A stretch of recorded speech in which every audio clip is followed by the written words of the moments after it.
Hey everyone, and welcome to the best horror stories of October 2025.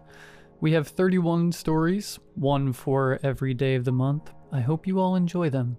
If you do, please be sure to drop a like rating. Let's see if we can reach 1,000 likes on this one. Subscribing if you are new is also very much appreciated, as I do post content just like this all of the time. We are very close to hitting 128,000 subscribers, so if you do enjoy horror stories narrated by a real person, written by real people, with no mid-roll ads in between or during the stories, I'd really appreciate a sub. Anyways, sit back, do whatever it is that you do to relax. I hope you all have a wonderful Halloween. Enjoy the horror stories with no mid-roll ads right after the ad break after this intro. There won't be any more ad breaks after that one. And as always, I hope you all have a great night. Every year, in the weeks leading up to Halloween, my mom used to take my sister and I to the pumpkin patch at Walbach Farm. It was a popular seasonal attraction. A family-owned vegetable farm about a half-hour's drive from the suburbs where I grew up in Missouri. Many locals remember it fondly, but I recently learned that I am the reason it was shut down for good. One of the biggest attractions at Walbach Farm was the haystack maze. They had a haunted hayride and pumpkin carving and corn mazes too. Every upstanding pumpkin patch does. But only Walbach touted a pair of monumental, sprawling haystack mazes as the main event. Most haystack mazes are nothing to write home about. The walls are usually only a few feet high, so short that most kids are able to peer over the top of them. But the haystack mazes at Walbach were different. These were massive, fully enclosed structures. Skeletons made of wooden pallets and chicken wire with bales of hay stacked all around to form a series of branching tunnels on the inside. Giant straw pyramids, a bona fide feat of farmhand engineering. There were two mazes, a smaller one for younger kids, and a bigger, more complicated one for the teenagers. Of course I wanted to go in the bigger one, but anyone younger than 13 had to be accompanied by somebody older. My big sister clearly thought she was too grown up for the whole pumpkin patch thing, opting to sit on one of the swing sets and pick away at her Game Boy, while my mom joined me on an exhibition of the kids' maze. She held my hand as we ducked through the main entrance of the maze. The opening led straight into a central area with the first tunnel attached to it. It was much bigger than any other space inside the pyramid, with enough headroom that even an adult could stand straight up. Since the haystack maze had a roof made of wooden pallets and hay, it was pitch black inside. I was 10 at the time, and a bit of a scaredy cat, 4 years younger than my sister, and deeply afraid of the dark. As scared as I was at the darkness of the haystack maze, I was excited for the opportunity to try out my new flashlight. It was just a small plastic piece of crap that they gave to all of the kids at my dad's company barbecue, but I was absolutely blown away by it. The flashlight was hand-powered. A small crank protruded from the back end that you had to turn to charge up the battery. This was well before smartphones came around, so it was the perfect breed of gimmicky device to boggle my early 2000s kid mind. Watch this. I flicked my flashlight on, extremely proud of how bright it was. I had spent the whole car ride there winding it up, getting as much juice in it as possible. My mom acted super impressed. I stuck to her like glue for the first few minutes. The tunnels were much smaller than the first room, meant to be navigated by crouching or crawling.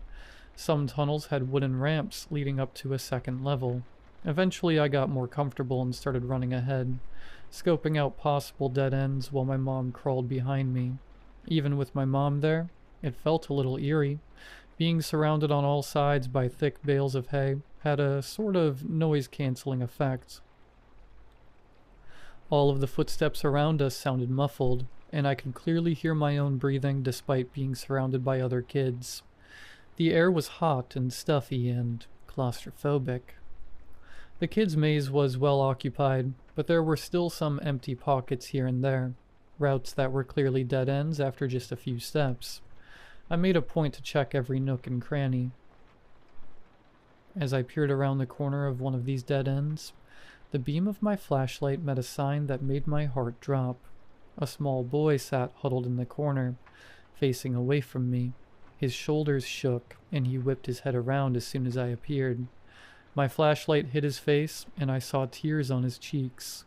He looked only a year or two younger than myself, clearly overstimulated by the whole affair. He brought his knees closer up to his chin, and silently wiped his eyes with his sleeve. "Hi, honey." My mom had caught up with me. "Are you lost?" She had the sweetest voice. The boy nodded. "Is your mom with you?"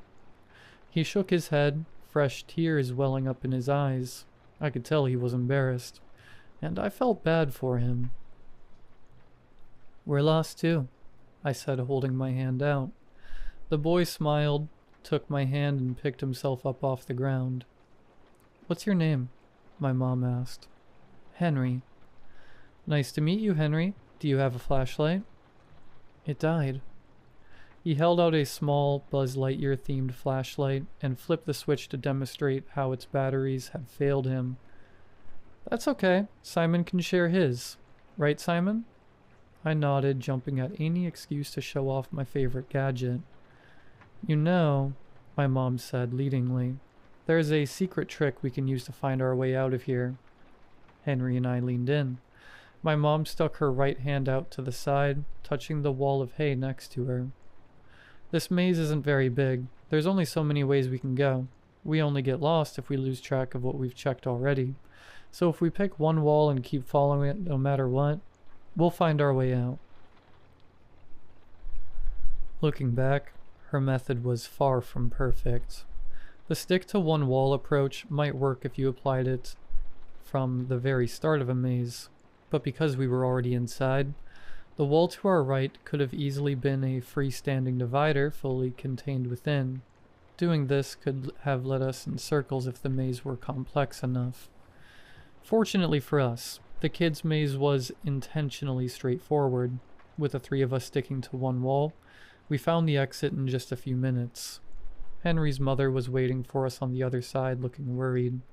She exchanged niceties with my mom, thanking her for helping Henry out. She said that he had insisted on tackling the maze without her.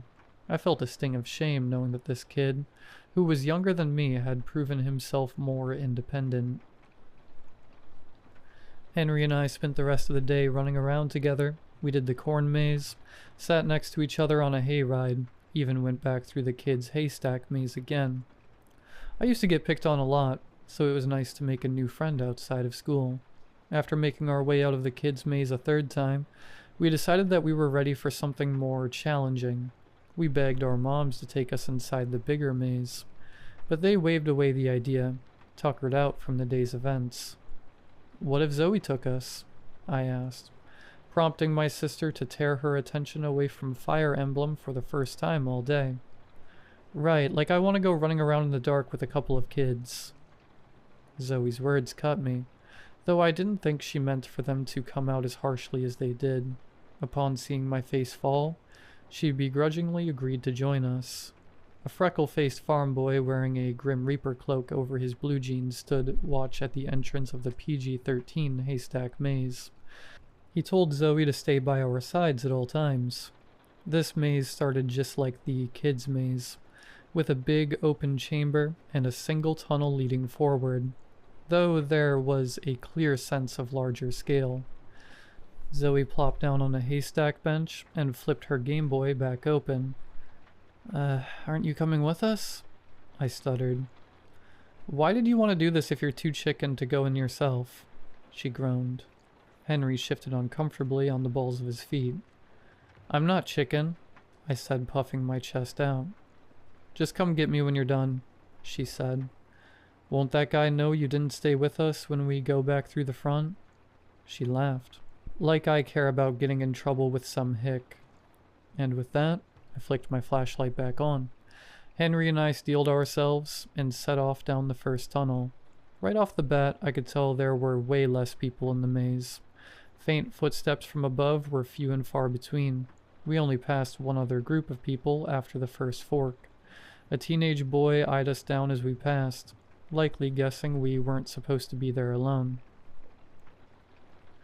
Henry's company washed away a lot of the unease, but I quickly realized that we were in over our heads.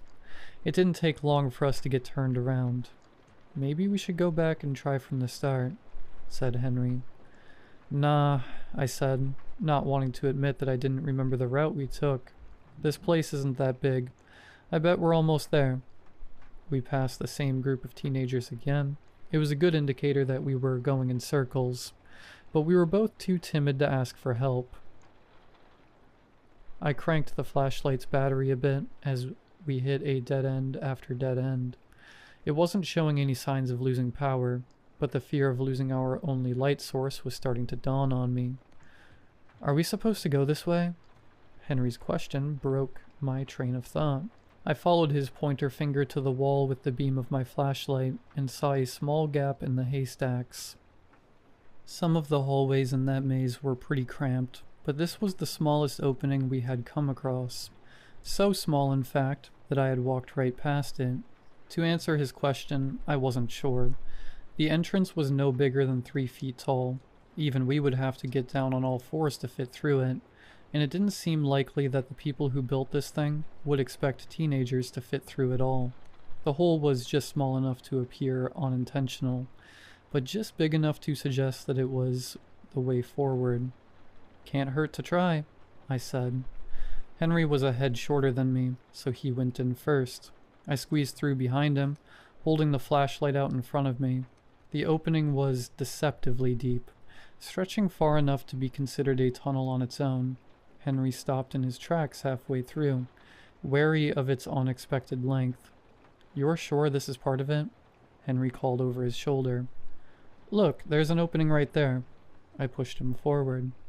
The small tunnel led out in the middle of a standard-sized one. As Henry came out the other side, I heard a muffled laugh and some scampering footsteps above us. Henry stumbled as he tried to get on his feet, falling back into me. I was still crawling out of the shortcut, and he fell right onto my outstretched arm holding the flashlight. Snap. My heart sank as the flashlight was sandwiched between Henry and the dirt. It didn't go out, but when he rolled off of it, I saw that the hand crank used to charge it had completely broken off. I frantically started rooting around in the hay for the handle. "Is everything okay?" Henry asked, his voice shaky. My hand found the little plastic knob. Yeah, everything's okay." I went to pop the crank back into place, only to find that it had snapped off in a way that was truly irreparable. The handle left behind a good chunk of plastic in the hole that it had been dislodged from. I tried forcing it back in, but it just plopped right back out when I went to turn it. I heard Henry's breath quicken. "It's okay," I assured him. Before now, our age difference had seemed negligible, but all of a sudden, I felt that it was my responsibility to calm his nerves. "Look, I can still turn it like this." I plugged the hole with my finger and started twisting it. There was only about 1 millimeter of open space left for my finger to latch onto, but it provided just enough leverage for me to rotate the disc like a rotary phone dial. As the mechanism whirred, jagged remnants of the plastic crank dug into my skin. I winced and withdrew my finger, but Henry seemed convinced. I helped Henry back up to his feet. "Come on, we'll be out of here in no time." I couldn't have been more wrong. After going through that opening in the hay, we walked for what felt like an hour.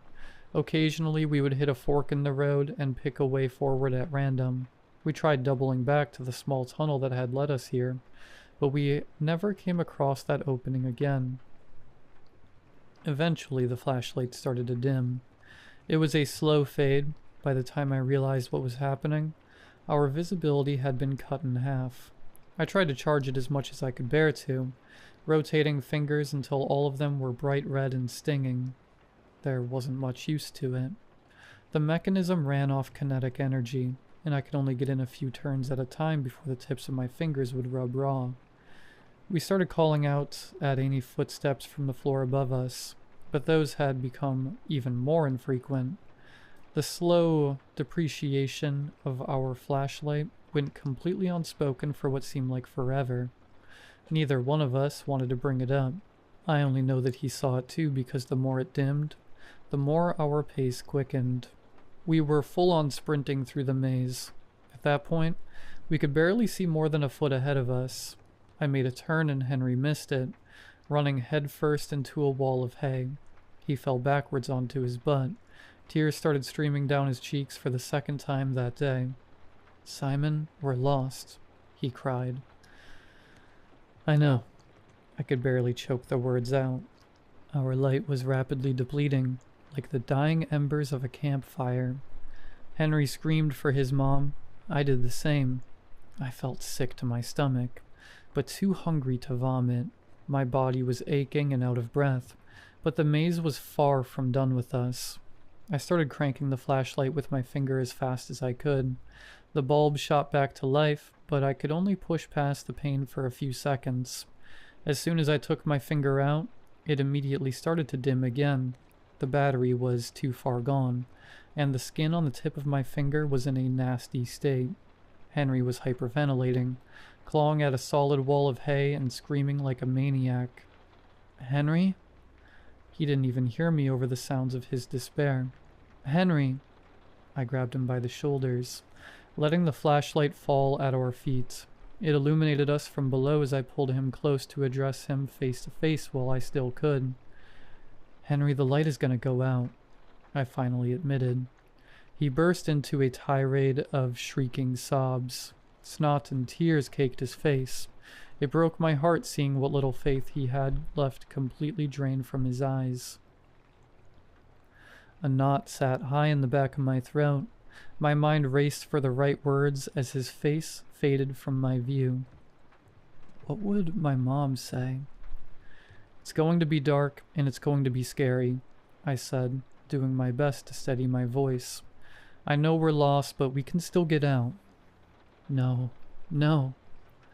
"Henry, there has to be a way out, and even if we can't find it, it's only a matter of time before everyone comes looking for us." I grabbed his hand, and I stuck it to the wall right next to us. "We'll keep walking, and we'll make it to the end no matter what." The luminescent bulb's final glimmer sunk into his eyes. "Henry, will you walk with me?" His pupils disappeared into the dark. "Yes." And with that, the light was completely snuffed out. I'm realizing now that I may not have been descriptive enough earlier. When the flashlight went out, we were cast into a darkness the likes of which I've never known before or since. Every wall and ceiling was packed thick with bales of hay. Even in the middle of the day, not an inkling of sunlight was able to pierce through the layers upon layers of crisscrossing straw. If somebody held their finger an inch away from your open eye, you would have no way of knowing it was there. Compounded with the hay's soundproofing quality, we were essentially lost in a labyrinth sensory deprivation chamber. I let Henry cry out for a while. When he finally spoke again, I could hear the resolve in his voice. "Okay, let's go." I kept my hand pinned to the wall as I stood up and instructed him to do the same. After a moment to collect ourselves, we set off again. It took a long time for us to adapt to the darkness. Just putting one foot in front of the other was a challenge. Henry kept bumping into me from behind, as we were completely unable to sync up our strides. We walked slow and steady. After walking headfirst into a left turn, I took to keeping my other arm stretched out in front of me.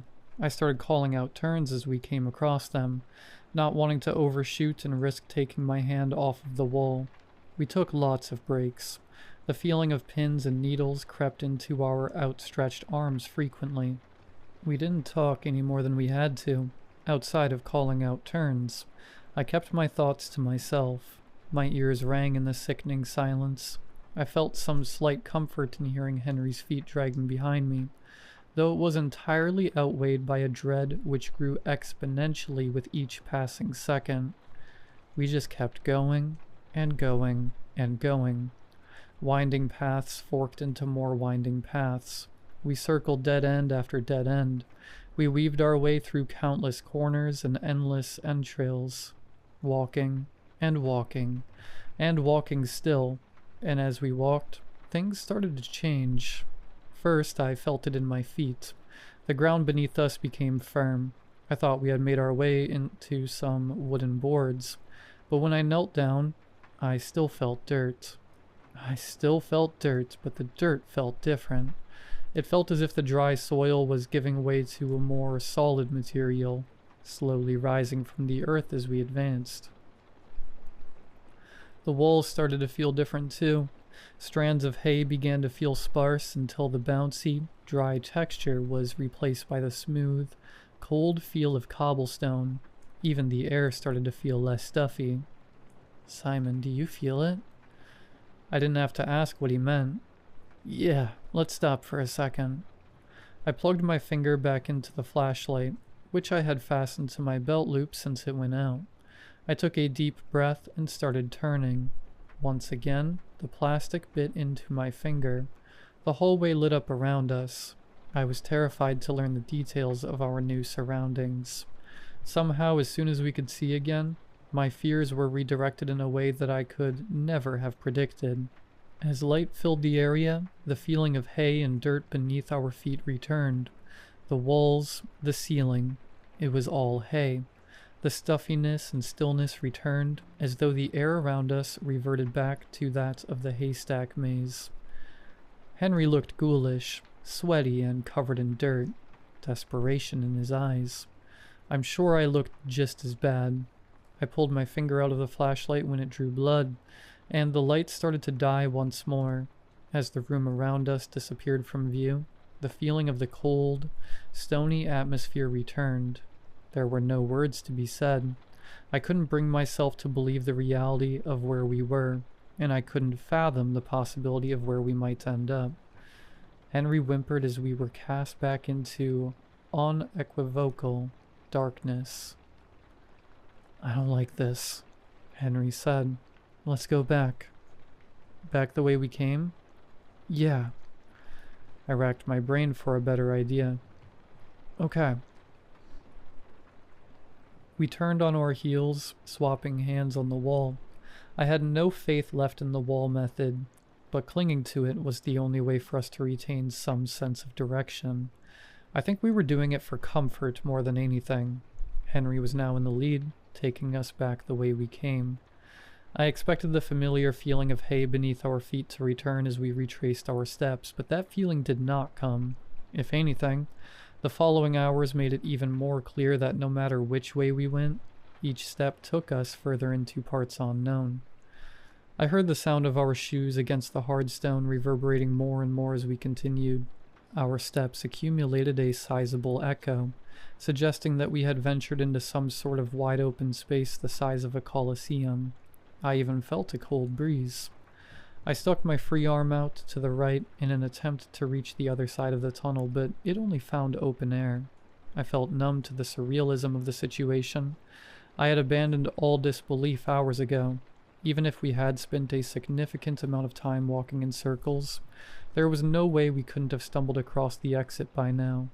The texture of the wall and the feel of the room continued to evolve as we walked. The air became thick and dry once more. The stone texture beneath my fingertips began to soften, until it felt akin to some sort of crumbling, sedimentary rock. I heard the sound of crackling fire, as if large torches lined the wall above our heads. Yet they cast no light, and we felt no warmth from the invisible flames. Thunk.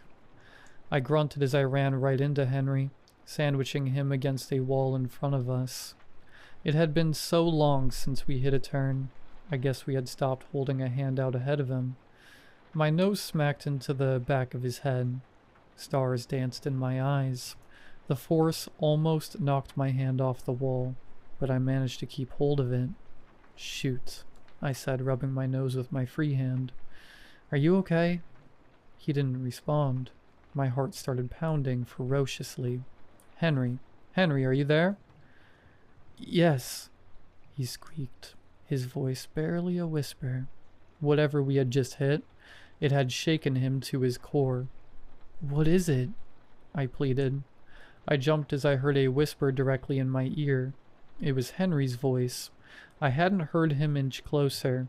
His words were barely audible, but they punched me right in the gut. I think it's a door. I stood speechless for an eternity. Are you sure? I whispered. I felt his hand grip my wrist. I instinctively ripped it away from him. Sorry. Go in front of me, he said, still keeping his voice low. I felt him squeeze underneath my armpit to get behind me. I steadied my breath, took a step forward, and stuck out my left hand. It was met with a wall of solid wood. I could feel the coarse, splintery grain as soon as my fingertips hit its surface. Hairs rose on the back of my neck. I slid my hand to the position where I would expect to find a doorknob, and I found one. The metal was warm, an unnerving juxtaposition to the cool air we had been experiencing as of late. I didn't try to turn it. In school they told us that when a door handle is warm, that means there's a fire on the other side.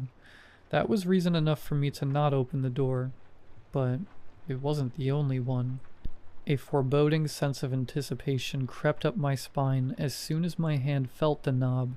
I can't explain it, but I could tell that there was someone, or something, standing right on the other side of that door, waiting for us to open it. I took my hand off the knob. Let's turn back around, I whispered, not wanting to question or even acknowledge our horrifying discovery. Okay, Henry replied, likely feeling the same. Even now I have no idea how long we were actually in that maze for. I tried counting as high as I could to pass the time, and I stopped somewhere in the thousands. Hours felt like minutes, but seconds felt like days. Realistically, we had only been without food or water for a handful of hours, but I'm sure that the time we spent running around in a panic had expedited our hunger and dehydration. We took breaks more frequently. Blisters had formed on my heels. My knees felt like they might buckle beneath me at any moment. I began to miss the sweat on my forehead that had stung my eyes while we were in the thick air of the haystacks. I began to wonder if we would walk for days until exhaustion overtook us. I need to go to the bathroom, said Henry. His voice took me by surprise. I figured he had already gone in his pants like I had, but I guess he had been holding it the whole time. Okay, I said, slowing to a stop. I'm gonna go a couple steps ahead. Call me when you're done. I did as I said, sinking down to a crouch with my back against the wall as he did his business. As I heard the sounds of his relief, a ping of revelation struck me.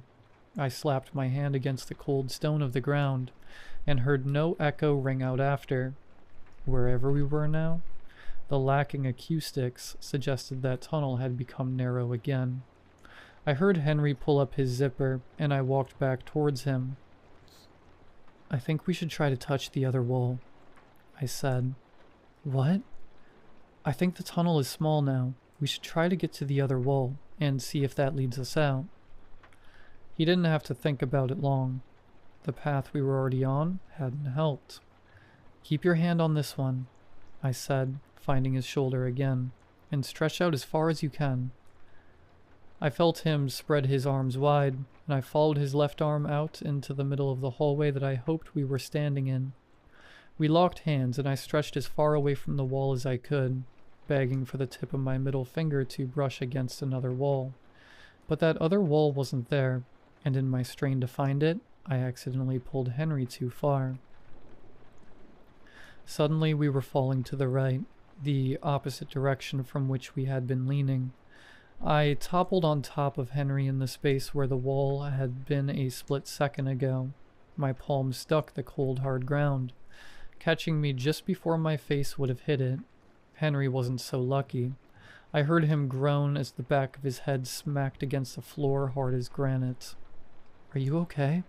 I screamed out. He moaned. Did you let go of the wall? I asked, already knowing the answer. Just for a second, he mumbled. I shot to my feet and frantically started shuffling around in the dark, waving my arms out in front of me like a zombie. I didn't feel anything. The wall was gone. Our only tie to the maze had vanished into thin air the second we let it out of our touch. Tears flowed. I screamed as loud as I could. I screamed for my mom. I screamed for God. Nobody answered. I felt Henry curl up on the ground by my feet. As my voice broke, I collapsed on top of him, molding us into a human heap of misery. We sat there in silence for quite a while. Henry, tired and completely consumed by the darkness. I have no words to describe the complete and utter hopelessness I felt. Henry laid his head on my lap. I felt his tears soak into the fabric of my jeans. I brushed a comforting hand through Henry's hair, and I felt a warm, sticky substance oozing out of the back of his head. My stomach sank through the floor. "Henry?" "Yeah," he replied, his voice broken and faint. "Are you sure you're okay?" His grip on me loosened a bit. "Yeah." I let that sit for a moment. "Do you want to keep walking?" I asked. I felt him lightly shake his head no against my lap. "You want to stay here?" He nodded. "Okay, we'll wait for them to come find us." Henry's breathing became labored. I sat and stroked his hair and closed my eyes. This is where we would die. I was sure of it. After everything that we had been through, it didn't seem that bad. We had slipped into a crack between worlds, lost in a boundless, incomprehensible void, betrayed by our reality, forgotten by our God. There was nothing left to do but sit and cry and wait. And then, out of the dark, we heard him. At first, he was just a pair of creeping footsteps in the distance. They appeared so subtly that I didn't even process them until they were almost upon us. I thought they were a trick of my imagination, but sure enough, a deep, booming voice soon rang out to accompany them. "You boys lost?" The sound of another voice was so unnatural to me. Maybe it was the hunger or the exhaustion or the pure emotional turmoil, but I swear the voice sounded exactly like my father's. "Dad?" Henry called out from my lap. A low chuckle split the air. "No, I'm not your father," the shadow man cooed. "I'm just a friend." As he inched closer, I heard that our visitor was not alone. His footsteps were joined by those of a four-legged animal. Claw tips clacking against the hard floor suggested it was some sort of large dog. Suddenly, his animalistic companion bounded towards us. I braced myself and pulled Henry close to my chest as I felt the cold, wet prodding of a large snout against our bodies. Sniffing and snorting like that of a basset hound filled the air. I could hear a large metal chain dangling from its neck, the other end no doubt held by the mysterious man. "You boys seem mighty lost," he said. On the surface, he sounded concerned, but the more he talked and the closer he got to us, I sensed a jovial undercurrent in his words, like someone trying their best to suppress a smile. "Can you get us out of here?" Henry pleaded. "Of course I can," said the man. He was now standing right in front of us. "I came here to collect you." I heard the basset hound go off towards the spot where Henry had relieved himself earlier. It sniffed around a bit before returning to us. I heard the chain settle as it sat at its master's heel. "How can you see us?" I asked, my voice raspy. "Do you have a flashlight?" "Don't need one," the man said, a slight twinge of annoyance in his voice. "I've done my fair share of rooting around in the dark. Guess my eyes have adjusted to it." I tried to visualize what he might look like. I did my best to keep the nondescript shape of a man's face in my mind as he spoke. But the dancing fuzz of my vision kept contorting his features into something unnatural. I heard a shuffling, and the proximity of the man's voice, when he next spoke, suggested that he had knelt down to address us. "You're in a rough shape," the shadow man sighed. "Please get us out of here," Henry moaned, barely audible. "Well," said the man, "I sure would like to, but I can only take one of you at a time." I couldn't believe my ears. "What do you mean?" I pressed. "Why can't you take both of us with you?" The boy is far too hurt. Trying to manage both of you at once would just slow us down, the man said, his voice rife with false emotional strain. Wish there was another way, but that's just how it is. What are you talking about? I growled. I'll walk right behind you. I said no, he boomed. His baritone shook my body so hard that my teeth clattered. One child at a time, that's the rule, he growled. He sounded exasperated at the notion, as if the rule were not to his own design. My gut told me not to follow this man anywhere, but the thought of being separated from Henry petrified me. The man let out another deep sigh. Don't you worry. As long as you stay right where you are, I'll be able to get you just fine. What do you say, son? I was scared and confused and filled with a million questions, but far too weak to protest further. Despite my complete lack of sight, I felt the unmistakable aura of an outstretched hand in front of me. I went to meet it, and upon feeling the leathery flesh of his palm, an icy jolt of terror shot through my veins. I had been trying as hard as I could to keep the basic image of a human man's face in my mind, but in that moment, the dancing specks behind my eyes insisted on warping those features into something horrifying. I tried hard not to imagine him as a towering, slender figure with spindly arms that stretched multiple yards long, so long that he had to fold them over thrice like the crooked legs of an exotic bird, just to offer his hand to me this close in proximity. I tried not to imagine a robust pot belly jutting out of his otherwise slender frame, covered in thick black fur, and hanging low over his legs, which were just as long as his arms, and folded up like an accordion. I tried not to imagine his face as a grunt, eyeless visage with dark, rugged skin stretched tight around an impossibly wide grin.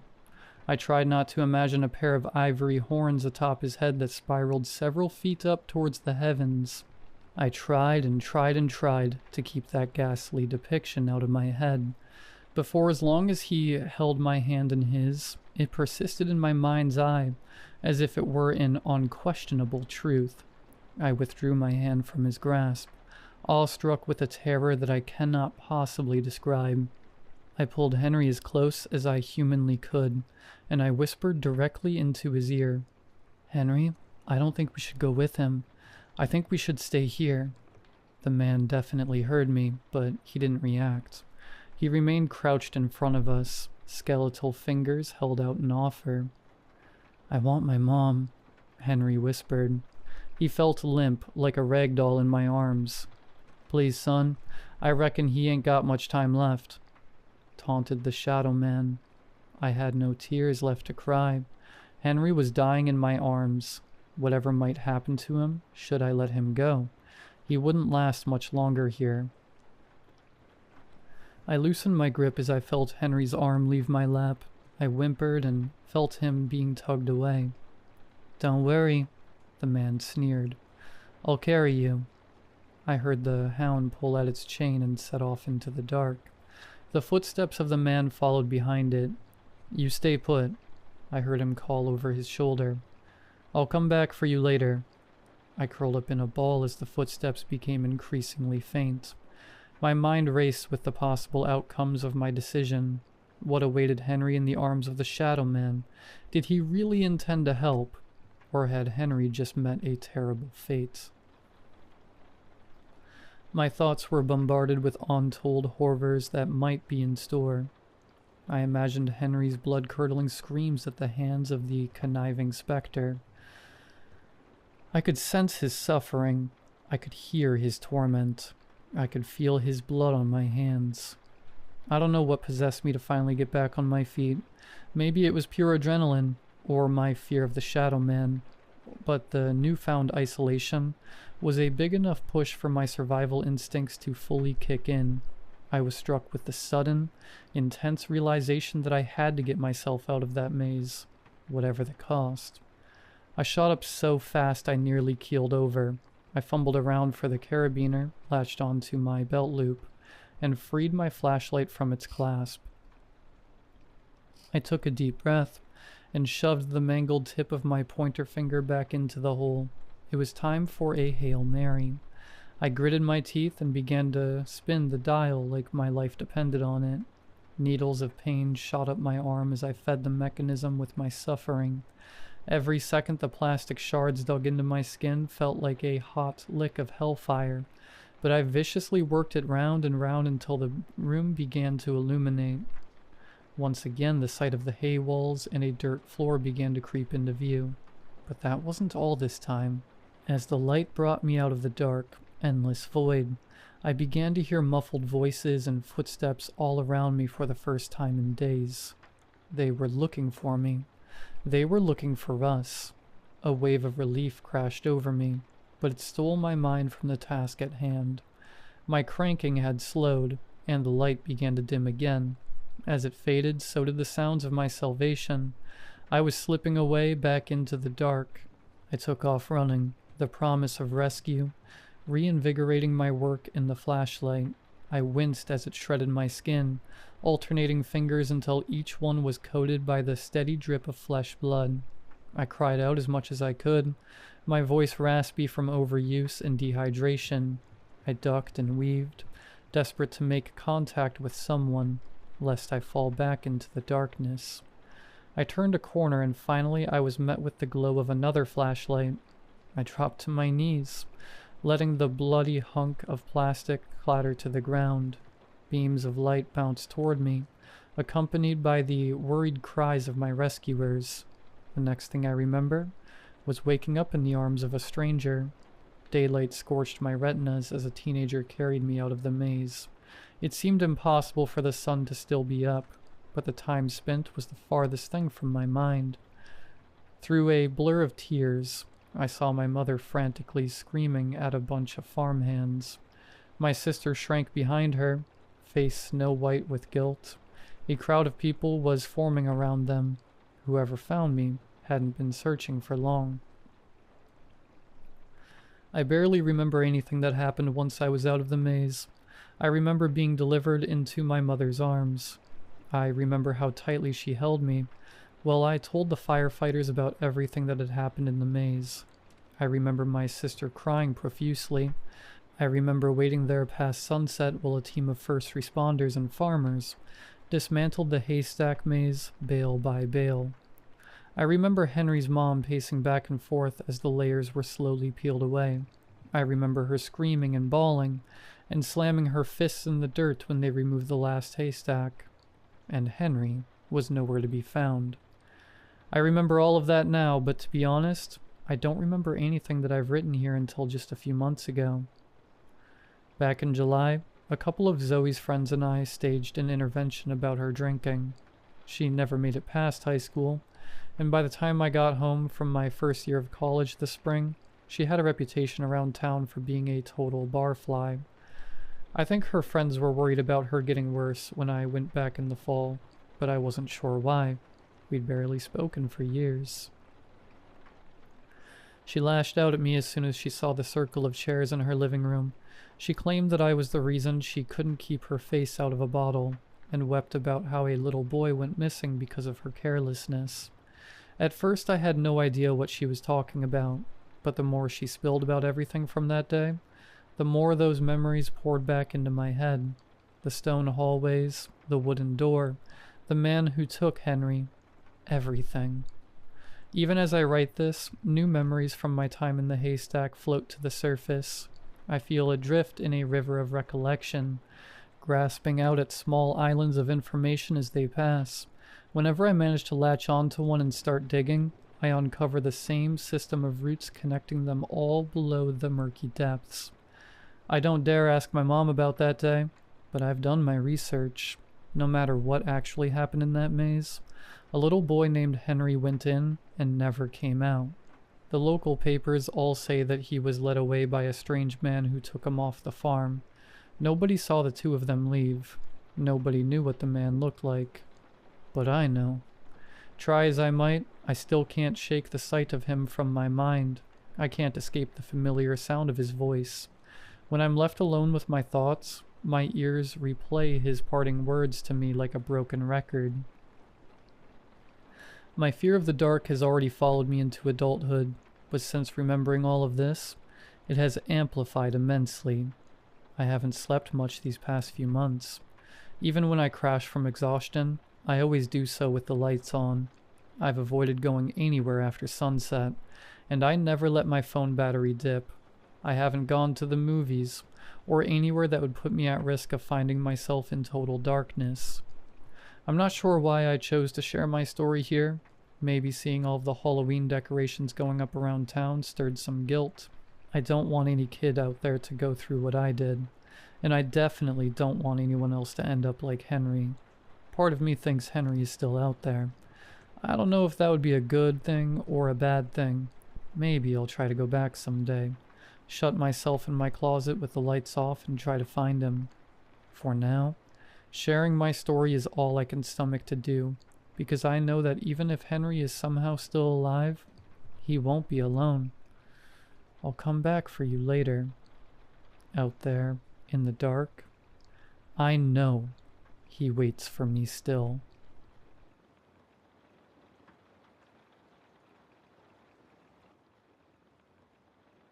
I've always liked October and the Halloween vibes it brought. As I got older, I stopped being able to have the same kind of childish wonder towards the season. Watching scary movies late at night or going to haunted houses didn't feel the same. A coworker must have sensed this and offered that I join a group of his friends for a haunted asylum tour. I didn't know him very well, as we only worked together for 2 weeks. I debated whether I wanted to be with strangers for the night. It wasn't as if I had any other plans, so I accepted. He asked me to bring a camera, which he heard I owned. From the sounds of things, he wanted to record our outing and put it on his YouTube channel. I didn't care either way. The handheld camera had been a hand-me-down. It would be nice to finally use it outside of life events for coworkers.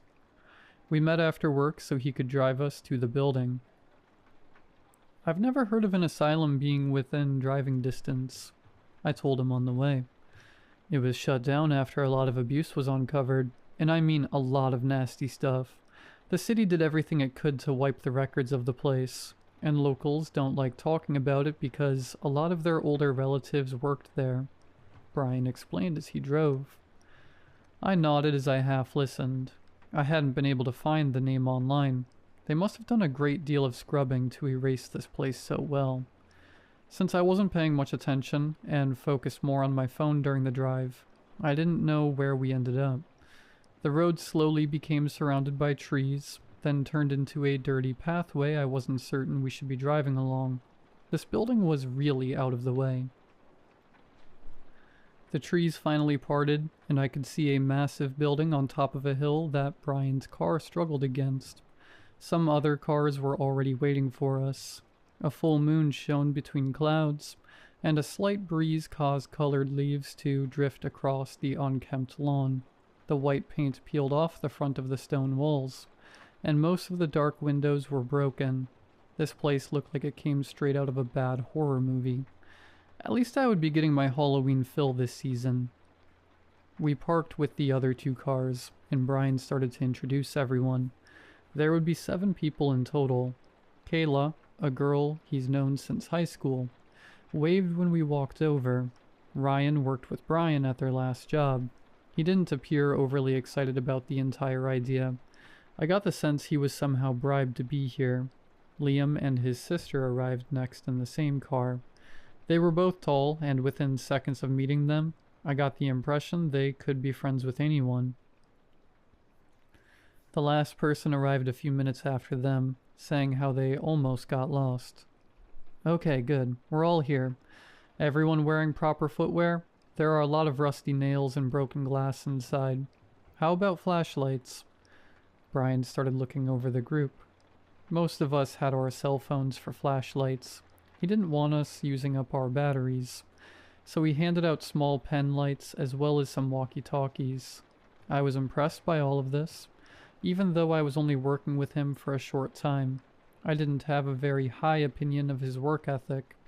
When he was motivated, it seemed like he thought things through. Are you going to split up and explore in groups? Kayla asked, sounding nervous. No, not if you don't want to. It's up to you guys. I brought the radios just in case. This place is a maze, so it's easy to get lost. Our new friend Benny here will be recording for us, but it would be nice if you guys could as well if you do decide to go off alone. I winced at the nickname. I've asked him 100 times not to call me that. Just Ben was fine. I used my flashlight to look over the side of the building and noticed something I hadn't before. From the tops of the windows, a blackness had curled up and stained the insides. A familiar smell came to the air. Was there a fire here? I asked. For some odd reason, Brian's face grew a little pale. I heard there was one, but it was put out before too much damage was done. I think sometimes homeless people camp here. I don't know why he sounded a little stressed over my question. I ignored it, and Kayla spoke up. Are we going to come across anyone inside? She said, a little frightened over the idea. Nah, a new shelter opened up, remember? Why would they camp in this place when they have access to warm meals and a free bed? Brian shrugged. Well, just in case, no one should go off alone. Let's get everyone's numbers, you know, if we drop the radio or something, Liam suggested. For the next few minutes, we did just that. I realized that most of these people knew Brian, but this was the first time they were meeting each other. I wasn't the odd person out in this group. Everyone ready?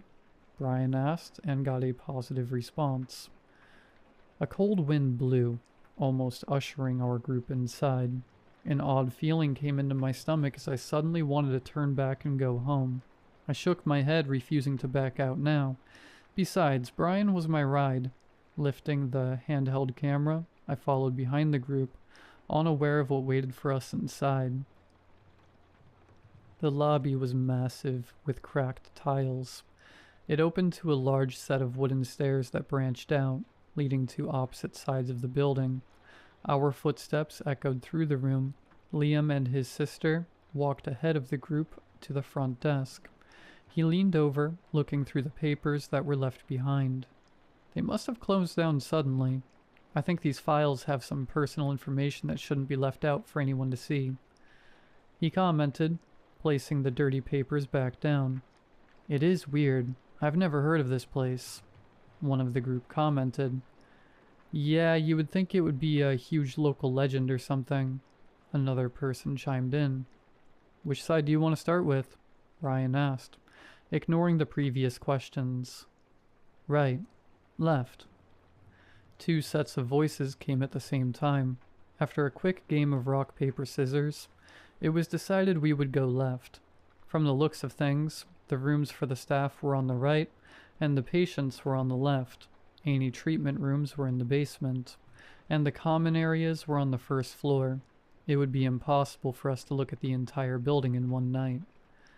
Let's look at the left side and then go to the basement for the good stuff, Brian said, and we all agreed. We made our way upstairs, the group chattering away, ruining the atmosphere. I wasn't overly upset over that. Sure, I did want a spooky night out, but after nearly an hour of recording banter and silly antics of the group, I found myself preferring this kind of night over what I expected. Each room we peeked into was more or less the same. Ruined beds with some personal items left behind.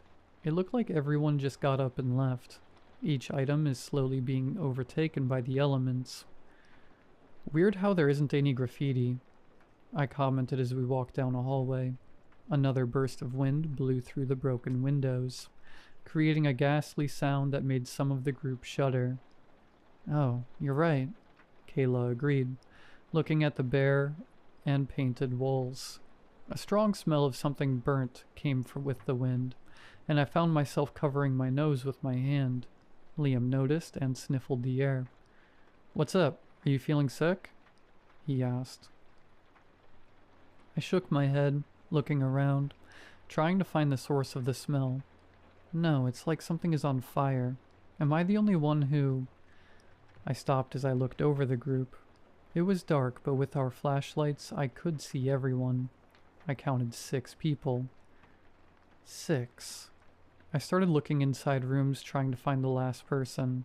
We had been introduced, and yet I couldn't remember their name to call out for them. Are you sure you're not feeling sick? Liam asked, watching me as I darted between rooms. A cold fear came to my chest as I pushed by him and opened a door.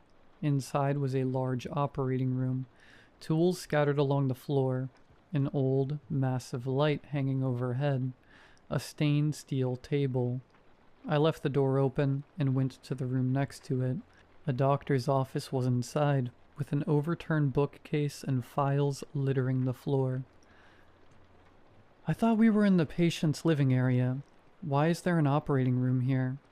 I asked, unable to hide the stress in my voice. I saw the small group glance over, faces pale at the realization. Maybe, Kayla started but couldn't think of an answer. Wasn't there 7 of us? I finally asked. They all appeared confused. Liam slowly nodded and glanced down at his phone. That was right. We all got each other's numbers. The last person's name should be there. I took out mine, looking at the small contact list. 6 new numbers. I raised my head, meeting Liam's eyes. He was as scared as I felt. I think it's time to leave, I told them sternly. He took hold of his sister's hand, ready to drag her out if needed. Why, because you can't count? It was always the 6 of us, right? Brian said. I narrowed my eyes at him. For some odd reason, it sounded like he was trying to convince us. Was this a prank they were playing on the new guy? No. I remember adding 7 contacts to my phone. It hadn't left my pocket. Someone couldn't delete it, and everyone here wasn't friends with each other. Only Brian. Movement at the end of the hallway caught my eye. Lifting the flashlight, the beam fell on a dirty gown. The figure hunched over, skin black and cracked. Lifting its head, it looked at us with bright orange eyes as the smell of smoke and burnt meat filled the hallway. Prank or not, I wasn't going to risk it. Run, I shouted, and it caused everyone to move at once. I heard screaming as we stumbled over each other. In the chaos, I dropped the handheld camera, but I didn't care. Brian did. He scooped it up and then darted inside one of the side rooms.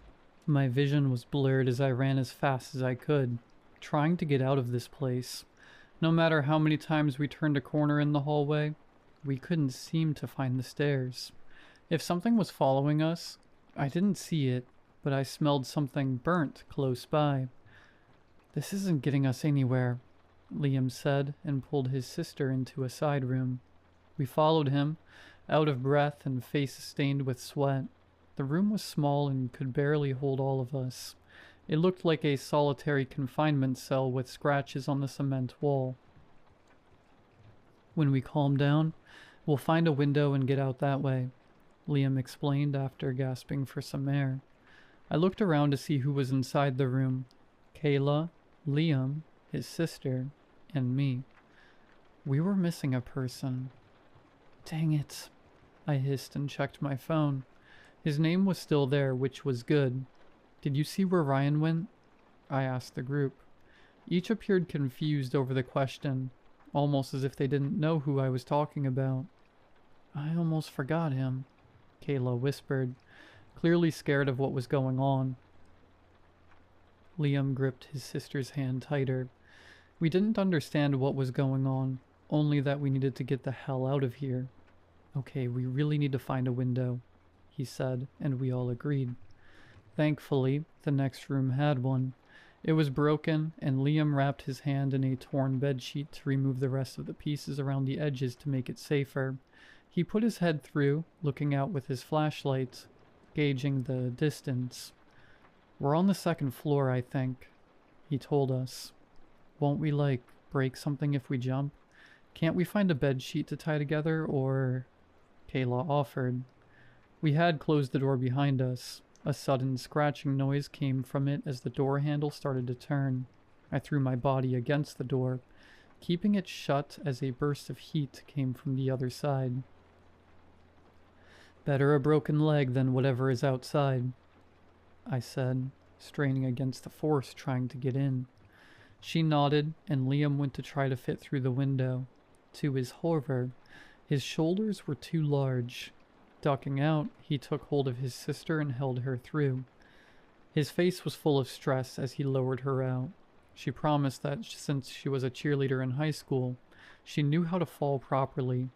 He took a few deep breaths, then finally let go of her hand, letting her body drop off into the darkness.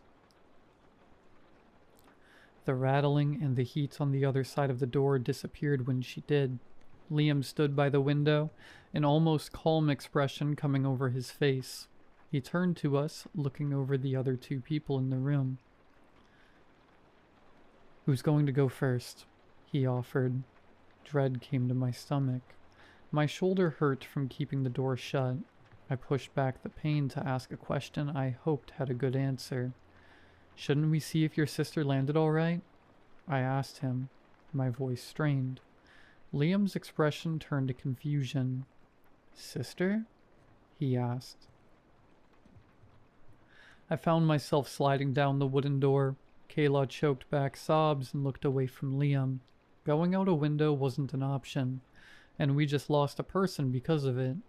Liam hadn't fully forgotten her, but her number was no longer in my contact list.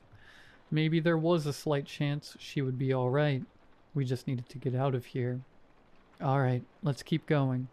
I finally stood up. "Where?" Kayla asked, defeated.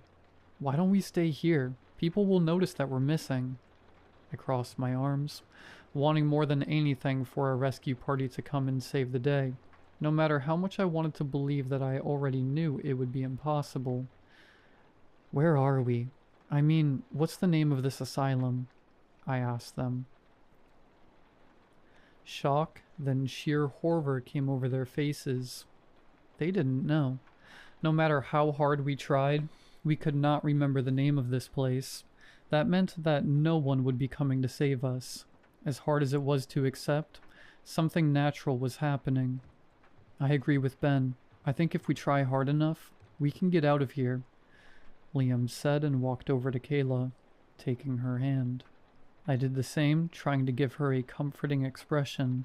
From what I've gathered, once we separate, we forget about each other.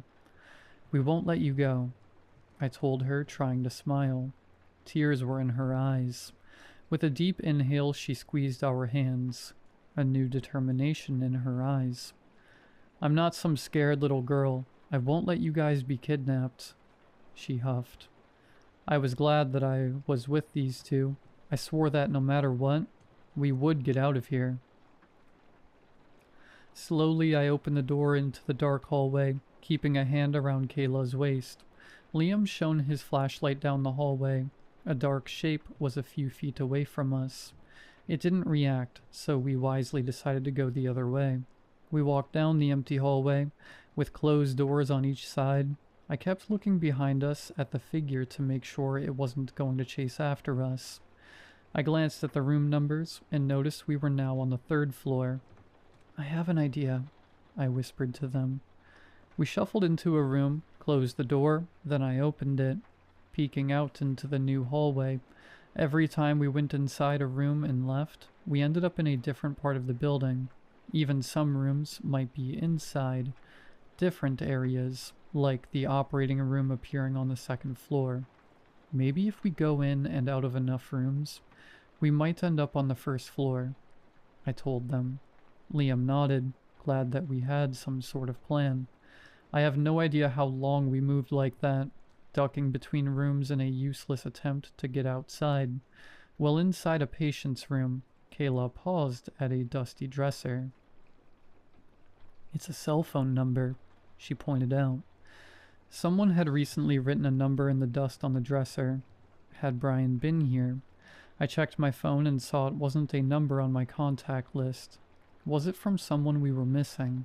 Before I could enter, an overpowering smell came into the room. Our backs had been turned to the bed. We moved too late. A hand came down, gripping Liam's shoulder so hard it made him crumble to the ground. The creature was a thin creature with charred flesh sticking to its frame. Kayla screamed as a burned patch started to spread along Liam's shoulder, melting away part of his shirt. My body froze as I met the creature's eyes. My entire soul was suddenly filled with so much sorrow I couldn't move. I couldn't think. Tears sting my eyes, and I was positive we would have died there if it weren't for the third person in the room. Kayla found a broken piece of a wooden chair in the corner. She grabbed the thickest part of it and swung it like a bat. It shattered on the creature's skull, snapping the head back so far that I thought it would come off. It screamed and then disappeared into the floor, leaving its attacker panting with a broken piece of wood in her hands. I went to see how Liam was. It took a minute before he was able to stand up. The burn was not as bad as it could have been. "Thanks," we told Kayla, a little bit in shock over the outburst. "Let's just find a weapon and just smash the crap out of the scary guys in here," she said, her green eyes shining in the darkness. I now would much rather deal with whatever monsters were in the dark than ever have her angry at me. "Well," I started, and didn't need to finish that thought. Countless darkened, burned hands came from the walls reaching for us. As much as Kayla wanted to fight back, she was no match for this. We grabbed hold of her, and the three of us hauled back into the hallway. We almost ran over another one of those darkened creatures. It reached out with thin arms, hands like claws ready to rip into flesh. We avoided it, and ended up weaving between more of those things. We were on the move, and stopping meant being overtaken by a swarm of hands that wanted to rip flesh from bones.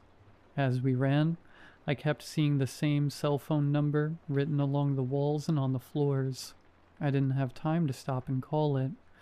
We crashed into another operating room, shortly realizing our mistake. So many of those burnt bodies squirmed through the only exit. Kayla grabbed an IV pole to keep the mass back as Liam used the steel table to create some distance. A hand landed on my wrist. I grabbed a scalpel from the table, ready to bring it down on my attacker. Our eyes met, and for that single moment, I wasn't looking at a monster. Instead, I stared at a scared young girl asking for help. The blade dropped from my hands as if in a trance. I reached out for her, barely aware of the burning coming from where her hand touched my wrist. I suddenly wanted to hold her, to tell her I would get her out of this place, that things would be all right. A hand took hold of the back of my shirt. I found myself falling as the floor gave out, the three of us tumbling down somewhere unknown. I must have been knocked out. I felt a warm hand on my cheek and a voice asking if I was all right. Opening my eyes, I saw we were in an empty room with a ceiling so high I couldn't see the top. It felt more like a pit than a room. Sitting up, I saw Kayla sitting next to me. Some scratches and bruises, but she was all right. Liam wasn't doing so well. The burn on his shoulder spread. He sat against the wall, barely able to keep his eyes open. Another person was in the room with us. Brian was on his back, blood on his forehead, eyes closed as he clutched the camera as if his life depended on it. A large steel door took up most of the left wall. I could hear inhuman yowling from the other side as it got closer. "I don't know how to get out of here," Kayla admitted.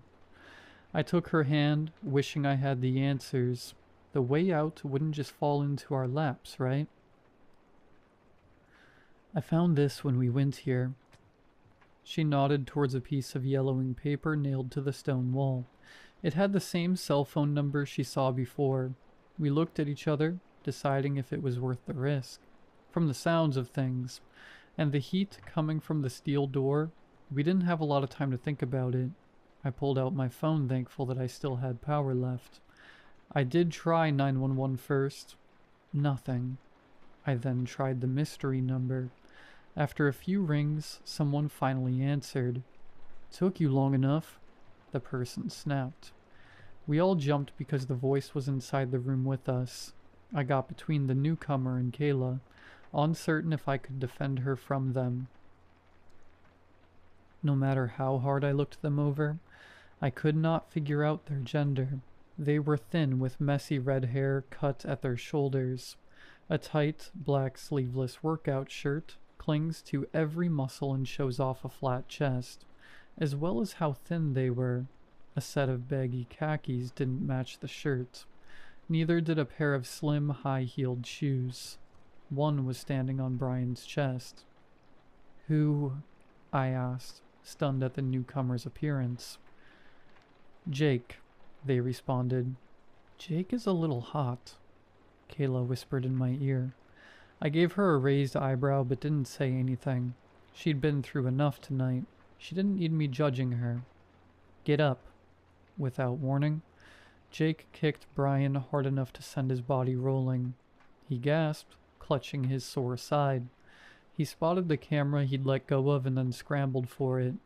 Jake reached it first, the heels coming down, smashing it to pieces. Brian yelled, ready to attack her. A strong leg came out, knocking him senseless. I sat, not wanting to get in between any of this. From the looks of things, these two had met before. "Hurry up and get us out of here. I'll give you anyone here that you want," Brian said between bloody teeth. Jake crossed her arms, a nasty look on her face. She had a scar on one side of her lip that made it look like a gruesome smile, even while frowning. "You've done this before," Liam struggling to speak. I felt so stupid. Brian had lured all of us here for what? For footage for his dumb YouTube channel? He already knew how to travel through rooms to avoid those monsters, and he already planned on calling Jake, offering whoever was left to save his own skin. "He has. I offered to save him, and this guy paid with his girlfriend," Jake said, curling a piece of bright red hair between her fingers. "She was a cutie. I guess he thought he could pull the same thing twice." "Kayla's cute. Take her," Brian said, standing up only to get his legs swept out from under him. "I do this kind of thing for fun. Listening to your whiny demands isn't fun. Besides, you weren't the one who called me, so I don't really need to listen to whatever you want," she said, crossing her arms again, and her eyes landed in my direction. My heart started to race. We could get out of here. I just needed to deal with this childish weirdo.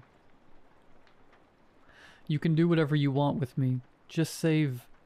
I started, and Jake gave another scowl. "Boring," she hissed, turning her nose up to my offer.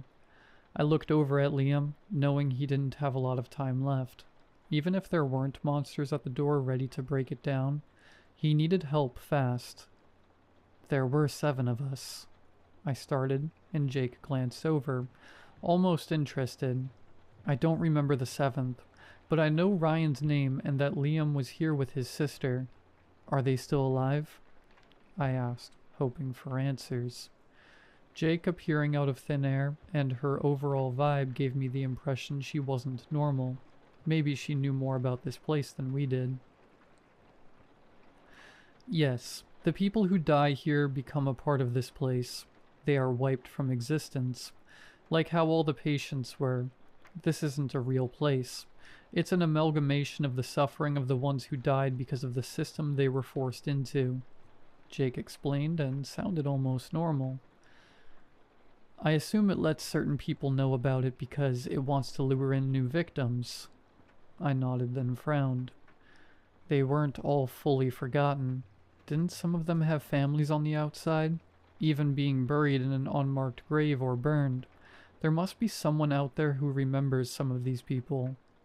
I was mostly talking to myself.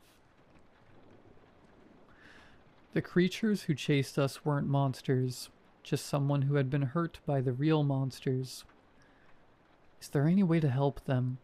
I asked, and it caused Jake to burst out into cruel laughter. "I'm reconsidering your offer. You cannot help them here. You'll only be dragging them into their pain. The only way to help is to make the public aware of the abuse people suffered in these systems. To do that, you need to get out. Now, what are you going to offer me to make it worth my time?" She stood tall, hands on her hips. With a smug look on her face, she held all the cards and I needed to figure out what she wanted. "You can do whatever you want with me," I said, and got a nasty look as a response. I then pointed a finger over at Brian. "And you can have him," I finally said. He shot up, bloodshot face red with rage. "You can't just hand me over like that," he shouted, looking as if he might strangle me. Jake might eat me or worse. I'm offering myself to save all of you. You guys owe me your lives. Since you owe me, I'm offering you as well," I said, only making Brian even more furious. "That's stupid. It doesn't make sense," he snapped, stomping a foot. "You're right, and I like stupid. Okay, done deal. I assume you want those other two. Hang on." Without warning, Brian fell through the floor with a yelp. Jake followed after leaving the room, silent for a few seconds. Suddenly, Liam shot up, face a mixture of pain and confusion. "My sister, where is she? I dropped her, but..." Kayla went over to him and helped him back to the ground. Jake appeared without the other two people who were missing.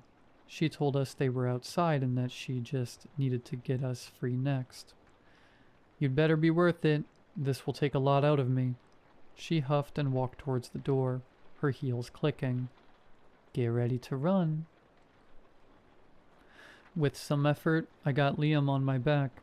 There was no other option. Kayla steadied herself. She knew that if I was falling behind, I wanted her to leave us. I would rather one person get out of this place alive. Jake threw open the door to a hell on the other side.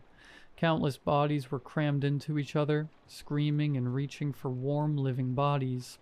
A burst of flames shot out from Jake's mouth, her hair glowing as bright as the flames in front of her. The screaming grew louder as the bodies caught fire. My eyes water and skin sting from the heat. We pressed on, knowing we would die if we stopped. Jake cackled as she ran, each heel denting the floor from the force of her footsteps. A sleek body darted around the rooms, flames coming from her mouth and hands setting fire to anything that tried to attack us. We ran hard, my body straining against the weight on my back. I refused to leave Liam behind. We reached a set of stairs that felt endless. A fiery, cackling maniac led the way as so many hands clamored after us, nipping at our heels. We finally arrived at the lobby, the end in sight. A sea of bodies came flooding down the stairs, threatening to engulf us. Jake put herself between us, feet firmly planted, ready to set forth the largest blast of flames that could take down the entire building. Kayla got through the doors first, followed her, and set Liam down on the cold steps. She shouted as I turned on my heels to go back inside. I'd seen something in that crowd of crying flesh I refused to leave behind. Jake was already unleashing a sea of flames. I pushed through it, feeling the heat on my flesh and my shirt burning away. My hands reached out into the bodies, taking hold of a small hand. With the last of my strength, I pulled the thin person into my arms, and the heat overtook everything. I woke up on the cool grass, a foot painfully nudging my side. Opening my eyes, I saw a brightening sky and Kayla's worried face. Jake already took everyone to be treated. "I thought you weren't going to wake up," she explained. I sat up with my entire body in pain. I wasn't as burned as I thought, mostly a sunburn on my arms. Next to me was a human-shaped bundle wrapped in a dirty sheet. The building was missing, leaving the hillside empty. "I couldn't leave her behind," I told Kayla, placing a hand on the bundle next to me. "Soft boys like you tend to get swept up into places like these. You're lucky I could pull you out of it," Jake said, very annoyed. "Thank you," I told her. Her face flushed in a way I wasn't expecting. "You're lucky I'm so nice. In fact, I'm so nice I'll take the body you saved and make sure she's buried properly." I was glad for the offer. I doubted I could show up with a random corpse and ask the police to identify her without there being a lot of questions. What do I owe you? I asked, almost scared of the answer. Jake paused, thinking almost as if she wasn't sure. She made a scene of muttering to herself and puttering around. Pancakes, she finally said. Kayla and I looked at each other with a matching expression. There is a breakfast place I've been wanting to try, but it's only open in the mornings. I never wake up before noon. Buy me some and bring them over. And we're even. Jake nodded. That's it? I said, mentally kicking myself after I asked. What, did you want me to, eat you or something? You don't have an ounce of meat on your bones, and it would take too long to fatten you up. With that last comment, she tossed a set of keys into my lap that belonged to Brian's car. Thank you, I told her again, and she stuck her tongue out as if I said something disgusting. I still had her cell phone number, so we could figure out the pancake day and how many she wanted. I might be stuck delivering breakfast to this weirdo for a long while, and I was perfectly all right with that.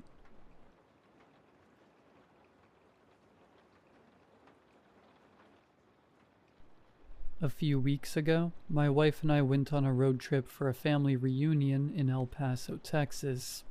I am now sitting in the hospital waiting room, desperately wishing we hadn't. How much longer? Melanie asked, leaning her seat back and putting her hand into the small of her back in a feeble attempt to find a more comfortable position. Google says we've got a few more hours to go, I said, glancing quickly at my phone sitting in the cup holder, then putting my eyes back on the road. Do we need to stop again?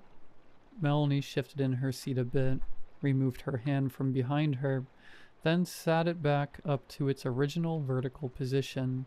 At 7 months pregnant, her options for comfort were quickly dwindling, and none of them involved the front seat of a car. No, let's just go. If we stop again, I'm not going to want to get back into the car. Signal lost, my phone's robotic female voice announced.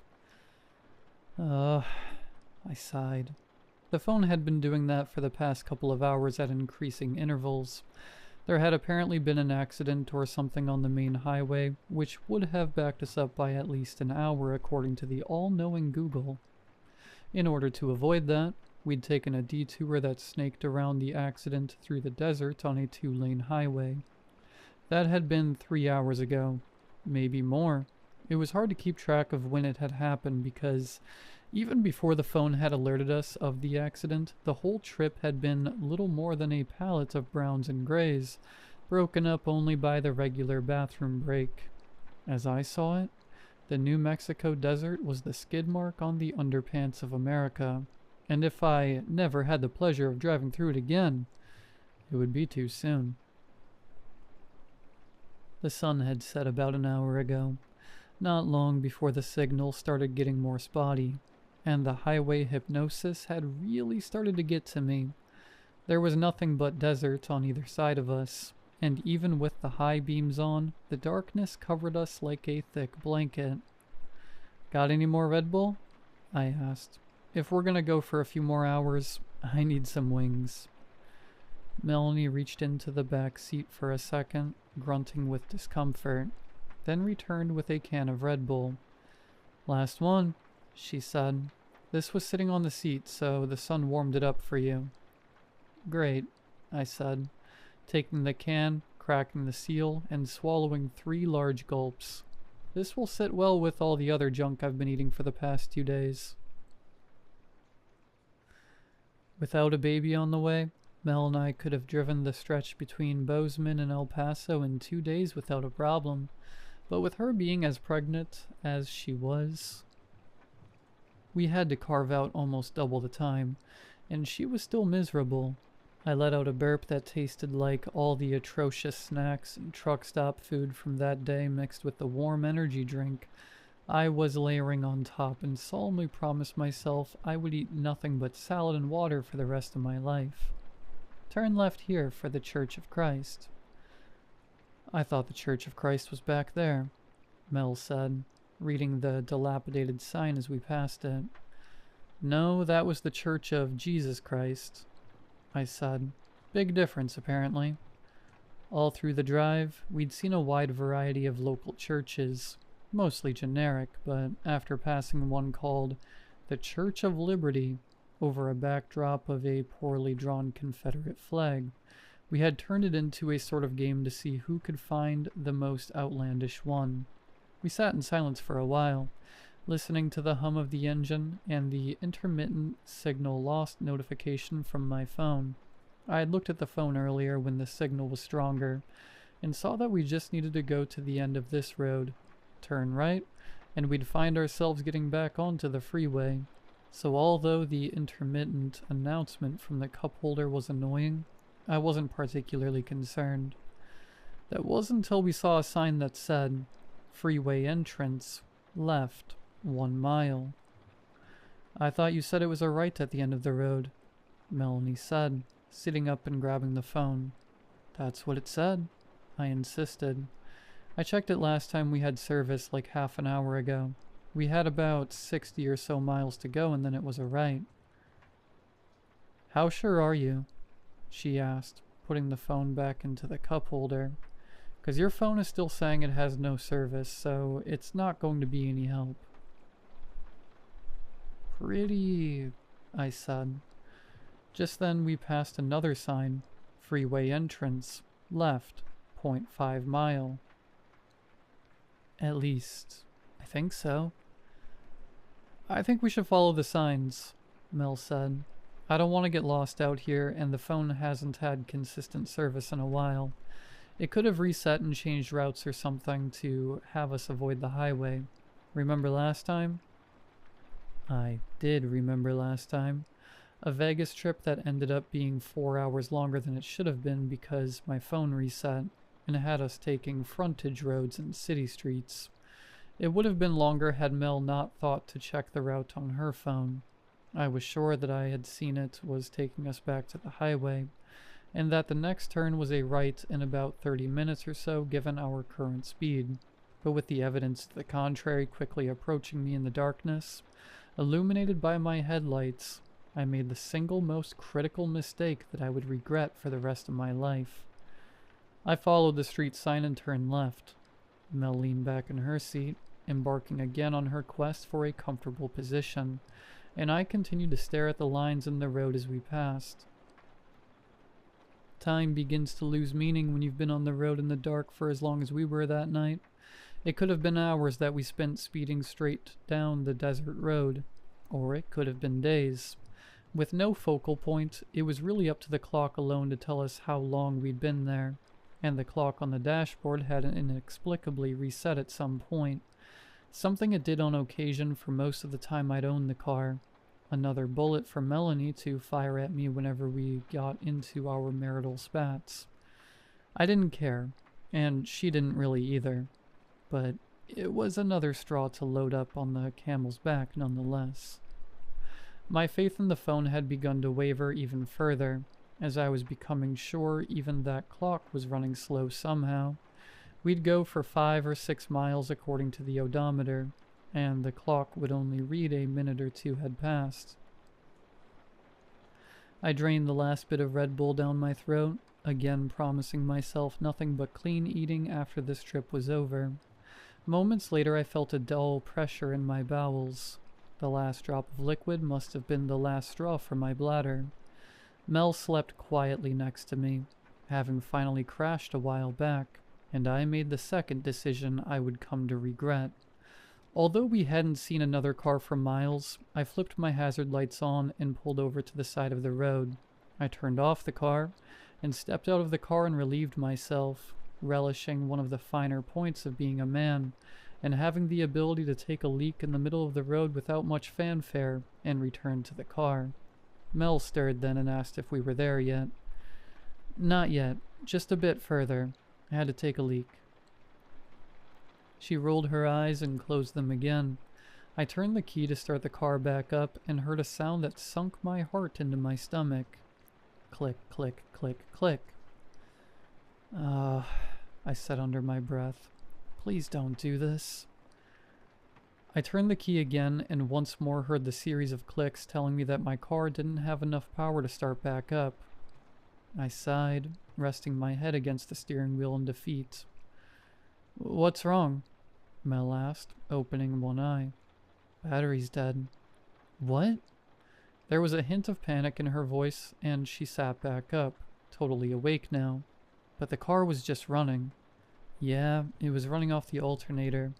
The battery needs just enough power to start, then the car can run off of the power generated by the alternator. All we need is a jump, and we should be able to get the rest of the way, as long as we don't turn the car off. But who's gonna jump us? Mel asked. When was the last time you saw a car? It's been a while, I admitted. Definitely not since we made that turn back there. Mel spat. Stay here, I said, unbuckling my seatbelt. Where are you going? She asked, the panic in her voice rising. Just up there, I said, pointing down the road. I think I see a sign maybe 100 yards out there. It might give us an idea of which direction we need to go, or if we need to just wait until the sun comes up. I could tell she didn't like it, but she didn't say anything. I'll keep my flashlight on so you can see where I am. I'll just go there, then straight back. She nodded. Unless I see a Denny's, then you're on your own. She flipped me off. I kissed her cheek and stepped out into the night. The air was brisk despite having been downright hot during the day, and I remembered learning in science class as a kid that desert wildlife had to be tough enough to endure not only the heat during the day, but the cold, sometimes freezing temperatures at night as well. I shivered and hugged my arms around my torso and made my way down the road to where I thought I'd seen a road sign. As I approached, I realized it wasn't the kind of sign I was hoping for. It was made of cracked wood that looked just a little better than the sign for the church we'd seen a while back, and on it painted in white letters it read, Gomper's Farm, above a crudely drawn arrow pointing down a dirt path to the right. My gaze followed the arrow, and I thought I could see a light far off in the distance. A scream broke through the darkness that turned my blood to ice. Mel? I called, wheeling around and bolting back the way I came. Melanie!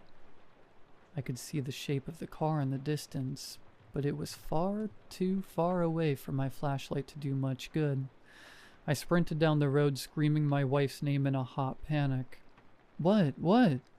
Melanie called back, alarmed. I slowed when I heard her voice and held the light up again. She was standing on the passenger side of the car with the door open. I thought I heard you screaming, I said through heaving breaths. She looked around confused. No? You didn't hear that? I asked. She shook her head. No, I don't think so. I was in the car until I heard you yelling, though. Where did it come from? I don't know, I said, shaking my head and spitting the bitter flavor of adrenaline into the dirt. Maybe it was an animal or something, she suggested. What did the sign say? There's a farmhouse or something about a mile down the road, I think, I explained. It's not exactly ideal, but if I jog it, I could make it in about 10 minutes or so. If anyone's there, all they'd have to do is give me a ride back and help us jump the car. If nobody's there, we'll probably have to wait till morning unless a car happens to pass by. She mulled it over for a moment.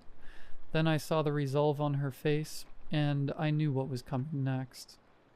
I'm going with you then.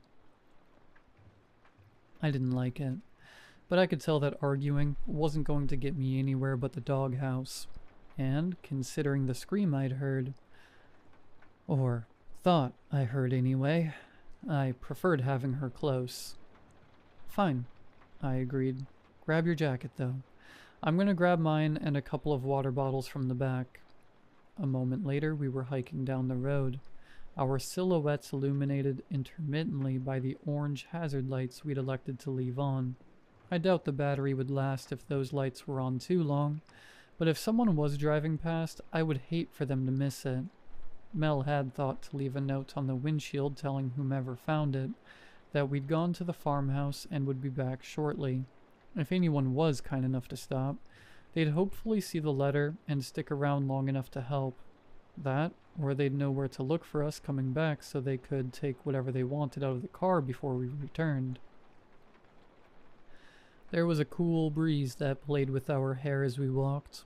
Not uncomfortable, but enough to make me zip my jacket up just a bit more. Mel held the only flashlight we had, and the beam bounced up and down in the darkness like a buoy. The car was barely visible when Mel shrieked so suddenly, I nearly tripped on my own foot. What? I asked, suddenly panicked. Look, she said, extending her finger past the head of the flashlight. What? It's gone now. Didn't you see it?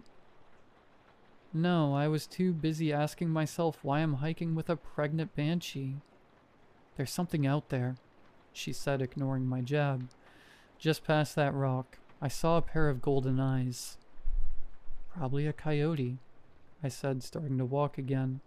They're cowards. If we keep walking and talking, nothing should bug us, especially if we stick to the road here. Mel nodded, then caught up to me. How much longer do you think it'll be till we get to the farm? Don't know, I shrugged. 10 or 15 minutes maybe? Just then I saw the eyes she was talking about, out in the distance. Next to a large boulder on the side of the road, sat a pair of curious golden eyes. Definitely a coyote, I said, pointing at it. You can see its shape a bit, all fours, low to the ground. It looks like it might be a little bit longer than the ones I've seen, but there's not much else out here that looks like that. That's probably what I heard earlier too. One of these guys catching a rabbit or something. I wasn't sure I believed it, but it felt good to get some sort of explanation on the record. We kept talking as we walked down the path, closer to the eyes, and when they disappeared, I was a bit disappointed, but not surprised.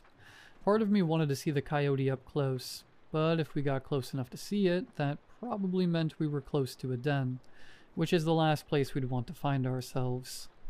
We talked about what we'd do when we finally got home, and how soon we'd find ourselves laughing about the whole ordeal when Mel stopped suddenly in the middle of the road. Crap. What is it now? I asked, looking around another pair of eyes. I have to pee. No chance you can hold it? I asked, holding back a chuckle at the poor timing. Not unless we can talk this kid out of using my bladder as a waterbed, she replied, handing me the flashlight. Where should I go? Why not right here? Are you kidding? Not even a little bit, I said. You probably shouldn't wander too far off the trail, and it's not like anyone's around to see you anyway.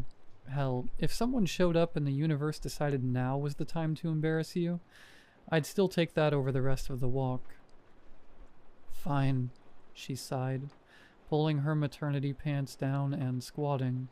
As she did her business, I took the opportunity to scan the surroundings with the flashlight.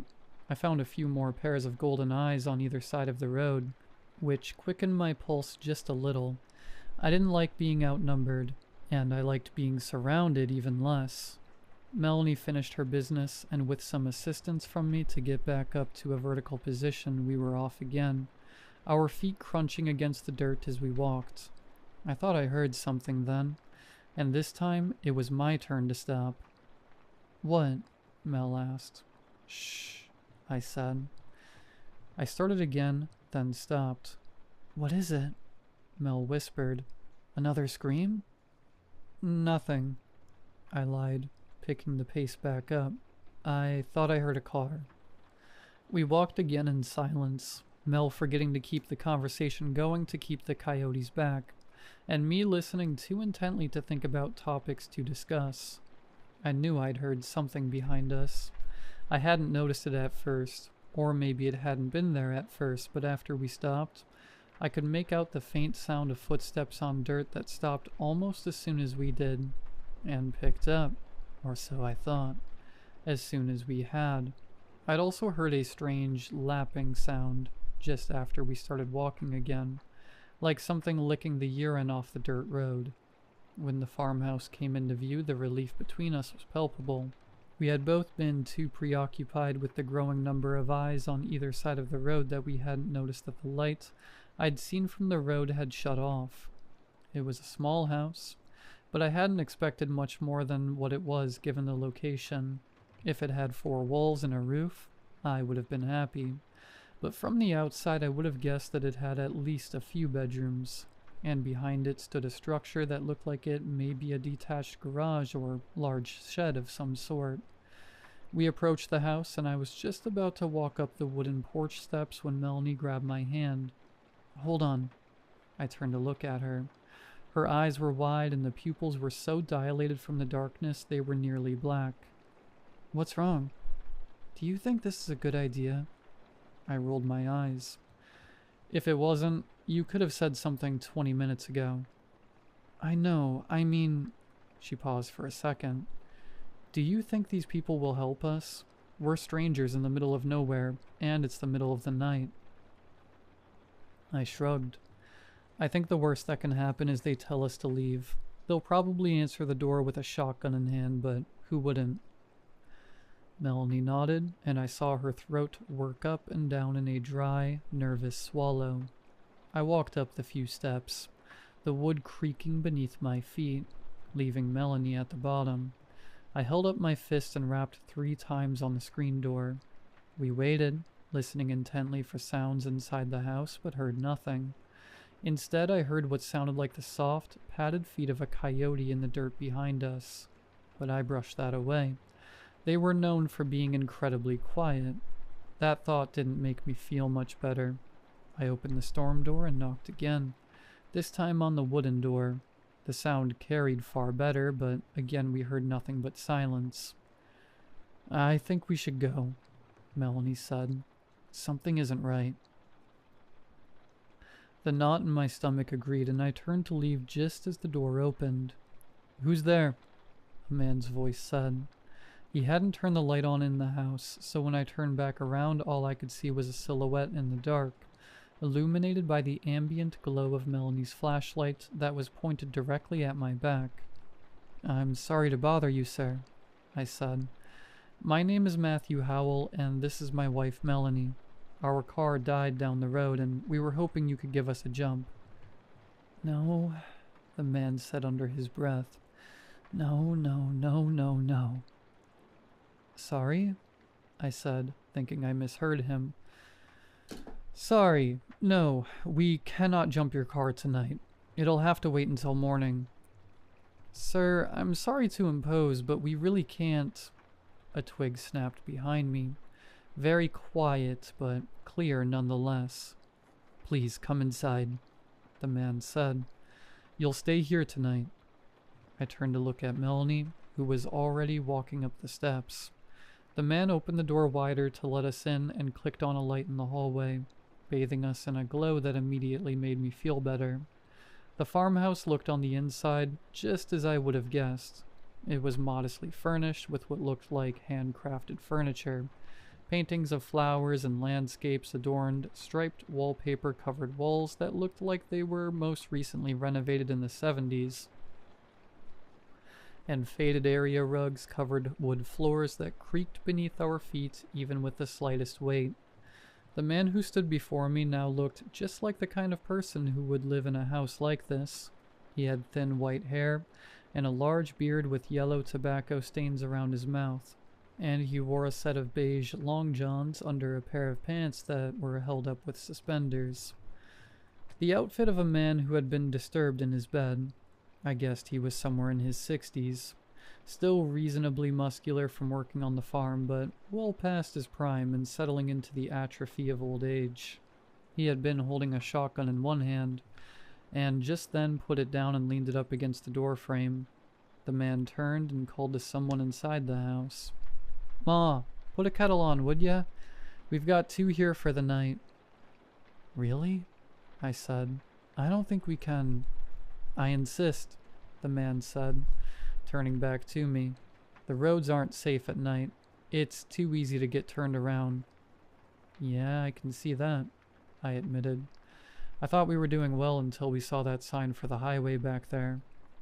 The man looked at me, and for a brief moment, I thought I saw something in his eyes, but before I could make out what it was gone.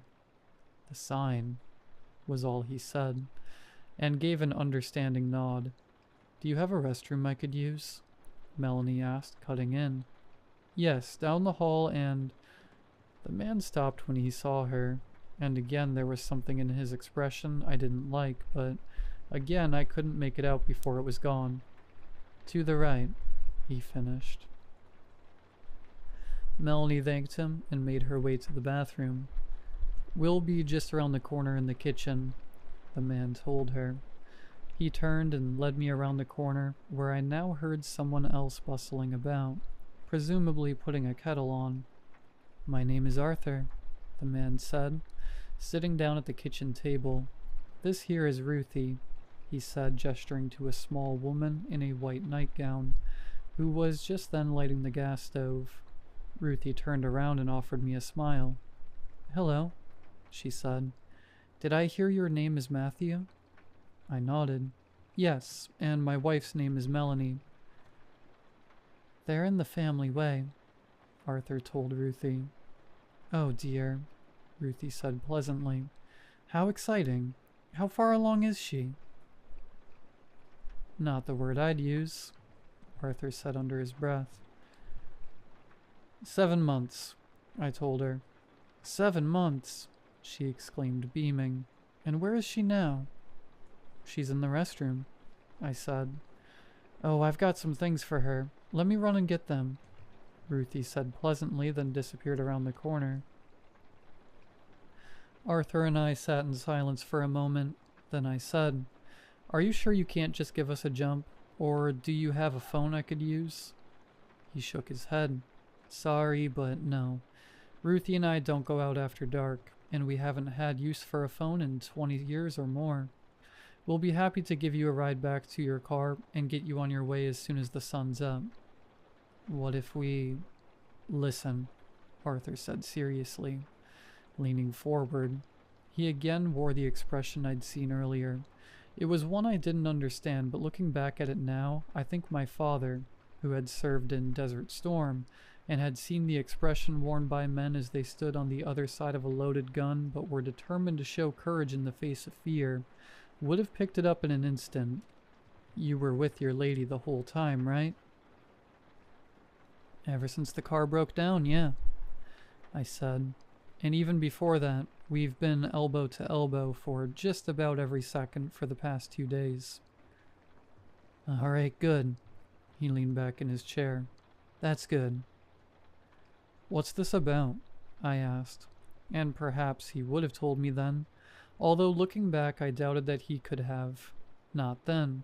But the tea kettle began to whistle, and Ruthie returned quickly to shut it off and poured the contents into 4 mugs. Melanie came around the other corner and took a seat next to me. Ruthie asked if we took cream or sugar in our tea, which neither of us did. Then she brought mugs over with chamomile tea bags steeping in each of them and took a seat next to Arthur. We have a guest bedroom at the end of the hall you can use until the morning, Ruthie said. I'm glad you found your way here safely. Yeah, Melanie said, bobbing her tea bag up and down in the water by the string it was attached to. Those coyotes were really giving me the creeps. Coyotes? Ruthie asked. Yeah, Ma, coyotes, Arthur said in a tone that sounded like they'd had the conversation 1,000 times. I gotta chase them away from the chickens at least a few times a week, you know that. She nodded. Yes, I just meant I hadn't seen any tonight was all. Probably because they were all with us, I said. There were about a dozen sets of eyes following us up the road. A dozen, you say? Ruthie asked, surprised. Yeah, that'd make sense, Arthur said. They didn't try to get you, though, did they? No, Melanie said, taking a small, exploratory sip of her tea, then another larger one, satisfied that it wasn't too hot. They stayed off the road. I think one of them was behind us, though, so I don't think they all stayed off the road, I said. Melanie looked at me reproachfully. And when did you plan on telling me? As soon as we didn't have one behind us anymore, I told her, shrugging. They didn't get too close, though, Arthur said. No, they kept their distance, I told him. I'm pretty sure the closest one was the one behind us, and that was still a ways back, I think. He nodded and sipped his own mug. That's good. Those coyotes are serious business. Do you get many of them out here? Melanie asked. Arthur ran a hand through his thin silver hair. You could say that, I suppose. More than most, but less than some. I think they like the chickens we keep in the back. Not much else to eat around here that isn't burrowed away somewhere. So it's an easy meal if they can get at them before I hear the commotion and fire off a round or two. Melanie shivered. I'm glad I don't have to worry about that sort of thing. Where are you folks from? Arthur asked, sipping at his own mug now. Montana, I said. We have coyotes up our way too, but they mostly stay in the more rural parts. And we don't have chickens or anything to worry about. I found one rooting around in the garbage, though, when I was a kid. I told everyone I thought I saw a wolf. The boy who cried wolf, Melanie teased, jabbing my side with her elbow. That's Matt, all right. I rolled my eyes and fiddled with my own tea bag. I wasn't one for tea, especially chamomile, because it reminded me of being sick as a kid. My mother swore by her herbal remedies, especially those that came in the form of tea. Are we really staying the night? Melanie asked, turning to me. I looked at Arthur, who gave me a clear, solemn nod. I said. Yeah, I guess we are. It's late and Arthur and Ruthie say they have a guest room we can stay in for the night. Are you sure? Melanie asked, turning to Ruthie. It won't be too much trouble? Ruthie waved off the idea like a fly. None at all. We haven't had visitors in 10 years or better. Not since the Pruitts came for Christmas. And aside from my boys, you are the first to come to our door in just about as long. Oh, you have children? Melanie asked. Long grown now, Arthur said, nodding and staring into his mug. Twins, Ruthie said, beaming. They're about your age, I'd guess. I've got most of their old clothes and things in the back room, if you'd like to take a look before you go to bed. I pulled the chest out of the closet already. Melanie looked at me and I gave her a shrug. Then she returned Ruthie's smile, and together they made their way further into the house. You two are lucky, Arthur said when the woman had left. How do you figure? I asked. When the coyotes are hungry, they'll try to get at just about anything that moves. If you really had as many watching as you say, you could have been walking to your own graves. I wasn't sure I believed him, but the shiver that crawled down my spine certainly did. We sat in silence for a while, listening to the distant voices of our wives talking about children, and the tick of an old grandfather clock somewhere in the house when I heard the scream again.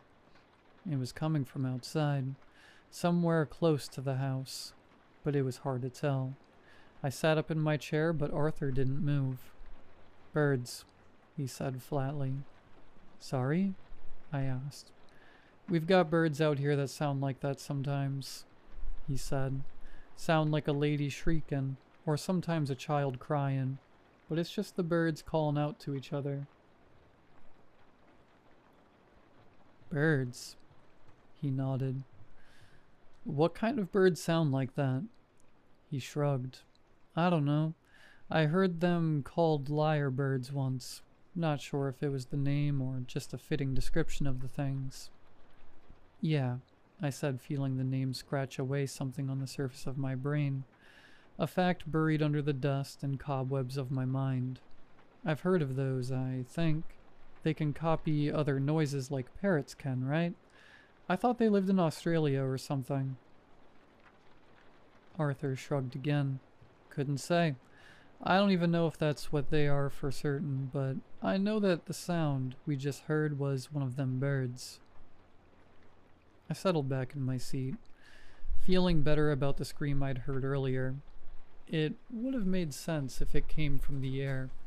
That could explain why I wasn't sure where it had come from. That reminds me of something that happened to me as a kid. Nothing like crying wolf, but it was an important lesson, I think. Arthur said, his words careful somehow. I took a sip of the tea between my palms, not because I wanted it, but because it felt impolite to leave the whole mug full.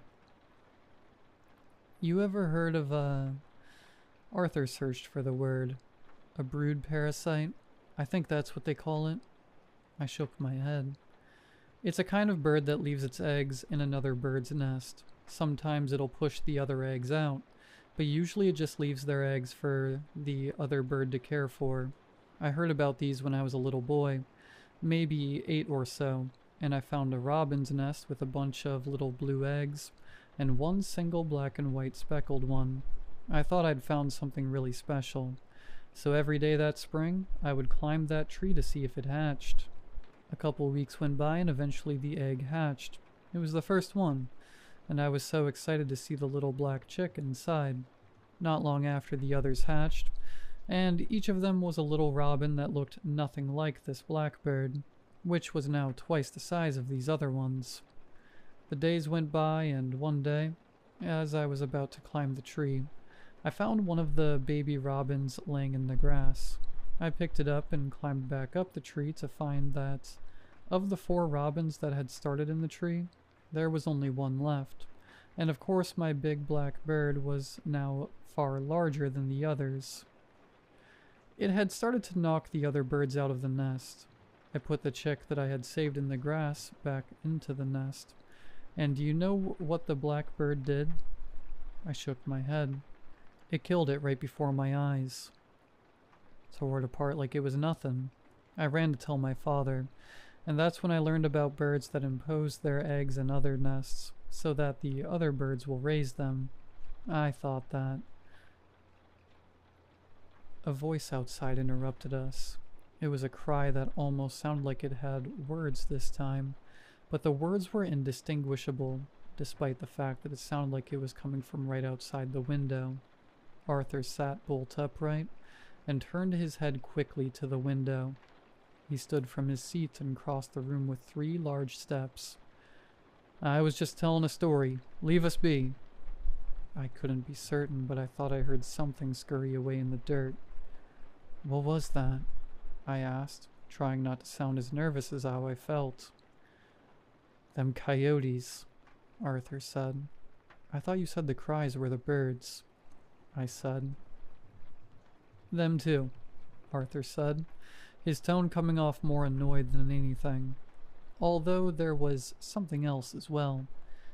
The coyotes get curious and the birds get agitated, and before I know it, this house is the busiest place in all of New Mexico. He walked around the house and I heard the doorknob shake. Was he checking the lock? Then he returned. I think it's best we call it a night. Ruthie'll be up early to make y'all breakfast, but feel free to sleep in as late as you'd like. In the morning, we'll take the truck down to the road, and I'll jump it for you and you'll be on your way. I took another gulp of tea, trying to get the mug down at least halfway, and agreed. Melanie was totally out by the time I entered the room. She couldn't have been there for long, but I saw that Ruthie had set her up nicely with a nest of pillows in all the right places, and it looked like this might be the first night in weeks that she got a decent night's sleep. I undressed down to my boxers and slid into bed next to my wife. I was exhausted, but sleep was nowhere to be found, and so I lay there staring up at the ceiling, wondering about the decisions that had led us to here. There had been a knot growing in the pit of my stomach ever since we'd parked the car, and it had only tightened since we'd arrived at the farmhouse. Arthur and Ruthie were nice enough, but there was something they weren't telling us. If I were watching the night play out like a movie, I imagined that the twist would be that they were secretly plotting our demise, or that the screaming sounds I'd been hearing were those of their victims chained up in the large garage behind the house. but I didn't think so. It wasn't that I didn't think they were capable. I'd only just met them, and had no idea what they were actually capable of. It was more that it just didn't seem to fit. It was the look on Arthur's face when he asked me if I'd been with Melanie the whole time we'd been stopped there. It was the undertone of his voice when he told whatever was outside that he was just telling me a story. It was the story itself. What was that exactly? Just an elderly man retelling a memory from his childhood. Or was it something else? A cry echoed outside the window, this one sounding like "Ma." It sounded more believable now that it was a bird, because it certainly didn't sound human now that it had the chance to hear it without other sound pollution. Not exactly human anyway. Melanie snorted beside me.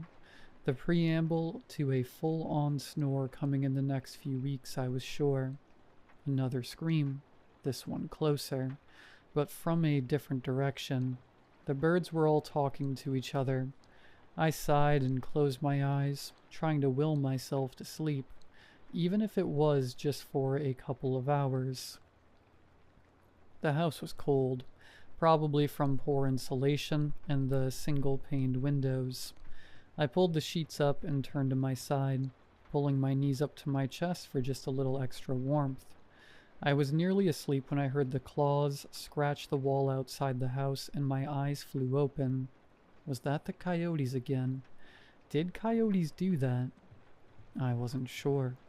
I sat up and listened for more, knowing full well that in the morning I would feel silly for being as scared as I was, but also knowing that the night has a way of making monsters come out, even if they're just the ones in your head. A scream broke through the silence, this one incredibly loud and right outside my window. I looked over at Melanie, expecting her to be as awake as I was, but she only stirred. I got out of bed and crossed the room, throwing the curtains open, hoping to scare away whatever was sitting outside. I hadn't expected to see a face on the other side of the glass. I stumbled backward, tripping on my own feet and falling onto the wooden floor with a sharp thud. From where I lay, I could see nothing but moonlight coming through the crack in the curtain. And for that, I was thankful. Had the face been that of Arthur, I would have at least understood, despite how sick it would have made me feel. But the face I saw through the glass wasn't Arthur, or Ruthie. I don't think it was even human. Just like the sounds of screaming I had heard through the wall, it was close to being human, but still not quite right. The eyes were too big and far apart, the mouth too wide, the nose too flat. Could it have been my reflection? The logical part of my mind liked that answer. It liked it a lot. I stood up cautiously, fearful that the face would still be there peering at me through the glass. But as I stood, I saw that that wasn't the case. I could see myself in the glass, just well enough to convince myself that that's what I had seen. Scared of my own reflection. Had Melanie been awake, there's no way I would ever live this one down. But despite the noises I had just made, she still lay soundly asleep. I closed the curtains again, taking care to ensure that not a sliver of moonlight came through them, then lay back down next to my wife. I didn't sleep much that night. I don't think I would have regardless. Given the intermittent screams and cries coming from just outside my bedroom window. But every time I closed my eyes, I could see the image of the face that was looking back at me through the glass. A circus funhouse image for a human face, burned into my retinas like the flash of a camera lens. I must have fallen asleep at some point, because I opened my eyes to find rods of sunlight cast from the window into the bedroom. Melanie was stirring, which meant soon she would be awake and in the bathroom. I checked my phone. Still no service, but it reported the time to be just before 6. I got out of bed and got dressed, determined to get out of there as soon as Melanie was ready. The image from the night before had dulled by then, and although the memory still gave me the creeps, the logical part of my brain had daylight on its side, and by the end of breakfast, I would have myself convinced that it had been my reflection in the glass. I quietly opened the door and stepped out of the bedroom. The scent of coffee wafted through the air, although I didn't hear anyone moving around the house just yet. I made my way to the kitchen, expecting to find either Arthur or Ruthie sitting down at the table enjoying a mug, or at least a full pot of coffee with a timer that had gone off. Instead, I found 2 empty mugs of coffee and a half pot sitting on the burner. I didn't have time to wonder where they'd gone off to, because I heard Ruthie's voice in the yard calling to Arthur. I peeked out the window to see Arthur's truck backing up toward the large garage. "Was it just the one?" she called to him over the sound of the truck's engine. Arthur turned off the truck, stepped out of the driver's seat, and came around to the bed where he had 2 large iron poles sticking out over the back. "No, it was 2 this time," he said. "Got a 1-mile one and a half-mile one now." He dropped the tailgate of the truck, and the 2 metal poles clattered loudly. "They're getting more clever, Ruth," Arthur said, hoisting the large street signs out of the back of the truck and carrying them to the shed. "It was only the one sign with the Pruitts, and I don't even know where they're getting these things. Probably off some stretch of the road around here. We're going to have to do something about it sooner, or—" "Don't you say such a thing," Ruthie said sharply. I know, Arthur said, putting his hands up. "I'm sorry. I just don't like cleaning up their messes is all." "Well, take it up with them," Ruthie said. "He's your—" Arthur looked up fiercely at her, and she didn't finish her sentence. "He may be yours, but he ain't mine," he growled. "Mine's out under the apple tree." The couple walked around toward the door, and I quickly slipped back to the bedroom. Melanie was sitting up. "Hey, Matt, what time is it?" "I don't know," I said. "Somewhere around 6, I think. We should get going, though." Melanie stretched. "Yeah," she said through a wide yawn. "That's probably a good idea. How'd you sleep?" "I slept great," I lied, knowing that the truth would surely cause questions that I'd rather not answer just then. "Me too," she said, scratching the back of her head. "Best night's sleep I'd had since I got pregnant. Let me pee, then I'll get dressed and we can go." I agreed, trying not to sound too eager with the rising sense of unease filling my gut. She got out of bed, donned a robe that I assume Ruthie had given her the night before, and padded her way to the guest bathroom across the hall. Arthur had gotten up earlier this morning to collect the street signs we had seen the night before. That much was obvious. What wasn't obvious was why. Who had put them there? The elderly couple returned from outside just as Mel was coming back from the bathroom. "Oh," Ruthie exclaimed. "I didn't think you two would be up for at least another hour or so. Let me get breakfast on." "That's all right," I said. "We really should get back on the road anyway."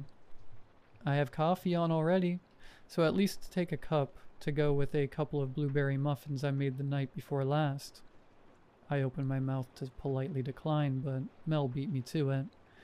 "I don't think I can look at a blueberry right now," she said, followed by a dry heave. The woman nodded knowingly. "Just fine, then. How about you?" I shook my head. "I'm not much of a breakfast person," I told her. "All right," Ruthie said, drawing out the word like she was talking to children. "But if you leave this house hungry, it's your own fault."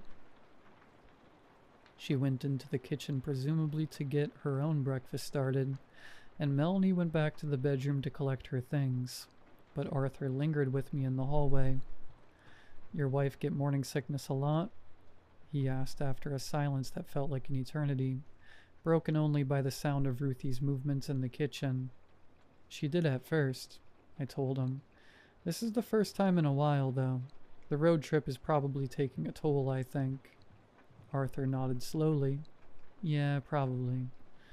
Then, after another long pause, "You said you were with her the whole time, right? Ever since your car broke down?"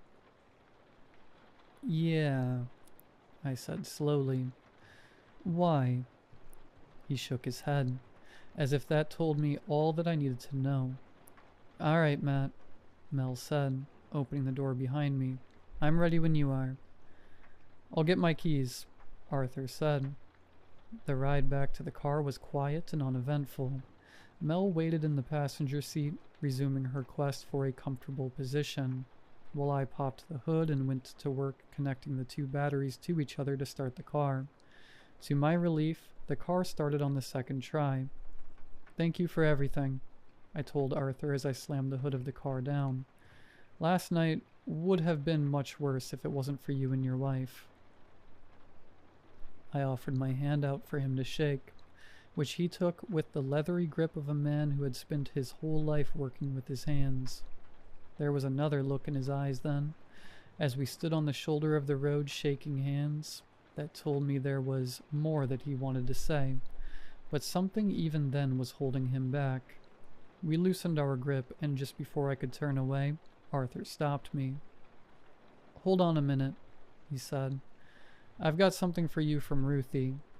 He went to the cab of his truck and returned with a dilapidated cardboard box. "Some clothes for your little one. It ain't much, but we won't get any use out of them." I took the box and thanked him, doubting that we'd ever use them, but feeling that if I refused, he would insist, and I would still leave with the box. "Thanks, Arthur," I said. "One more thing," he said before I could turn around. His voice got quiet when he spoke, just above a whisper and far too quiet for anyone other than the two of us to hear. I looked up at him and frowned, searching his face for the joke that wasn't there, nodded uneasily, then said goodbye. Arthur stood in the middle of the dirt road, waving broadly at us from the rearview mirror as his silhouette disappeared into the dust, kicked up by our tires. I never thought I'd return to Gomper's farm, let alone so quickly, but circumstances change, and with them, expectations. It took me nearly a whole day to find the road signs had let us down, and by then it was dusk and I returned back to my hotel, so as not to be out after dark. Melanie stayed home this time. Her condition had gotten significantly worse since our road trip, and she had been prescribed bed rest, among other things, until she was ready to deliver. Her mother hadn't been happy with me flying out to New Mexico, even with the lie we told her about it being a work trip, but her mother's chagrin was a small price to pay for what I was hoping to get out of a reunion with Arthur and Ruthie. I drove up the dirt road, following the only street sign now for Gomper's farm, hoping to find an answer to something that had happened to us not long after returning home. I parked my car next to Arthur's pickup truck and stepped out. I waited for a moment, wondering if I would hear the sound of the birds carrying human-like screams along the air. To my relief, I heard nothing at all. I walked around to the front of the house, prepared to knock as I had mere weeks before, but found that I didn't need to. The door to the farmhouse was open. Dirt coated the entrance floor, suggesting that it had been open for a while. Cautiously, remembering the face I had seen in the window but feeling the bravery given to me by the daylight, I called out into the house. "Hello?" I called. "Arthur? Ruthie?" No reply. I stepped into the house, noting first that the shotgun Arthur had answered the door with was no longer propped against the wall in the corner by the door. "Hello?" I called again. "Is anyone there?" I explored the house carefully, worried that if I surprised anyone too much that I would find my skull full of buckshot, but sensing that I was totally alone. The kitchen was clean, with only a couple of plates in the sink with dried-on food that could have been from the night before, or perhaps longer. The bedroom where Mel and I had stayed looked exactly like we had left it. I called out again as I headed up the stairs towards the part of the house I hadn't been. There were 3 doors down the hallway from the top of the stairs. I chose the first and opened it. It was a young boy's room, a time capsule from decades ago.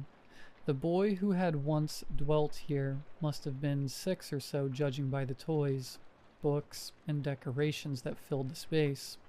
Above the bed in large block letters was the name Jonathan. The next room was a bathroom adorned with yellow daisies over most of the surfaces. I opened the door to the final room and was struck by 2 things simultaneously. First was the body of Ruthie Gomper laying in the bed. She wore a nightgown and looked as if she had gone peacefully in her sleep. Second was the putrid odor that had somehow not completely filled the house, possibly because the door had been left open. It was clear that she had been dead for at least a few days, perhaps not long after Mel and I had left. But there was still no sign of Arthur. I went downstairs and out the front door, glad to be rid of the smell that followed me after I opened the door. I walked around the side of the house, calling Arthur's name and getting nothing in return. I checked inside the large shed and found the road signs that Mel and I had seen driving down the road that night, along with a third that said freeway entrance, left 1 mile. Just like the first sign we had seen, I turned the flashlight in my phone on and held it up to get a better look at the shed. There was some old farm equipment scattered around the area, but what caught my attention was toward the back. I took a few more steps to get a better look and found a corner of the space had been decorated like a bedroom. There was an old bed with a rusty frame and a torn mattress set up in the corner, along with a collection of what appeared to be chew toys sprinkled around. Above the bed in block letters, similar to the boy's bedroom I had seen in the house, was the name Christopher. I took a few more curious steps forward to get a better look at the makeshift living space, then felt something at my feet. I stooped to pick up the item buried in the dirt and found part of a chain. As I picked it up, the chain emerged from its resting place in the ground, and as I pulled it up, I found that it was connected to a large metal pole posted near the bed. I followed the chain to the other side and found at the end part of a broken shackle. I dropped the chain, letting it tinkle to the ground, and left as quickly as I could. If Arthur was here, I knew that this was the last place he would want me to be. I examined the rest of the farmyard, wondering where, if at all, I would find Arthur, and my eyes landed on a shape beneath a tree in the distance. I could hear Arthur's voice from the weeks before, "Mine's under the apple tree," and wondered if this was the tree he had spoken of. As I drew closer, the shape beneath the tree became clearer, and I recognized it as the man I sought. "Arthur," I called, beginning to jog now. "Arthur, I really need to..." I stopped. It was Arthur, but he wouldn't be answering any of my questions. The top of his skull was missing, and his body was slumped against the trunk of the tree, hunched over the barrel of the shotgun that still rested in his mouth. His body was covered in bite marks and scratches that looked like perhaps he had given himself the least painful death presented to him. Beside Arthur's body stood a wooden cross with the name Jonathan carved into the horizontal piece. He had said his was under the apple tree. He had meant his son. Which begged the question I had come with that now seemed wouldn't be answered. What happened to the other boy? A piece of paper stuck out between Arthur's fingertips. I stooped down and grabbed it, hoping perhaps a suicide note would give me at least part of the answer I had come for. It wasn't a note, however, but a photograph. One that had to be 25 years old or so. A younger-looking Arthur smiled back at me, holding a 5-year-old at his hip who wore a wide grin and a pair of overalls just like his father. Next to them stood a younger Ruthie, who stood next to another child who was far larger than the first and whose face had been scratched out. My stomach twisted in knots as I looked down at the second boy. The shirt he wore was one that had been given to us in the box of old clothes. But despite the clothes, it was clear to see that there was still something off about him. His legs and arms weren't quite right, his fingers too long, his torso too thin, It was the body that belonged to the face I had seen when we had spent the night and I opened up the curtain, a creature meant to seem human, but had just missed the mark. I put the photograph back into Arthur's dead hand and walked back toward my car. Melanie hadn't been right ever since we left that night. She had gotten sicker and sicker by the day. Her obstetrician gynecologist had insisted that we had come in to make sure everything was all right, and that was when we discovered it. Melanie was pregnant with twins. The doctor told us that it was possible, however rare, to miss a child on the ultrasound, but I knew that wasn't what it was. The pieces all started to fall together for me over the next few days, which led me to take a flight back out to New Mexico in the hopes that Arthur and Ruthie could help us. When we had left that day, Arthur had told me something that I hadn't taken very seriously then. He said, "If she has two, take the little one and run." Those words echoed in my head when we went through the box of clothes Ruthie had given us. We saw that the baby clothes came mostly in pairs, which made sense because we knew that the couple had twin boys. But when we noticed that there was always a far larger outfit than the other, I began to wonder why Arthur had told me to take the little one and run. What had happened to his little one? Furthermore, why had he been so concerned about me leaving Melanie alone that night? He had asked me at least twice to make sure, as if it were vitally important, and I had shrugged it off, not realizing then that I had left her alone that night, just once, when I jogged out to get a better view of the street sign, just before I heard her scream. She doesn't remember it, but I believe that moment is when that thing, Christopher, got to her. Arthur had warned me about the birds that lay their eggs in another bird's nest. He had even gone as far as to call the things making the terrible noises birds, and it hadn't clicked. He had been trying to warn us about Christopher, and however many others like him there were living there at the farm, about the dozen or so pairs of eyes that had followed us up the trail to the house. Those things didn't like that, and stopped him. They had cried out in the dark outside the window as they listened to him tell me the story about the brood parasite birds, and the birds who mimic the sounds of children crying.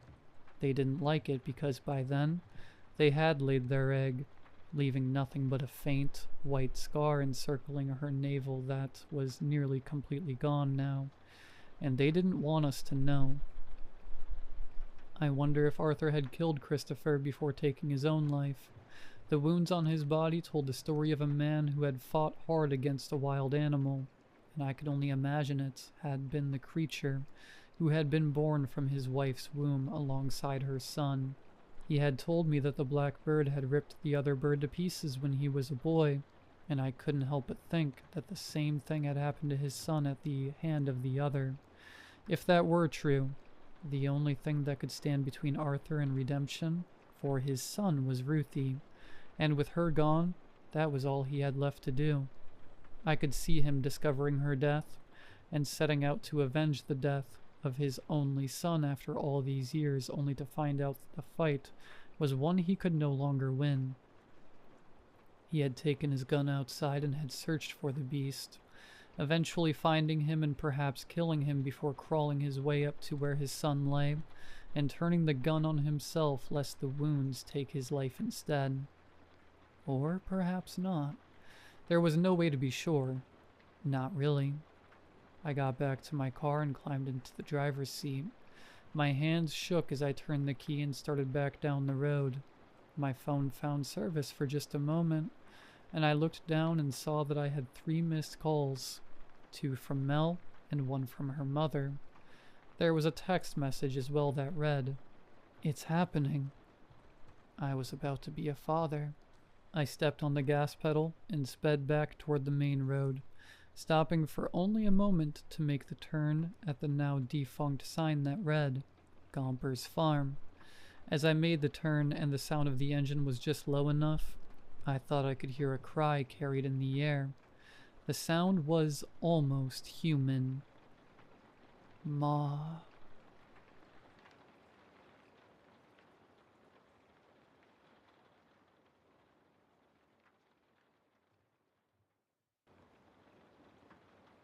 So why is it called Hollow Skin Grove? Eli finally began a few minutes into our hike. I don't know, Heather returned. Probably named after a type of tree that grows around here or something. What? That's a lame answer. What do you mean you don't know? Isn't it your job to research the locations before we check them out? Well, yeah, but the location names aren't always the important part. Just because an area is allegedly haunted doesn't mean it'll be named after the legend. Yeah, it does. That's like 90% of haunted locations. Goatman's Bridge, Amityville House, Gettysburg Battlefield. Okay, well, Goatman's Bridge is a nickname given to Alton Bridge. It was named something else before it was haunted. Same thing with the Queen Mary. The boat isn't actually haunted by the Queen, dude. Look, all I'm saying is that Hollow Skin Grove definitely sounds like a location based on a local legend, more than the local flora. Heather shrugged. I don't know what to tell you. Well, I looked into it. All that came up was mentions of it in online forums, and nobody had seemed to actually walk all the way out to the place to confirm what it was. It was all inconsistent accounts from locals about strange noises and figures in the woods. Nothing to link the name to. Hang on. Eli snickered, slowing his pace and placing a hand to his head. You're telling me that we're walking miles out into possibly gator-infested bayous on the word of inconsistent accounts? Look, Eli, we're already scraping the bottom of the barrel here. We've hit all the big ones that we can afford to drive to, so unless you want to start funding plane tickets out of state, this is the best we got. My friend put his arms up in defeat, then crossed them with a smirk. Alright, fine. I'm just saying, we already drove 3 hours to get here, so it'd better be worth it. What's one of these so-called accounts? Convince me. I saw a slight smirk appear on Heather's lips, eager to finally flex her knowledge. Well, like I said, there was a lot of the usual stuff. People hearing noises late at night, screams, moans, ghoulish wails, standard ghost fare, she mocked, wiggling her fingers. But the thing that got me was the disappearances. One of these spots. Jackson finally cued in with a chuckle. How many this time? Allegedly, quite a few. I didn't look into records and stuff for authenticity, but there are a few people who claimed it and gave names, so there has to be merit. A lot of decent-sized towns surrounding this area, so it's not unbelievable that the population could get lost out here. Jackson kept his hands stuffed in the pockets behind his overalls, but adjusted his shoulders nervously. I mean, isn't it possible that they just sort of got stuck in the swamp somewhere, fell into the water, and a gator ate them? That caused Eli to stop in his tracks. Oh, come on, Heather, really? Is that what we're walking into? I am not wading into the bog if... Okay, would you two chill out with the gators? Heather rolled her eyes. This area is clear. There haven't been wildlife reports on crocs in a long time. I made sure of all that. You think I'd want to be out here if that were the case? Hey, don't lump me in with Eli. Jackson chuckled. I was simply pointing out the possibility that maybe those wails and vanishings were not so paranormal. Always healthy to have a stick in the mud along for the ride on our paranormal hunting crew. I quipped at him with a smug look. Keeps us grounded. He flipped me off. Well, if y'all would let me finish my debrief, I could probably diffuse any skepticism you may be having. Heather teasingly huffed. Right. Carry on. I urged her. I had already heard the tale that I knew she was about to tell when she texted me about the spot. But I was eager to hear it again. Thank you, Shell. She gleamed showily before setting her face back into its ominous glare. So there's all these disappearances, right? And that's creepy enough, but get this. There's this guy on one forum, and this area is super low-key, mind you. Not the kind of place that people would actively just make stuff up over, like other urban spots. This guy comes in with a story about how he's out in the woods fishing, right? It's secluded, it's peaceful, and there seems to be a decent amount of fish. So he hangs around for a while and gets carried away till the sun sets to about where it is now. I can feel the hot, humid air around us chill a bit as Jackson, Eli, and I look at the sky that Heather gestures to. The sun's nearly set below the fingers of the surrounding trees, casting the world in that silvery blue haze that comes with twilight, that scarce hour between the hushing of birds and the waking of crickets. A limbo where the comfort of day meets the unknown of night. My excitement grew as Heather continued. Now, according to him, he's a rugged redneck type, the kind that doesn't scare easy, and certainly doesn't fear the dark. But he says that as the lights start to dim, he starts getting this eerie feeling. The air starts to smell rancid, and not like the usual swamp stench. He said it was pure rot. Dead fish and hot old meat. So he's standing there on the shoreline near the water, starting to get a chill up his spine, and he's finally about to leave, but then he hears a slosh across the way.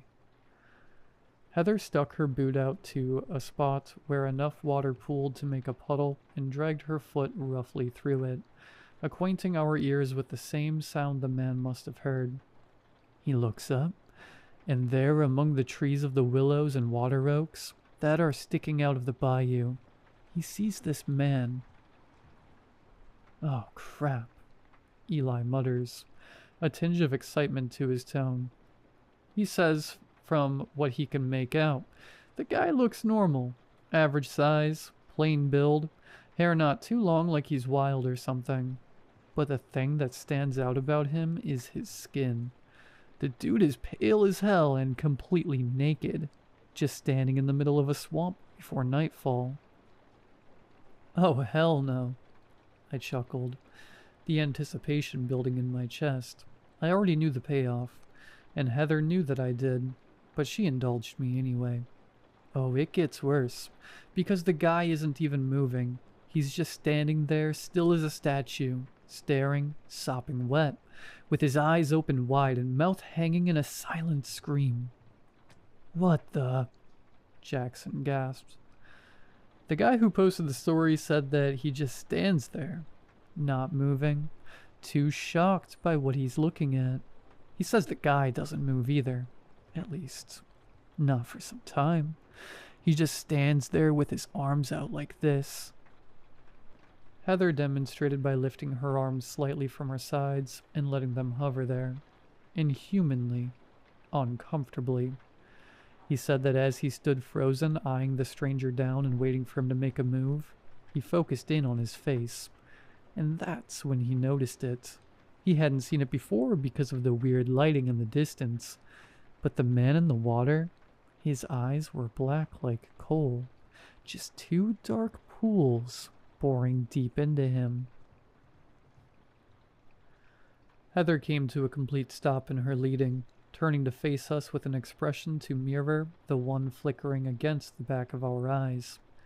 He said as soon as he noticed it, and the flag finally went off to run, the man out in the swamp crouched down, sinking himself into the water until he disappeared. He said the last thing he saw as he snatched up his rod and ran was bubbles on the surface, slowly gargling toward him.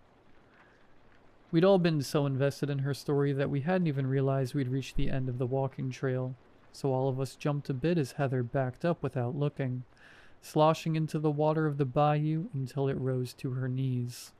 With an innocent smirk, she said, "Well, come on in. The rest of the way we move by pond." Eli, Jackson, and I all looked at one another, and with varying degrees of confidence, checked our waders, then sloshed in after her. And there it was, with the finale of Heather's masterful storytelling.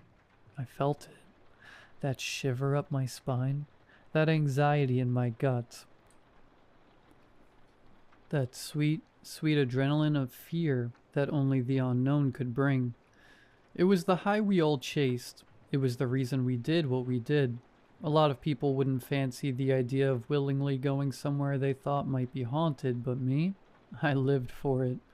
Ever since I was a kid, I was fascinated by ghost stories and urban legends. Things that people couldn't explain or places that's origins were borderline unknown. That's a special rush with the unexplained that you just don't get anywhere else.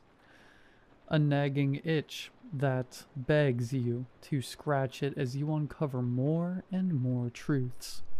That's what always drove me into places like this. Dark forests and abandoned houses. Places so mysterious and dripping with potential that an entire county could make up cultures built around them. But it's always a double-edged sword. That mystery is great, yeah, but it only takes you so far. Most of the time you get there, and after a few hours, the case is closed. It's all made up. The forest really is just dark, and that's all that it is. And that abandoned house, the detached footsteps you were warned of and ghostly groans tend to just be its old wooden joints creaking and popping. The payoff is never as good as the build-up, and though years of running the same routine had yielded minimal results, it never stopped me from pursuing more, because at the end of the day, the high was worth the hangover. It was fun to explore and freak yourself out with friends for an hour or two, because at least the memories that followed outweighed the letdown of the lack of anything real. I think deep down, though, even though I often told myself that, I truly did one day hope to find a pot of gold at the end of that rainbow. Something real and tangible to show that I wasn't silly for chasing childhood campfire tales. Something truly paranormal to scratch that insatiable itch once and for all, whose mystery I could chase until the end of time. Looking back now, I feel foolish for ever wishing for such a thing, for ever thinking that finding such a horror would bring anything good. Our hike through the water began slow and careful, moving through the murk so as to not slosh any into our overalls. We'd borrowed the gear from Eli's dad, and aside from wanting to keep dry ourselves, we really didn't want to return it waterlogged. "Shelby, can you pass the GPS?" Heather asked, leaning back. As much as I'd like to pretend I studied the map by heart, we're gonna get turned around fast with all the water. "What's up with all this anyway? I thought you said there was a walking path," Eli asked. "Apparently there is, but the summer rains flood the bayou and brings the levels up. Someone in the forum who came out here said the place is more worth coming like this anyway. Adds to the creep factor." "I hope so," Jason snickered. "This has to be one of the most intensive treks we've done so far." "It'll be worth it, I bet," I chimed in. "I've got a good feeling about this one." I really did. Maybe it was all that prep and extra effort that made it feel more of a grand adventure, but as the sun set lower in the sky and the space between the trees grew from that hazy blue to a dark, foreboding black, my heart thrummed faster. Deeper into the bog we went, further away from civilization, and more into an unknown that so few other people had dared to travel. Us, though? We were going all the way. That was the plan, at least. Where so many other people had chickened out and never made it to the grove itself, we had the intention of getting to the clearing and seeing if we'd really find the mysterious man of the bayou. Solid proof that all our searching wasn't in vain. We were grizzled veterans at this by now. And we weren't going to be deterred. Then again, maybe a grizzled veteran would have turned back. Maybe they would have seen the signs and got out of that swamp as fast as possible. Maybe it was so many years of that nagging itch that drove us deeper into those woods against our better judgment. I didn't start to feel it until the twine. We had been moving around for half an hour, Heather guiding fearlessly in the front. Eli was behind her, then me, then Jackson heading up the rear. We'd flicked our flashlights on now that the swamp had become a dark maze of moss-tangled stumps and algae-ridden pools. I held my breath each time I swept mine through the trees, caught in the middle of both the desire and fear of spotting a man nestled among the dark bark. He never appeared, though, no matter how deep we went, and there wasn't a noise out of place save the occasional Huron song to join the chorus of cricket chirps. That changed when suddenly Eli went tumbling forward in front of me, nearly toppling into the musky basin, if not for Heather's back to catch himself on. "Whoa, Eli," she scoffed as water sloshed up behind her, sprinkling her back and pouring a bit down her waders. She was mad, but once she saw the state of our friend, she stopped complaining. It was clear he got it worse. All of us tried to be sensitive, but we couldn't help but crack snickers as Eli stood back up, water dripping down his face and shirt as he glared unamused. Eventually our chuckles broke him down, and he started to giggle too. Yeah, laugh it up. It was bound to happen to one of us eventually. There was no way we made it out of here dry. "Of course it happens to you too, man." Jackson shook his head. "You good? What did you even trip over?" "I think a root or something. Whatever it was hooked my foot good." "Maybe it was this," I offered, shining my light in the space between him and I. Up from the depths, a thin line of string had surfaced. We all gathered to look and saw that it was just simple twine. Coarse hairs tangled together and bound to make a rope just thicker than a plastic straw. Heather reached out and pulled it up with a finger.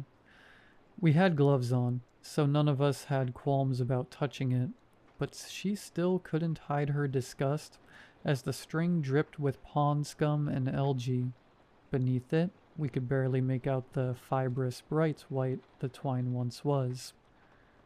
"This looks man-made," Heather noted. "You did say this was a walk path," Jackson replied, grabbing one end and tugging. At first we thought the string was simply loose, but as he pulled, more emerged from the water, going taut somewhere beneath the surface near a tree, like it was tied to the stump. "If this is a flood area, they probably strung these up to make sure people could still find the trail." "I guess that would make sense," I nodded. Eli hesitated a moment before responding. "Either that, or it was a fence to warn to keep out." That sent another chill across the air, this one much stronger than the last. It was night now, and though Heather's recount was scary, nothing was more exciting than being closer to the grove, possibly finding the border that warned there was no going back. Still, even though I bought the boys' theories, something about the string put me off. It was unusually low to the ground for a guiding line, and though it could have slipped, it was also white. Wouldn't something for safety be a more fluorescent color like yellow or orange? Heather didn't help ease the feeling as she spoke, tugging the coil tight again and tracing it with her eyes between GPS glances. "Well, my money is on Jackson. The rope leads along the same path we need to walk." "That's good to know. If we get lost from your terrible navigation, we can use this to get back." Eli smirked. Heather flipped him off before turning forward and continuing on, the rope still in her hand as a railing. Everyone laughed at the interaction and moved on, but I couldn't give more than a courtesy chuckle. The rope on the abandoned path in the middle of nowhere that rarely anyone ever walked, led along the same path we were on. And well, maybe Eli was right about getting back. To me, it felt more like it was beckoning us forward. From that point on, the twine became our new GPS. Before, Heather had to stop now and then to orient us, but with the rope, it was winding onward in the exact path toward hollow skin. Maybe Jackson was right, but the longer the rope ran, and the more stumps we found it lassoed to, the less it sat right with me. If this trail really was so obscure and unknown, Why would someone take the time to hang lines up around it? We'd been down roads far more traveled with fewer safety precautions. Still, I didn't say anything yet. Nobody else seemed bothered by the occurrence, so I left it be, lest I amp up the fear too early into the journey. Turns out, I didn't have to. Our second omen to turn back came another 10 minutes later. We heard our first abnormal noise. Eli and Heather were small talking about the surrounding trees, pointing out a few barkless types that could be considered hollow-skinned. How is that hollow skin? Eli snorted. It would have to be a tree with all bark and no trunk, not the other way around. Whatever. People name things weirdly all the time. Why do we call it a driveway when it's where we park? Eli ignored that excuse and looked around. These trees are pretty weird, though. They look like regular oaks, so why do so many have their bark missing?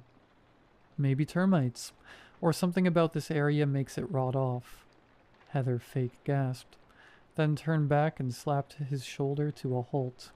Maybe the skin falls to the ground and becomes, get this, hollow. Boo, Eli scoffed. Jackson and I sat listening to their bickering with amused grins, the only other noise being the ambience of our sloshing and the nocturnal fauna. Then it wailed out. It was distant, yet too close for comfort, somewhere just off in the trees beyond our flashlight beams. A shrill, raspy whine.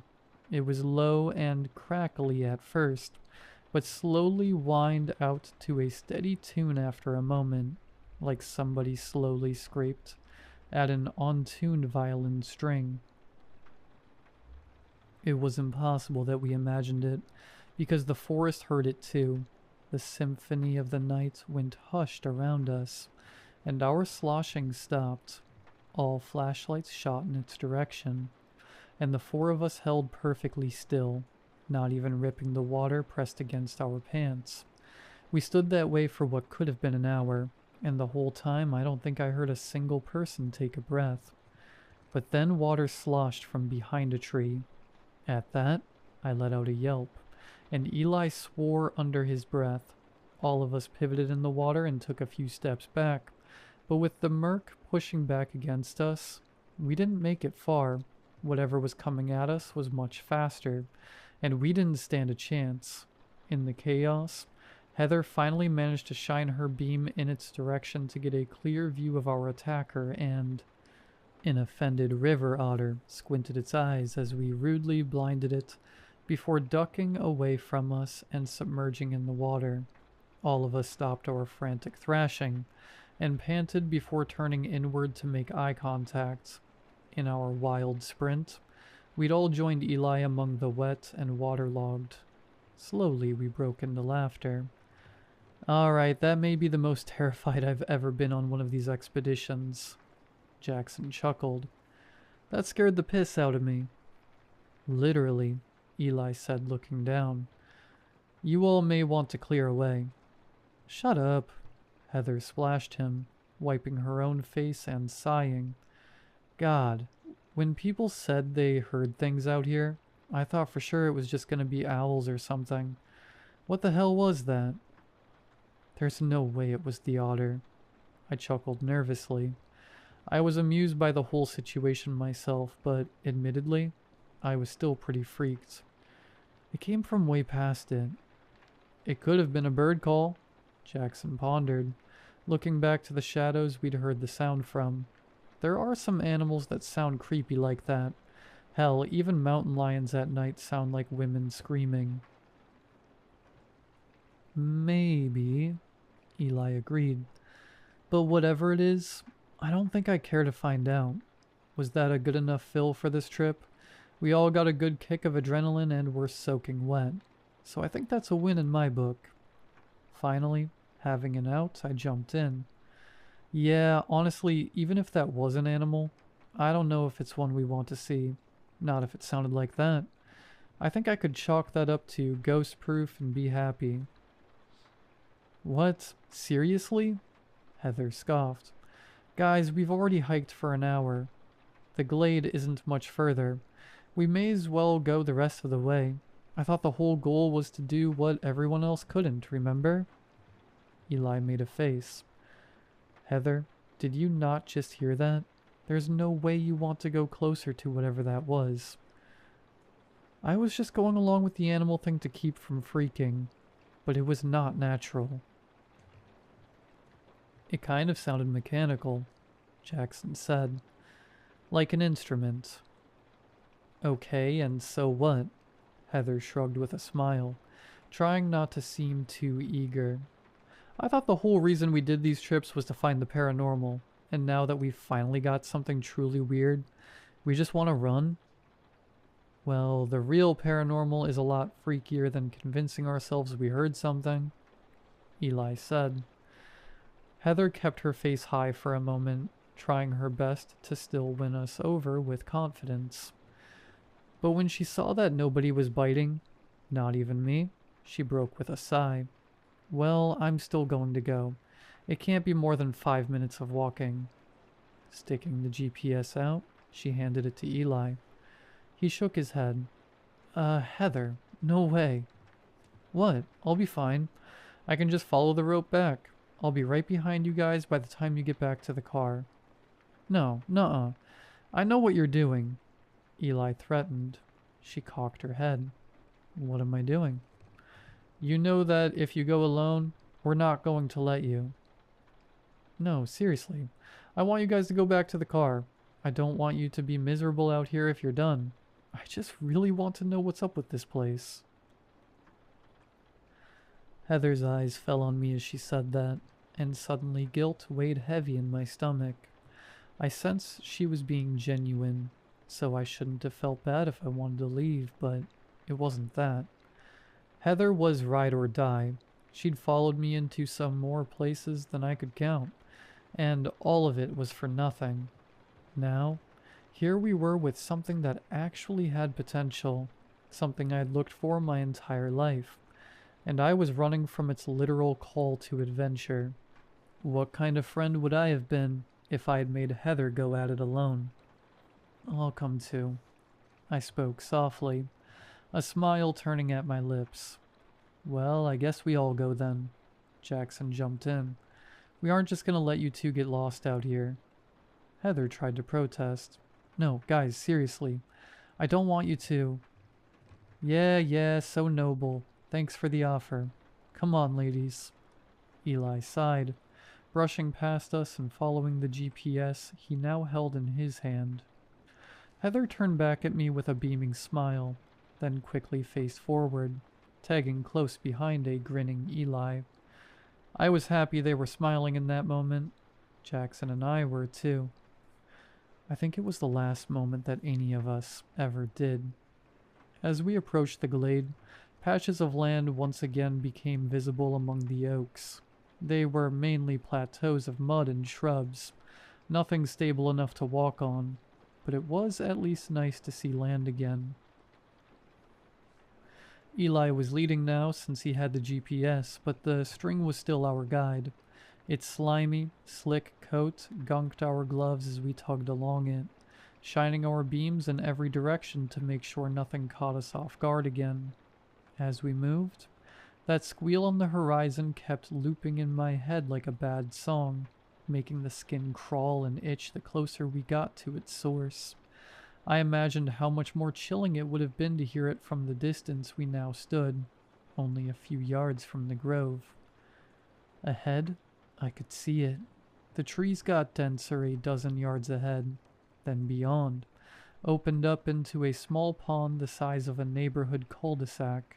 The trees had been ominous with our lights dancing between them, but somehow the open space was even more foreboding.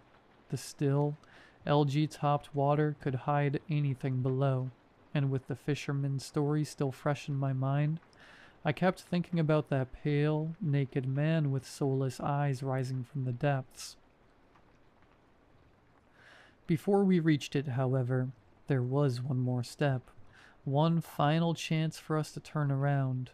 Protruding from the water a few yards in front of us, Our flashlight skimmed across a small island of muck and pond scum, a plot of land just barely gasping above the surrounding flood. The rope led straight onto the platform, but there was no tree that it was tied around this time. Instead, it roped onto something nestled among the shrubs that contrasted the dark muck harshly. As we approached with caution, I tried to make out what it was, but something paused our progress. "Ow!" Eli suddenly blurted.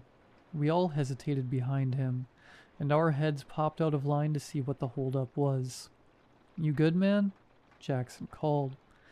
"Yeah, there was just a huge thorn caught on the rope that stuck me. Punched straight through my glove." We broke formation and sloshed forward, gathering around to investigate. Eli held his hand beneath the beam of his light until one of us offered our own, to which he plucked out the pale barb that had stuck into his hand. It was a milky white, and straight like a needle. I furrowed my brow, finding the color and shape odd for a thorn bush, then turned to check the spot in the twine that he'd got bit by. "Oh no," I gasped, running my beam along the rope. The whole thing was covered in them. They weren't all as big as the one that got Eli, but beneath the mud and grime that had been coating the string, I finally saw them, tiny little barbs frayed from their binding. At first I thought the twine was just old and tattered, but the closer I looked, the more I noticed it was by design. The quills all furled out in the direction we'd come from, and as I checked my glove, I noticed there were several that had caught the latex, but not been able to puncture. My breaths grew rapid as I hastily plucked them out and threw them away from me. Eli and Jackson turned to see what I saw, then grew worried looks on their faces.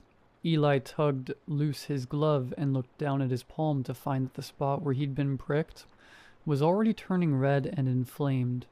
The three of us were so confused and horrified that we hadn't even noticed that Heather had stayed a few feet away.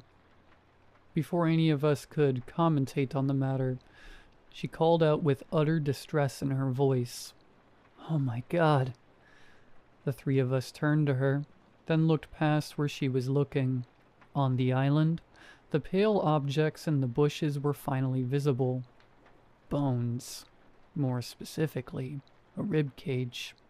They were far too large to be a human's, but bones were bones nonetheless. Almost in a trance, we all sloshed closer, our collective hearts banging the same dread-filled drum.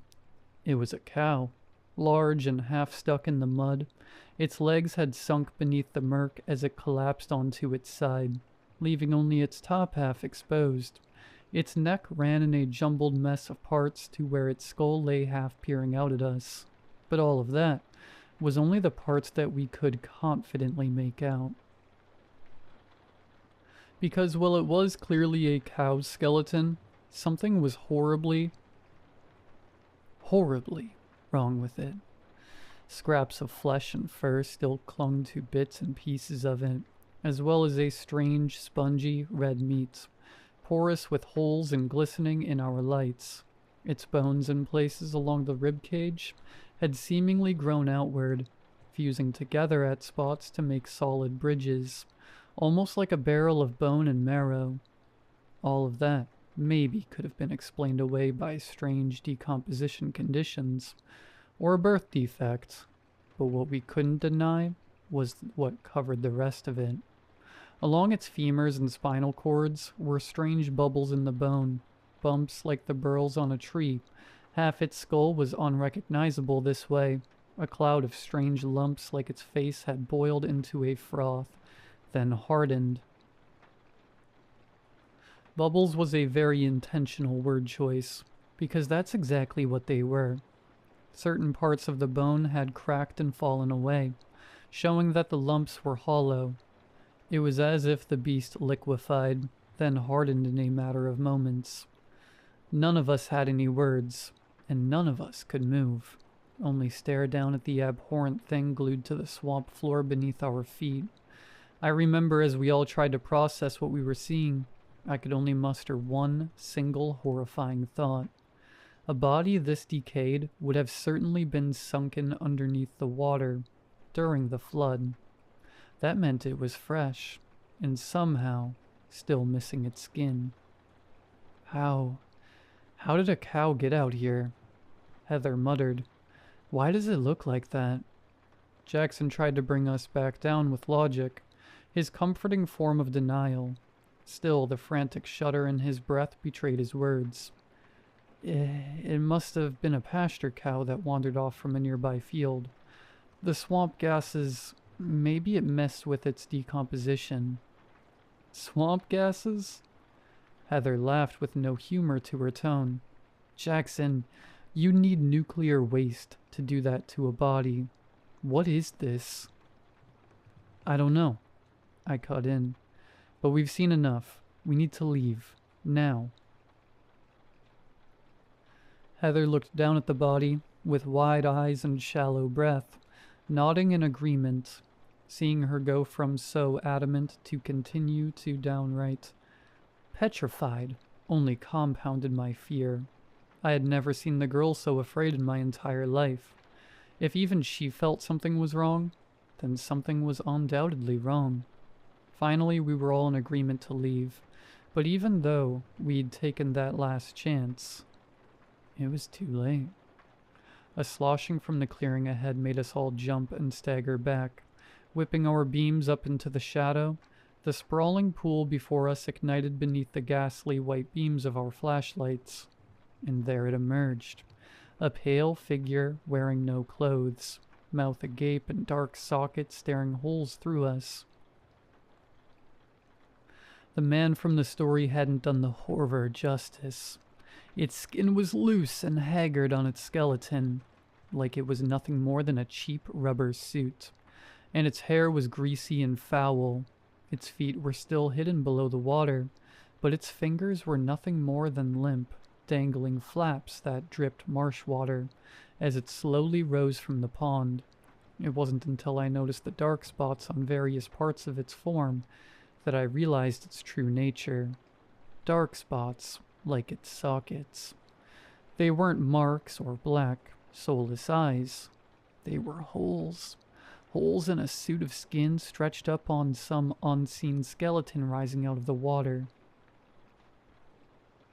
Its open mouth and sunken brow suddenly looked less like a haunting wail, and more like a horrified scream frozen in time, a cry for help that never came.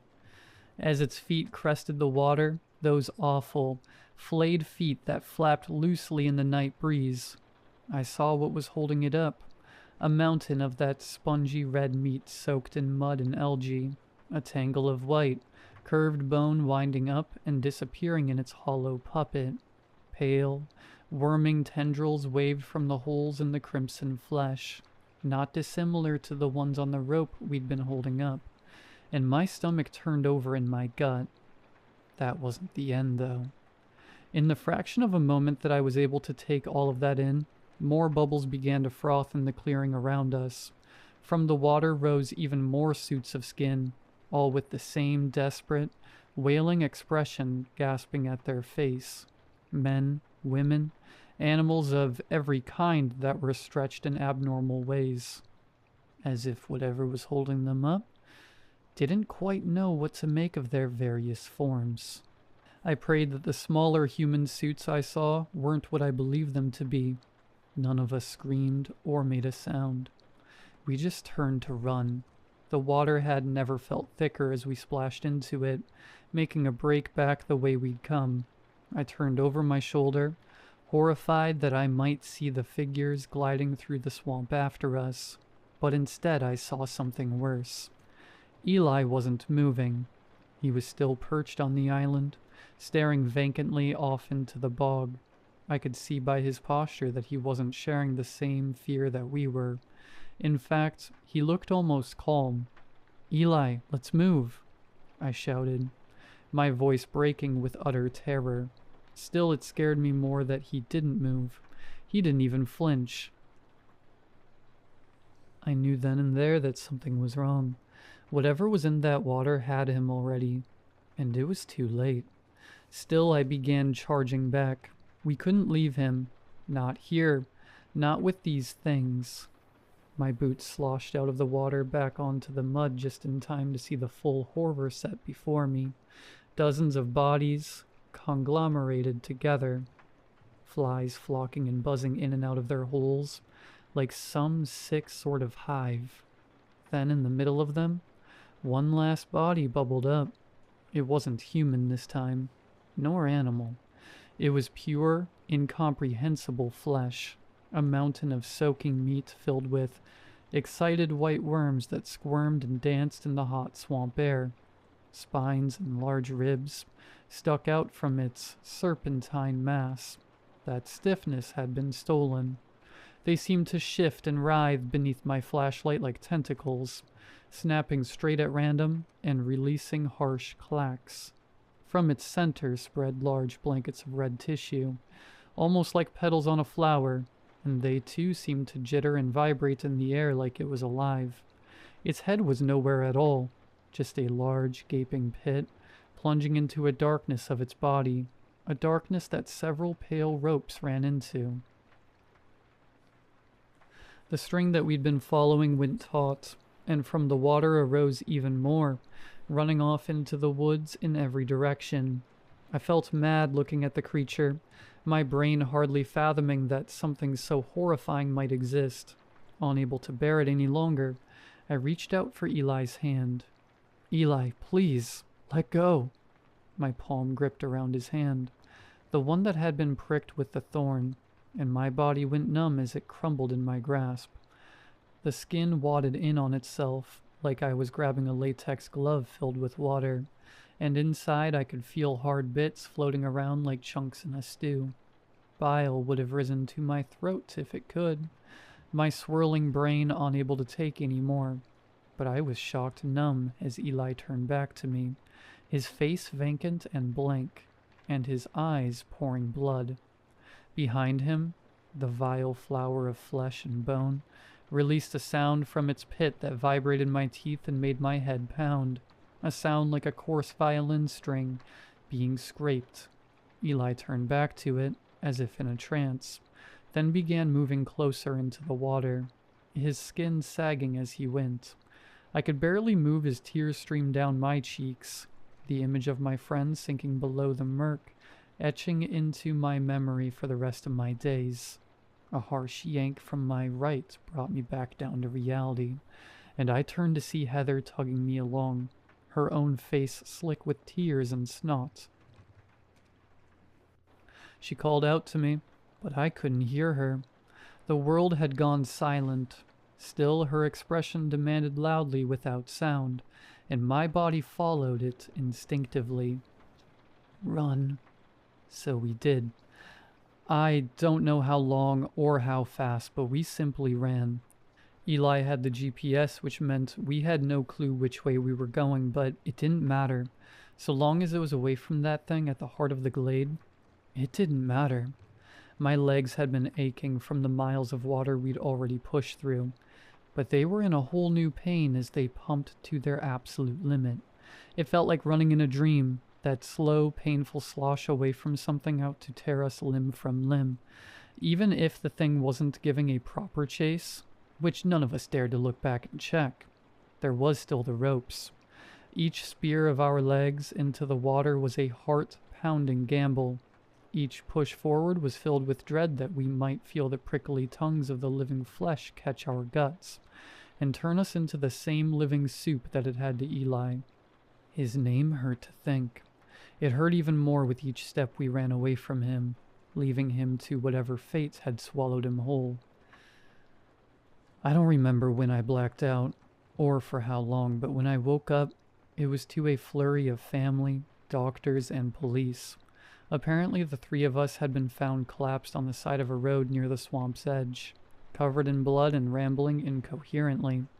None of us remembered this, too exhausted to even think past that point. Once we were checked over and released from medical care, it was straight to the police. They asked us what had happened and where Eli was, but we didn't have a good answer for them. There was none to either question. We tried to tell the truth, We knew how it sounded, and we knew how they would react. But it was worth a shot. The concerned looks and skeptical glances between the officers told us all we needed to know. There was one thing I noticed, however, a look on the sheriff's face when I brought up the name Hollow Skin Grove. It was recognition. It was a small flicker of fear. As quickly as I noticed it, however, the man smoothed it away to never return. Still, as I talked, I could sense it behind his gaze. Something deeper than skepticism. Whether my insight was correct or not, it didn't matter. Our story was never entertained. And in the end, the whole thing was ruled as group mania. A hallucination induced by a collective panic we'd gotten while lost in the swamp. And Eli? Searches were conducted over the next few weeks, but of course a body was never found. Not that I believe in the efforts that were claimed to have been made. When his parents kept pushing that they search until at least a corpse turned up, the police finally released an official statement. An alligator. A rogue gator had migrated north and found its way into the country, settling in the swamp and yanking unsuspecting hikers into the murk. They were convincing about it too. Even hauled the corpse of a gator they must have shot down south, up and paraded it out of the forest to back their story. I like to think that Eli would have found it all funny if he were still here. He ended up being right about the crocs all along. He's not here though, and of course, none of us are laughing. Jackson hasn't been able to get out of bed for the last few months. I'm pretty much the same. Heather blames herself for what happened. Of course, how could she not? Still, I don't fault her too much. Even if it was her who urged us to keep going, we had no idea what was sleeping in those waters, what horror was lying beneath the pond. We do now, though. We know far too much. I suppose that's why I'm writing this, because unlike the others, we did what we had set out to do. We went to the end of Hollow Skin Grove and found out what was there. So despite what you see about it hushed whispers on forums, and in the quiet corners of the internet, I'm begging you, if you're a thrill seeker like we once were, don't go to Hollow Skin Grove. I assure you, whatever it is you'll find there is more horror than you ever want to witness.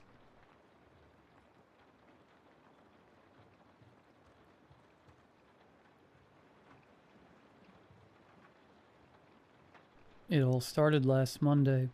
I received a call from his basketball coach. My son Riley had been acting more strangely than usual. He said my son had seemed to intentionally pop 2 basketballs alone in the locker room. I made my son play for the church league after school, even though I knew he would much rather play on his computer or phone. It wasn't like him to get in trouble. When I got to the school gym, the coach told me the basketballs were old and worn, but Riley refused to explain how they popped. I went to talk to my son, and it didn't seem to register right away that I was talking to him. He was glued to his phone screen, rocking back and forth, humming to himself. The 3rd time I yelled his name, he finally looked up at me and smiled. I asked him how he popped the basketballs. He shrugged, and I heard him hum that creepy tune for the first time. I told him to get up. Maybe he was hiding something sharp. At this point, although I was a little weirded out, I grew up with 2 older brothers and knew how much boys liked to poke and prod things and blow them up. I told Riley's coach that we would pay for the 2 balls, and it would come out of Riley's own piggy bank. When I scolded him to apologize, Riley let out the longest "sorry" I've ever heard him say, with a sly smile. When we got home, I told him to march up to his room and pull out the $50 I figured the 2 balls would be to replace. He nodded, and as he climbed up the stairs, I heard him humming that same creepy tune. When he got back down the stairs, I asked him what he was humming. He looked at me with genuine confusion. He told me he hadn't been humming anything. I still regret not pushing for an answer then, but I rolled my eyes and let him stomp back upstairs. Riley spent the rest of the night in his room. I honestly forget what I was watching down in the living room, but when I finally called it a night at 11, I remember knocking on Riley's door, telling him it's time for bed. Although I can't be certain, looking back at everything that has happened, I swear I could hear that same creepy, childlike tune. The tune reminded me of some of those tunes from SpongeBob when I was a kid. Like, remember that episode with the sea bear? When SpongeBob is describing what not to do to Squidward, the background tune is what Riley was humming. I just looked it up. It's called House of Horror from SpongeBob, but Riley's tune was not quite that. Riley's was more high-pitched, more drawn out, unsettling, and it seemed to just get worse as the week went on. I don't remember ever seeing Riley watch any of the old SpongeBob seasons, but it's always possible he watched them at his dad's house on the weekends. Tuesday was a late day for me at work. Linda, one of Riley's friends, Will's mom, picked him up every Tuesday so Riley and Will could hang out for 2 hours, while I rushed back to our neighborhood after work. When I got to Linda's house, Linda pulled me aside to the living room. She told me Riley had spent the entire time in the bathroom. After an hour, Will had come to grab her because he was getting mad that Riley wouldn't come out. I brought my tone to a whisper, wondering if maybe Riley might have had an accident and didn't want Will to see it. Linda seemed to nod in agreement, but told me that Will had said that Riley was watching it on his phone and wouldn't share. I felt the color drain from my face. Again, Riley was 12 years old, but the idea of him doing that in someone else's house was appalling. I began to apologize, but Linda called Will over, who was watching something on his phone on the living room couch. Linda asked Will about it. "It's nothing, just, Will paused. "Is it..." I cleared my throat out of sheer embarrassment. Linda stared me down like I was about to cross some unspoken boundary. She grabbed at my arm, a silent but clear command to stop. "Willie, honey, is it a..." Linda's voice dropped to a whisper. "Naughty video?" Will crinkled his nose. "Ew, no, gross, Mom." I let out a sigh of relief. "What is it then, honey?" Linda pushed further. Will seemed to hesitate. He looked back at me and Linda and took a glance up to second-story balcony. His mouth fell open as the three of us followed Riley's descent from the second story. Will got up and seemed to hide behind his mom, farthest away from Riley. Riley smiled, waved at Will, and walked out the front door. Linda looked at me, puzzled, although I was equally confused. I gave a half-honest smile, apologized, and hustled out of their house. When I got outside, Riley was already sitting on the passenger seat, looking straight ahead. I must have accidentally left the car unlocked. I tried my best to get an answer out of Riley. Each question about it, or the bathroom, or even trying to return to the basketball incident from yesterday, resulted in a sarcastic chuckle or indifferent snort. When we pulled into the house, my exhaustion at an all-time high, I felt Riley's eyes face me, and for a brief moment, I felt my son's humanity return. "Sorry, Mom," he mumbled before he slowly rocked his head back and forth, humming the tune from yesterday. Riley grabbed his backpack and left me alone in the car. I pondered calling Riley's dad, but I would rather not hear a lecture from Kyle, Riley's dad, who already disapproved of my parenting style. I instead found my older brother Ian's name on my contact list and told him about the 2-day events. Ian let me finish and ran before he told me it sounded like Riley was going through a weird moment in his puberty, and it's probably best to just leave him alone. As I started to push back a little bit, I felt my brother's voice get more assertive than usual, telling me it's best to just leave it alone. Ian hung up on me, something completely out of the ordinary for him. I sat in a huff for a minute before resolving to go about my day. I grabbed my work bag and walked into the house. Riley sat on the couch staring down at his phone. While I walked in, he seemed to quickly do something on it. "What are you watching?" I inquired, grabbing for his phone before he could answer. He looked up at me. "Nothing. My phone is dead." His speaking style was too polished, too short. This wasn't my Riley. I snatched his phone from his hands and tried to press the power button. Sure enough, the phone lit up with no battery signal. I handed Riley his phone back in defeat. He got up and started for the stairs. Sure enough, he started humming again, drawn out, ominous. "Stop!" I cried out. "Riley, please, please stop humming whatever that is. I don't like it." Riley stopped. He slowly turned towards me and seemed to just blink in place. He opened his mouth like he wanted to say something and quickly closed it. He did this 3 more times before he took his first confident step backwards. His mouth was now ajar as his eyes still seemed to study me as if I were prey. He took another step back, and then another. He watched me, stepping backwards upstairs until he got to the top. He slammed his door shut. I climbed the steps, retreated to my own room, and on the way, waited in front of Riley's door for any out-of-the-ordinary sounds, but heard complete silence instead. I collapsed at the foot of the bed, head in my hands, begging, no praying, for an answer to his weirdness. I tried to think of my own family history. I know my grandpa had dementia before he died, but there weren't any clear examples of mental illness in my family. I decided then and there that I would call Kyle, Riley's dad. If his creepy antics kept up the next day, it would be good to warn him too, as he would take Riley for the weekend anyway, that Friday. Wednesday morning school drop-off was a silent affair. "Have a good day, sweetie." I smiled at him, eager for any affirmation as we pulled up to the entrance. Riley grabbed his backpack from the back seat, took a deep breath, and left me without a word. I watched him march up to the school, his head perfectly straight. His posture would make a drill sergeant blush. That Wednesday afternoon, I saw the school's caller ID pop up on my phone. I tried to center myself, expecting the worst. "Hello? Hello, I am Mrs. Rhonda. Is this Riley's mother?" Yes, it is." I felt my voice falter. Riley had done something. I could feel it. Is he okay?" Mrs. Rhonda paused. "He's okay. He's here in the office." I cursed under my breath. Riley's antics had already caused me embarrassment with his basketball coach and friend's mom.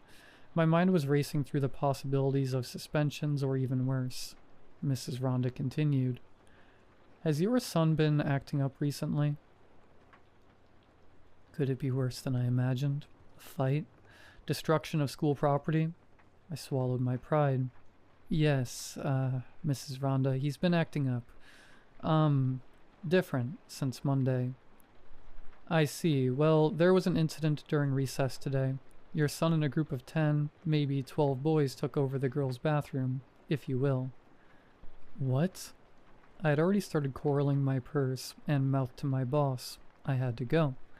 As I reached my car, Mrs. Rhonda continued. "They seemed to hiss at incoming girls. Your son Riley was making a game of washing the boys' feet." "What?" As I swerved out of the parking lot, her words, however confusing they were, raced in my mind. "Some of the boys," Mrs. Rhonda waited. "Some of the boys screamed as he did it." The shudder ran down my spine. My mind went blank. A swerve. Barely avoided the SUV. "Are you okay?" Mrs. Rhonda inquired. "I'm fine," I choked out. "I'll be there soon." With that, I hung up. When I got to the school, Mrs. Rhonda was wiping away tears. I saw Riley swaying back and forth through the office window, some of his friends sitting motionless around him. I spotted Will, 2 boys down, as Mrs. Rhonda buzzed me in. I went to apologize, but Mrs. Rhonda interrupted me before I could start. "Have you told Riley about my son James before?" I looked at Mrs. Rhonda with confusion. "Your son?" "Yes," she said between sniffles, her voice dropping in a breathless whisper. "The one who..." She held back a flood of tears. The one who died." I instinctively pulled back in shock. "Riley asked me." Mrs. Rhonda blew her nose. pushing away a tear. Riley asked me if we still had the blue Subaru that James was driving. I felt my breath stop and start. The lights seemed to get brighter and dimmer all at once. I felt my chest start to hurt, and it became increasingly impossible to gather a breath. James was driving the blue Subaru when he went off the road 10 years ago. Mrs. Rhonda examined me closely, seemingly trying to sniff out some knowledge of the incident I hadn't revealed. Riley told me that James would want us to drive it still. The little bits of James would remind us of him. The room began to spin. I looked over at the bench that held Riley. He looked over at me and grinned, still rocking back and forth. I didn't recognize my child for the first time in my life. I tried my best to apologize to Mrs. Rhonda before I went to grab Riley. As we left, I leaned in and whispered to Mrs. Rhonda that Riley would be out for the rest of the week. When we got to the car, I told Riley to sit in the back seat. I couldn't be near him at the moment. As we drove, I kept catching Riley staring me down in the rearview mirror, smiling and snickering to himself. As we came up to a spotlight near our house, and he could see me staring back at him, Riley opened up his mouth, unnaturally long, and his humming emanated from the black hole of his mouth. When we got back to the house, Riley threw his bag down on the floor and locked himself in the downstairs bathroom before I could stop him. I heard him turn on the water, but I didn't hear him turn it off. I could hear him humming his tune, even over the water, no matter where I was in the house. It seemed to be just a few feet away. I retreated to the front lawn, climbing back into the car and pressing my ex-husband's contact on my phone. When he finally picked up on the fourth ring, I was hopeless in stopping the stream of tears. Kyle seemed annoyed as I began to recount the basketball story, giving snide remarks or downplaying the terror of it all. As I went deeper, Kyle fell silent. "I just don't know what's happening to him," I said between sobs. I'm scared for him. I could barely compute this feeling at the time, but it's only becoming more real the stronger this terror has dragged on. I'm scared of him. I waited for his response. 10 seconds melted into 30 seconds when Kyle finally said something. This all has a valid explanation. It's got... What are you talking about? My words poured out before I could stop them. Did you tell him about Mrs. Rhonda and James? I didn't even know about that. Kyle paused again. I might have. I must have. Kyle tried to reassure me. Might have come up when I talked to him about drunk driving. I felt my breath begin to quicken again. It's messed up to bring it up, but boys like to bring up the taboo. Kyle continued. You really think it is not some adult videos? I considered his theory. Will, Riley's friend, told me and his mom it wasn't. I reiterated. Of course he would say it wasn't. Kyle sarcastically snorted. Look, he probably just found some article on that James kid and wanted to freak people out. But the humming, Kyle, the feet thing, it's not natural. Something's really wrong with him. Maybe he, My words stumbled over one another. Voice dropped an octave as I hesitated at my next thought. Maybe we look into therapy options or an exorcism, I whispered. Kyle took a long breath. He's not going to therapy, and you're joking about that religious crap. Look, I'm stuck here in Yuma for another day, but first thing Friday morning, I'll come grab him. Might just need a change of scenery, and if he's not right when I drop him off Sunday, we can look into other options. I nodded to myself. Okay, I'm going to watch him tomorrow, Kyle. Maybe he'll be okay just around me. We ended our call. My hand found the door handle, but my trembling fingers refused to push it further. After a few minutes of silence, I finally exited my car and tiptoed up to the front door. As I reached for my keys, the front door slowly swung open, and I could hear the slight hum from inside the house. Riley, I called out, taking a tender step forward into the house. I looked up the stairs, expecting to see his figure loitering over me, but found the space empty. I heard his devilish humming again. It surrounded me still. I couldn't place the sound. "Riley," I yelled out, circling the first level. "Riley, come out now. I'm not playing." My voice fluttered in the air. My head felt fuzzy. My sinuses pushed against my eyes. Well, I could hear the blood rushing in my arms. The humming got louder as I neared the living room. "Riley, you're starting to scare me," I cried out of desperation. My voice, a shadow of its past self, died within the confines of the living room, not daring to venture further. I collapsed in despair onto the couch. I felt a tear begin to well up in my right eye. I tried to push it away with my left pointer finger. Chalky, white smeared just below my eye. A fingertip taste. Salt. I ever so slightly made out the sounds of snickering to the left of the couch. I hesitated for a half second before I slid my body to the side of the kitchen and peeked down. Riley was on his knees, seeming to laugh to himself, guarding his mouth with his hand. He looked up at me, his eyes seeming to stare right through me. He returned his gaze to the floor and restarted his snickering. The snickering was unnatural, forced, devoid of joy. My hand reached out and grabbed his back. Riley immediately went quiet. He looked over at my hand, and I felt his eyes follow my arm up to my torso before staring back at me with so much disdain you would have thought I had just spit on him. "Riley?" I mumbled out. His face went neutral. He blinked twice before rotating his head back into his skull. Around the back of his neck. I looked up at the ceiling, desperate to see something, anything to explain what was going on with my son. My whole body jolted when that same demonic humming radiated out from Riley. My hands found the sides of my head. Right hand migrating south to clasp the rosary I had started to keep in my pocket. It was gone, misplaced, or worse. I mustered the last of my strength. "Riley, go to your room," I shouted out, desperately trying to reclaim control of the house.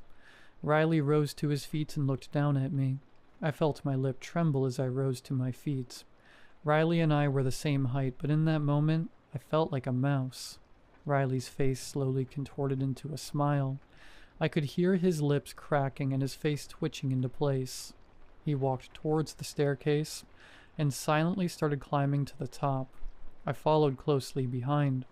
Halfway up the steps, Riley stopped before breaking into a dead sprint for the last 6 steps, throwing open his door. I was startled but tried my best to follow close behind. When I got to his open door, Riley was perched in a perfect 90-degree angle staring straight ahead. His gaze was locked on his closed closet door, and as he began to hum his creepy tune again, my body felt limp, like my energy had been sucked out. I took a timid step back from his door, his humming still ringing in my ears. Something was calling out to me, but I still don't understand. I had to be near his bedroom, near my son, near the humming. I plopped down on the floor next to his doorframe. It was only 6. The hallway still basked in light from outside. By 9 the sun had faded, and it was dark. My only companion was the non-stop humming. The sun soon emerged. I looked down at my phone. The time had already bled into 9 a.m. on Thursday when I tucked my head back into Riley's room.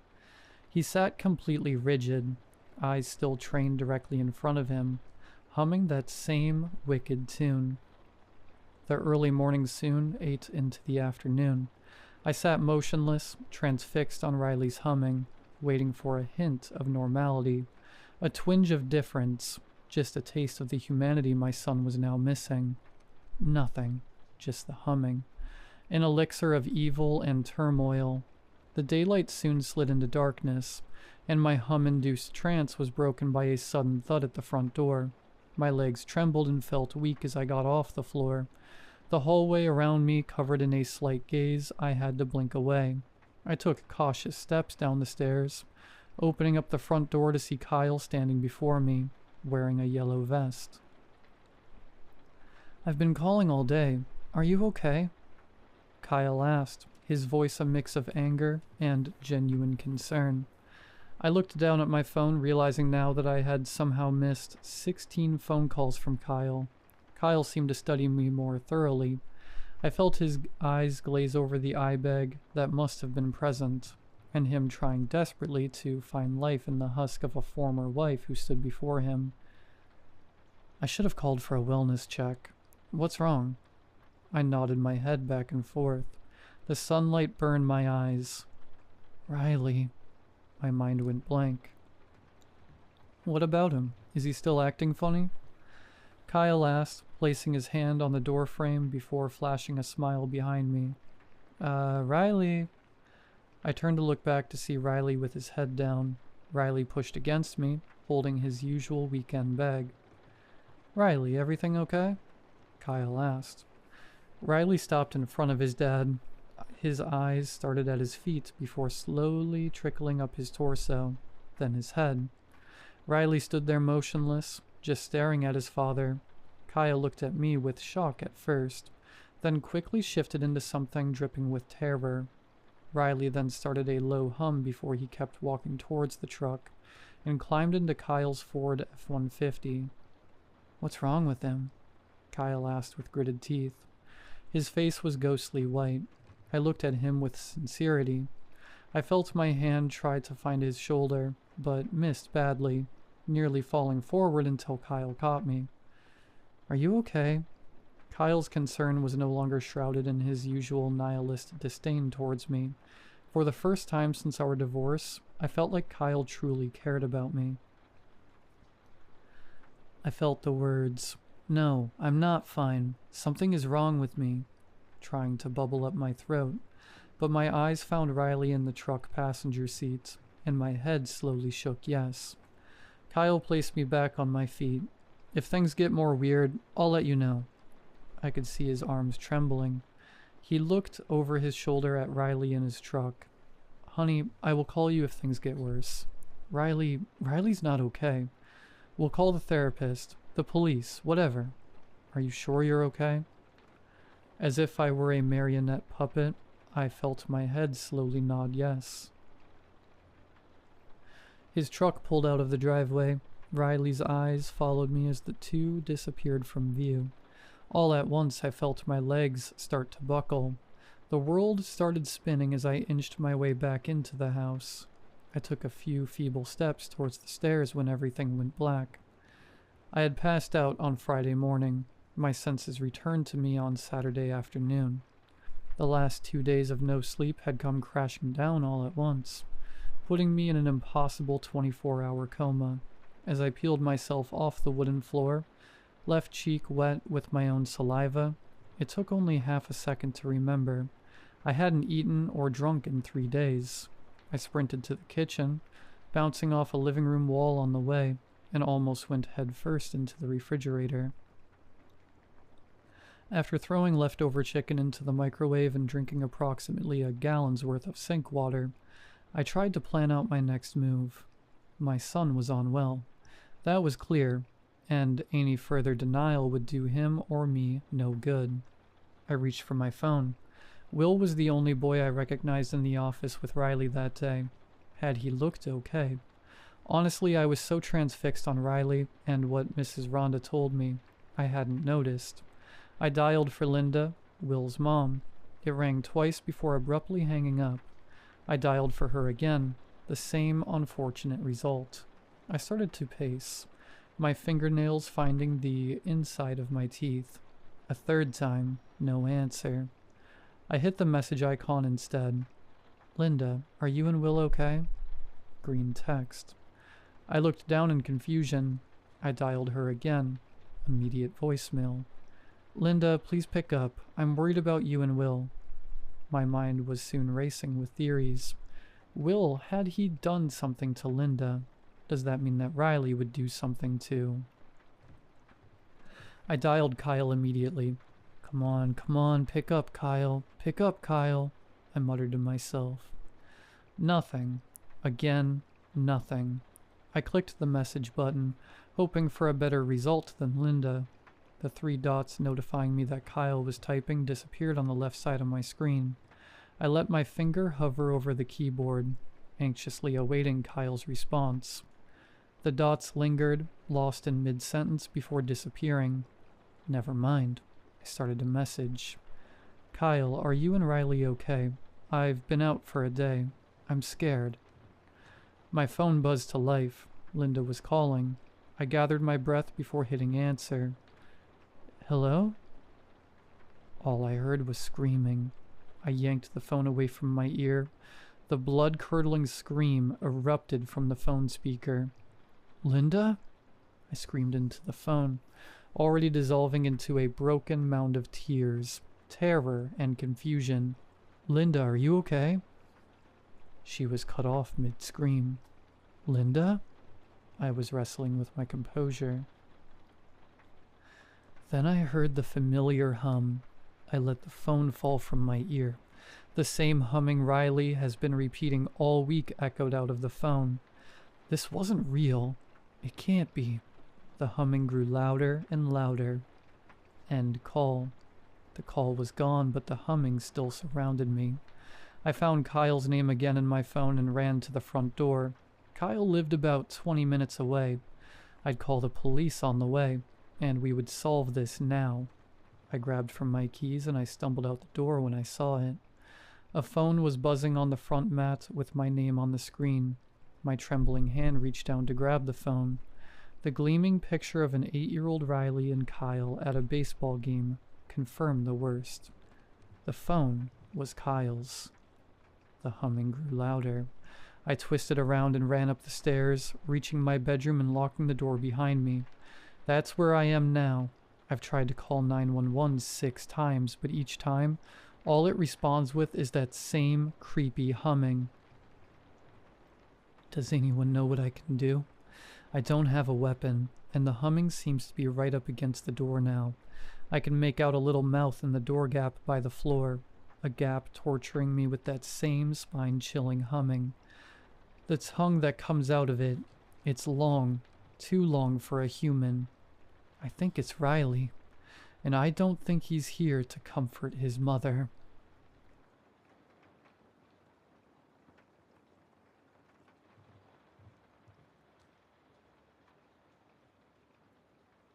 The thing about Ryan was that he never committed to anything scary. Horror movies were out, roller coasters were out. Even choosing colleges stressed him out because it meant closing doors, making something real and final. His therapist called it decision paralysis. I called it self-preservation. When your dad walks out and your mom stops getting out of bed, you learn that some questions are better left unasked.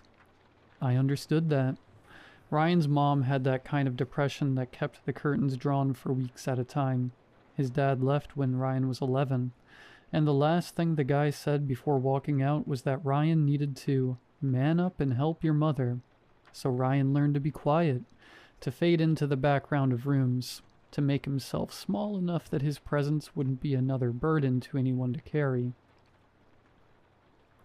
Casey was the opposite. She took up space like she'd been told her whole life she deserved to.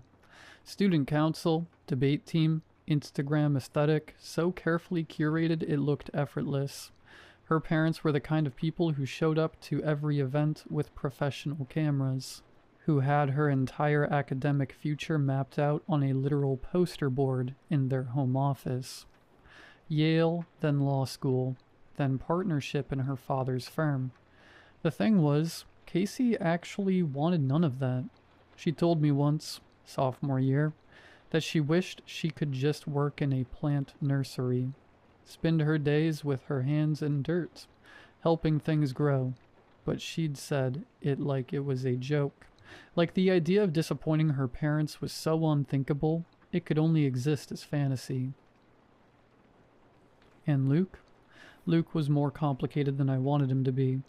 He was tall, yeah, played varsity football, had the kind of easy confidence that came from never being told he couldn't do something. But here's the thing nobody else seemed to notice. Luke's dad hit him, not often enough to leave marks that lasted, but enough. I'd seen Luke flinch once when Ryan clapped him on the shoulder too suddenly. Seen the way he stood sometimes, favoring his left side like his ribs were sore. He never talked about it, and I never asked, but it was there between us like smoke. That's why he cheated on Casey, probably. Self-sabotage is a kind of protection. If you ruin it first, nobody can take it from you. I understood the logic even if I hated what it did to her. Even if watching her take him back felt like watching someone walk into traffic. Me? I was just trying to get through high school without my own damage becoming everyone else's problem. The folklore started on a Reddit thread. Someone's uncle's co-worker knew a guy who'd gone into the woods behind County Memorial and came back wrong. Different. Kept talking about prices and payments and how everything costs something. 3 weeks later, he drove his truck into the lake with his whole family inside. It's BS, Ryan had said when Casey had first brought it up, but his fingers were already drumming that nervous pattern on his knee. The one that meant he was thinking about it too hard, letting it get under his skin. Probably, Casey said. She was scrolling through satellite images of the hospital on her phone, zooming in on the forest that pressed against its southern edge. But wouldn't it be cool to check out? Just the hospital, I mean. Urban exploration? The hospital had been abandoned since 2003. County Memorial, built in the 40s. Shut down after some Medicare fraud thing bankrupted the board.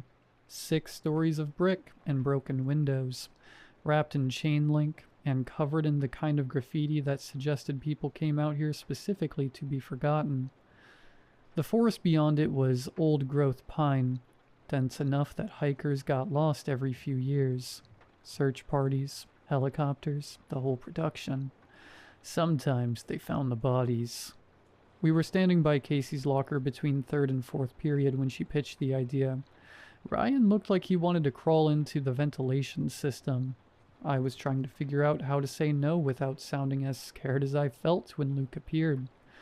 He had his way of moving through crowds like they were designed to part for him. People just stepped aside. He came up behind Casey and wrapped his arms around her waist, lifting her off her feet.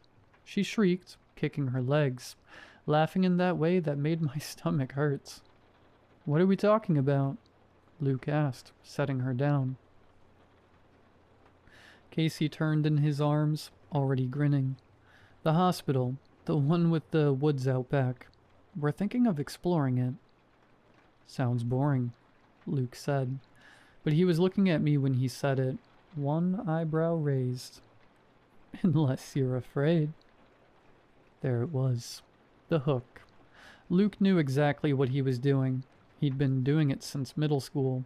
This casual needling that made saying no feel like admitting weakness. It was manipulative and obvious, and it worked anyway because I was 17 and stupid. "Tonight," I said. 7 o'clock. Luke smiled. Ryan looked like he might throw up. I told my parents I was sleeping at Ryan's. They barely looked up from their respective screens. My dad worked in insurance.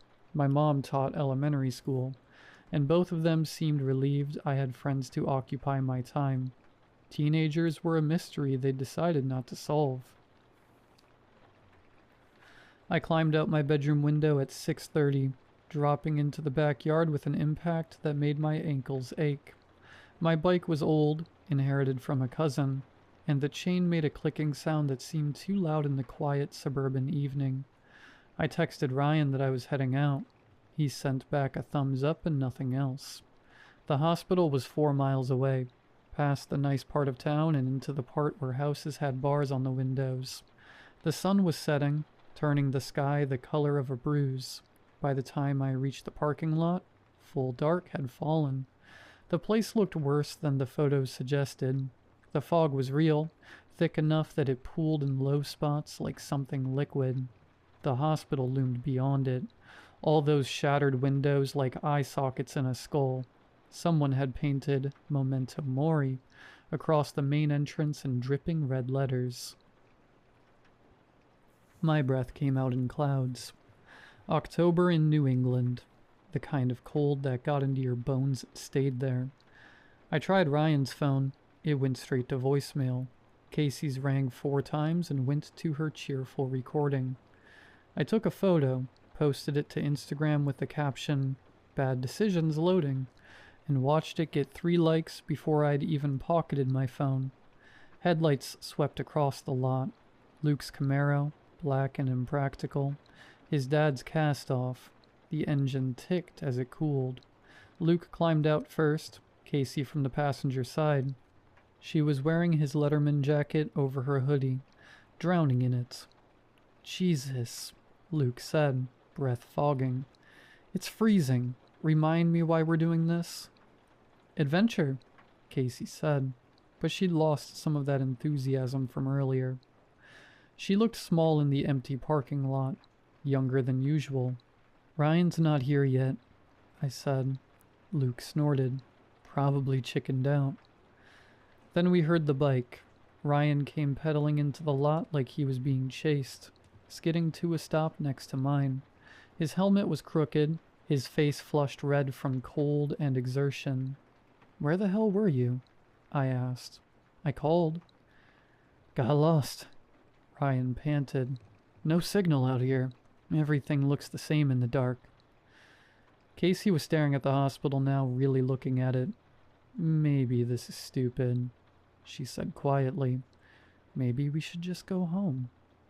"We drove all the way out here," Luke said. He was already walking toward the building, hands shoved in his jacket pockets. "Come on."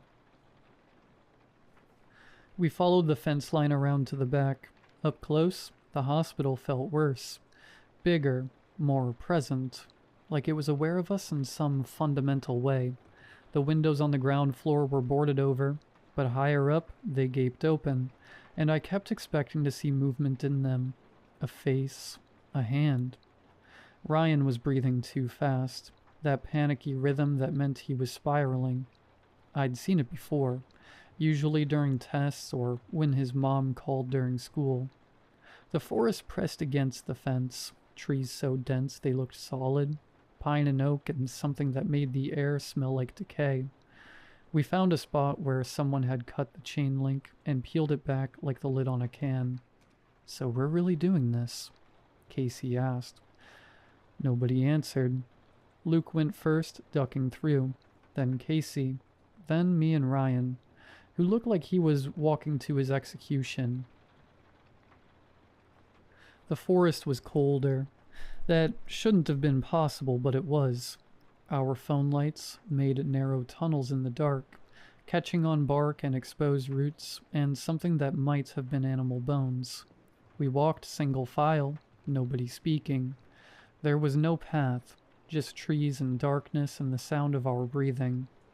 5 minutes in, Luke stopped. "This is stupid," he said. "There's nothing here. Let's go back. Check out the hospital instead." "Yeah," Casey said quickly. "The hospital. Better idea." We turned around. That's when something moved in the trees behind us. Heavy, deliberate.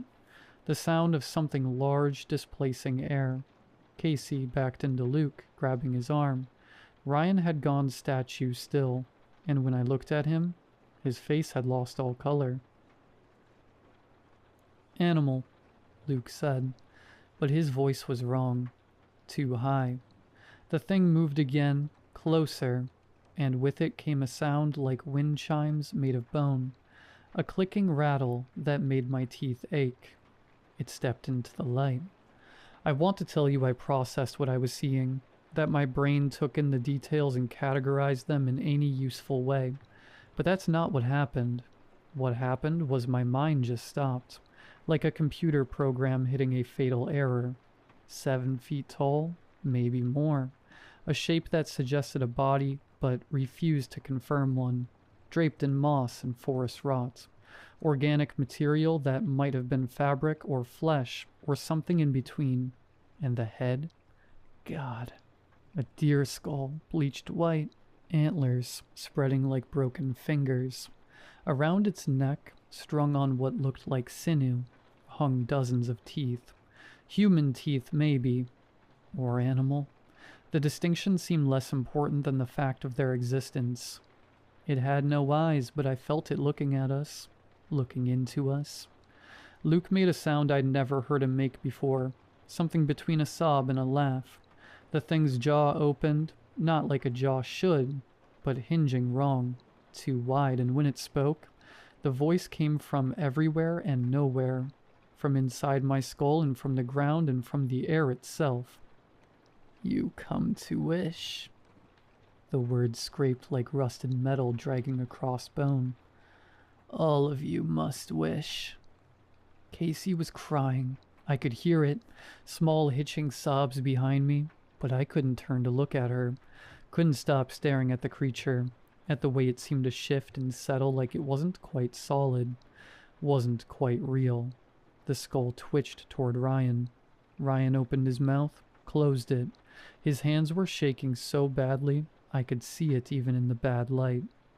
"Wish," the creature said, and its voice got louder, resonant, shaking the trees. "Wish now." "I wish." Ryan started, then stopped. His voice was barely a whisper. "I wish to know if God is real." I don't know what I expected. Maybe nothing. Maybe for the thing to laugh or vanish or tell us we were all idiots playing with urban legends. But that's not what happened. The creature convulsed.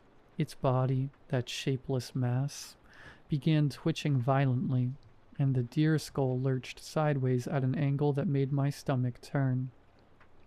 The bone necklace rattled in the opposite direction, spinning, and the sound it made was like grinding vertebrae. Ryan screamed.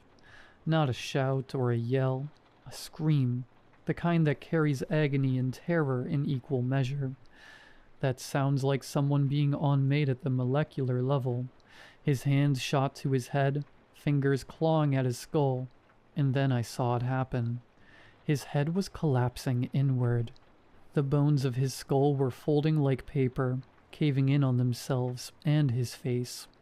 Ryan's face, the one I'd known since we were 12, was disappearing into the void it left behind. The skin went slack and then concave, and the scream cut off into something wet and horrible, and then into nothing at all. He hit the ground. Casey's scream replaced his, raw and primal. Luke grabbed her arm hard enough to bruise. "Run," he said. We ran. I crashed through a low-hanging branch that whipped across my face, bark scraping my cheek raw. My phone was in my hand, light jerking wildly, turning the forest into a strobe nightmare of trees and shadows and nothing that made sense. Behind us I could hear it, that rattling, bone on bone, getting closer. Casey was sobbing as she ran, these gasping, hitching breaths between footfalls. Luke was ahead of her, pulling her by the wrist, and I was behind them both, and I couldn't stop thinking about Ryan, about the way his face had just collapsed, folded in on itself like wet cardboard. My foot caught on a root and I went down hard, phone flying from my hand. The impact knocked the air from my lungs. I scrabbled in the dirt, fingers finding leaves and moss, and something that felt horribly like bone before my hand closed around the phone. The light was facing back the way we'd come. The creature was there. Not far. Maybe 20 feet, moving through the trees with that horrible fluid motion, branches bending around it like they were afraid to touch it. The deer skull was angled toward me, antlers scraping against bark, and the bone necklace swayed and clattered with each movement. I could see details now that I hadn't before, the way the moss covering its body seemed to grow and shift, pulsing like something alive. The teeth on the necklace weren't all the same size. Some were small, child-sized, others were long and pointed, predator teeth. And there were other things strung between them, Small bones, finger bones maybe, and something that looked horrifyingly like a dried human ear. "Get up," Luke's voice, somewhere ahead in the darkness. I rolled onto my hands and knees, pushed myself up. My ankle screamed in protest, but held. I ran. The forest had become a maze. Every tree looked the same. Every shadow held something terrible. My lungs burned. The cold air felt like breathing broken glass.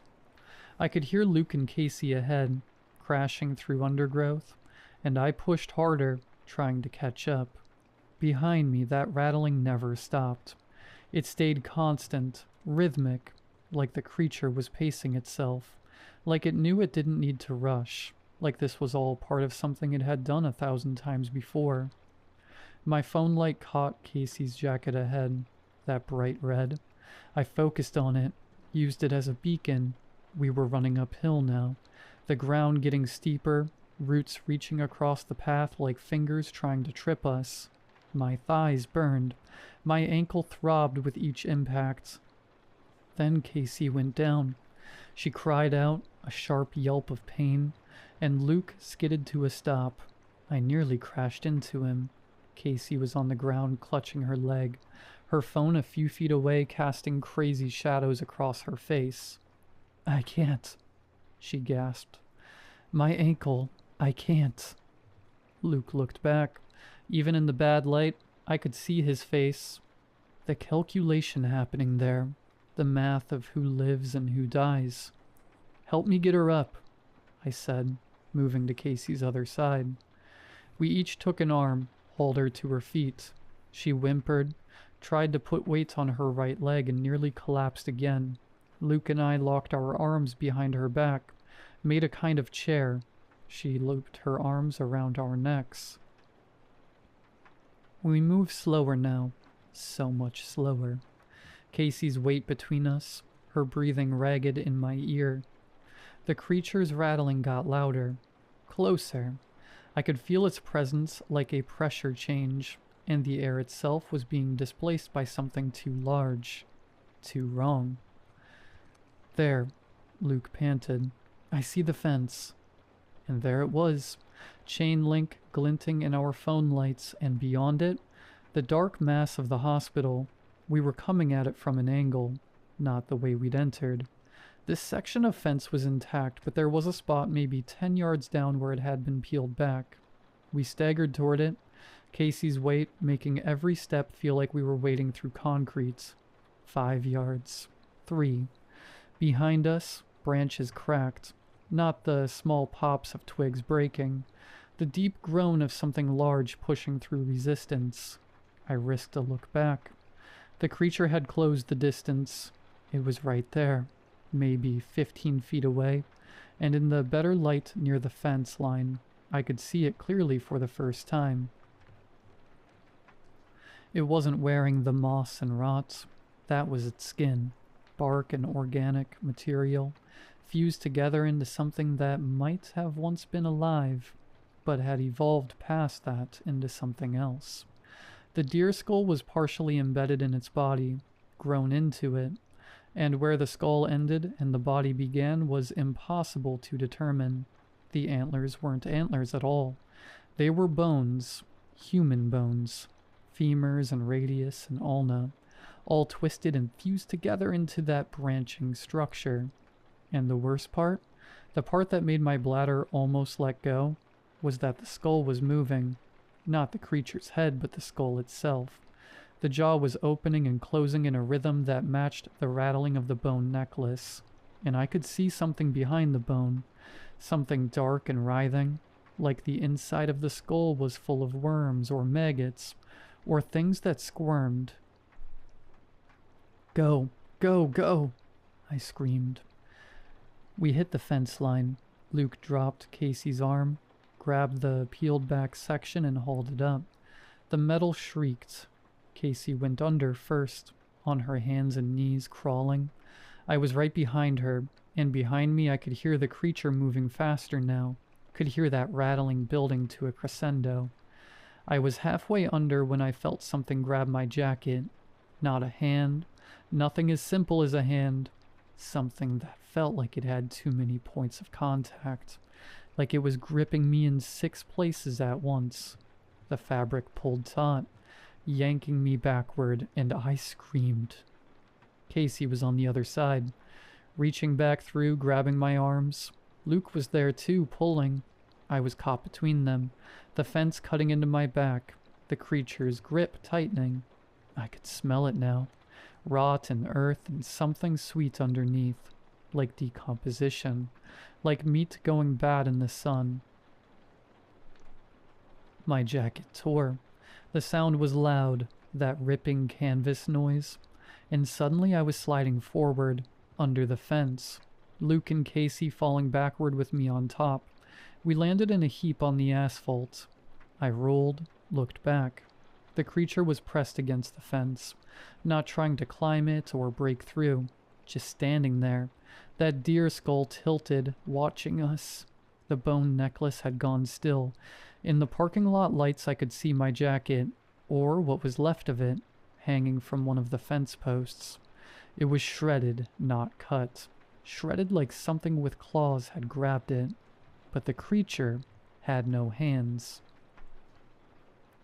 "Come on," Luke said, already pulling Casey to her feet. "The hospital. We get inside, we're safe." I didn't know what made him think that. Didn't know what made him think we'd be safe anywhere. But the alternative was standing here in the parking lot while that thing watched us. So I got up and ran. The hospital entrance gaped open.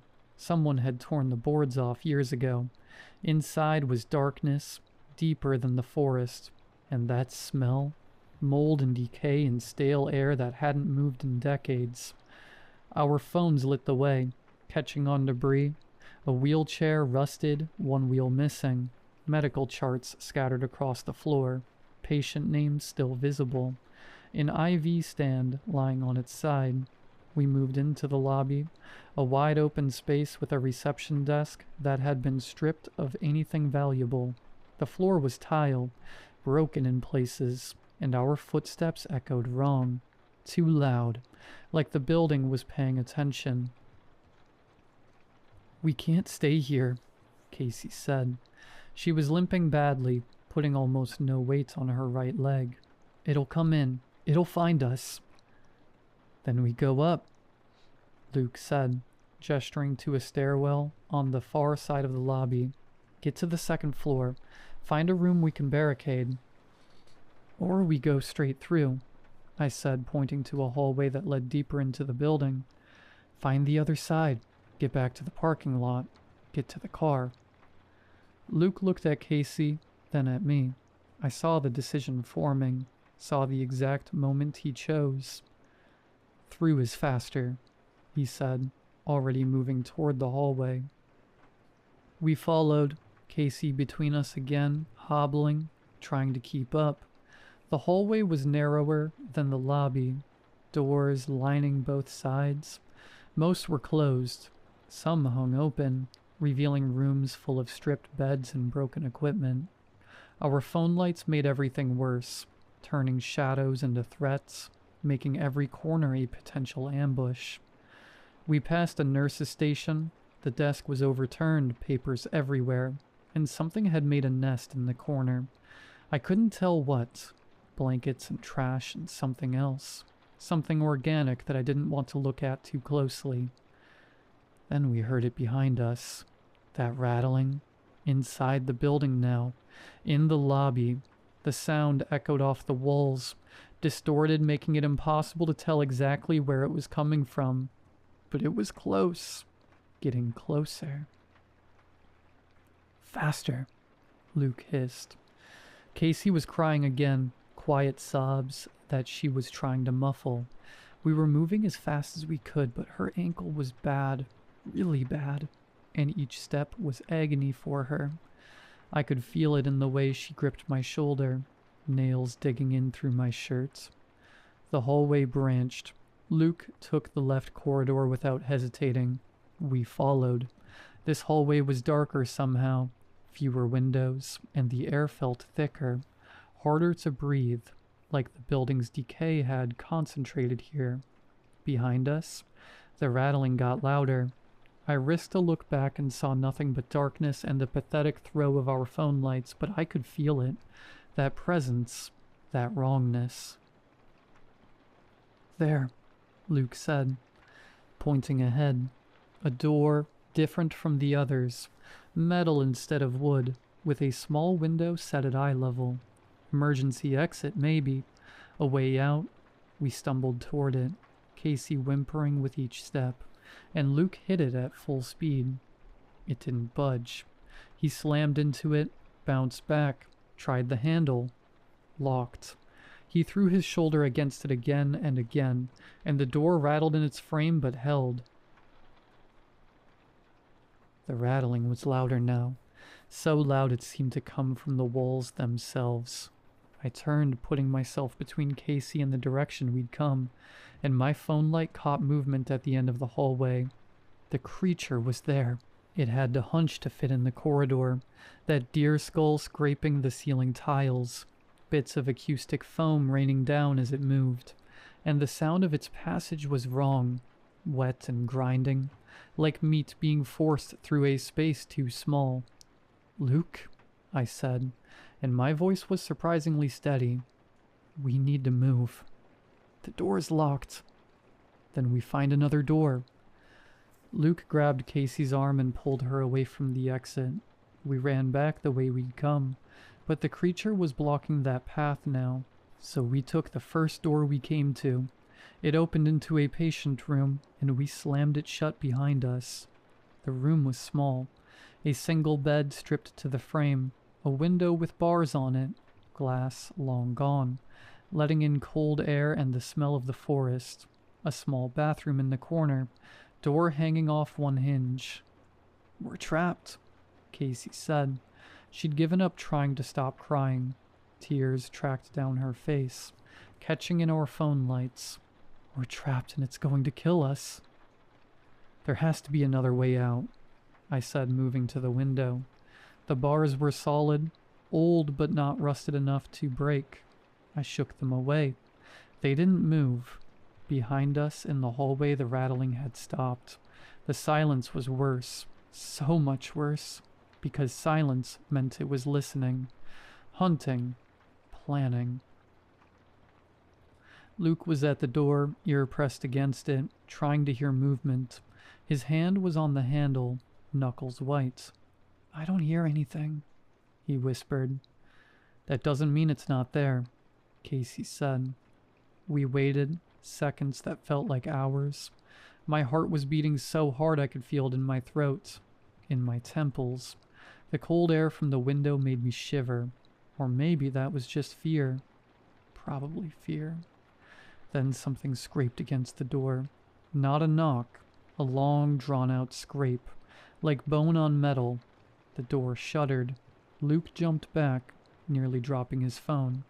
The scraping came again, lower this time, then higher, like the thing was testing the door, learning its dimensions. The handle started to turn. Luke grabbed it, tried to hold it, but the force on the other side was immense. The handle turned despite his grip, despite him throwing his weight against it, and the door began to open. "Help me!" Luke screamed. I ran to the door, adding my weight. Casey was there too, her bad ankle forgotten. All of us pressing against the door as it slowly, inexorably opened. It was like trying to hold back a freight train, like trying to stop gravity. The door opened 6 inches, then a foot. Through the gap I could see the hallway, and I could see the creature. It had changed, or maybe I was just seeing it more clearly. The deer skull was at ground level now, and I realized the creature didn't have a fixed orientation. It could move in any direction, could reorient itself however it needed. The skull was sideways now, antlers scraping the door frame, and behind it, that body of moss and rot and wrong, and in the darkness behind the skull's eye sockets, I saw movement, saw things writhing. The door opened another foot. "The bathroom!" Casey screamed. Go, go. We broke, all of us at once, abandoning the door and sprinting for the bathroom. It was tiny, barely enough room for the three of us, but we crammed inside and Luke grabbed the door. This one was lighter, flimsier, but it had a lock. He turned it just as the patient room door slammed open behind us. The creature filled the doorway. Through the crack at the bottom of the bathroom door, I could see it. Could see that mass of organic material spreading across the tile, and the shadow it cast was wrong. Too many angles, too much depth. Then came the voice.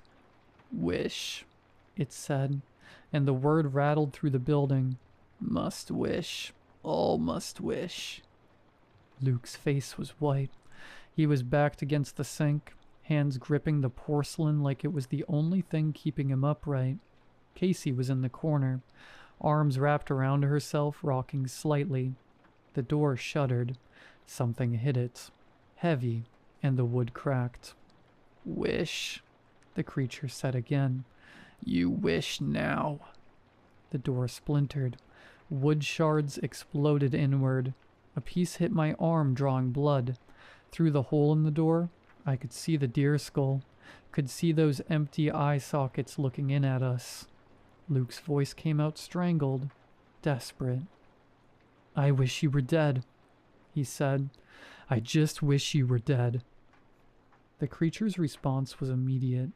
The deer skull snapped back, and that rattling started again, frenzied, and Luke's hands flew to his back.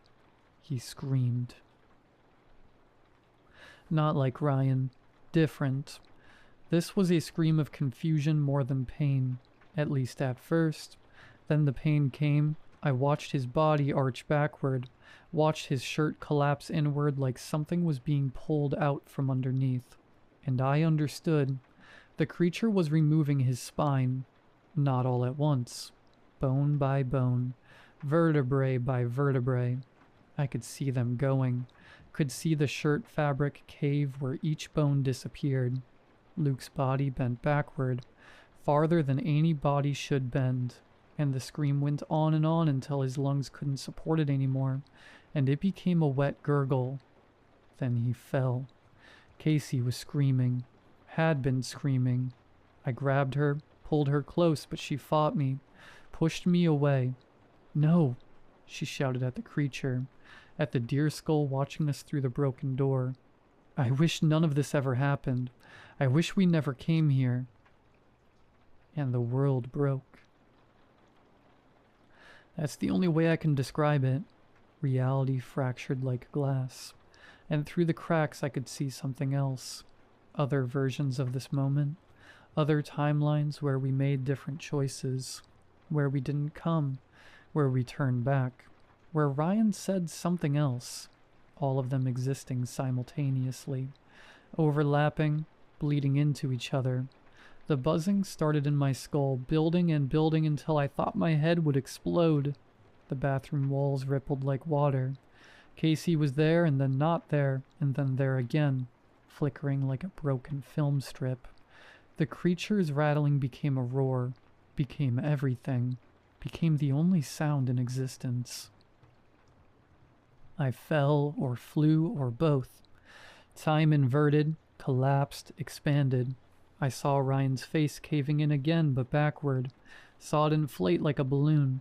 Saw Luke's spine returning, then disappearing again. Saw Casey running, screaming, laughing all at the same time. Then it stopped. Complete silence, complete stillness. I was on my back, staring up at nothing. No, not nothing. Stars. I was staring at stars. My hands were on asphalt, cold and rough.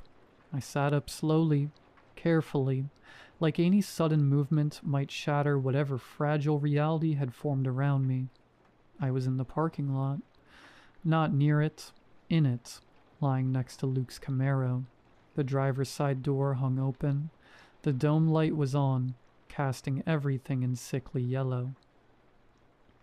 I stood. My legs shook but held.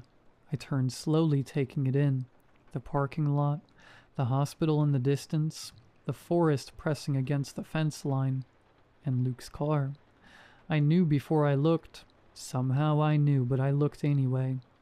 Luke was in the driver's seat, slumped over the steering wheel, his body bent at an angle that was only possible because there was nothing inside to stop it bending that way. His shirt had collapsed inward, empty, and even from outside the car, I could see the void where his spine should have been. I made a sound. Not quite a scream, not quite a sob, something in between. I walked around to the passenger side on legs that didn't feel like mine, opened the door with hands that had forgotten how to shake.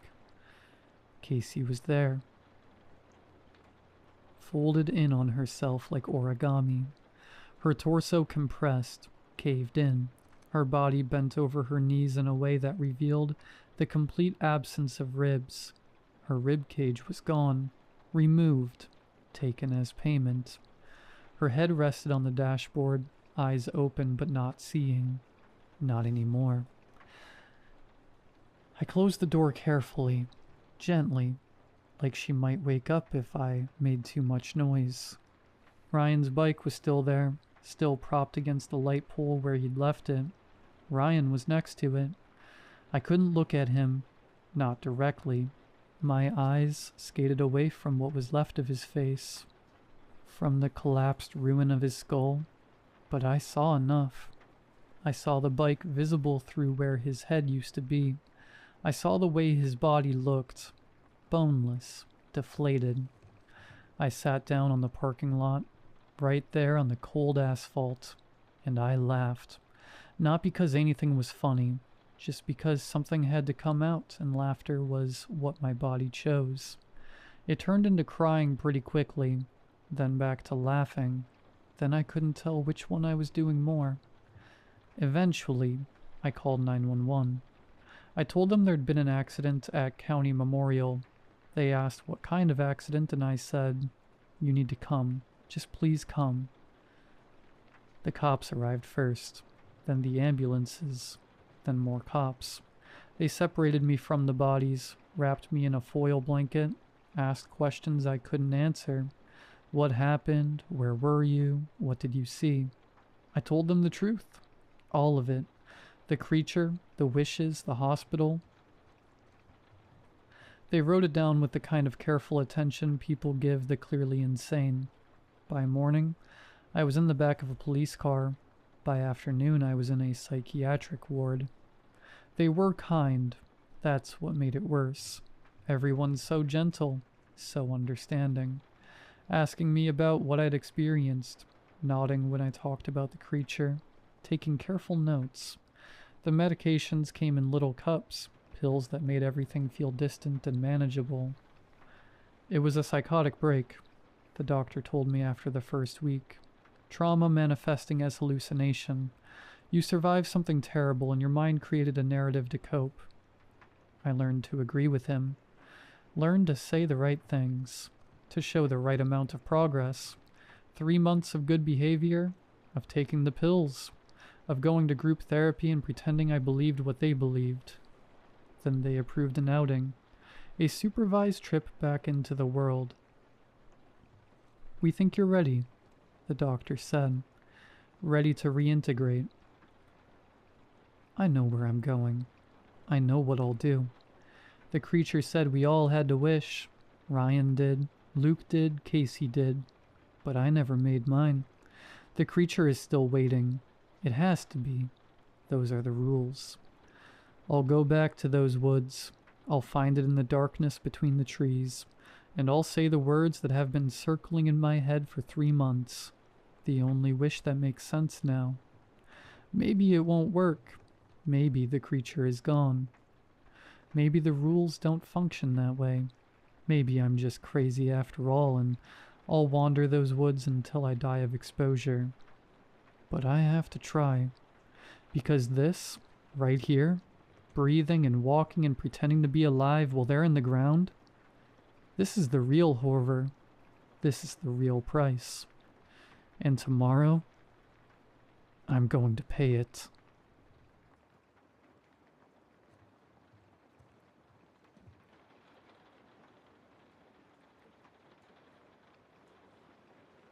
I was 17 the summer we found the cave on my grandmother's property in eastern Kentucky.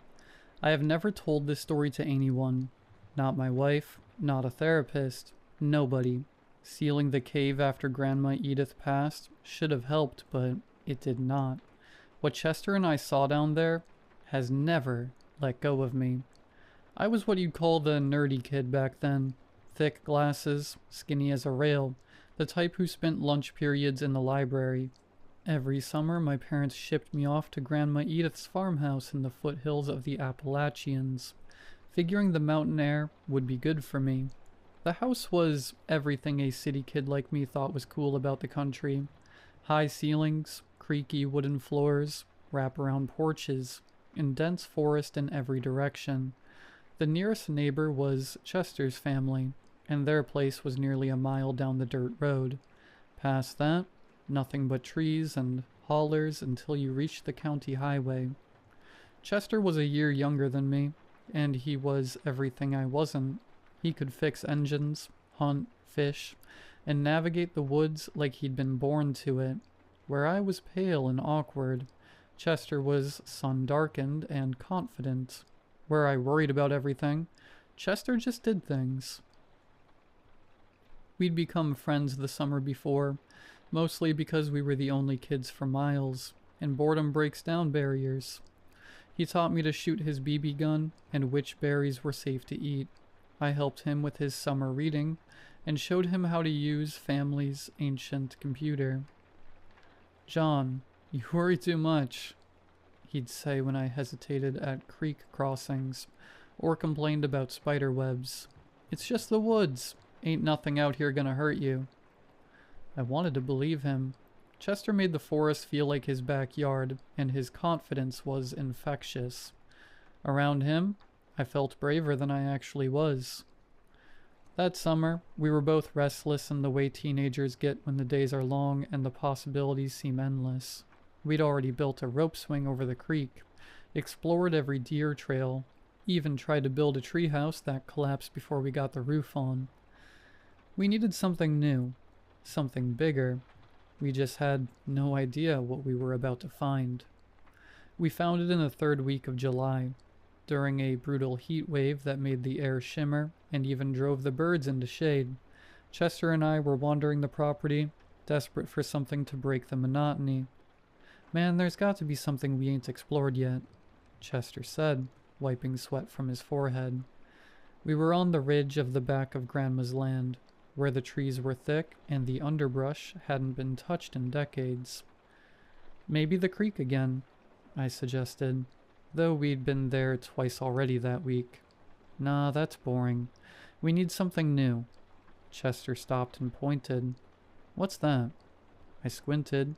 Through the foliage, I saw a darker shadow, something that didn't fit the natural pattern of trunks and branches. I squinted where he was pointing. Through the dense foliage, I could make out what looked like a darker shadow among the trees, something that didn't quite fit the natural pattern of trunks and branches. We shoved through brush, scratched by thorns and wrapped in spider webs. Chester led the way, while I followed and complained about the bugs. "Quit whining," he called. "You want to find something cool or not?" In the hillside, we found a depression about 15 feet across, and at its center the mouth of the cave, half covered by rusted iron grates.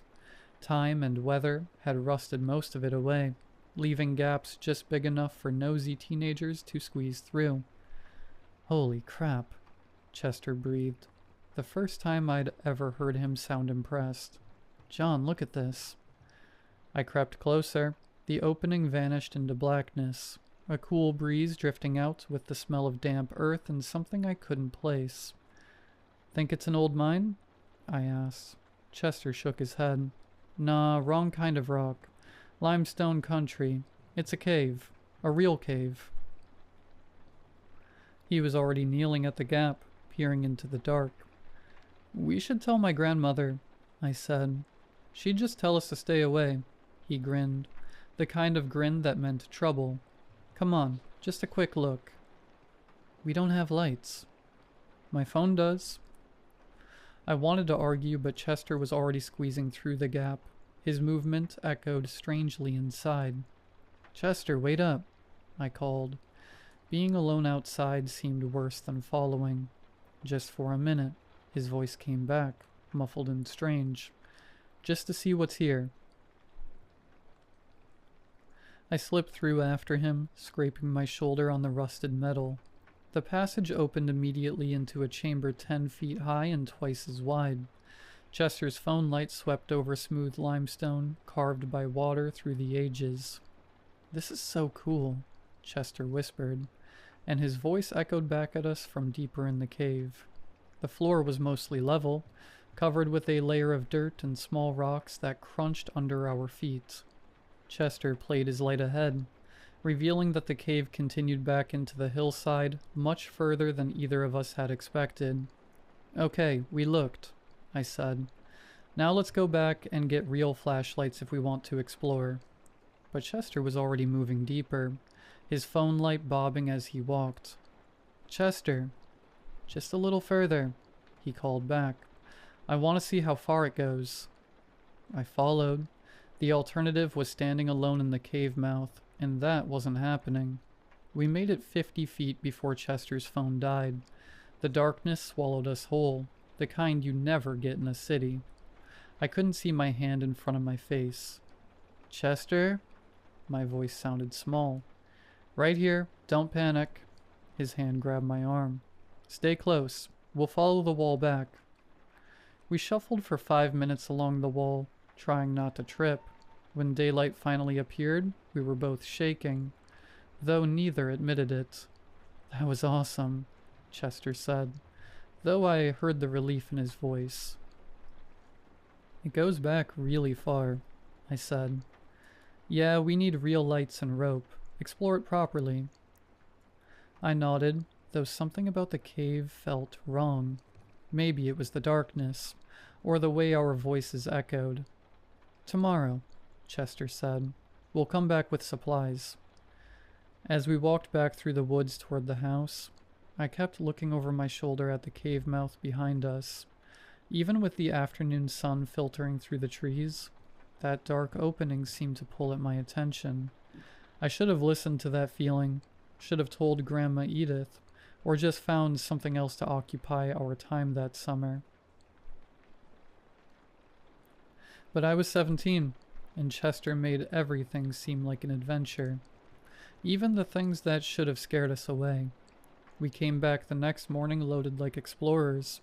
Chester had his dad's heavy flashlight, a coil of rope, and glow sticks from his birthday.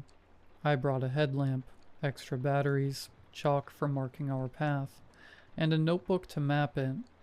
"You sure like to be prepared," Chester said at the cave entrance. "Better than getting lost." He was already squeezing through the gap. "We won't get lost. We got lights this time." With real light, the cave felt different. What had seemed mysterious in the dim glow of Chester's phone now looked like a normal limestone cavern. Water had carved smooth channels into the walls, and the floor sloped gently down as we moved deeper. "This is way bigger than I thought," Chester said, sweeping his light around. Several passages branched off, each fading into darkness. We spent an hour exploring the obvious routes, marking chalk arrows and dropping glow sticks. Chester sketched a rough map while I called out measurements. "Left passage goes about 60 feet in dead ends," I said.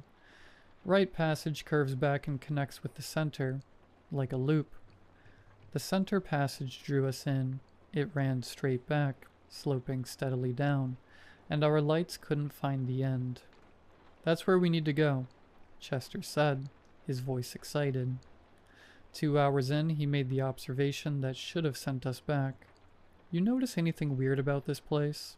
he asked, studying the walls. "What do you mean? No bats, no bugs, nothing?" His light swept the ceilings and walls. "Every cave should have bats at least. Spiders, crickets, something, but look, nothing." I stopped and looked. He was right. The place was sterile. No cobwebs, no droppings, no life. Even the puddles were clear and still, with none of the algae you'd expect. Maybe it's too far from the entrance, I said. Chester shook his head. Nah, caves are ecosystems. There should be something living here. We kept going. We were too caught up in the adventure to let a little oddity stop us. The cave was giving up its secrets, and we felt invincible. The center passage dropped 100 feet over 300 yards. Our chalk marks and glow sticks glowed faintly behind us. Then Chester spotted the elevated passage. "John, look up there." I followed his flashlight beam to where the wall rose to our right. About 15 feet up was another opening. Unlike the others, it was perfectly round, 4 feet across, with a steady current of air flowing out. "Feel that breeze?" Chester said, moving closer to the wall. I felt it, cool, mossy, damp, but with something else underneath, something I couldn't place. "We can't reach it," I said. "Not today, but with a ladder or rope." He was already planning our next trip. I stared at the dark hole uneasy. The air was too cold, carrying scents that didn't belong in limestone. "I think we should head back," I said. "We've been down here a while." Chester checked his phone.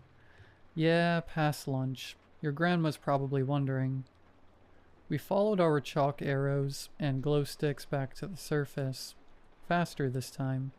Sunlight hit like a flood, and I had to squint against it. "Tomorrow we bring a ladder," Chester said.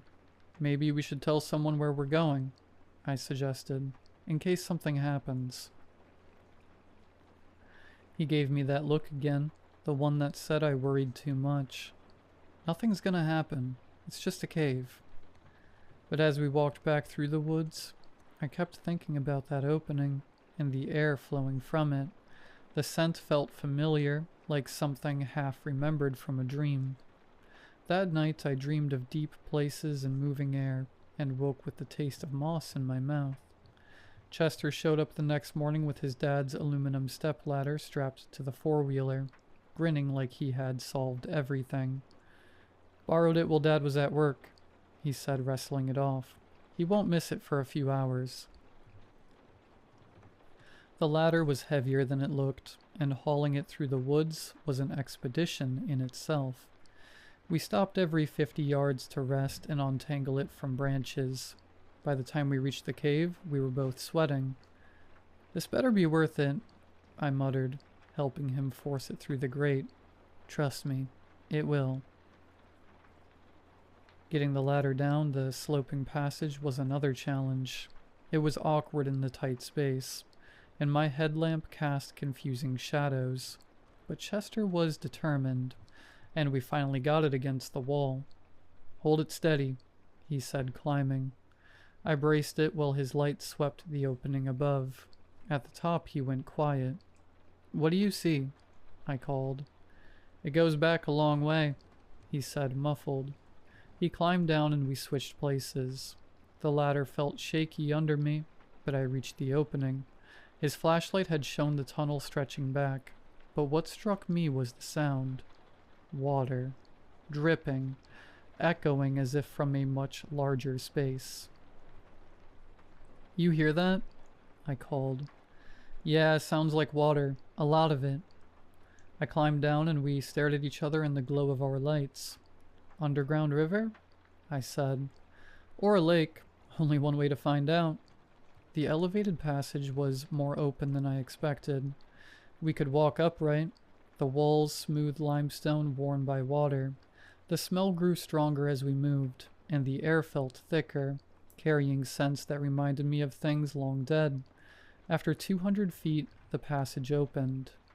I have spent years trying to find words for what we saw, and I still cannot do it justice. The cavern was vast, the size of a cathedral, with walls fading into darkness. In the center was a lake. The water was black and still, like a mirror reflecting nothing. Our lights reached only a few inches, and when Chester tossed in a pebble, the ripples died too quickly, as if the water swallowed them. Jesus, Chester breathed, his voice echoing from the ceiling above. I swept my headlamp around the edges. The far shore was almost beyond reach, maybe 50 feet away. How deep do you think it is? Chester asked. I don't know. Deep.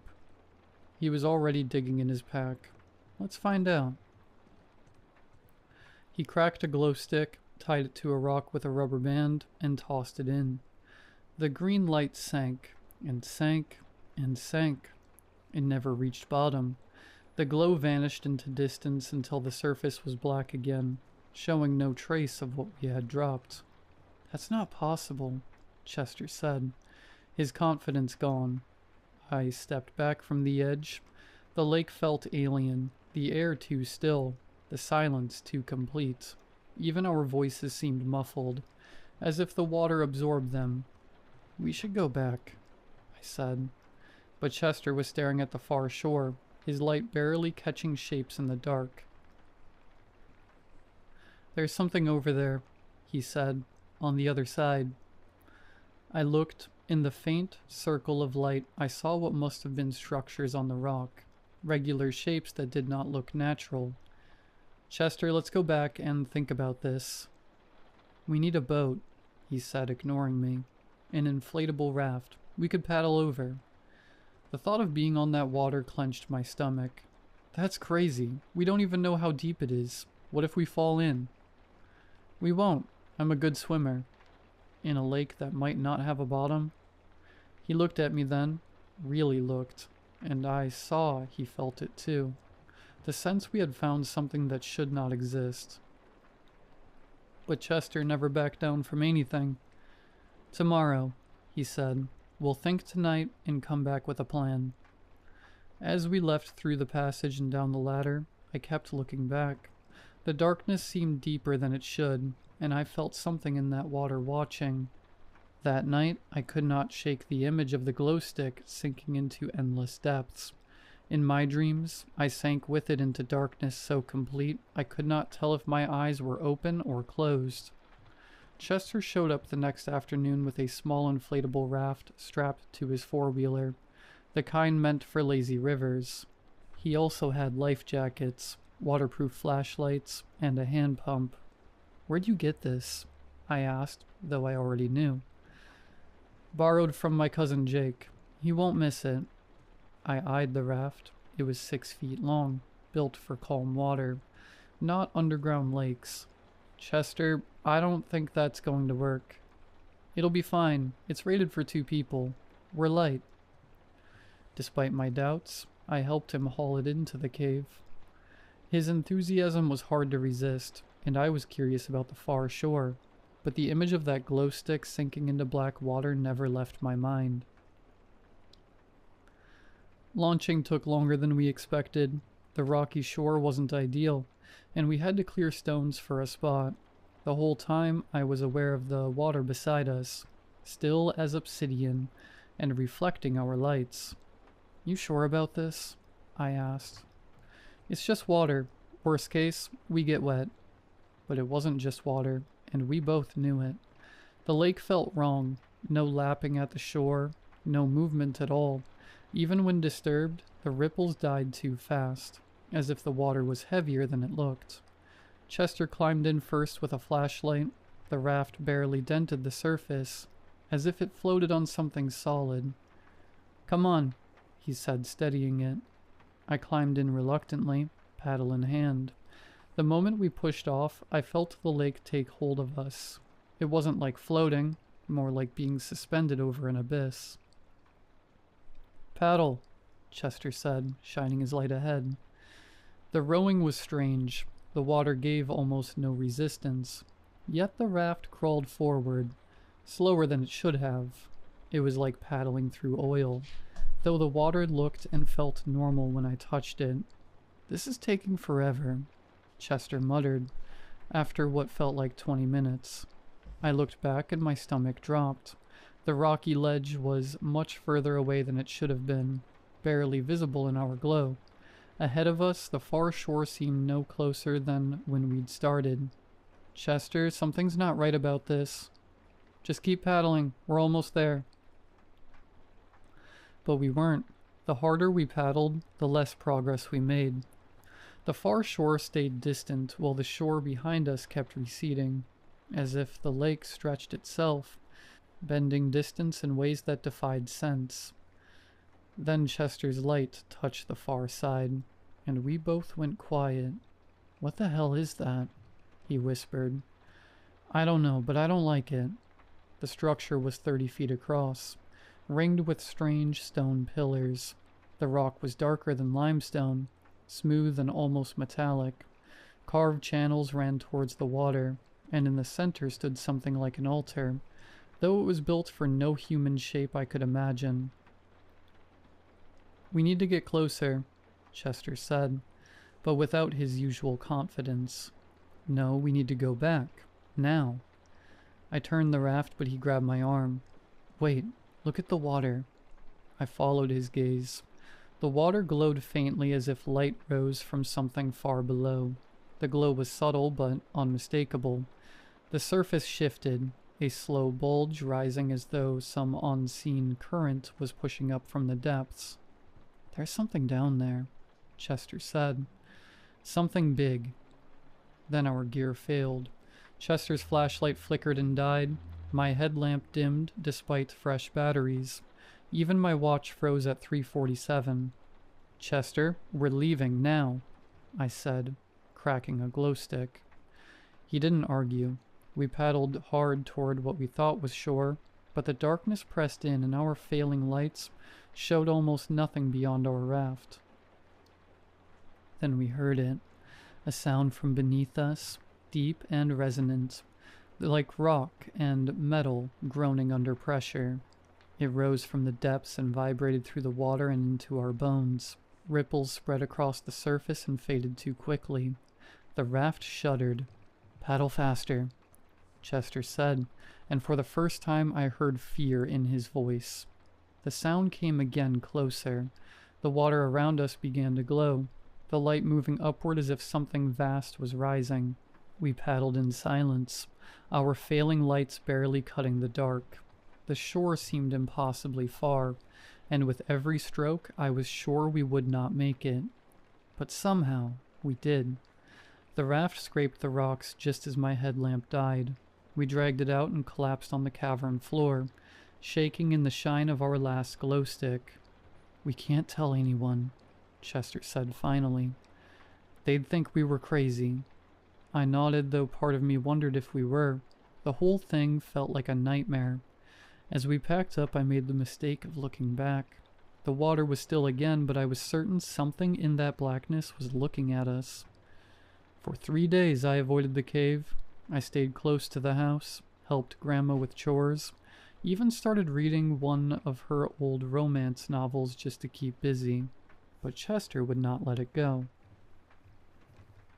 He showed up with a restless energy I had never seen. "You can't just pretend it didn't happen," he said one Thursday morning on the porch. "We found something incredible." "We found something dangerous," I said. "Our lights failed, Chester. All of them. At the same time. So we bring backups. More batteries. Better lights." I looked at him and realized what I had mistaken for confidence was obsession. He could not sit still. Dark circles under his eyes showed he was not sleeping. "I need to go back," he said, leaning forward. "Don't you want to know what it was?" "No, I don't." Chester stood and paced to the edge of the porch. "Fine, then I'll go alone." "You can't." "Watch me." I felt trapped between two choices. Let Chester go alone, or return to something I wanted to forget. The thought of him down there by himself was worse than my fear. "If I go with you," I said, "we go at dawn. We bring extra everything, and at the first sign of trouble, we leave. No arguments." Chester grinned, hollow. "Deal." That afternoon we gathered supplies. Chester had found a larger raft, more stable than the first. "Borrowed from my sister's boyfriend." We packed flashlights, batteries, glow sticks, rope, even a first aid kit. Looking back, it was an expedition, not an adventure. One more thing, Chester said as we loaded the four-wheeler. I want to actually reach the far shore this time. Get a closer look. Every instinct screamed no, but I had committed. And despite my fear, I was curious. The shapes we had seen haunted my dreams. I needed to know. The forest felt different on the way back, quieter, even the birds were silent. We slipped through the grate and down to the lake, our equipment heavier with every step. The cavern was as we left it, vast and still. The water stretched into darkness, smooth as glass. Against every survival instinct, I helped him launch the boat. The crossing dragged, and with each stroke I was more certain we were making a mistake. But something was different about the far shore. Are those lights? I asked, squinting. Chester raised the binoculars and went still. There's something over there. What? On the far shore, I see movement, and you're right, there are lights. Not flashlights, something else. Something that glows. I snatched the binoculars. In the distance, a faint blue-green glow flickered, like the bioluminescence in the water. Chester, we're turning around right now, I said, handing them back. My voice was a hoarse whisper. He looked through them again and gasped. Chester had gone completely silent.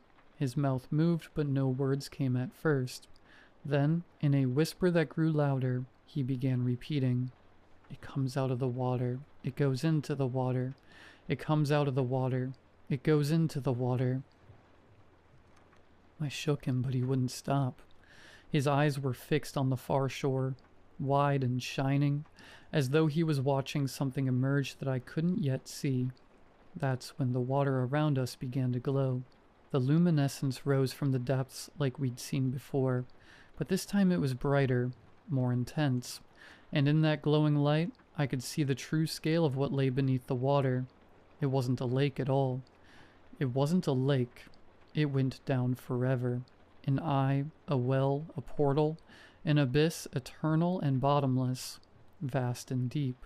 Alien light, forever and ever. I screamed. I know I screamed because my throat was raw afterward, but I couldn't hear the sound over the roar of blood in my ears. Chester was screaming too, or maybe laughing. I couldn't tell which. The eye blinked. The entire cavern shuddered as something the size of a mountain moved beneath us. Water that wasn't water displaced around us, and our tiny raft was suddenly riding waves that shouldn't exist in an underground space. This shook Chester out of his fugue. We both dug our paddles into the glowing surface, fighting against currents that felt more like muscle contractions than water flow. As we stumbled out of the boat onto the shore, I made the mistake of looking back. The eye was there, staring up at us through bottomless layers of water that should have blocked any light, and in that ancient gaze, I saw recognition. It saw us. It saw into us and through us. Something in Chester's mind shattered. I could see it in his eyes. I grabbed him and dragged him down the tunnel. We abandoned the raft and ran for the passage, leaving our carefully gathered equipment scattered on the cavern floor, up through the elevated passage, down the ladder we didn't even bother to retrieve, through the cave system toward the blessed light of day. We burst from the cave into afternoon sunlight that felt impossibly bright and clean. Chester collapsed immediately, retching onto the forest floor. I managed to stay upright long enough to drag him away from the cave entrance before my own legs gave out. Chester was never the same after that day. His laugh, the easy confidence that used to pull me along into trouble, all of it vanished. He hardly spoke, and when he did, it was whispers about water and eyes that never stopped watching. Before the summer was over, his parents sent him away to a hospital in the big city. Some place special, they said. Though they never used the word I knew they meant. I never saw him again. At first I thought he'd come back the next summer, and we'd pick up where we left off like nothing had happened. But his absence became permanent. A hollow space I couldn't fill. I carried the weight of it alone, pretending normal life was still possible, while the memory pressed against me like the dark water under the hills. That was 10 years ago.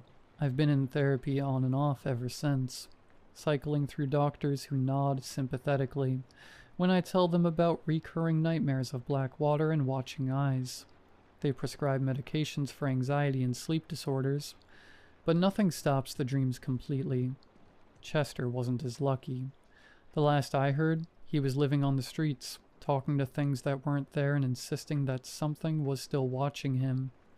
When Grandma Edith passed a year ago and left me the house, the first thing I did was hire a contractor to seal the cave entrance with concrete and rebar. I told him it was a safety hazard.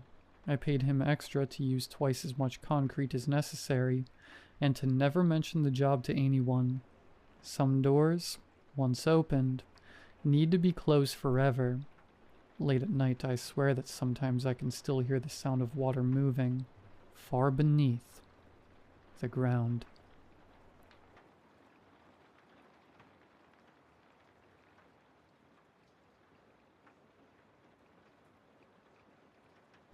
My grandfather froze to death on the kitchen floor in the middle of summer, and I'm the only person who knows what happened. My mom found him early on the morning of July 15th, stretched out between the refrigerator and the breakfast table like he'd been reaching for something. His skin was blue-white, ice crystals still clinging to his eyelashes when Mom screamed from the doorway. The thermometer on the kitchen wall read 82 degrees. I'm Theo, 17, part-time sandwich artist at Subway, full-time disappointment to my parents, college fund expectations. Normal kid from normal Midwestern stock, the kind who knows the difference between a blizzard watch and a blizzard warning, who can drive in snow before I can parallel park. I play JV basketball badly and work the closing shift 3 nights a week, biking home past empty storefronts and gas stations that close at 10. Nothing about my life prepared me for finding my grandfather's body that morning, or for understanding what had happened.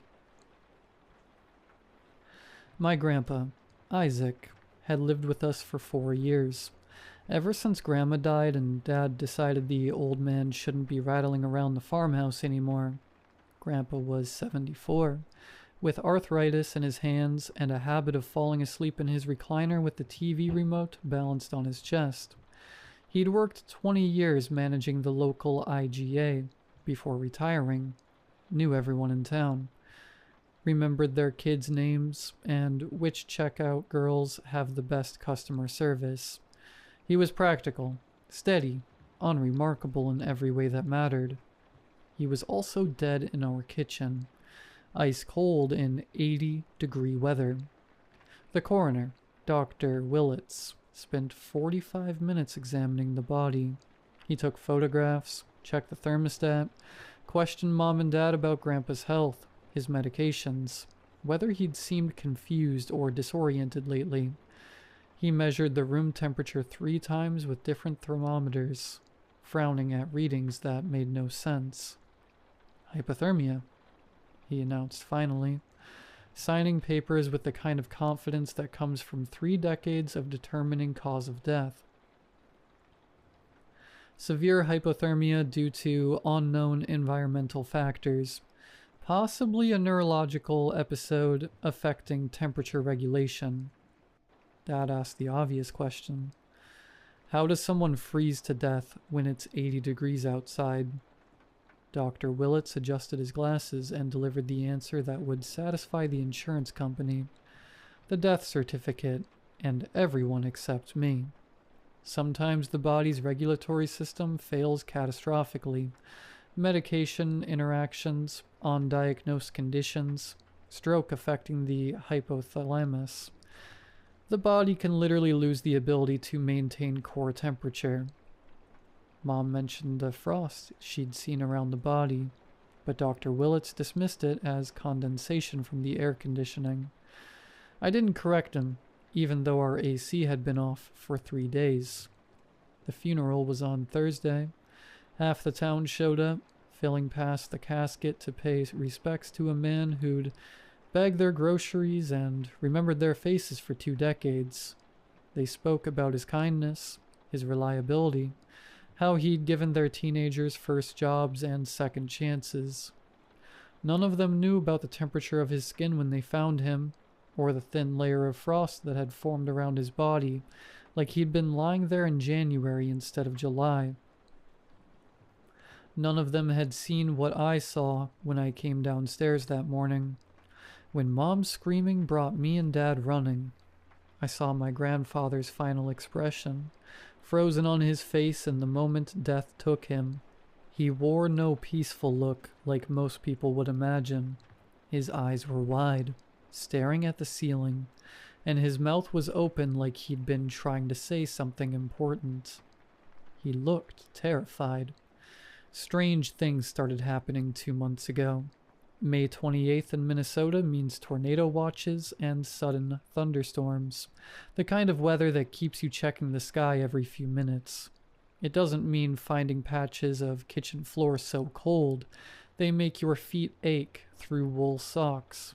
But that's exactly what I found that Tuesday morning after Memorial Day. A circle of tile near the sink that felt like stepping on January pavement. Mom blamed the air conditioning, even though we hadn't turned it on yet. Dad checked the basement for broken pipes, crawling around with a flashlight and muttering about foundation settling. The cold spot vanished by Thursday, but another one appeared in the hallway upstairs, then another in the living room by the weekend. "Old house is settle," Dad said when I mentioned it.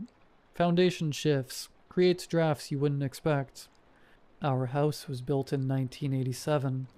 It wasn't exactly old by anyone's standard. Dad liked cheap explanations that didn't require calling repair services.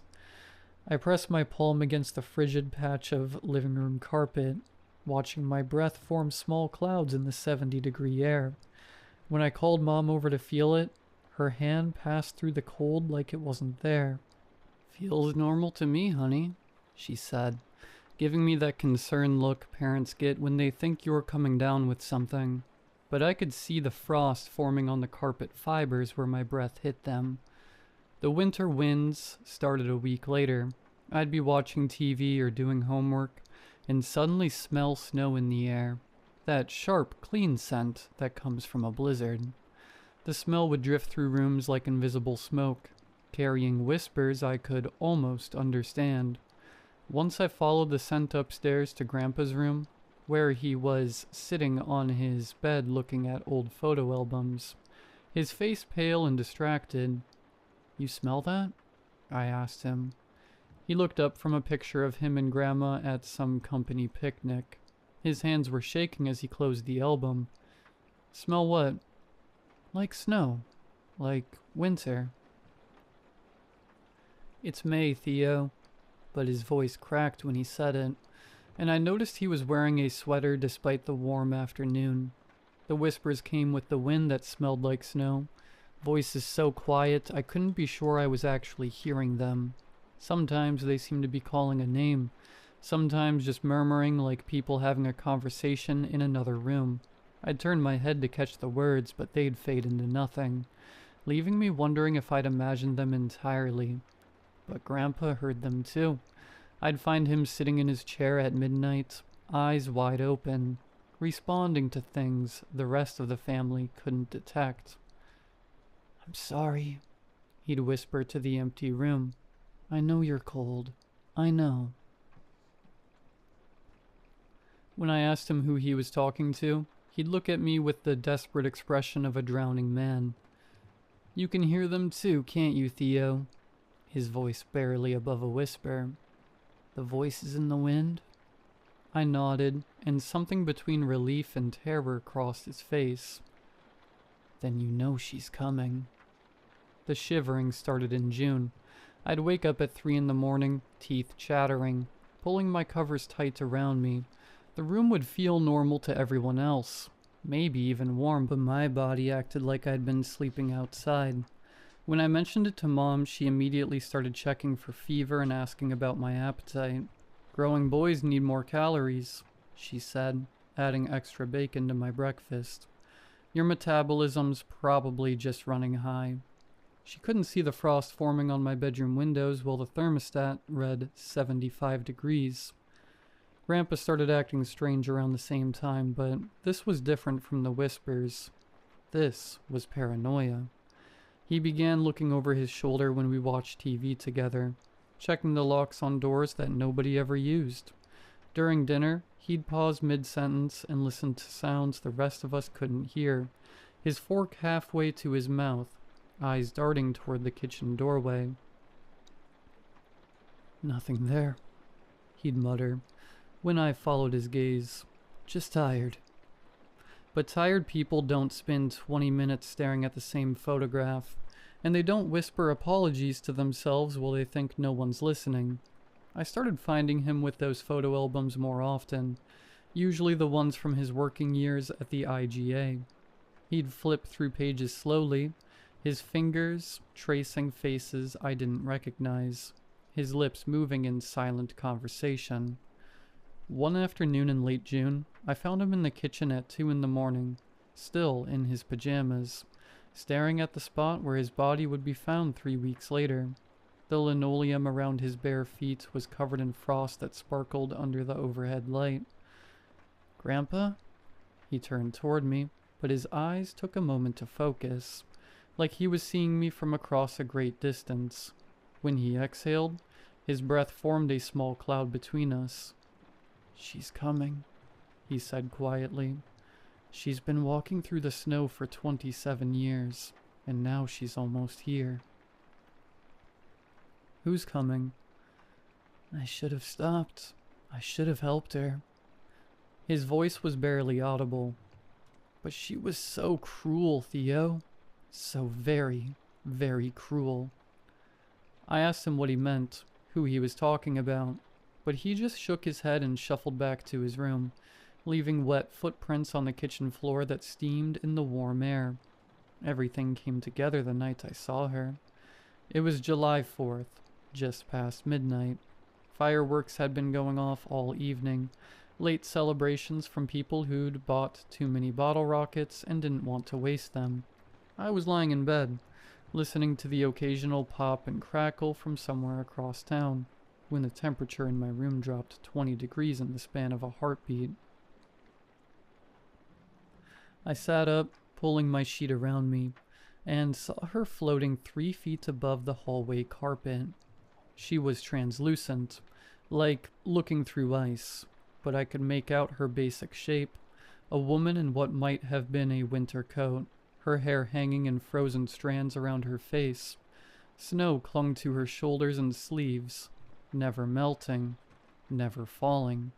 She moved without talking, drifting down the hall towards Grandpa's room with the deliberate purpose of someone who knew exactly where she was going. I couldn't move, couldn't breathe, couldn't do anything but watch as she passed my doorway, leaving a trail of frost on the walls where she'd been. The air around her shimmered with cold, and I could hear the sound winter makes, that particular silence that comes with heavy snow, broken only by the soft whisper of ice crystals forming. She turned her head toward me as she passed, and for just a moment I saw her face clearly. Her eyes were the color of winter sky, pale and empty and cold enough to freeze blood. Her mouth was open in an expression that might have been speaking, but no sound came out. Just that patient, terrible silence. When she reached Grandpa's door, she didn't open it. She simply passed through the wood like it was made of mist. I stayed in bed until morning, wrapped in every blanket I owned, listening to the one-sided conversation that drifted through the walls. Grandpa's voice apologizing over and over to someone who answered only with the sound of wind through bare trees. By the time the sun came up, the temperature had returned to normal, but I found a single perfect snowflake on my windowsill, refusing to melt despite the July heat.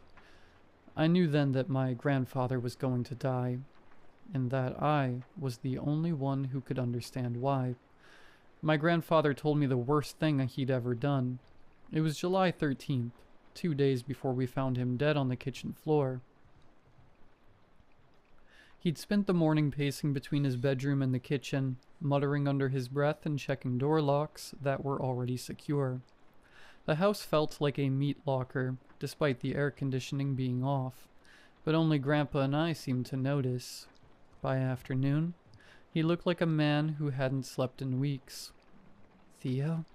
he said, finding me in the garage where I was fixing a flat tire on my bike. "I need to tell you something.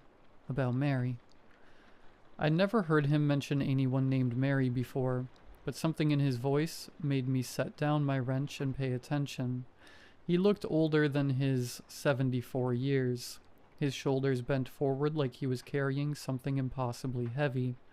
When he breathed, small puffs of vapor escaped his lips despite the stifling heat. "I worked at the IGA for 20 years, he began, settling onto Dad's workbench with careful movements. "Made some good friends there. Jimmy in produce, Alice in customer service, Bill who ran the meat counter." He paused, his hands working against each other in his lap. And then there was Mary. The temperature in the garage dropped 10 degrees when he said her name. She worked in the office, bookkeeping, scheduling, handling complaints. Been there longer than anyone, maybe 15 years when I started. Everyone called her Mean Mary behind her back, though never where she could hear it. His voice got quieter, more distant, like he was seeing something I couldn't. Mary had a talent for finding people's weaknesses and pressing on them until they broke. New employees, part-timers who couldn't afford to quit, anyone she thought was beneath her.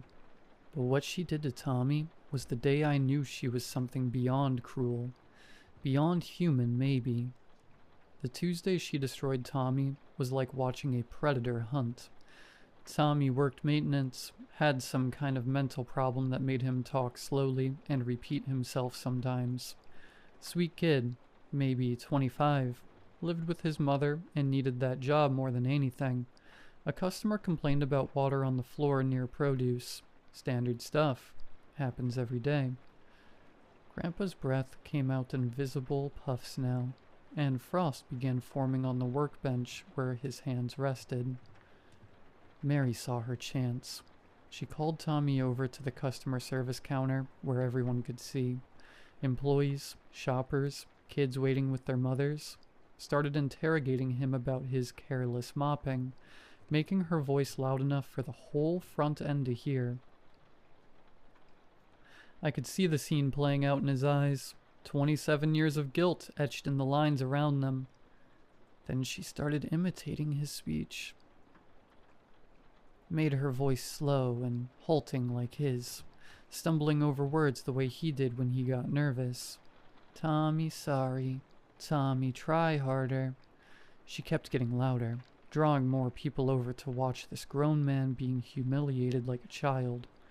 The frost was spreading now, crawling up the garage walls in delicate patterns that caught the afternoon light. Tommy just stood there holding his mop, tears streaming down his face. He didn't understand why everyone was laughing. Mary wasn't done. She told the customer, loud enough for everyone to hear, that Tommy was mentally deficient and that the store kept him on out of charity. She said maybe they should find someone more capable to clean up after normal people. Grandpa's voice broke completely.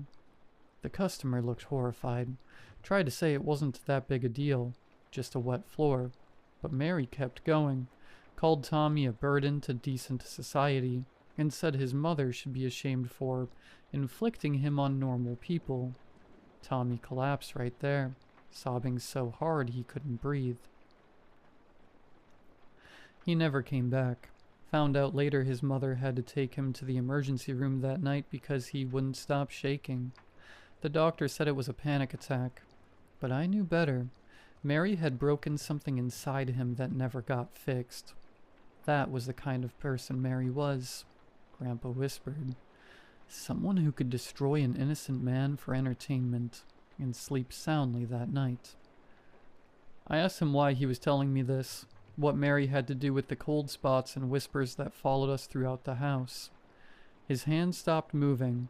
When he looked at me, his eyes were wet and desperate. Because I'm the reason she's dead. The story came out slowly, like he was pulling each word from somewhere deep and painful. February 14th, 1998, 7 years before I was born. A blizzard had moved in faster than predicted, dropping 19 inches of snow in 6 hours, and creating whiteout conditions across 3 counties. Store management made the call to close early, 2 in the afternoon instead of 9 at night. Everyone was anxious to get home before the roads became completely impassable. Mary had left first, as she always did. She lived alone in a rented house on the other side of town, and drove an old Buick that wasn't reliable in the best conditions, let alone in a blizzard. Grandpa stayed another hour, helping to secure the store and making sure all the coolers and freezers were properly sealed in case they lost power. By the time he left, the snow was falling so hard he could barely see his truck in the parking lot. I took County Road 47, he said. It was faster, and your grandmother was waiting with dinner. I'd driven that road 1,000 times. His voice got quieter, forcing me to lean closer to him. I saw her headlights first, flashing on and off, like someone signaling for help. The Buick was nose first in a snowbank, maybe 15 yards off the road. As he got closer, he could see Mary standing beside her car, waving her arms frantically. Even through the snow and wind, he could tell she was in trouble. I pulled over, he said, sat there with my engine running, looking at her through my windshield. She was walking toward me, stumbling through knee-deep snow. The garage was freezing now, cold enough that I could see my own breath mixing with his in the space between us. I thought about Tommy crying while everyone laughed, about the way she'd call him deficient, a burden. I thought about the kind of person who could destroy someone like Tommy and sleep soundly that night. His hands were shaking now, from the cold or emotions I couldn't tell. She reached my truck, started pounding on the passenger window with her fists, screaming something I couldn't hear over the wind. Her face was pressed against the glass, and I could see the terror in her eyes. She knew she was going to die out there if no one helped her. He paused, his breath coming in short, sharp puffs that crystallized in the air. I put the truck in drive and kept going. The words hung between us like icicles. She ran after me for maybe 20 yards, waving and screaming. I watched in my rearview mirror until the snow swallowed her up. Then I drove home and told your grandmother I'd taken the main route because it was safer. They didn't find Mary's body until March, when the snow finally melted enough for a farmer to spot something that didn't belong in his field. She'd made it almost a mile from her car before the cold took her, found frozen in a drainage ditch, with her arms wrapped around herself, still wearing the same winter coat I'd seen floating through our hallway. I killed her, Grandpa whispered, and I've been living with that for 27 years. The frost had covered every surface in the garage now, turning our breath into clouds, and making the metal tools ring like bells when the expanding ice shifted them. She's been walking through that blizzard ever since, he said, walking through the snow and the cold, getting closer every year. And now, she's found me. I asked him why he was telling me this now, after keeping it a secret for so long. He looked toward the house, where shadows were beginning to gather in the windows as evening approached. Because she's here, Theo.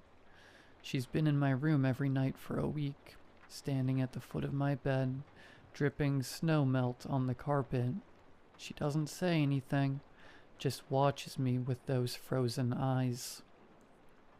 His voice dropped to almost nothing, and I think you're the only one who can see her too. The air conditioner stayed off for the last 2 days of my grandfather's life. After his confession in the garage, he became obsessed with heat. Every time someone turned on the AC to combat the mid-80s weather, he'd shut it off within minutes, his hands shaking as he adjusted the thermostat. "Can't stand the cold air," he'd mutter, pulling on another sweater despite the sweltering house. When Dad complained about the temperature, Grandpa begged. "Just keep it off," he pleaded. "Please." The whispers were constant now. Where before I'd barely been able to make out voices on the wind, now I could hear words clearly. "Left me. So cold." They drifted through the house like smoke, always in Mary's voice, though I'd never heard her speak when she was alive. Mom and Dad noticed Grandpa's behavior, but attributed it to grief or maybe early dementia. They scheduled a doctor's appointment for the following week and talked in hushed voices about assisted living facilities and medication adjustments. They couldn't see the frost forming on windows despite the 80-degree indoor temperature. They couldn't see the way their breath became visible whenever they stood too close to Grandpa's usual spots. When I pressed Mom's hand against a wall covered in ice, her fingers passed through it like it wasn't there. "Don't you feel that?" I asked desperately. "Feel what, honey?" She looked at me with growing concern. "Are you feeling all right?" But I could see the frost spreading under her touch, could feel the supernatural cold seeping through my clothes and into my bones. On July 14th, the day before he died, Grandpa stopped sleeping entirely. I found him in the living room at 2 in the morning, fully dressed, staring at the front door. The house was stifling without air conditioning, but his breath formed steady clouds when he spoke. "She's getting closer," he said without looking at me.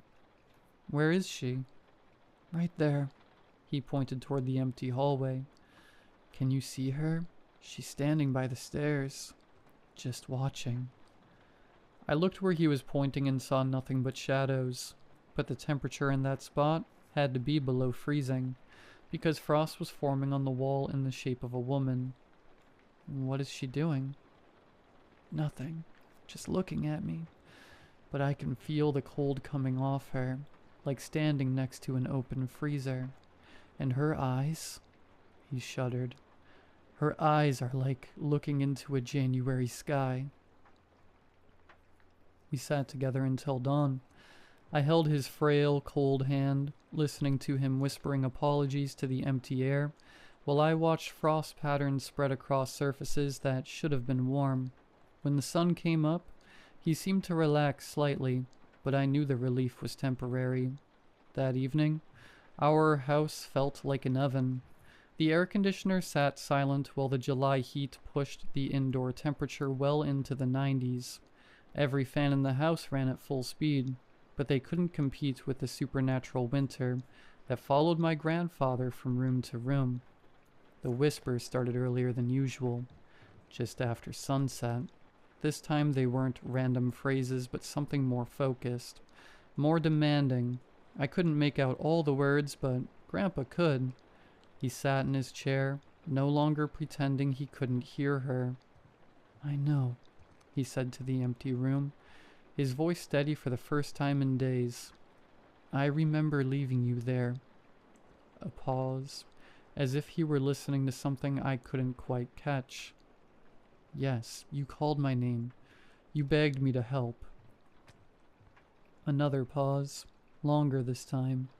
The frost was spreading faster now, covering the walls around his chair in intricate ice patterns.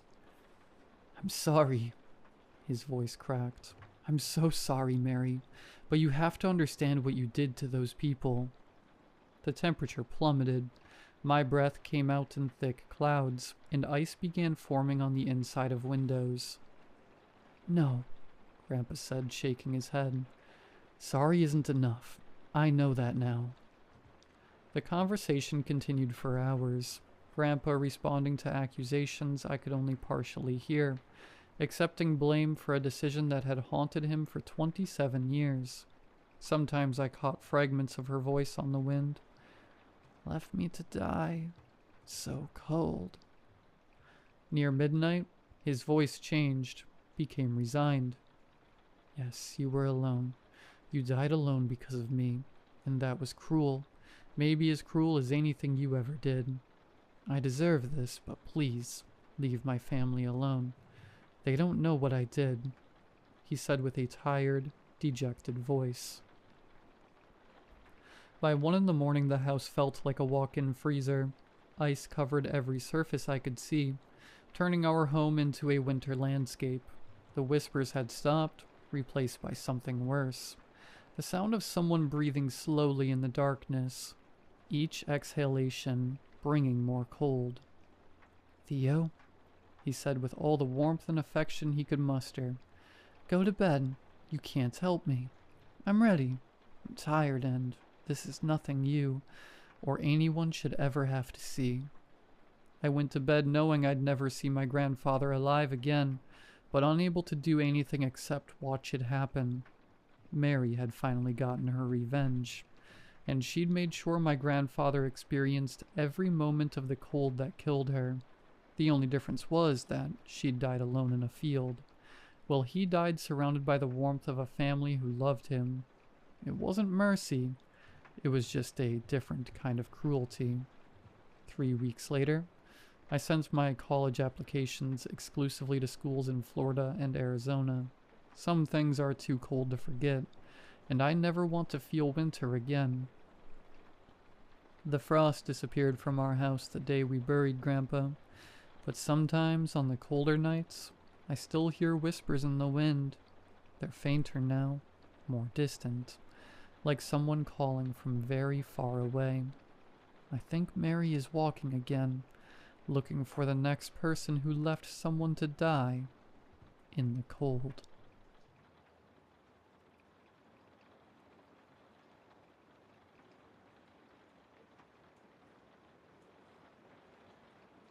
It started with one small mention from Mrs. Burton, our neighborhood's grandma. My parents were in our backyard doing the garden when she came by with a carrot cake. Hi, Mrs. Burton, I said. She nodded, smiling, and approached my parents. As I pulled out weed, I overheard them talking about the McField's missing son, the Grover's ugly new lawn that was ruining the image of the neighborhood, and Cormac Stanner's brand new car, which had windows so dark you couldn't see inside. You really should look into joining the manuscript book club. It helped me a lot. Things were so hard after Ben passed away, but I'm so much better now. I had someone to talk to. My life had purpose, she said to my parents in that pleasant, motherly voice. Thanks, Mrs. Burton. We'll give it a thought, my mom said, taking the carrot cake from her. Mrs. Burton was your regular sweet old lady. She used to live with her husband Ben, but he passed away last year. Poor Mrs. Burton was in absolute anguish for the past year, until she appeared to us, spriteful and lively. I thought that she had recovered and found purpose living alone. My phone vibrated. It was my best friend Zoe. I went into our front porch to return her text. My parents didn't want me talking to Zoe. Street rat, horrible influence on a girl, my dad would often say. We went to the same class from high school until college. She was an orphan and would frequently get in trouble for all sorts of things. Hot wiring a teacher's car and driving it around the school, planting a farting balloon under the teacher's seat, starting food fights, and the list went on. But Zoe was always friendly and protective of me. We became friends after she defended me from a school bully using water balloons. Bored out of my mind. What are you doing? She texted. Not much. Doing the garden with my parents. I was texting her and looking at Mrs. Burton, who returned to her house and took out a chair on her front lawn and sat down. She faced the direction of the Grovers, probably musing over how ugly their new lawn was. We lived in a cul-de-sac. There were around 12 families, including ours. We were the kind of neighborhood where most families are wealthy and have a cared-for lawn and 2 kids. Normal and boring. Things were going well for my family, at least until that day. Our family was on a road trip. We stopped for a pee break. My mom went into a deep bush while my dad stood behind a large boulder. I was on the front seat, typing away at my phone. Jason, my little brother, was in the back seat looking out of the car. "Megan, look, a fox with strange ears. Look, it's green." I ignored him. A 5-year-old sees all sorts of things. I shouldn't have. I looked up just in time to see him opening the car door and running outside. It happened in the blink of an eye. A truck passed by the road. It didn't stop in time. All I could hear was a loud hissing of the brake pads grinding, and then the skidding sound of tires, and then a loud thud followed by silence. Just like that, my little brother was killed. We were devastated after the accident. My parents didn't blame me, but I did. I should have talked to him, should have looked after him. Instead, I glued my eyes to my phone, talking to Zoe about the latest song by some indie band, and my brother was dead. For weeks, we barely left the house. I sometimes wandered to Jason's room and sat there looking at the paintings that he made on the wall and crying alone. The neighbors were very understanding and gave us plenty of gifts, cakes, and condolences. But we'd trade them all for Jason back in an instant. We weren't the only family with grief. Every single family of our neighborhood lost someone. Mrs. Burton lost her husband. The Grovers lost their daughter. Cormac Stanner lived alone, but his dog got sick and died. Each of us lost someone dear, so the McFields were understandably worried about their missing son.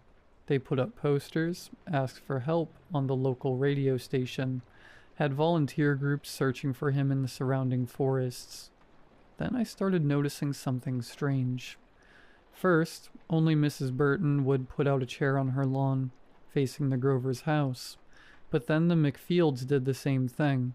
After that, Cormac Stanner bought an entire recliner on his front porch, facing the same direction. The Smiths followed. The Whitakers installed a porch swing. Every day in the afternoon, they would go to the same spot and look at the Grovers' house for an hour. Eventually, my family was the only one left not taking part in the strange observation. Soon, everything became even stranger. I started hearing voices in the night. I knew it was not a dream. I heard it coming from the direction of the Grovers. It sounded like some people were chanting in unison. I eventually chalked it up to some kind of new song they were practicing for Christmas, and put on my muffler, and I fell back asleep. Then the visit started. At first it was only Mrs. Burton. She would come by and leave us the occasional carrot cake, a batch of chocolate chip cookies, or fresh apples from the tree in her backyard. She would talk about how hard it must have been for us, dealing with Jason's death. Then the Smiths would come by with fish from their weekend trip, the Grovers with deer meat from their hunt. Even Cormac Stanner visited us with wine, wearing his garish rainbow sweater. They would all tell us how sorry they were about Jason, and then recommend us to take part in the neighborhood book club called Manuscript. Even my parents saw how weird the whole thing was. They politely declined at first. "Your weirdo neighbors give me the creeps. Can never wrap my head around rich people," Zoe texted me when I told her about it. After the shock of Jason's death faded, something broke in my family. Our dinners were starting to fill with uncomfortable silence, like something was missing. My parents started to argue, then fight. Then after that, there would be no apology. I was afraid of being caught in the middle, so I started eating dinner in my room. That was when I was able to observe that the entire neighborhood, save for our family, started gathering at the Grovers at around 8 in the evening. I never saw them leaving. Somehow they would all be up and about as usual the morning after. Then I started to see my neighbors do this weird exercise, where they would kneel down on the grass and put their hands together as if holding up a book. Then they would move their hands forward and bow their heads down close to the ground. They would repeat this 3 times before standing up and going about their days as usual. What was awful was that the neighbors' visits were starting to get to my mom. She mentioned joining the book club a few times to my dad. They just seemed like a bunch of weirdos to me. What will reading books do to help us get over Jason? This town's gone crazy enough with news of people hitting their heads. Then rumors and shadows killing people. We best keep to ourselves, he said one evening, and their conversation once again turned into an argument. Every time Mrs. Burton dropped by and Dad wasn't home, my mom would ask her about the book club. She asked whether there was a membership fee or anything special one had to do. Turned out, it was just a normal book club, save for the fact that they only read one book called The Manuscript. Things were bad, but they were tolerable. It wasn't until Mom went behind Dad's back to attend a reading session of the book club that everything turned out horrible. That morning my dad said he had some business to take care of in town, and wouldn't be back till the evening. Mrs. Burton came by and talked about the book club again. You really should think about it, dear. We're having a reading session today. Would you care to join us? Just for 15 minutes? My mom hesitated, then nodded her head. 15 minutes turned out to be 2 hours. And when my dad was home early, she was still in the Grover's house, taking part in the little book club. He called her phone. She didn't pick up. He ran around like a madman around the neighborhood looking for her, with me following. And when we saw her through the glass panels of the Grovers, I guess something inside him snapped. He practically dragged her out of their house. And my dad was generally a gentle person. He told her that he would not have his wife take part in some crazy club, that it sounded like a religious cult. At least they listened to me. You're controlling and abusive. When was the last time you did that? She screamed to his face. I didn't know whose side to take. They were both right. I was torn and felt horrible, so I ran to my room and called Zoe. I'm really sorry you had to go through that. One of the many reasons why I'm glad to be an orphan sometimes. No family drama, she said. Things started to go downhill. My parents were no longer eating in the same room. My mom ignored my dad and went to the book club more regularly. She started coming home later and later. Sometimes I wouldn't even see her the entire evening. My dad started to spend more and more time in his office. Sometimes he didn't even come home. I felt ignored and lonelier than ever. I felt like I was some sort of obstacle to prevent them from a divorce and just ending the miserable pain that was their failing marriage. I spent most of my time cooped up in my room. For once I was glad that the new college semester was coming. It would mean time in the city, and away from all of this. In my neighborhood, the strangeness was just ramping up. Mrs. Burton used to be a gentle and caring old lady, but every time I passed by her, she would shoot me the stare, as if I was some sort of street hooker. She wasn't the only one. The Grovers would also give me strange looks whenever I walked outside their house. Cormac Stanner once looked ready to hunt me down. It wasn't just me. My dad also got the same treatment. We somehow became enemies of the neighborhood. That night, I packed my things and was ready to head to college early. I figured I would spend a couple of days at the dorm reading books. Anything to escape from the hellhole I was in. I asked Zoe to drop by my house. I'd wanted her to sleep over before going to the college with me in the morning. My parents didn't care anymore. My dad said nothing, and my mom immediately went to the Grover's house after dinner. Zoe and I went to our room and chatted till it was night. I didn't see my mom get back until 10 p.m. From my window on the second floor, I could see nervousness on her face but didn't think much of it. Downstairs, it seemed my parents had started to make up because I could hear music and the faint voice of my mom telling my dad that they should get a drink. I was relieved and went to sleep. Zoe woke me that night. She pressed a finger to her lips and pointed me to the window. I looked at the clock. It was 3 a.m. There were several people in dark robes and they were lining up to enter my house. I heard our front door being opened, then the creaking sounds of footsteps over old woods. I was scared out of my mind. I thought they were burglars and took out my phone to call 911. Zoe put her ears to the door of my room, and after a moment, her eyes widened. She rushed back to bed and told me to pretend I'm sleeping. I shut my eyes as hard as I could and tried my best to not move, but my heart was jumping inside my chest. "She's sleeping," I heard a male voice. It seemed to be Henry Grover. "We'll come back for her." This time was a female voice. It sounded a lot like Kathy McField. And with that, they walked out of our bedroom. We both waited for what seemed like forever, until Zoe slowly got up and peeked outside the window. "Look, they're taking someone," she said and gestured outside. My blood froze the moment I caught eye of who they were taking. It was my dad. He looked like he was still asleep while being carried by his arms and legs. "What the hell is wrong with rich people?" Zoe whispered.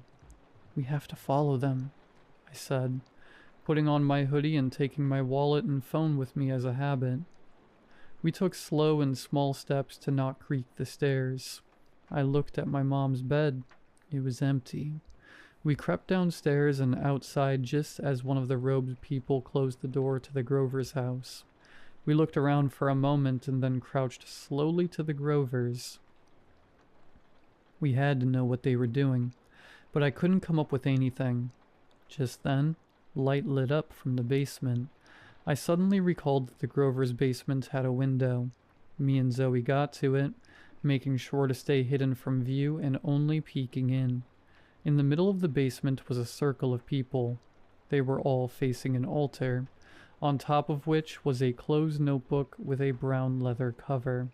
Then, 2 men carried my dad to the middle of the circle.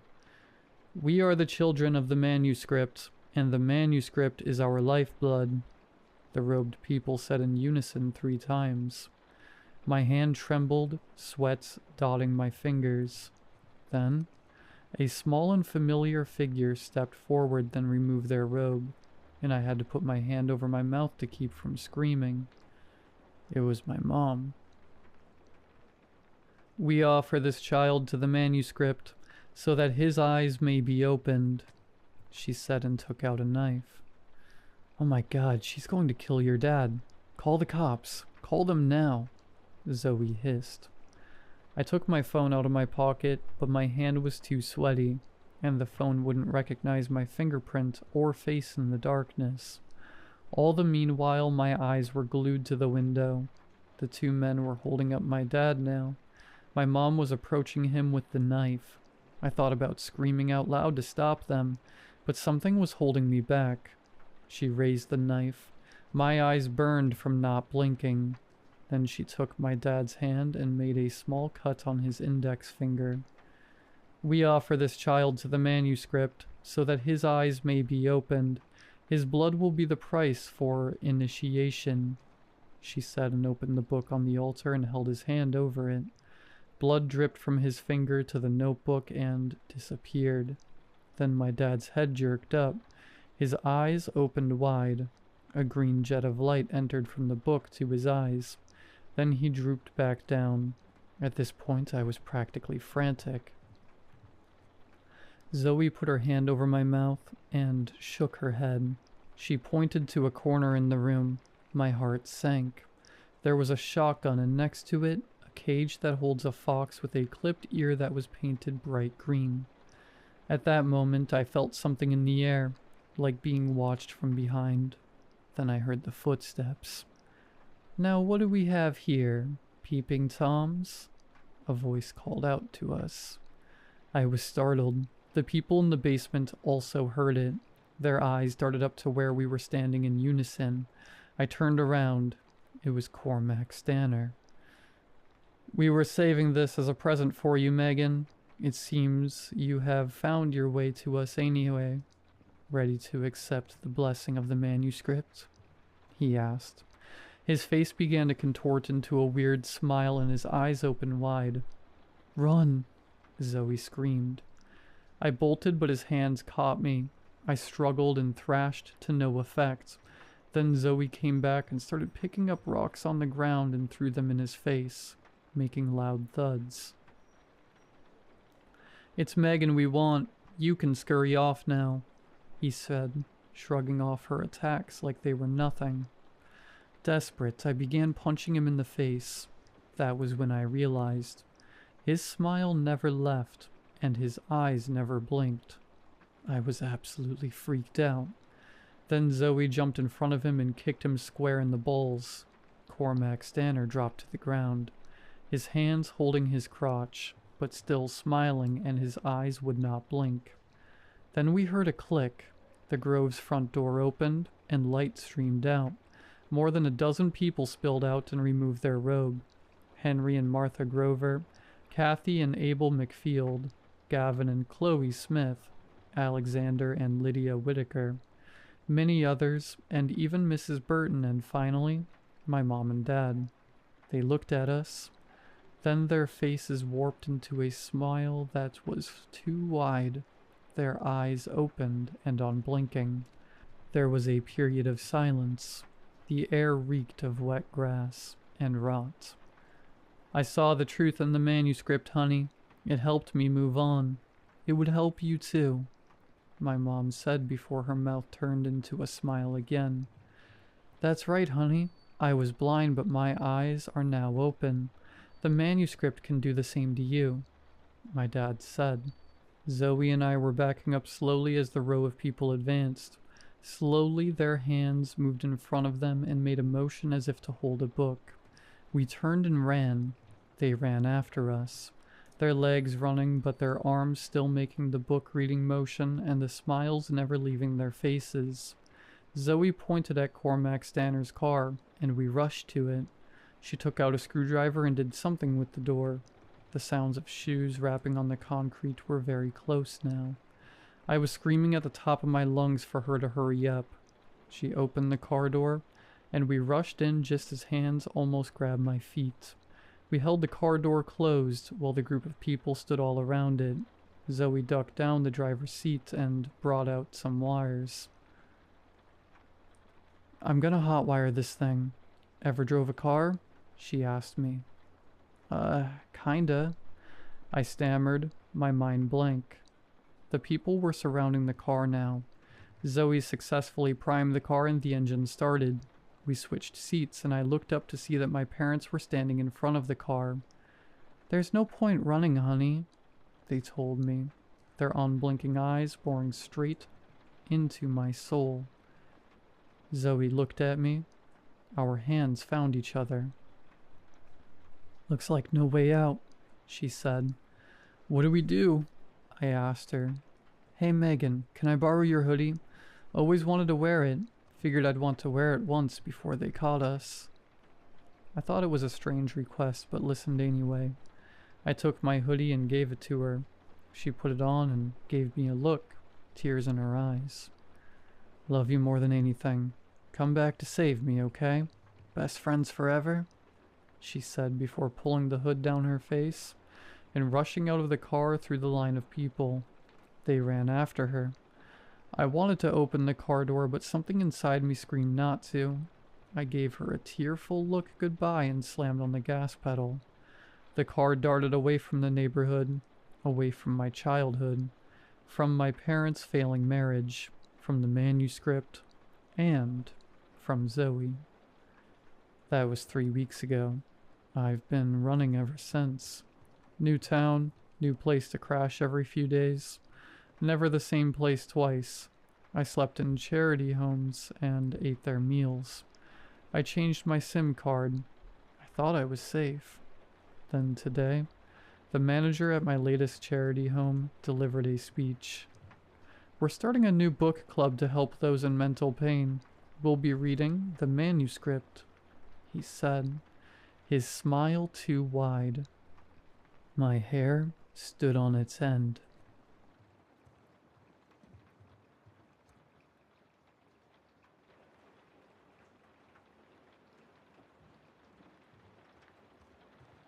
For the last couple years, I've been working at a cemetery out near the edge of town. It's decently large, as I think we cater to the majority of the postal code. Now, it's not a job that I would have been eager to get, not because I am afraid or really think much of it. It's just the optics for other people. For me, I don't really see what we do being much different from what a long-term storage facility does. We too put boxes filled with inanimate objects into holes, then bury them forever. In fact, I'd argue that 4x8, full of Grand's lifelong accumulation of belongings, carries more of her soul than the nicest mahogany casket that we drop into the earth. But regardless, it did turn out to be a fine job. And honestly, it was quite boring until the day I met her. 2 months ago, we had just concluded a service for a young woman. It went fine as far as I can recall. I remember there was a small mention about how the girl's sister hadn't made it, and there was some sort of familial dispute over what they wanted to do with the body, I guess. Burial versus cremation. Both these things gave me something to ponder while I waited. I should clarify that my responsibilities were a bit of a catch-all. I would keep an eye on the cemetery. I hesitate to say guard. Really, I would just walk around and dissuade any precautious teens from trying to tag a headstone. The more exciting part was for burials. I would operate the excavator and dig the graves, and after the service, once the casket was lowered in, I'd fill them back up again. So during the service itself, I just listened to the families and friends give their last parting words, and then I'd wait until everyone left to go retrieve the excavator from the shed. After the last mourner had walked away dabbing their tears with a tissue, I went to the shed. Because we don't want to tear up the grass with the excavator's treads, I have to lay down a trail of plywood sheets leading from the dirt path over the grass to the open grave. It was when I had placed about half the sheets that I looked up and saw, next to the grave, a black umbrella facing me. Someone was holding it, but it was low to the ground. They must have been sitting, and it was positioned in a way that I couldn't even see an inch of them. I judged that someone from the service must have decided to return to say some last words before their dearly departed was lowered into the ground. I decided the most polite, if not fairly inconvenient thing for me to do was to wait and give them a little time. So I stood and hung my head in sort of a fa reverence. While my head was low and I was idly waiting there, I heard music. It was soft, but there was a definite melody in the air. There was a delicate singing with a drumming thump beneath it. It was beautiful and strange, and if you'll allow me, I would say haunting. But all the same, I have to admit, I didn't like it. I couldn't place it, but it felt discordant in a way that was unpleasant to me. It made my skin tingle, and it felt difficult to stand still. I decided to break my silence and clear my throat. The music stopped immediately, but the person didn't face me or even acknowledge me. It wasn't just that the song was unpleasant. I also needed to get this grave filled because it was a late service, and we were pushing into the evening. The sun was already casting a soft reddish haze over everything, and before long, would be tucking behind the horizon. It was preferable that I not have to operate the excavator in the dark, so I needed this person to finish up their goodbye. I gave them a moment longer to let them have the opportunity to begin the interaction on their own terms. But at that moment, then a few more went by. I thought it would be up to me to initiate. I orbited around the umbrella, giving them a wide enough berth as to allow them some space as they were dealing with their emotions. I was picturing that they were probably frantically trying to wipe tears from their eyes. But as I came around, I was surprised to see they were smiling. She was smiling. Crouching there, swathed in the deep shadow of the umbrella, was a young woman. I'd bet she was somewhere in her 20s. But it was fairly hard to tell from the obscurity the shadow around her was contributing, and the heavy stylized makeup she was wearing. She had a coat of white face makeup, with black lipstick and black eyeliner, as is the fashion with many goth people, and I am confident in saying That's what she was. I will say here that I am not a stranger to goth and alternative cultures. As well, my job does tend to hinder me greatly in meeting and dating girls in the mainstream population. It has proved to be a bit of a boon with women in those communities. And besides, most of her makeup, her hair was also black, as was her... Actually, it would be easier to say. Nearly everything she had on her was black. She had a black band t-shirt, which had one of the few pops of color in the red font of the band's name. It was one of those metal or hardcore style fonts that are nearly impossible to read though. Beyond that, she was wearing an assortment of layers and accessories. Now, most interesting were her boots. They were in the style of popular goth boots. Specifically, I believe they were demonias, or at least something similar. But what was remarkable was that hers were pink instead of black, and they were spotless, and thanks to their several inches of platform, even crouched, she was suspended above the ground. I will say I did not expect to see someone like her there, especially not smiling at me, and was suddenly at a loss for words. So she broke the silence and said, "Hi." I squeaked a weak "hi" back. Using that momentum, I pushed through to saying that I was coming with the excavator to fill the grave, and would unfortunately need her to leave so I could safely operate the machine. She maintained unblinking eye contact, and I sort of fell apart at the end and conceded that she could stay there until I finished laying the boards down, and it would take a few more minutes to go back to the shed and then return. Her smile fixed wider, and she thanked me. I nodded, having given up on trying to maintain any air of authority. I turned and left. After laying the last few pieces of plywood down, I turned and walked to the shed and looked back and saw her umbrellaed shape still there. Thinking to myself, I realized that she must of course be the sister that hadn't made it. I realized too, that would give me the perfect opening to try to talk to her again when I returned. Though it did feel maybe wrong to hope to socialize with her at her sister's grave, if that was in fact the case. In the end, I decided that it would be okay to ask if she was the sister, and just keep things neutral, and maybe she would appreciate the opportunity to talk about it. It didn't actually matter what I thought, because by the time I had pulled the excavator out of the shed, only a minute or two later since I'd seen her, she was gone. A quick scan across the whole graveyard, and I didn't see her anywhere.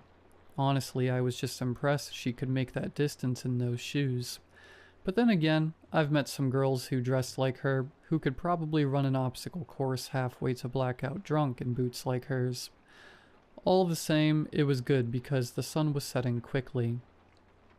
I got the grave buried and boards put away before late, and as I was locking up, I sighed to myself that I would never really know why she was there. I was wrong. In fact, it was the very next day that I saw her next. Close to the same time, but it was still about an hour until I would be closing up. Weirdly, I only noticed her when she had already made it to the grave. This time it was filled with packed dirt and a couple rolls of fresh sod. I was making my rounds when I saw her on the way back. My rounds is really just a glorified way of saying I was taking a walk. When I recognized that it must be her again, I decided that last night's strategy for talking to her was still sound. So I finished my rounds and walked back up the dirt path I cut into the interior toward her. Immediately I stopped in my tracks. I could hear that singing again, and I think it was this moment I realized she was the one singing, and that it wasn't coming from a speaker, though it just had this melodic fullness to it that felt like it was an edited and arranged piece of music. But I know that a cappella artists and powerful singers can do incredible things, and she may very well be in either of those groups. Again, though, it shot a tingling feeling through my skin, and as I decided to begin walking toward her again, I realized I was having a bit of trouble balancing. Not unlike if you've ever stood up too quickly and you feel dizzy, and, like for a moment, you don't really know intrinsically which direction is up. My vision and other senses worked basically fine, so I was able to take a couple steps forward without tripping on myself. But in the moment, I had a funny thought. It made me think of how in movies with astronauts, when they're trying to dock the ships or maneuver a robotic arm to grab something, they have to use impersonal controls. And the limited vision of their little computer screens to guide themselves. It felt a lot like that. Then suddenly my sense of balance returned. I lifted my eyes back up from the ground, and I saw with a start that I was standing only a few feet away from her. Somehow I had crossed a much further distance in that daze than I'd realized. She was looking back at me, not smiling this time, but with a more neutral expression. This was not how I anticipated this going, and I feared how awkwardly I may have lumbered my way up here. Quickly I tried to move on from that by mentioning how she was here again, and then asking if she was perhaps the deceased sister. After a quiet moment she said yes. Then she said her name was Belle. I said, like the Beauty and the Beast? She laughed, then said, almost, but it's spelled B-E-L. I nodded, then trying to judge whether it was time for my exit or not, I decided to ask her about what she was singing, specifically if it was like a modern song or like a hymn or something. She said no, neither. It was a very old kind of song. It was a cemetery song. I debated whether that name was more of a description, and would just be stupid to ask what a cemetery song was. But it was how she said it that made it feel like there was more there. So I asked her what was a cemetery song, and prepared myself for condescending eyes and, "It's a song you sing in the cemetery." But instead she smiled, and said it was a specific type of song that you sing for the dead. I said, "Oh, like at a funeral." She laughed and then said very carefully, "No, no, no. They're not for the dead like that. They're for the dead. It's for them to hear." A shiver ran down my back. Now I've certainly heard some ideas and beliefs many times wilder than that, said by other goth and alternative people, but it was something about how calmly and matter-of-factly she said it that unsettled me. I didn't know what else to say, so the conversation stalled there, and I could tell she was getting ready to sing, and I didn't want to be caught in that again, so I started to move on. I made it decently far before she started singing again. It was such a strange song, and now as I try to think of what it sounded like, or what she sang, or anything specific, I'm floundering to think of anything. In the moment, I remember thinking how particular and strange it was. I could even recognize, maybe not English, but definite chunks of words of some languages. But now it feels like waking up from a dream where I suddenly can't remember a single specific thing about it. Speaking of a dream, it started the first night after the burial. I had a dream that I couldn't remember so well, only that I felt hot and like I was suffocating, and then I jumped up in my bed covered in sweat and gasping for air. The next night, it was much worse, and I remember it far more vividly. It was dark, but not like nighttime dark. It was an unfriendly, cruel, choking dark. I remember trying to reach out and find something in the blackness. I immediately did. In fact, I quickly realized there was a wall around me, well within reach. A new wave of terror came over me as my claustrophobia kicked in. Even as my heart was racing and I was panicking so hard my dream was losing focus and falling into a bit of a distorted mess, as I believe my brain was losing its image processing abilities amidst the panic and biological changes my fear was causing. I still didn't wake up. I mean, dreams do tend to feel so much longer than they actually are, but I swear this one just kept going and going until finally I shot up in bed. As soon as I could, I got out of bed to change my shirt to a dry one, and I realized I had peed myself. I think I may have been 8 years old the last time that happened. I took a shower, then drank tea until the sun rose. The next day was an easy day, fortunately. I just needed to fix a fence post that had gotten a bit wobbly and go on my rounds from time to time, and that would be all she wrote. After returning from one such walk, I sat against a tree and struggled to keep my eyes open. I've never slept in a cemetery before, but at this particular moment, it seemed like an inevitability.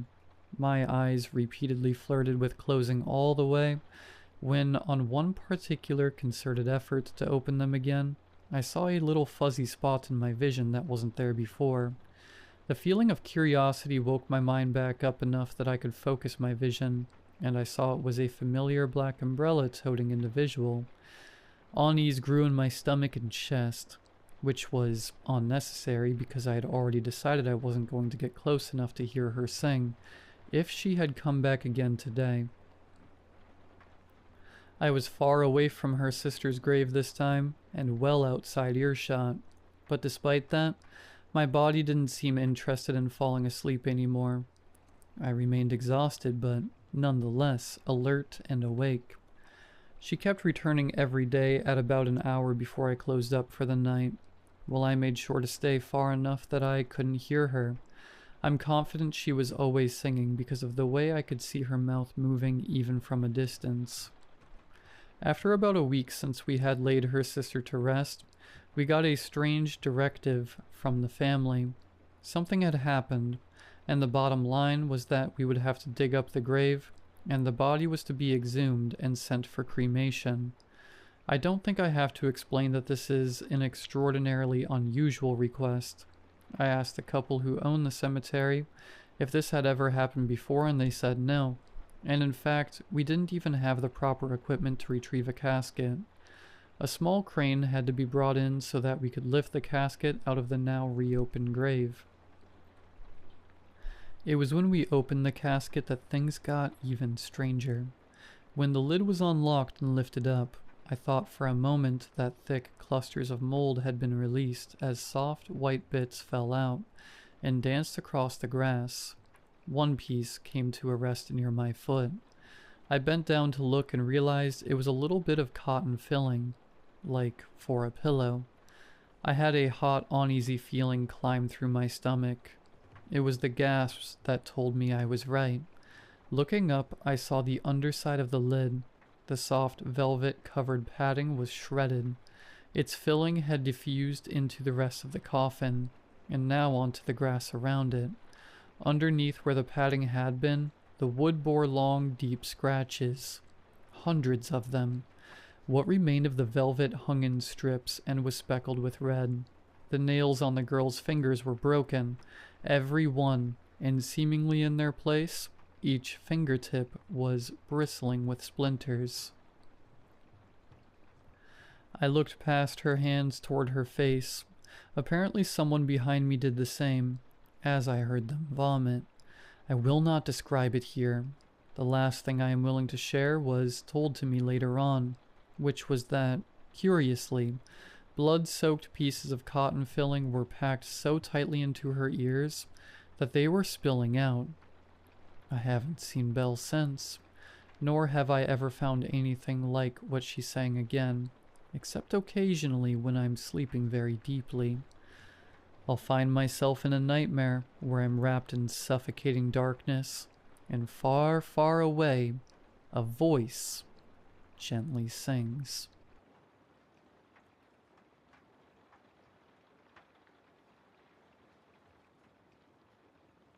When I was a kid, my mom kept a heavy leather photo album on the coffee table. Thick black pages, plastic sleeves, Polaroids tucked between brittle corners. I used to flip through it when she was cooking or when I was supposed to be doing homework. Back then, I thought of it as proof that our family was normal. Birthdays, Christmas mornings, summer trips to the lake, mundane and ordinary, but comforting. I didn't notice him at first. Why would I? When you're 7 years old, you don't scan every photo like a detective. You look for your face, your siblings, the dog. But years later, when I was visiting home after college, I picked the book up again. Nostalgia, I guess. That's when I saw him. He's in every photo, not in a way that jumps out immediately. Sometimes he's in the background, leaning against a tree. Other times he's at the edge of the frame, blurred by motion. Once, he's sitting 2 rows back at my 5th birthday party, in the McDonald's Play Place seating area, staring directly into the camera. The strange thing is, I didn't know him. My parents didn't know him. Nobody in the family knew him. I asked my mom, laughing at first, flipping the album around to show her. "Who's this guy? He's everywhere. Look, he's behind Aunt Claire in the Christmas photo, then again at the lake, and here at the carnival." She took the book from me. Her fingers froze on the page. "That's just some stranger," she said finally, snapping the cover shut. "You know how people wander into pictures. He's probably just a coincidence." But her tone wasn't casual. She put the album back on the shelf and didn't let me look at it again that night. I couldn't stop thinking about it, though. I lay in my childhood bedroom, staring at the ceiling, trying to reconstruct the photos in my head. He wasn't family. He wasn't a friend. He didn't even seem to age. His hair was always the same length, the same style. His clothes never really changed. The more I thought about it, the more I realized he wasn't just in the background. He was looking, always at the camera, always at us. And now I can't shake the thought. If he's in every picture, then he was there, at every moment, every holiday, every trip, every birthday, standing close enough to be caught on film. Which means he was always near us, watching. The next morning I brought it up again. Over coffee I said, "Mom, seriously, who was that guy in the photos? You knew everyone else at those parties, the neighbors, family friends. Why didn't anyone ever mention him?" She didn't look at me. She stirred her cup with this slow, deliberate rhythm, like she was buying herself time. Finally she said, "You're overthinking it. It's just someone passing through. People photobomb all the time." But her voice cracked when she said photobomb. I knew better than to push. My mom has that way of shutting a conversation down, pressing her lips together so tight you can hear the finality in it. Still, when she left for work, I went back to the bookshelf and pulled out the album. I sat cross-legged on the floor, turning pages carefully, like the paper might disintegrate in my hands. There he was, always there. Christmas '94, behind the tree, only half his face visible in the branches. Family reunion '97, across the picnic field, sitting alone on a bench. My high school graduation, dead center in the bleachers, eyes locked on the camera. It wasn't just that he was in the photos, it was that he didn't change. The same dark jacket, the same haircut, the same posture, straight-backed, hands clasped loosely in front. My uncle had gone from full head of hair to bald.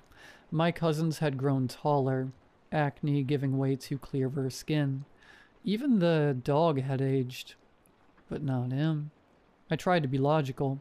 Maybe it was some old family friend, someone I just didn't remember.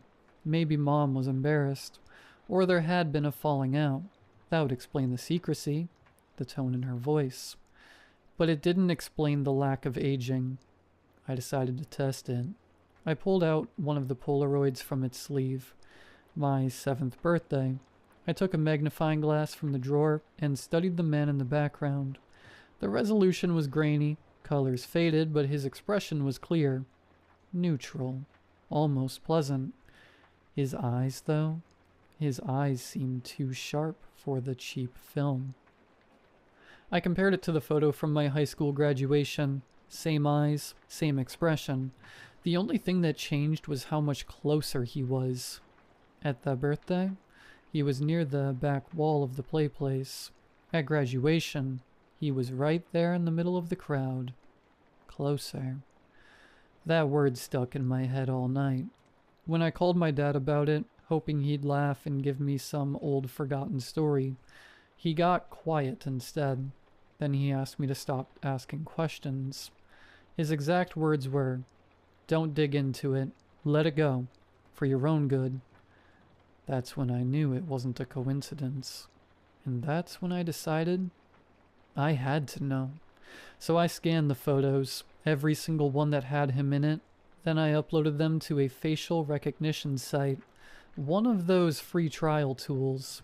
I sat there chewing my nails, watching the little spinning wheel as the site combed through public databases. When the results came back, it wasn't a name. It wasn't anything at all. Just an error message. Face not recognized. No matches found. I tried again with another site. Same result. And another. Same thing. It was like he didn't exist. But he does. Because when I closed my laptop, my reflection in the dark screen wasn't alone. For half a second, just over my shoulder, I swear I saw him standing there. After that incident, I couldn't sleep. Every creak of the house felt amplified. Every shadow stretched too long. I ended up grabbing the photo album upstairs to my old bedroom, setting it on the desk like it was some kind of evidence file.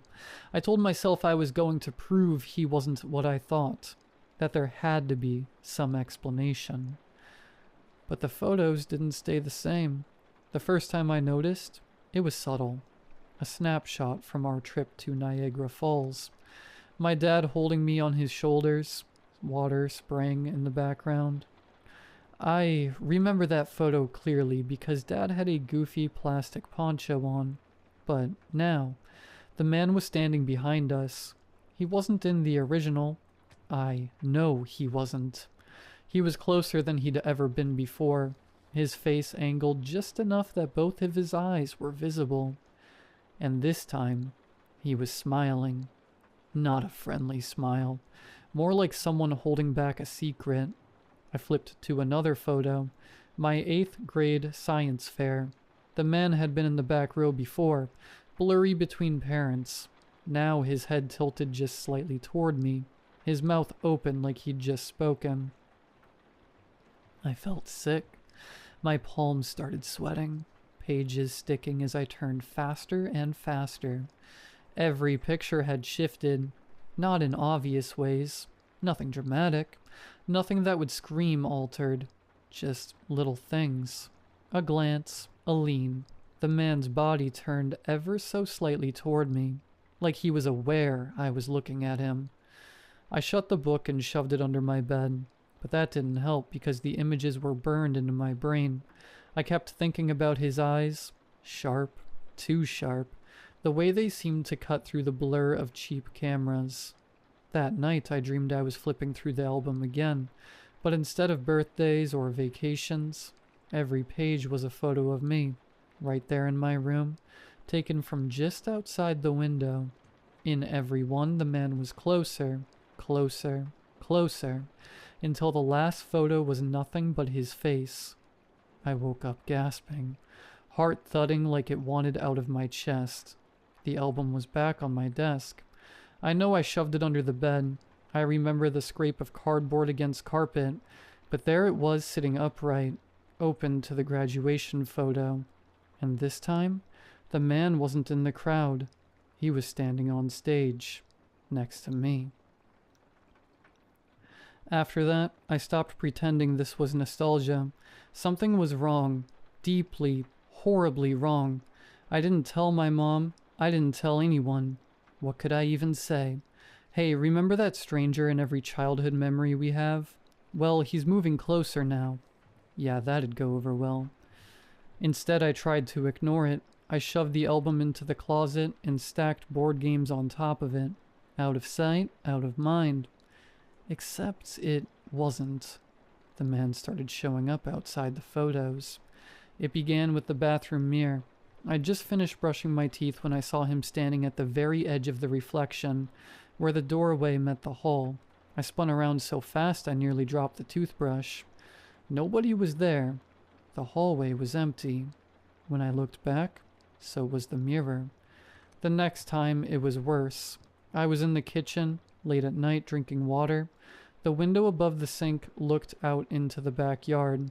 Dark, empty, nothing but trees. Except not empty.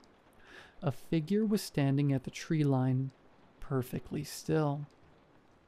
I didn't need the details to know it was him. The posture was the same, straight-backed, hands folded, waiting. I backed away, heart hammering, telling myself it was just a trick of the dark, some shadow. But when I blinked, his head tilted, slow, deliberate, like he knew I was watching. I yanked the curtains shut and didn't open them again. From then on, reflections betrayed me. Every dark screen, every pane of glass, I'd see him behind me, just far enough that I couldn't make out all the details. But I felt him, the weight of his gaze pressed down like a hand on my shoulder. I started covering mirrors. I unplugged the TV. I left the laptop lid closed. Still, I couldn't escape him, because he wasn't just showing up in the house anymore. He was interacting with the album. One night I heard rustling from the closet, soft like pages turning. I froze in bed, every muscle locking. The sound went on for a minute, then stopped. When I finally forced myself to look, the closet door was cracked open. The board games I'd stacked on top of the album were scattered across the floor, and the album itself was lying open, pages fluttering as if from a breeze. I crept closer, every instinct screaming to stop, and I saw what page it had landed on. Not a childhood memory, not a holiday. It was a photo I'd never seen before. Me, sitting in my bed. Now. And in the bottom corner of the frame, half in shadow, the man was standing inside my room. I couldn't take it anymore. The album, the photos changing, the man pressing into my house. None of it made sense. There had to be an explanation. Some missing piece. So I confronted my mom. She was in the living room folding laundry when I dropped the album on the coffee table. The thud made her flinch. She looked at it like I'd just set down a dead animal. "Tell me who he is," I demanded. My voice shook, but I didn't care. "The man. He's in every picture. And don't tell me it's coincidence, because he's in ones that didn't even exist before." Her hands tightened on a towel until her knuckles went white. She didn't answer. "Mom?" I pressed. "Please, just tell me the truth." Finally, she set the towel down and sank onto the couch. For the first time in my life, she looked old, tired, like she'd been holding something in for decades and it had finally rotted her from the inside. "I hoped you wouldn't notice," she whispered. "We all hoped." My skin went cold. "We?" She nodded slowly. "Your grandmother, your uncle, your father, and me. We never talk about him. That's the rule. You don't say his name. You don't point him out. You don't acknowledge him because if you do, he notices you back." Her eyes glistened. She looked at me the way someone looks at a terminal patient, grief already there. "Why is he in our pictures?" I asked. Mom shook her head. "He's always been in our family. Always. As far back as the albums go. Every generation, he's there. Weddings, funerals, baptisms. Sometimes he's just a blur. Sometimes he's closer." She covered her mouth like she regretted saying that much. I leaned forward. "What does he want?" Her hand dropped into her lap. She didn't answer. "Mom?" My voice cracked. "What does he want?" She whispered it so faintly I almost didn't hear. "He chooses." I felt sick. "Chooses what?" Her eyes darted to the album. "Who stays? Who doesn't?" My stomach turned. Suddenly, Pieces clicked together that I'd never questioned before. My cousin Danny, who disappeared when I was 10. The way relatives never talk about him. The empty chair at holidays nobody mentioned. I remembered once, when I was little, asking about him. My grandma had snapped. "We don't talk about Danny." I thought it was grief, but now I wondered if it was fear. Because when I flipped to the family reunion photo, the one where we'd all gathered at the park, I noticed something I hadn't before. Danny was in that photo, smiling, holding a frisbee, but in the copy I held now, he wasn't. The man was standing in his place. I couldn't breathe. Danny wasn't in the photo anymore, just gone, erased like he'd never existed. And the man, standing where he'd been, looked sharper than ever, clearer than anyone else in the picture. I slammed the album shut and backed away. "Mom, we can't just ignore this. He's here. He's here." She wouldn't look at me. "The more you fight, the faster it happens. You've already seen too much." "What happens?" Her eyes filled with tears. She shook her head. "I'm so sorry, sweetheart." That's when I heard it. A click. The unmistakable sound of a camera shutter. Faint, coming from somewhere inside the house. I froze. "Did you hear that?" Mom's face crumpled. "He's already chosen." I spun toward the sound. The hallway was empty, shadows stretching long. My pulse roared in my ears as I crept toward the bedroom. The album was waiting for me on the desk. Open, pages fluttering though there was no breeze. Another click. I looked down. There on the fresh page was a new Polaroid. Still developing. The chemical haze fading into an image. Me, standing in the hallway. Right now. Behind me in the photo, the man was closer than ever. Not blurred, not distant.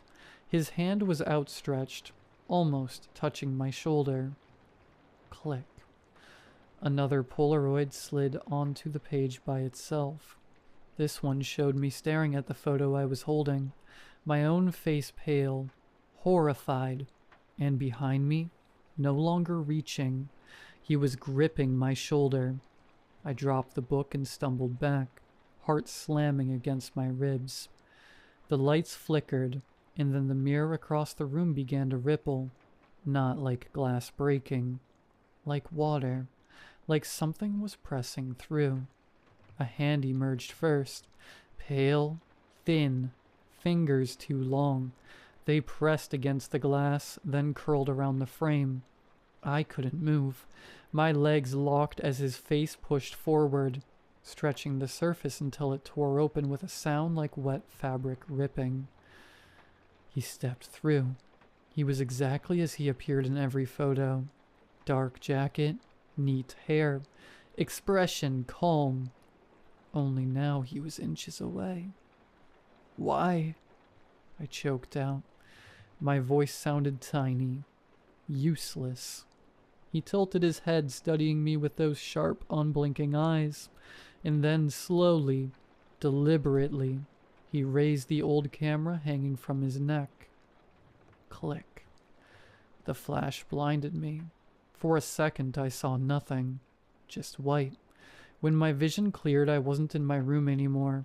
I was in the photo album. I could see my mom standing over the book, crying. I could see my own face, frozen mid-scream, trapped behind the glossy surface. And behind me, already stepping into the frame, was the man. Closer. Always getting closer.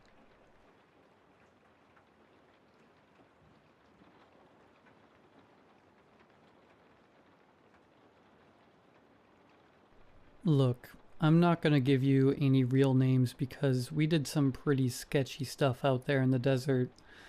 But you can call me Jay, and that's close enough for government work. You know what I mean? First thing you gotta understand about me is I hate the heat. I mean hate it. Can't stand the sun beating down on you like some angry god trying to melt your brain into soup. And I'm never, ever going back to the Southwest. Not for all the green chili and hatch. Not for all the silver and the sandias. Not for nothing. See, I still get these nightmares, man. They come when the sun's getting low and turning all orange and nasty. When those clouds light up like cotton candy at some twisted carnival. In these dreams, I'm back out there sweating bullets. And there's these things, dark things, deep underground in the desert. And the heat's like molten lead pouring over everything. I wake up drenched in sweat, even when it's snowing outside my apartment here in Portland. But back in 2005, when I was 19 and thought I was hot crap, dude, I thought nothing bad could ever happen to me. Had that bravado that comes with being young and stupid, you know? Thought I was invincible. Thought the world owed me something just for showing up. I was living in a town in New Mexico. Not gonna say which one. Safer that way. And I was couch surfing, staying with some shady people, and doing whatever odd jobs I could find to keep myself in ramen and weed money. See, I'd been on the outs with my parents since I came out to them the year before. Told them straight up, look, I'm not super picky. Sometimes I like hot dudes. Sometimes I like hot chicks. Real diplomatic like that. My folks, completely flipped out. Started going on about sin and hell and how I was gonna burn for eternity. You'd think I had told them I was gonna become a serial killer or something. So they kicked me out when I turned 18, and there I was, just being young and dumb in the high desert, hanging with my friends, getting blazed, thinking I had all the time in the world to get my life together. The heat was always there, pressing down on you like a weight, making everything shimmer and dance in the distance. But I figured I'd adapt, you know? Figured I'd grow into it like a lizard or something. I was zonked most of the time anyway, so the heat just felt like part of the haze. Plus, I was 19 and immortal, right? What could go wrong? Man, if I could go back in time and slap some sense into that kid. But everybody thinks that, you know? So I'm living this hand-to-mouth existence, right? Doing landscaping one day, helping someone move the next. Whatever kept me in gas money and munchies. But the work was drying up faster than spit on a sidewalk in July, and I was getting desperate. That's when my dealer, let's call him Miguel, told me he knew a guy who had some work. Under the table stuff, good money, no questions asked. It's like manual labor, Miguel said, passing me this gnarly joint. But it pays cash, and it pays good. I was blazed enough to think this sounded legit, so I said, sure, hook me up. The meeting was at this rundown diner on the outskirts of town. The kind of place where the coffee tastes like it was filtered through dirty gym socks, and the pie looks older than the waitress. I headed in around 2 in the afternoon, sweating through my shirt after walking across town. The guy was sitting in a back booth, and dude, he was off. Like, seriously off. Skin pale as a fish belly, which was trippy as hell because everyone out here gets burnt to leather just walking to their mailbox. His eyes were this pale blue. So light they were almost white, like looking into winter ice. But his hair was jet black, slicked back with so much pomade, it looked like an oil spill. You must be the young man Miguel recommended. He said in a voice that sounded like it came from the bottom of a well. No accent I could place, just flat. He tells me you work well. Keep your mouth shut, and don't make waves. Yeah, that's me, I said, sliding into the booth across from him. The vinyl was cracked and sticky, and I could feel my thighs already starting to sweat against it. What kind of work are we talking about? He leaned forward, and I swear the temperature dropped 10 degrees. Desert work, manual labor.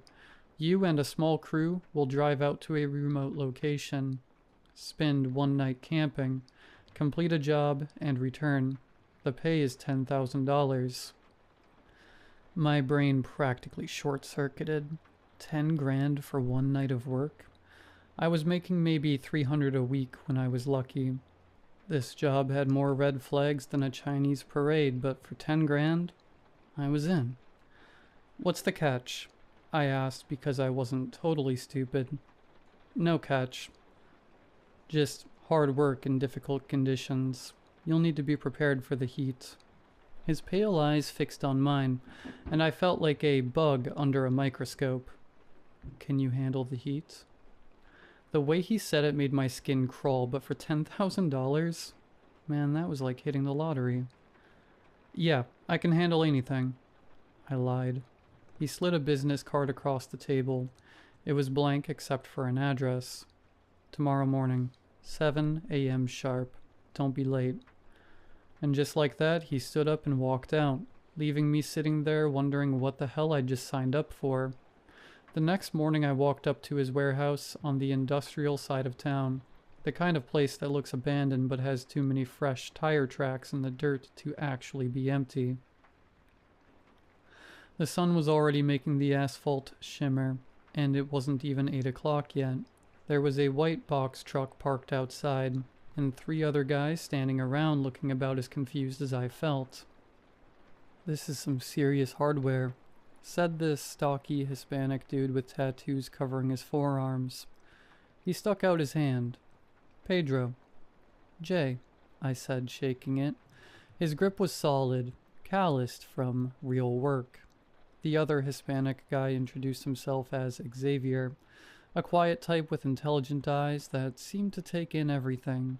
Then there was Red, who had that weathered look of someone who'd spent his whole life under the desert sun. Native features, but I had no idea which tribe. And finally Kate, who I could tell right away was the Jeffa, the boss lady. Short, built like a fire hydrant, with arms that looked like she could bench press a Honda.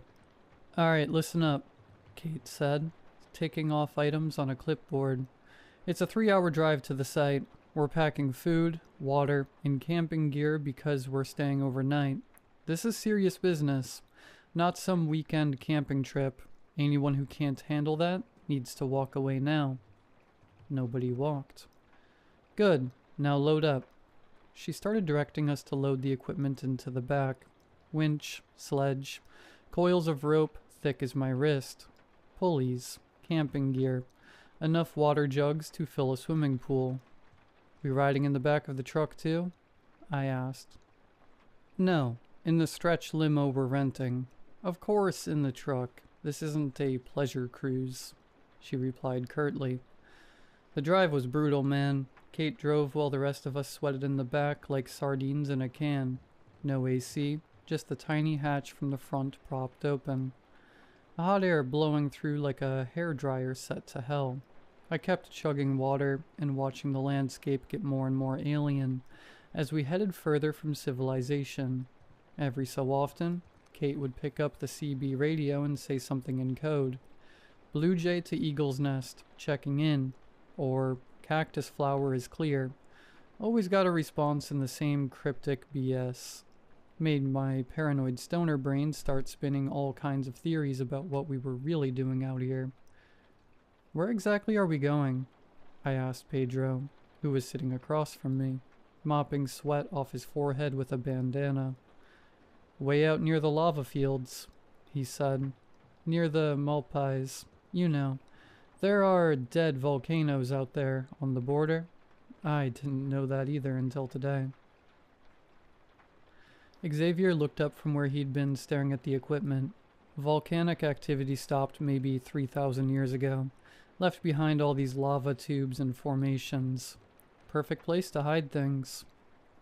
Hide what? I asked, but he just shrugged. Red spoke up for the first time, his voice quiet and gravelly. People get killed on digs like this, but money talks louder than common sense.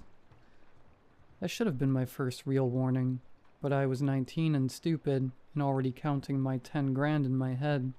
The heat was making me dizzy, and I just wanted to get wherever we were going so I could get out of that rolling oven and into some shade. We pulled up to the site around 10 in the morning, and I have to say, it was like landing on Mars. Nothing but black volcanic rock stretching to the horizon, twisted into weird shapes by ancient fires. The heat hit us like a physical thing when we opened the truck doors, and I immediately started sweating harder than I ever had in my life. "Set up camp in the shade of that outcropping," Kate ordered, pointing to some rocks that cast maybe 6 feet of shadow. "And drink water constantly. I don't want anybody dropping from heat stroke." I started joking around with Pedro and Xavier, trying to lighten the mood, but Kate shut that down fast.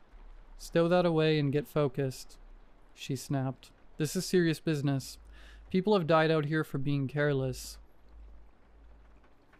Something in her tone made my blood run cold despite the heat. This wasn't just about moving some rocks or digging holes. This was something else entirely. And I was about to find out what. After we set up camp, and I use that term loosely because it was basically just throwing our sleeping bags in the only patch of shade we could find, Kate gathered around us and started handing out gear: heavy work gloves, headlamps, and more water bottles. "We're going about 200 yards that way," she said, pointing towards what looked like absolutely nothing, just more twisted black rock under the merciless sun. "There's a hidden canyon in the lava fields. You'd walk right past it and never see it if you didn't know it was there." She was right. We trudged through the heat for a few minutes, sweat pouring off us like we were melting, and I was starting to think she was leading us to our deaths when suddenly the ground just opened up. 1 second, we're walking on solid volcanic rock. The next, there's this crack in the earth, maybe 6 feet wide with boulders and overhangs, creating natural cover. "Whoa," Pedro muttered, peering down into the darkness. "How the hell did anyone find this place?" Kate went down first, then called up for us to follow. The canyon was maybe 30 feet deep, and the second I hit bottom, the temperature dropped at least 15 degrees. It was still hot as blazes, but compared to the surface, it felt like walking into air conditioning. "This way," Kate said, leading us toward what looked like a crack in the canyon wall. As we got closer, I realized it was actually the mouth of a cave. A lava tube, probably formed when molten rock flowed through here thousands of years ago. Xavier was running his hands along the entrance. "This isn't natural," he said quietly. "Someone carved this wider. Look at the tool marks." He was right.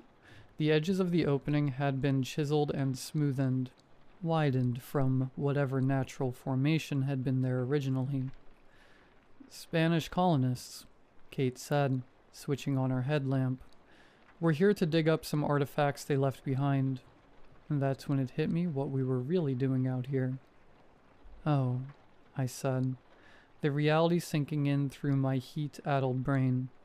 "We're grave robbers, aren't we?" Kate shrugged. "Call it archaeological recovery, but yeah, basically. You got a problem with that?" I thought about the 10 grand waiting for me and shook my head. Nah, man. Dead Spanish dudes don't need their stuff anymore, right? I've worked a couple of sites where people get hurt doing exactly this kind of off-books digging, Red said, looking at me with a serious gaze. "We need to be careful." We headed into the lava tube, our headlamps cutting through absolute darkness. The cave opened up into a section that was wider than I expected, maybe 40 feet across, with a sandy floor and a massive stone ceiling that disappeared into black above our lights. The walls were rough volcanic rock, but they'd been carved out in places, smoothened and shaped by human hands. "Start digging here," Kate said, pointing to a spot in the center of the cave floor where the sand looked different. Darker, more compacted. We dug for 2 hours in that sweltering underground oven, taking turns with the shovels and chugging water like our lives depended on it, which, looking back, they probably did. Pedro was the first to hit something solid. "Got something," he called out, scraping sand away with his hands. "Big something." What we uncovered made my blood run cold despite the heat. It was a sarcophagus. Stone, about 6 feet long, 2 feet wide, a foot or so deep. but it wasn't like any Spanish artifact I'd ever seen in museums or textbooks. This thing was weird. The stone was some kind of dark volcanic rock, almost black, covered in carvings that hurt to look at. Not Spanish writing or crosses or anything Christian. These were symbols that seemed to twist and writhe in the light of our headlamps. Geometric patterns that made your eyes water if you stared too long. "That don't look Spanish to me," Xavier said, echoing my thoughts. Spanish colonists found a lot of indigenous artifacts, Kate said, but even she sounded uncertain. Probably Anasazi or Pueblo, pre-Columbian. Red was standing at the edge of our excavation, staring down at the sarcophagus with a curious expression. "That's not Anasazi," he said quietly. "That's not Pueblo. That's not anything from any tribe I know." The thing felt wrong in every possible way. Despite being buried in sand in a cave where the temperature had to be pushing 90 degrees, the stone was cold to the touch, as if it had been sitting in a freezer, and heavy. We'd barely uncovered half of it, and already I could tell this thing weighed a ton.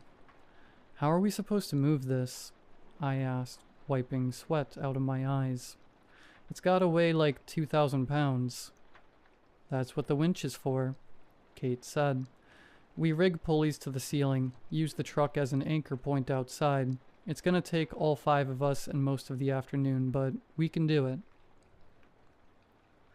Pedro was running his hands over the carved symbols, frowning. "These markings, they're not worn down like you'd expect from something that old. It's like they were carved yesterday." "Maybe because it's so dry," Xavier said, but he didn't sound convinced. I was about to say something else when Red spoke up again, his voice barely above a whisper. "We shouldn't be doing this. This is federal jurisdiction. FBI level stuff. My brother-in-law got 2 years for it." "Too late for second thoughts," Kate said firmly. "We've got a job to do." But as we rigged the pulleys and prepared for the long haul of dragging that cursed thing out of its resting place, I couldn't shake the feeling that Red was right. The sarcophagus seemed to radiate a strange sense of dread, like it was sucking the life out of the air around it. And the symbols? God, those symbols. Even now, 20 years later, I can still see them when I close my eyes. They seem to move in my peripheral vision, shifting and changing when I wasn't looking directly at them. We should have listened to Red. We should have filled that hole back in and walked away. But we didn't. And what happened next? Well, that's when things really went to hell. It took us until sunset to get that cursed thing out of the cave and drag it to our campsite. Even with the truck and the winch, even with the pulleys and the sledge, even with all 5 of us working in shifts. It was absolutely brutal work. The sarcophagus fought us every inch of the way, like it wanted to stay buried. The ropes kept slipping, the pulleys jammed, and twice we had to re-rig the whole system when anchor points failed. By the time we had it pulled to the camp and covered with a heavy canvas tarp, we were all dead on our feet. The sun was setting behind the volcanic peaks, painting the sky the color of dried blood, and the temperature was finally starting to drop from surface of mercury to just inside an oven. "Tomorrow we drag this thing up the ramps into the truck and get the hell out of here," Kate said, cracking open a warm beer from the cooler. Even she looked wiped out, her usual fire hydrant intensity dimmed by exhaustion and heat. Pedro was already working on getting a fire started, stacking mesquite branches in a ring of volcanic rocks. "Man, I can't wait to get back to civilization," he said, striking a match. "First thing I'm gonna do is find the biggest, coldest swimming pool and just live in it for a week." "What are you gonna do with your cut, Jay?" Xavier asked, settling down on his sleeping bag and pulling off his work boots. His feet were pale and wrinkled with sweat. I was chugging my 10th bottle of water of the day, trying to replace what felt like half my body weight lost in fluids. "Dude, I'm gonna get an apartment with an air conditioner the size of a Buick and never leave. Maybe get a little refrigerator just for beer." Live like a king in climate-controlled comfort. 10 grand goes fast, Red said quietly. He'd been even more withdrawn since we'd uncovered the sarcophagus, sitting apart from the group and staring at the tarp-covered shape like it might sprout legs and walk away. Hope it's worth pissing off the feds. Come on, hermano, Pedro said, getting the fire going properly. The flames cast dancing shadows across the black volcanic rock. This is easy money. Kate was digging through the food supplies, pulling out cans of beans and packages of hot dogs. Red, what are you going to use the money for? I'm behind on my truck payments and need it to keep working, he said. Plus my kids' meds. But he didn't continue, just sat there watching the fire. You know what I'm going to do? Xavier said, accepting a beer from Kate. I'm going to take my girl Maria to Vegas. Get a nice hotel room with a view. Eat at those fancy buffets, and maybe try my luck at the tables. She's been wanting to go forever. Vegas in summer? Pedro laughed, stabbing hot dogs with a stick to roast them over the fire. That's like trading one oven for another. Yeah, but Vegas has casinos with AC you could hang meat in, and pools, and room service. Xavier grinned. Besides, Maria looks good in a bikini. Even Kate cracked a smile at that. The mood was lighter as the sun went down and the oppressive heat finally started to ease up. The beans were bubbling in a pot over the fire, mixing with the smell of roasting hot dogs and mesquite smoke. After the brutal day we'd had, it felt almost normal. Like we were just a bunch of friends camping in the desert instead of grave robbers who just dug up something that made my skin crawl. What about you, Jeffa? I asked Kate. What's the boss lady gonna do with her cut? She was quiet for a moment, stirring the beans with a long-handled spoon. Pay off some debts, maybe take a real vacation somewhere with trees and actual grass. Haven't seen green in so long I'm starting to forget what it looks like. Where'd you grow up? Pedro asked, handing around the roasted hot dogs. Michigan, near the lakes. Used to swim in water so clear and cold, it'd shock your system. She got a distant look in her eyes. Sometimes I dream about giving into that water, feeling it close over my head, washing all this desert dust away. So why'd you come out here to Hell's Front Porch? I asked, biting into my hot dog. Even camp food tasted good when you were this tired and hungry. Same reason we all did, probably. Running from something. Looking for something else. Desert's a good place to disappear if you need to, she said. Red joined the conversation, accepting a plate of beans and hot dogs. I need this money. Things are tight. I have a family. They're all waiting. Waiting for what? Xavier asked. Waiting for me to get it together. He chuckled, the first bit of warmth I'd heard in his voice. The food was warm, the fire was crackling, and the temperature had dropped to something almost comfortable. The stars were coming out in the clear desert sky, more stars than you ever see in town, stretching from horizon to horizon. You know what? Kate said, leaning back against her pack and looking more relaxed than I'd seen her all day. Maybe Red's right to be cautious, but we did good work today. That thing's been sitting down there for who knows how long, and we got it out clean. No cave-ins, no injuries, no major problems. Tomorrow we load it up and drive back to civilization, and we all walk away 10 grand richer. I'll drink to that, Pedro said, raising his beer. We all clinked bottles and cans, even Red, though he still kept glancing at the tarp. The fire popped and crackled, sending sparks up into the desert night, and for a while there, it felt like maybe everything was going to be okay. Maybe we'd actually pulled this off. Maybe Red was just being paranoid.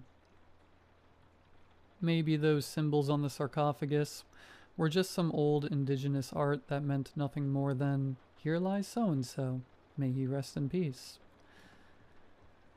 Man, we were so wrong it wasn't even funny. I woke up around 3 in the morning, and the first thing I noticed was the smell. Not a normal desert smell like smoke or dust or mesquite. This was different, unnatural, like chemicals mixed with vomit. The second thing I noticed was the light. There was this glow coming from under the tarp covering the sarcophagus.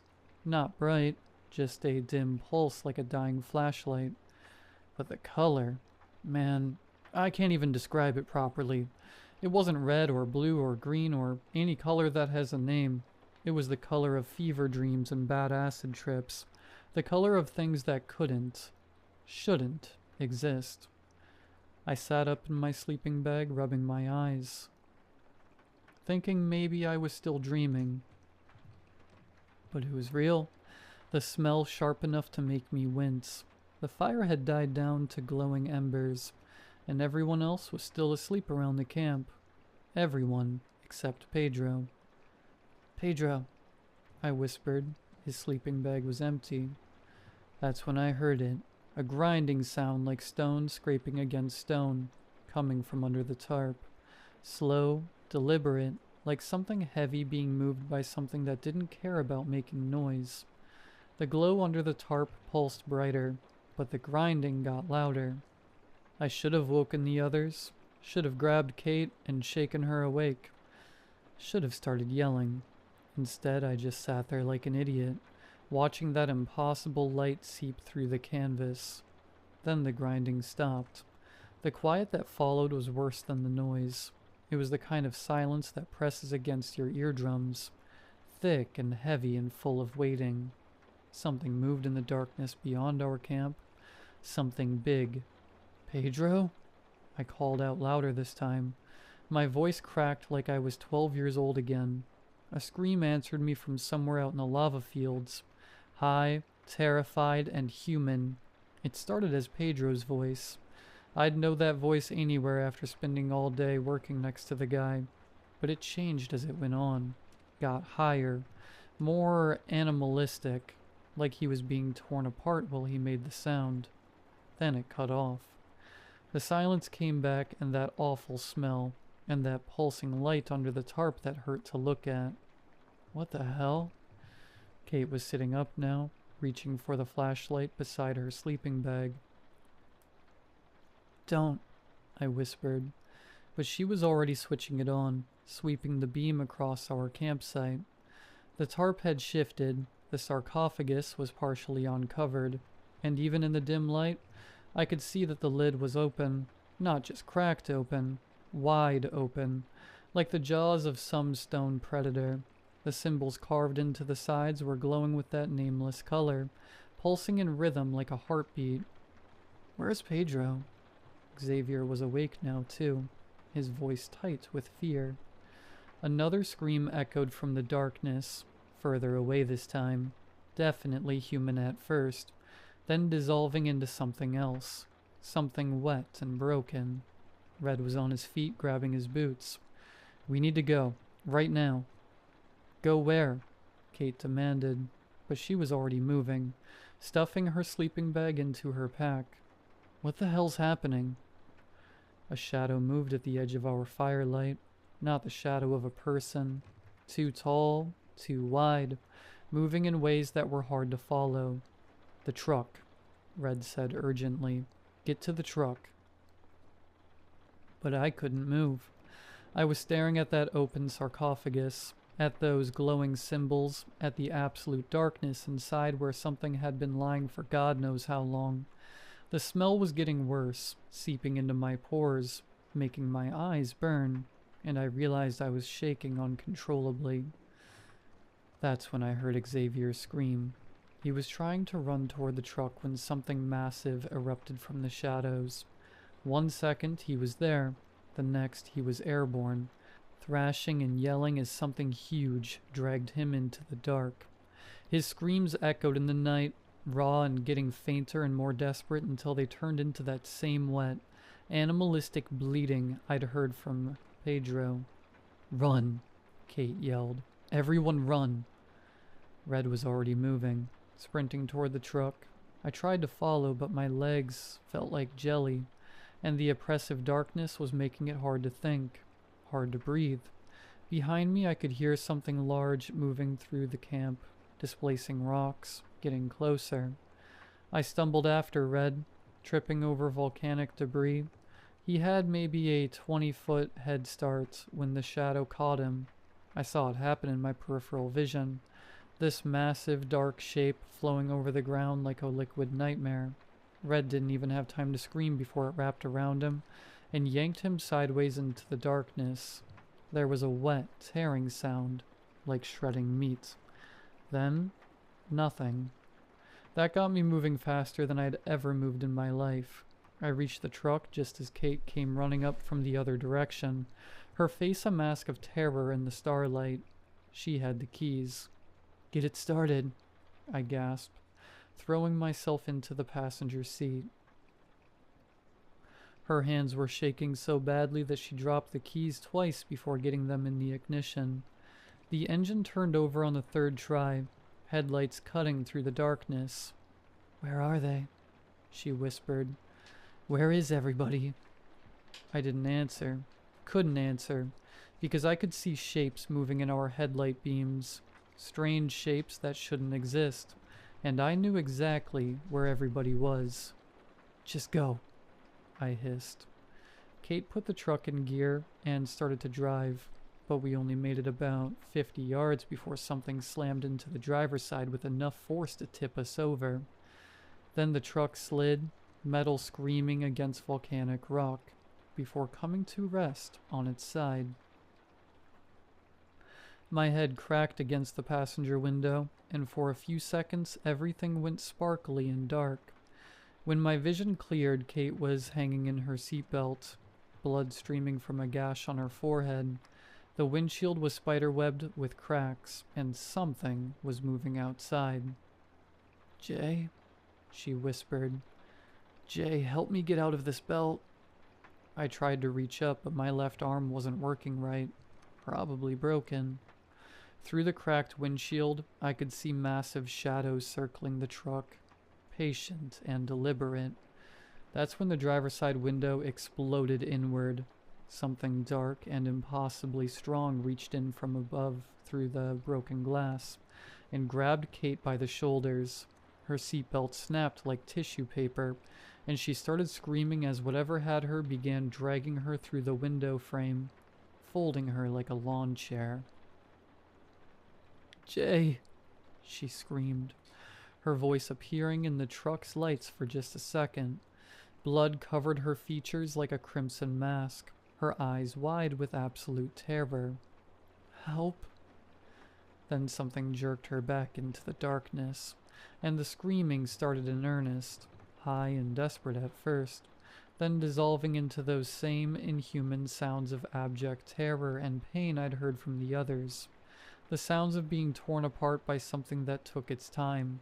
I lay there in the overturned truck, listening to Kate die, too broken and terrified to move. The headlights were still on, pointed at crazy angles, illuminating patches of volcanic rock and shadow, and in those shadows, something moved. Something big, something hungry, something that had been waiting in the dark for thousands of years. The screaming stopped.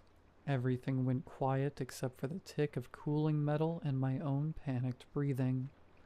I waited there for what felt like hours, sure that any second something was going to reach through the broken windows and drag me out to join the others. But nothing happened. The shadows moved and shifted, but they kept their distance from the truck. Maybe it had had enough for one night, or maybe it was just savoring the fear, letting me marinate in terror before the final course. I don't know why it didn't take me, but as the hours passed and the sky started to lighten, the shadows began to fade. By the time the sun came up, painting the desert in shades of gold and red that reminded me too much of that impossible light under the tarp, I was alone, completely, utterly alone. It took what felt like forever to crawl out of the truck. My left arm was definitely broken, and I was pretty sure I had a concussion, but I could walk. Sort of. I grabbed a half-empty bottle of water and stood up. I must have been in shock when I started walking towards the road, leaving behind the overturned truck, the empty campsite, and that cursed sarcophagus with its lid hanging open like a stone mouth that had finally finished feeding. I walked for 2 hours in the desert heat before a state trooper found me, half dead from dehydration and babbling about monsters in the dark. They took me to the hospital, and for the better part of a day, a pair of grim-faced detectives asked me the same questions over and over, making it clear they thought I was either high, crazy, or a murderer. I told them we'd had an accident, vehicle rollover. The others had wandered off in the dark looking for help and never came back. Search and rescue found the truck but never found any bodies. They never found the box either. Or at least they didn't say. Then, just as they were getting ready to haul me to a county jail cell, he showed up. The pale man from the diner. He walked into my hospital room wearing a crisp black suit in defiance of the desert heat. He didn't say a word to me, instead pulling the lead detective into the hallway. I saw him quietly show the detective some kind of identification in a leather wallet. The cop, who had been ready to charge me with 4 homicides, just went pale himself and nodded. A minute later, the detective came back in, told me I was free to go, and that my story of a tragic camping accident had been corroborated. He couldn't get out of the room fast enough. The pale man stepped in as the cops left, his icy blue eyes fixing on me. He tossed a roll of cash on the bed. "500 for your time," he said, voice like gravel scraped from the bottom of a well. "The job wasn't completed." "Completed?" I croaked, trying to sit up. "They're dead. They're all dead. What the hell was in that box?" He didn't blink. Risk was part of the deal. "You thought 10 grand was for a camping trip?" My mouth was dry, throat raw. "What was it? Who are you? What is this?" His expression darkened. Too many questions. He took a step toward the door. "I've got a mess to clean up," he said, quieter now, almost to himself. "And you don't want any of it landing on you." I stared at him. I was broken, confused, terrified. He paused, hand on the knob, and for the briefest second something like pity flickered across his face. "Take the money. Leave town. Don't look back. Find somewhere to go, kid. Don't think too much." Then he was gone, leaving nothing but the antiseptic stink of the hospital and the weight of everything he didn't say. I used the money to buy a Greyhound ticket to Portland, as far from the desert as I could afford to get. I never got my 10 grand, but I got something else. The knowledge that there are things in the dark places of this world that make death look like a mercy. And sometimes when the sun is setting low and orange, and those clouds are lit up like cotton candy, I still have the dreams. Dreams about symbols that glow with colors that don't exist, about blood-covered faces in the dark, and about the sounds people made when something ancient and hungry takes them. Survivor's guilt. I never went back to New Mexico. Never will. It's a hard lesson to learn, but some jobs just don't pay enough, no matter what the money looks like up front. And some things should definitely stay buried.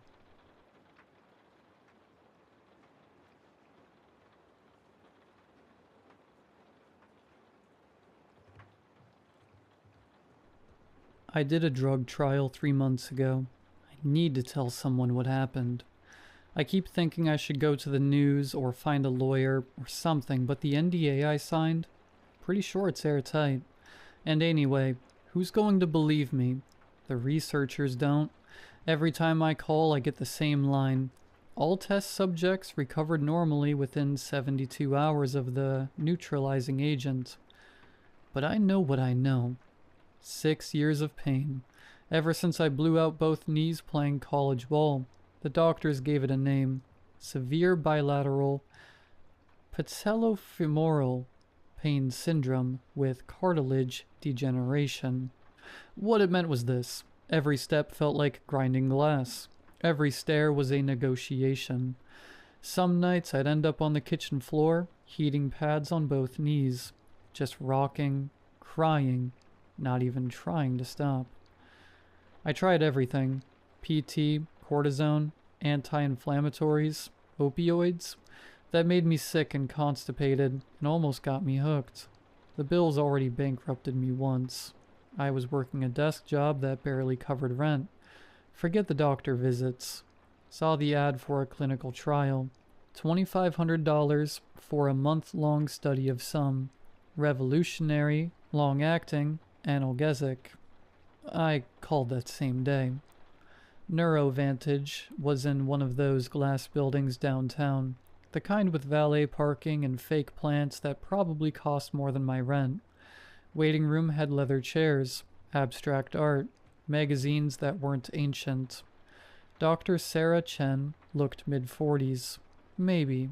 Graying hair, sharp eyes. She talked like someone who didn't need you to trust her, because you already did. It's called NX47, she said, pushing a stack of papers across the desk. Synthetic compound, blocks pain signals at the cellular level. 1 injection, 4 weeks of relief. I stopped reading. 4 weeks, no pain. I didn't care what the rest said. After injection into the gluteus maximus, the compound is slowly metabolized by the liver.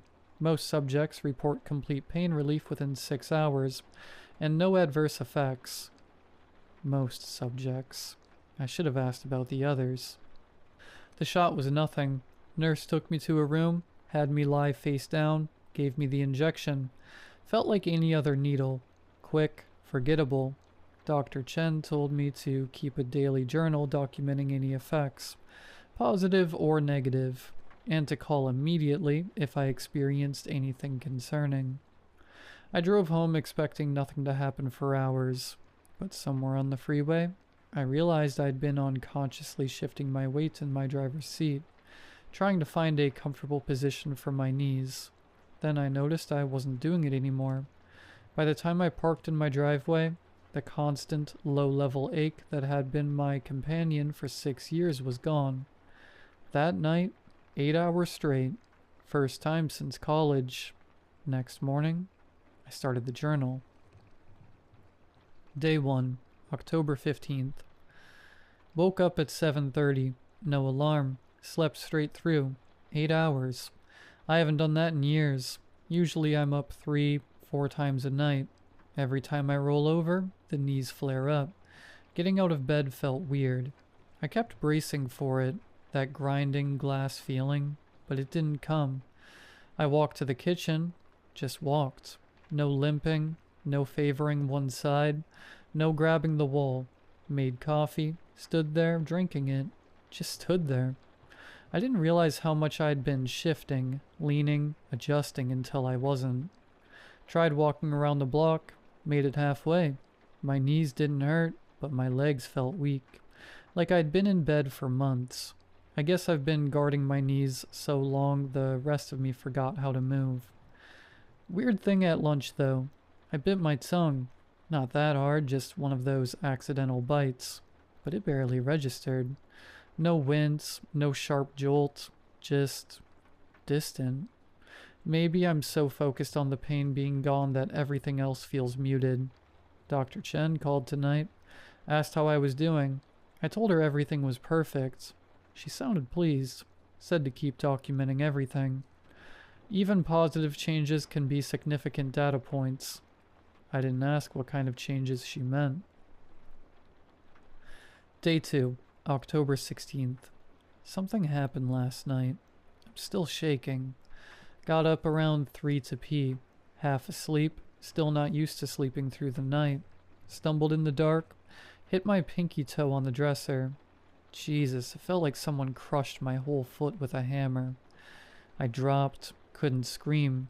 Just these awful choking sounds while I grabbed at it. Crawled to the light switch. Thought I'd see blood, bone, something torn apart. But there was barely anything. Just a red dot. I sat on the bathroom floor staring at it. 20 minutes, maybe more. The pain faded, but I couldn't stop thinking about it. It felt like the worst injury I'd ever had. From stubbing my toe. My knees are still perfect. no pain at all. But that toe thing won't leave me alone. It keeps looping in my head. Something's happening. I know it. Day 3, October 17th. Called in sick today. Couldn't focus after last night. Thought maybe some fresh air would help. It was nice out, mid-70s, light breeze. I sat on the back patio for 10 minutes. Then my skin started burning. At first I thought I was imagining it. Maybe I was still shaken up, but it kept getting worse. It felt like I was under a heat lamp. It quickly moved from warm to scorching. Then it got worse. My arms, face, neck, every exposed part felt like it was pressed against a stove. I ran inside. The second I crossed the door, it stopped. I stood in the kitchen, breathing hard, trying to make sense of it. Then I realized. The sun. Normal sunlight felt like torture. I called NeuroVantage around 3.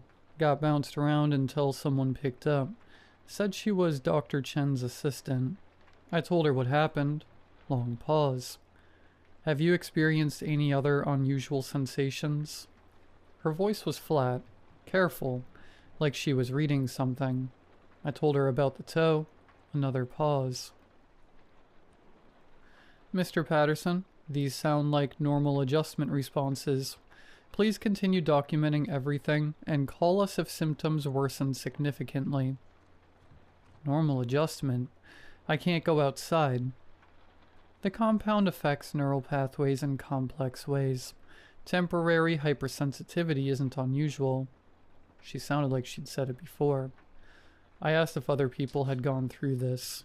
She said she couldn't discuss other cases. Before hanging up, she reminded me about their emergency line, if absolutely necessary. My knees still felt perfect. No pain at all. Whatever this drug is doing, it's doing exactly what they said it would. But everything else feels off. Day 4, October 18th. I'm writing this at 2:47 a.m. because I can't sleep and I need to get this down while it's still fresh. Temperature dropped tonight. Must have hit the low 50s because the heater kicked on around midnight. I was lying in bed when I heard the click of the thermostat, then the whoosh of air through the vents. The first breath of warm air hit my face and I thought I was going to die. It felt like opening an oven and sticking my head inside. The air from the vent, which is usually soft and warm, hit my skin like steam. I rolled off the bed and hit the floor gasping. My whole body felt like it was being scalded.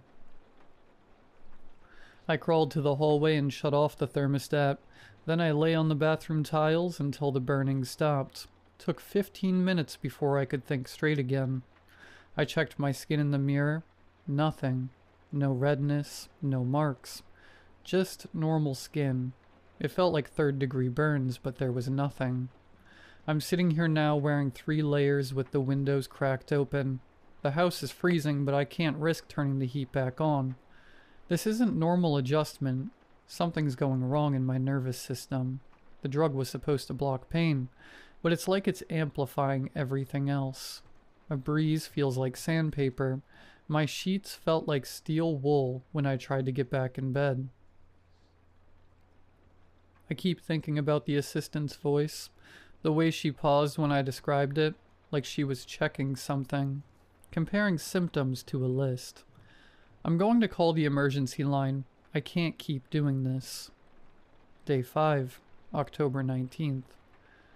I'm back home. Called NeuroVantage at 4 in the morning. Got transferred 3 times before someone could schedule an emergency appointment. Dr. Chen was unavailable. They said Dr. Martinez could see me at 10. I was driving downtown when the hunger hit. Started as normal stomach rumbling. Within minutes it felt like my insides were being shredded.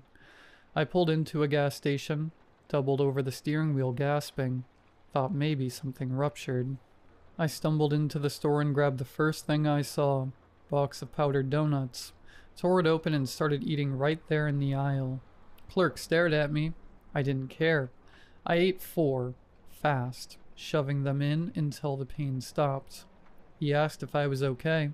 I mumbled something about low blood sugar and bought the rest of the box. Dr. Martinez was younger than Jen. Nervous, kept asking about my pain tolerance baseline. Checked a tablet while I talked.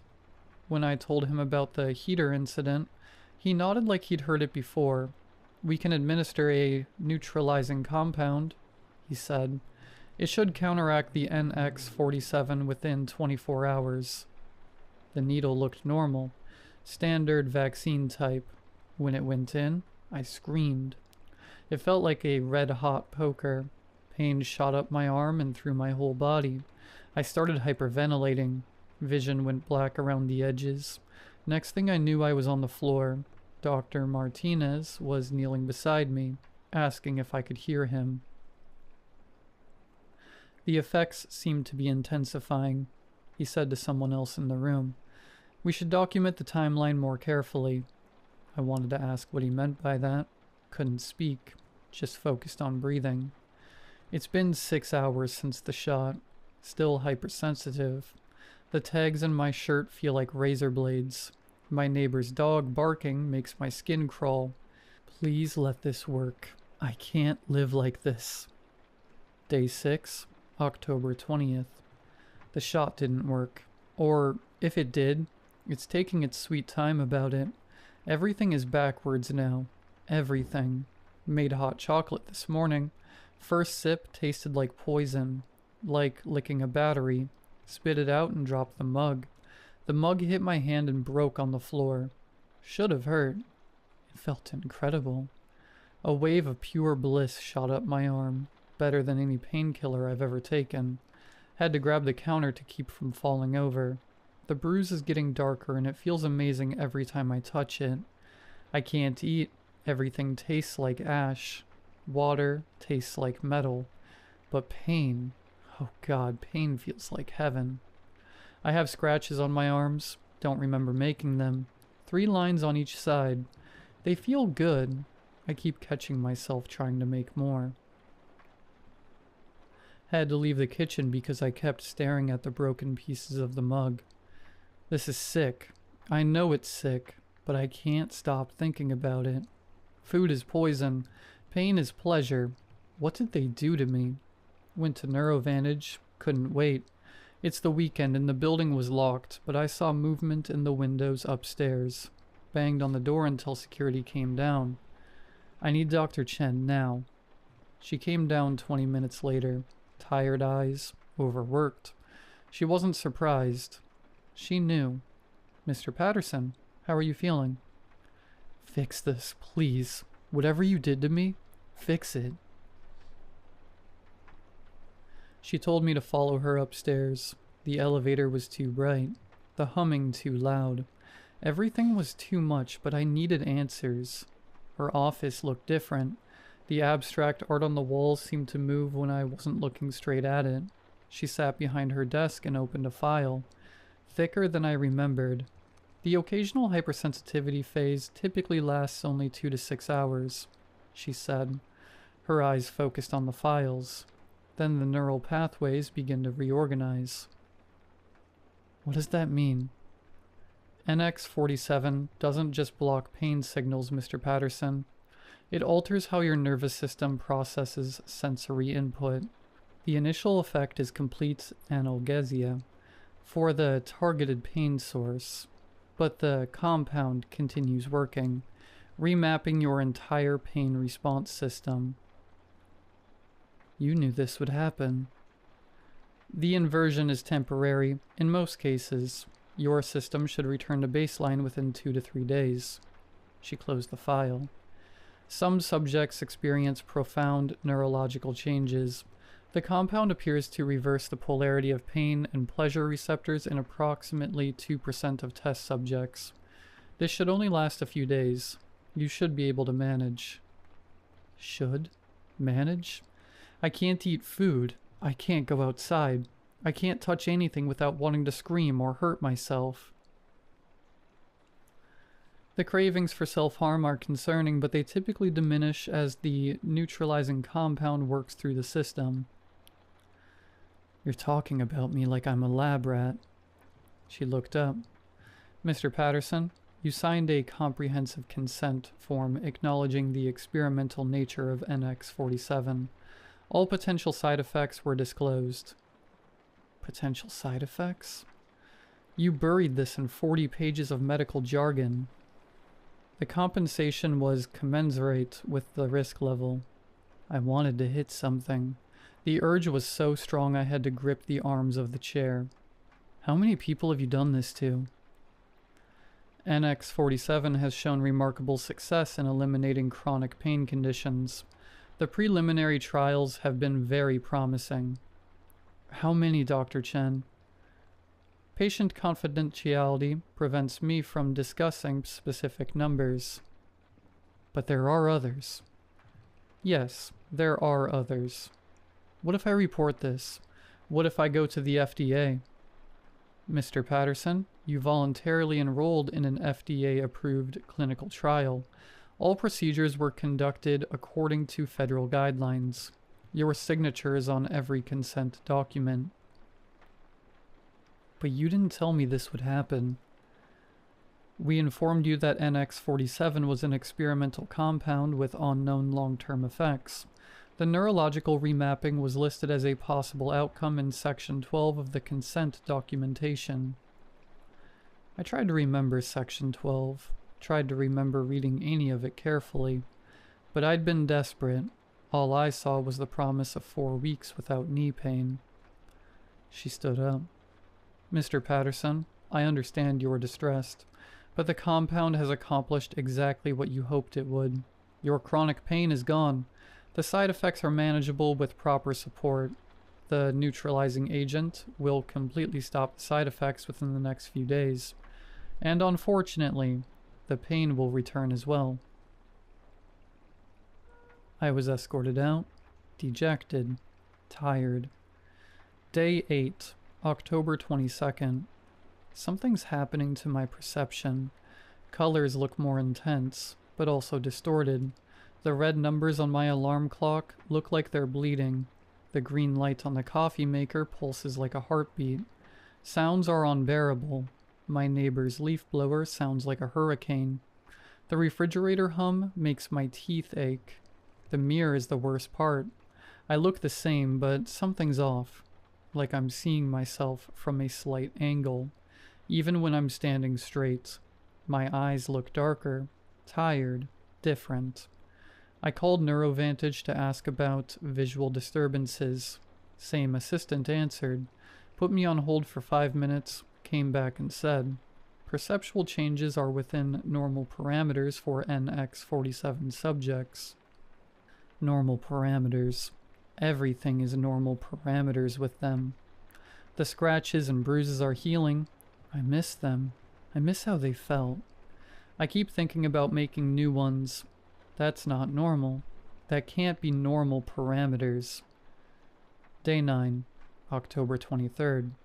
This morning I woke up and my nerve endings were growing outside my skin.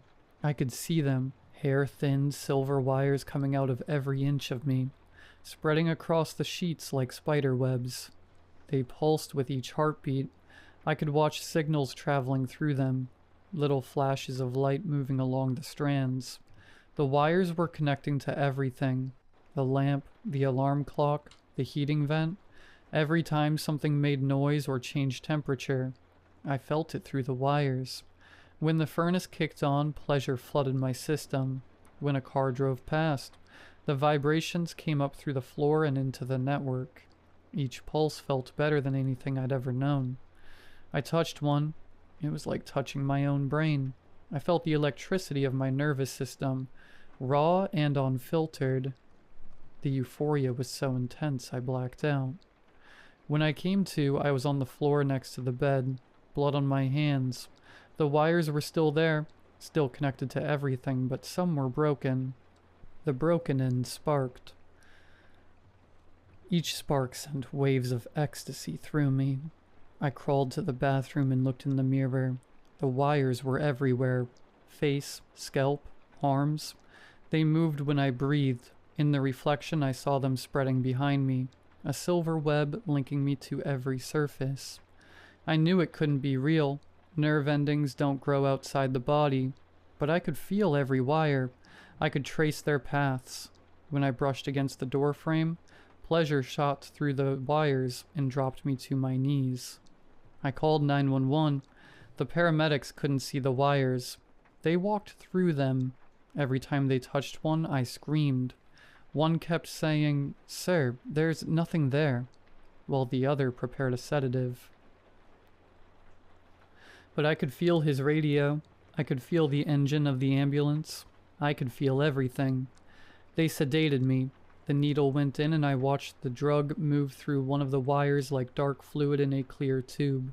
It felt incredible. Better than the scratches. Better than the broken mug. Better than anything. Now I'm in the psychiatric ward. The doctors can't see the wires, but they're still there. They've spread further. They reach across the room to the medical equipment, the other patients, the electrical systems in the walls. I can feel everything the hospital feels. Every heartbeat from the monitors, every breath from the ventilators, every pulse from every machine. The nurse came in to check my IV. She walked through a cluster of wires and I had to bite my tongue to keep from moaning. She made a note on my chart about continued visual hallucinations and left. They don't understand. The wires aren't hallucinations. They're adaptations. My nervous system is evolving. NX-47 is turning me into something that can experience everything as pleasure. They kept me here for 3 days, sedated and restrained. First night was the worst. The IV needle felt more like molten metal, but good molten metal. The dry sheets of the hospital bed felt like sandpaper and sent waves of pleasure over my skin. The heart monitor beeped steadily. Each beep felt like a tiny shock in my ears. I started timing my breathing to match the beeps, trying to make it stronger. Second night, the wires started fading. I was sad to see them go. They ran every test: blood work, MRI, neurological exams. Dr. Rodriguez kept asking about drug use like I was some junkie. All the tests came back normal. Perfect. My knee cartilage looked better than it had in years. Sometimes the mind can play tricks when we're under stress, he said. Dr. Chen visited on the second day. She brought a man in a suit. Said Neurovantage would cover all hospital costs as a courtesy. Didn't mention the $2,500 from the study. I didn't ask. Money feels pointless when you can't tell if you're losing your mind. By the third day, things started changing back. The IV needle just felt like a needle. Food tasted like food again, and the pain came back. Slow at first, then stronger. My knees felt like they're grinding again. I should be relieved. Instead, I feel like I lost something, like waking up from the best dream I've ever had. They discharged me this afternoon. Bottle of ibuprofen, pamphlet about stress management. Dr. Rodriguez shook my hand and wished me luck with my adjustment period. Got home and found 3 lawyers sitting in my driveway. Black sedan, tinted windows, waiting by the front door. One was the same suit from the hospital. He had a briefcase full of papers. "Mr. Patterson, we need to discuss your recent medical expenses."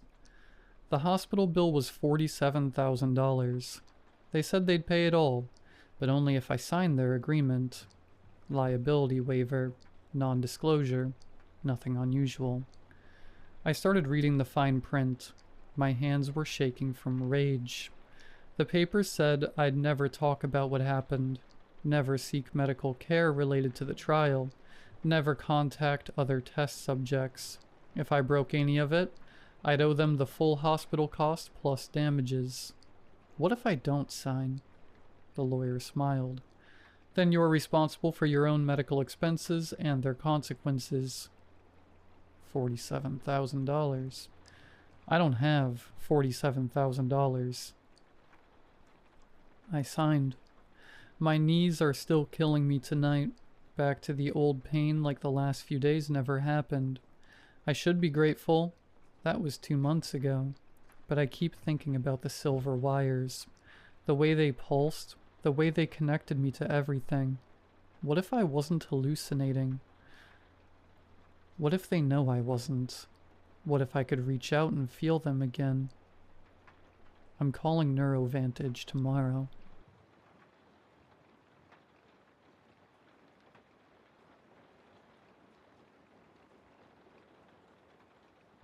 I can't get infections. I can't get sick.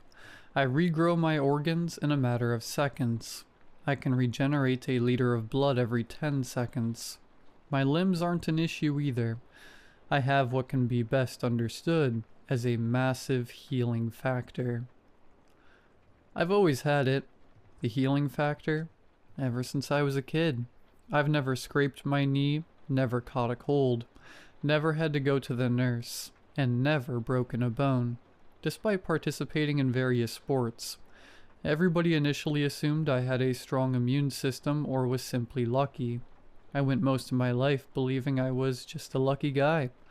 When I went in for my vaccinations, the doctor said my skin was unusually thick, and they had to inject me quickly and remove the needle even quicker. I never even got drunk. No matter how many shots I took, I never got even tipsy, nor did I ever vomit. I always attributed that to some sort of immunity. Nothing I smoked in my teens got me anywhere either. I was in a car accident when I was 22. It was bad. I rolled 4 times and ended up crushed between the car that rear-ended me and a tree. The car was totaled, and I should have been too. I thought I was dead when I saw my shattered leg begin to crack and force itself back together. When the blood that poured out of my head suddenly became a trickle, then nothing. What eyesight I had left in my eyes came back just as quickly. Doctors called it a miracle that I walked away from that accident. Most that had to be done was cutting me out of the car. I knew what I saw, but the doctors told me I was probably just hallucinating from the accident. When I didn't have even a little whiplash in the morning, I went to the hospital. I thought I was in shock, and I wanted to make sure nothing was wrong. Not even a bruise. The doctor sent me home that night, and when I got home, I needed to be sure of something. I grabbed a kitchen knife and cut into my left index finger, just enough to cut through the very tip of the finger. It hurt like hell, but as I suspected, the bleeding only lasted for a moment, and the tip was back. It looked exactly like the old one, and I knew I wasn't hallucinating since my disembodied finger was still on the counter. This should have been the discovery of a lifetime, and for a brief second it was. I ran to the hospital and chopped my finger off in the lobby. I let the disembodied digit hit the floor to the terror of everybody in the office, but within seconds, the finger was back. I grabbed my old finger and showed it to the nurses who surrounded me. Whispers of magic tricks went around until I chopped my hand off. Blood spewed for only a second, like the last bits of water stuck in a shower head, then stopped. My palm came back, then my fingers. Within moments I was on the news. The miraculous healing man was one headline I still remember. I was a celebrity, I was a philanthropist, and I had it all. I lived off of donations and whatever blood drives were willing to give me. I ended the blood crisis. I have O negative blood, so I can give to anybody. A lot of my days were spent playing video games while a nurse tracked how many blood bags I produced in 8 hours. Occasionally the nurse would have to phone a friend to get more bags. If I drank a lot of water that day, well, they'd fill up quite fast. My body healed around the needles, so prying them out was a bit of a chore. Eventually, I discussed it with the nurses to just keep the needle in there. It honestly wasn't worth the hassle, and since I declared this my full-time job, it wasn't like I was worried about what work would think. Sleeping with it in was a bit weird, but you get used to it. When I got a call from one of the many nurses who serviced me, asking if I was willing to personally donate my kidney to her son, I didn't know what to do. At that point, I wasn't sure if I could or couldn't regrow organs. I had a bit of a crush on her though, so I went through with it. According to the doctors, the biggest complication regarding the surgery was figuring out how to actually keep my body from closing up the incision. They just had to have somebody constantly scraping the area with a scalpel to keep it open, alongside keeping me pumped full of anesthetics, as my body fights them off quickly. All in all, it was a success, and by the end of the day, I was back home giving blood again. I went back the next day, and yep, I had 2 fully functioning kidneys. There wasn't even a scar left from the incision. That's when a doctor entered the room and sat down with me. An 8-year-old boy needs a kidney. Are you willing to go through the surgery again? I didn't think. I just agreed. Later that day, the boy had a functioning kidney in him, and I wasn't left with any less than what I started with. They kept me in the hospital overnight. I wasn't sure why they never made me before, but I didn't really care. With all my donations, blood and organ-wise, paying for the surgeries or hospital stay wasn't an issue. At this point, people still donated money to me directly, and I didn't mind losing a day of blood donations. When I woke up that morning, a little girl was sitting down next to my bed, and a scrub-laden doctor sat up out of his chair. This is Samantha. She's gonna need a heart transplant by next month or she'll die. Are you willing? I was. I wasn't sure if the removal of my heart would kill me. I regrew a kidney twice in 3 days, and I was confident. That little girl had a heart at the end of the day, and so did I. They didn't permit me to leave then either, but I understood that one. I was starting to get homesick at this point and try to check out in the middle of the night, but was stopped by various nurses begging me to stay, telling me about all the organs the hospital needs, how understaffed they are, how quickly they could solve major world problems if I just stayed a little longer. I gave 3 people a chance to live normal to semi-normal lives so far. I gave so much blood that at the time, I never saw any ads or blood drives. So why stop now? I figured I'd be a hero if I did this. I'd be a legend. I probably already was. I decided to go back to my room on the condition that a nurse gets me takeout and a Red Bull. I had both by the time I showered and made my way back to bed. After I ate, a doctor came in and put a large notebook on my desk. In it was every organ transplant needed in the hospital and how much blood would be needed. He asked if I would be okay to do the surgeries, and that they would take more organs out per surgery to maximize efficiency. They'd take my blood during these surgeries too. I looked at the names. Every one of them was a life, a person who would mildly inconvenience me, but in return I'd give them life. I'd give them a chance. I agreed and was rushed to surgery. This was the first time they didn't put me under anesthesia. I tried to fight, but they gave me just enough so that I couldn't move, but could feel everything. The needle in my skin, their hands haphazardly digging through me to collect my organs. Skin grafts were taken. I don't even know what they did with them. My plasma was siphoned out, and they stitched me back up. Once the anesthesia wore off, I decided to leave. I fought through the doctors proclaiming how much of a miracle I was, and how much I was going to do for people. I didn't care. I wasn't a guinea pig. I'm a human still. I tried to go, but I felt a small prick and I was out. My healing factor is incredibly strong, so strong that during blood donations, my body would heal over the needles. So strong that doctors had jokes about me absorbing their tools. God knows how many are stuck inside of me as I write this. I doubt they bother extracting them anymore. I can heal around things, and that's what I woke up to. Both of my feet had been split open, and the bars of the hospital beds had been inserted through them. I was healed in my bed. No amount of struggling managed to free them. Normally I would have just cut them off and hide until they grew back. This was a hospital room. There was no equipment around me since I couldn't get sick, and there was nothing to free myself with. Day after day, I was rolled into rooms, given barely enough sedatives to keep me from moving too much, damaging my valuable organs. The doctors and nurses would see me staring and talk about my miracle, and how I was such a good person for doing this. They spoke like I wasn't there. I could barely open my mouth to moan in pain, but every time they just shushed me like a toddler having a tantrum, and continued to cut and pry. Several people needed to scrape the incisions so they wouldn't close. Clumps of ribboned flesh littered the floor after each surgery. They closed my blinds and took my phone, the only two remnants of my life I still had. Now, I couldn't even know if it was a good day outside or not. They must have caught onto me staring. They didn't want me to damage my valuable eyes. I constantly had a nurse in the room, but I barely spoke to them.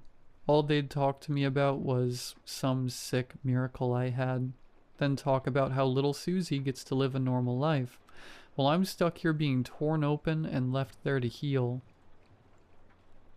They stopped even sewing me up. They didn't want to waste any resources, so they just left my empty cavity open to heal over. Have you ever smelled blood? Probably, yeah. Have you ever smelled your own organs? Have you smelled what should have killed you? Seen what should have done you in for good? God, why was I given this ability? I don't even know what year it is anymore, what day it is, or how many of my organs litter the general populace. How many people have I saved?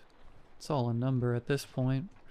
I used to get letters and gifts, but now I sit in a dark hospital room that rarely gets cleaned. I'm lucky if they remember that healing factor or not. I gotta use the restroom every now and again. I'm lucky if I get a candy bar on Halloween or a small Christmas tree placed in the room.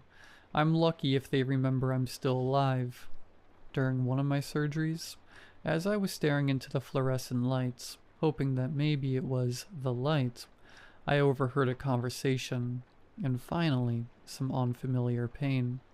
You get used to being ripped open and torn into. I wasn't used to the pain. It was a novel.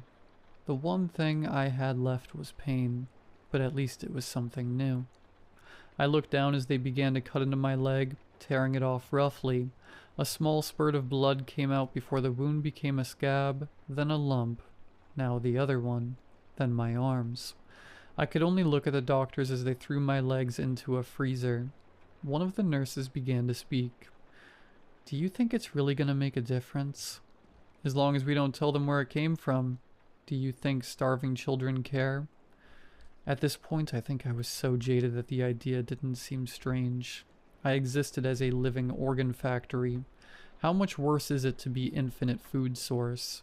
They started taking my legs at least once a day, my arms twice. I guess my healing factor has limits. My legs take an entire day to grow back when my organs are damaged, and whenever my legs begin to heal, they get cut off again. I don't fully understand my healing factor, but I understand the following. I can't age. I can't get sick or have infections. I don't need to eat much, but it heightens my abilities. And people who get my donations don't get my abilities. I do know a few more limitations. If my entire body is very heavily damaged, my body will focus on the most important organs like the heart rather than healing my legs. Without food, healing slows. And now I know of another. I waited until my arms were back to write this, and I'm missing a finger. My other hand is much smaller. It looks like it belongs to a 9-year-old instead of me, however old I am. But it is stuck onto the arm of an adult man. Constant removal and healing must have damaged me. That's why I'm writing this. That's why I'm posting this. I want people to know where the organs are coming from. I want to find a nurse, or somebody who can impersonate one to shoot me, right in the head, where you know it will kill. They haven't touched my brain, and it's my one hope for death. It's the unknown I have. It's the last hope I have. Don't slit my neck. It'll just heal. Nothing along those lines will work. I need to be shot dead, or just shot. I need some closure. Either I'll know that I can't die and I'm stuck like this, or it won't be my issue anymore. Last night I managed to pickpocket a kind nurse who was willing to get close enough to me to allow me to steal it. I can almost assure you right now that when they do eventually figure out I have the phone, they'll find a way to make sure nobody gets close enough for me to steal another. I know I'm selfish. I want to get rid of what could be a life source for millions. I've given so much.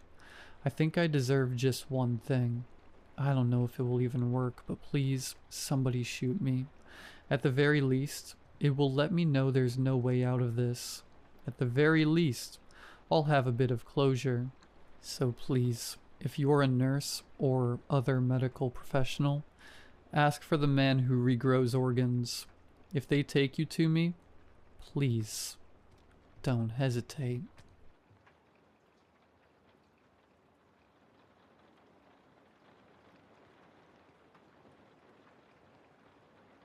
I've never been one for old tech, but when I found the CRT TV at a garage sale for $5, I couldn't resist. It was a bulky, ancient thing, all knobs and dials, the kind my grandparents had in their living room. The seller, an old man with shaky hands, seemed eager to get rid of it. "Works fine," he mumbled, avoiding my eyes. "Just don't watch it too late." I laughed it off, handing him the cash, and lugged the beast home to my apartment. I set it up in my living room, more for the retro vibe than anything else. Hooked it up to an old VCR I had from a thrift store score, and popped in a random tape I'd found in a box labeled Miscellaneous. The screen flickered to life, spitting out static and snow, but after some fiddling with the antenna, I got a grainy picture. The tape was some old home movie. Kids playing in a backyard, birthday candles, nothing special. I left it running as background noise while I cooked dinner. That's when I first saw it. The tape ended and the screen went to static, but in the white noise, there was something. A shape, faint like a face pressing through the static. Watching it, I froze, spatula in hand, staring at it. The face didn't move, didn't blink, just hovered there, indistinct but undeniably human. I unplugged the TV, heart racing, and told myself it was just paranoia. My brain making patterns where there weren't any. Old TVs do that, right? The next night, I couldn't resist turning it on again. No tape this time, just the static. The face was back, clearer now. It was a woman, I think, with hollow eyes and a mouth that seemed to stretch too wide. She didn't move, but I swear she was looking right at me. I changed the channel, hoping for a signal, but every station was the same. Static, and her face, staring. I yanked the plug again, and shoved the TV into a closet. I couldn't sleep that night. Every time I closed my eyes, I saw her. That stretched mouth, those empty eyes. Around 2 a.m. I heard it.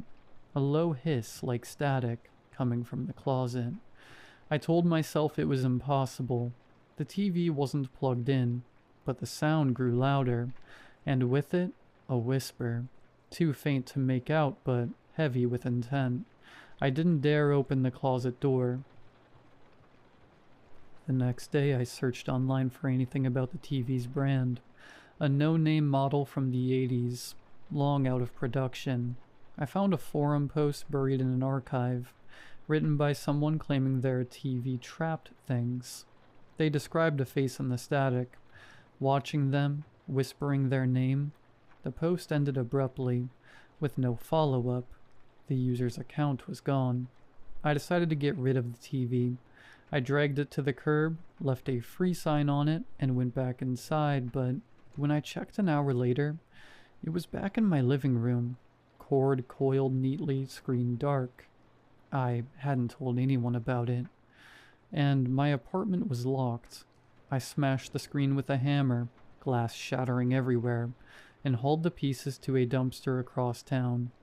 I thought that was the end. Last night, I woke up to the hiss of static. My laptop, which I'd left closed on my desk, was open. screen glowing with snow. Her face was there, clearer than ever, mouth moving like she was trying to speak. I slammed the laptop shut, but the sound didn't stop. It was coming from my phone, my speakers, even the walls. And then a whisper clear as day. You can't turn me off. I'm typing this from a library computer because I can't trust my devices anymore. The static follows me, faint but always there, in the background of every call, every video, every quiet moment. I see her face in reflections now, not just screens. The mirror, the window, even a puddle on the street. She's getting closer. If you've ever seen a face in the static, if you know what she wants, please tell me. I don't know how much longer I can keep her out.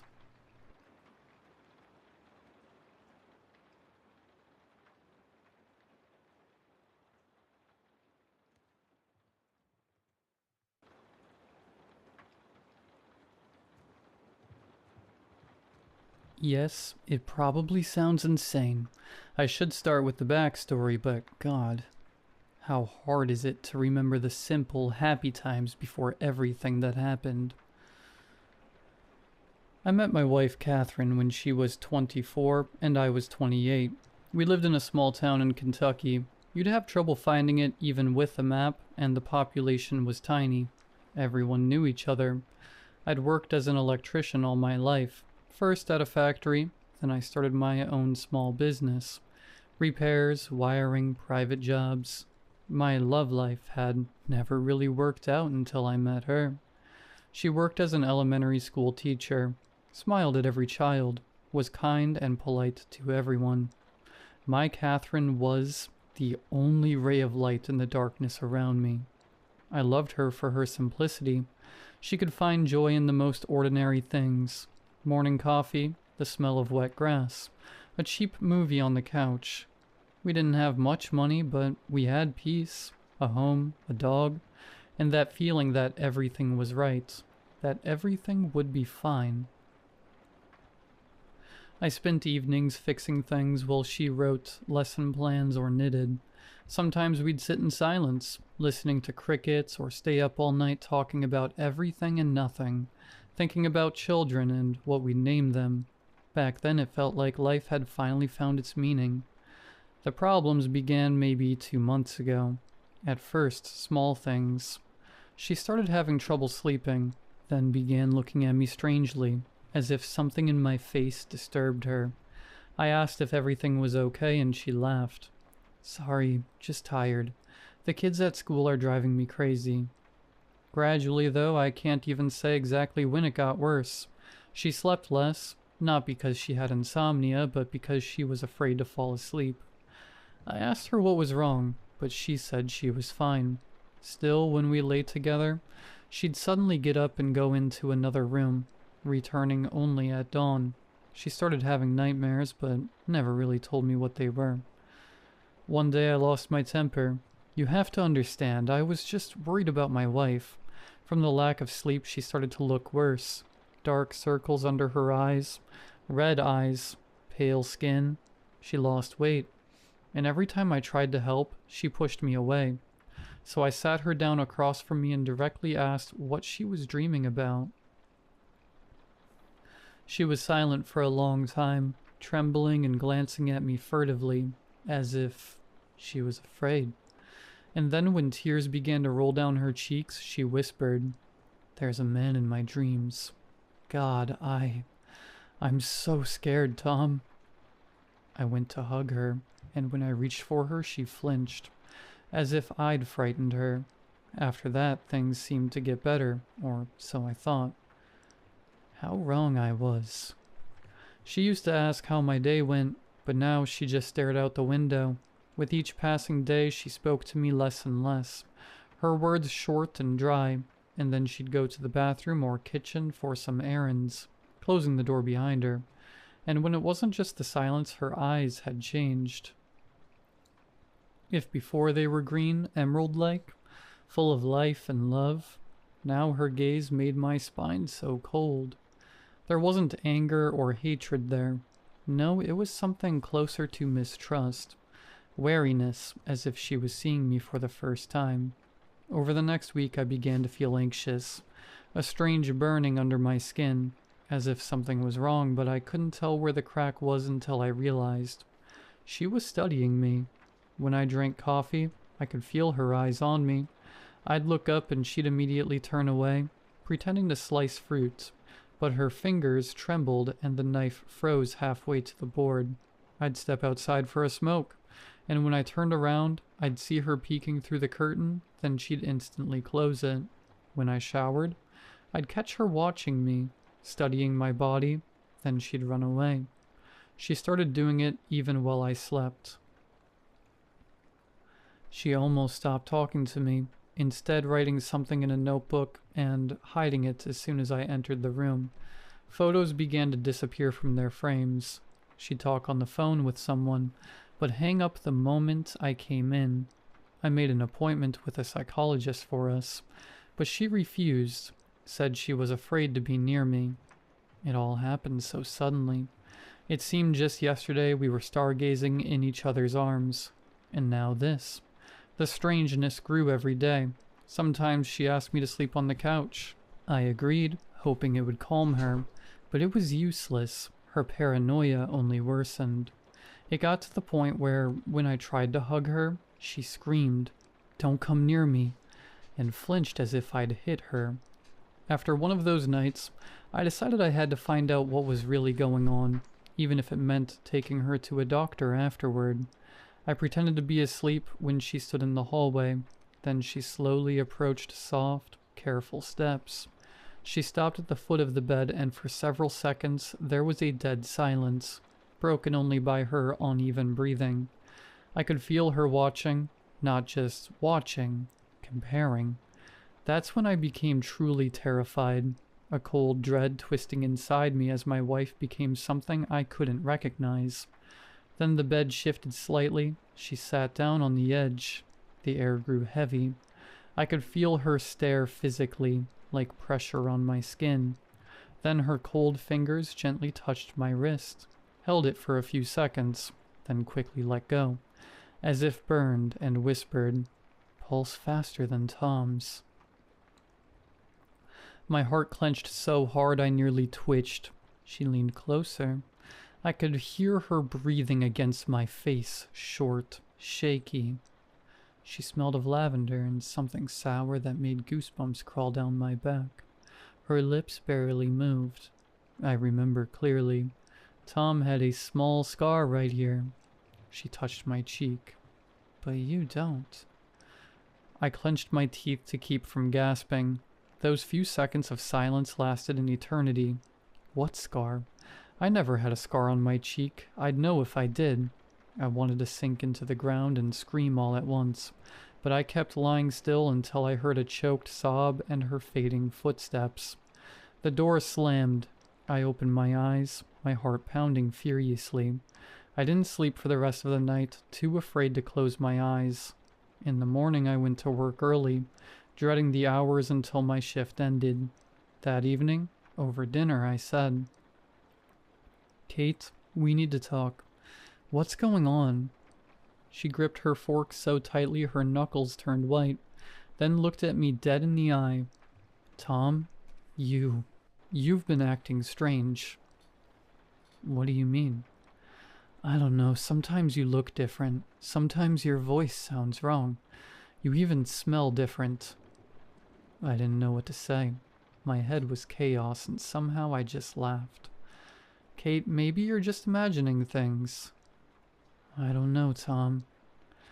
My eyes fell on the knife rack. There was a clean strip of dust where the largest kitchen knife should have been the one we use for everything. Bread, meat, anything. I distinctly remembered it being there before that night. My heart slammed into my throat with a primal panic.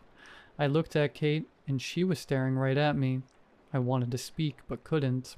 It hit me then that my wife might be planning to kill me. The next morning she left for work, and I, like a caged animal, started searching the house. I hadn't slept in nearly 48 hours. I know I should have just left. or taken her to a hospital. But she's my wife. I love her. She has to see that I am me. I tore through the apartment, frantic, desperate to find something, anything that would help me understand what was happening to her. And I did. After about an hour, in the back of the closet behind a pile of sweaters, I found her wooden box. Old, slightly cracked. The lid was ajar, and when I opened it, a thick notebook fell into my hands. It smelled of coffee and sweat.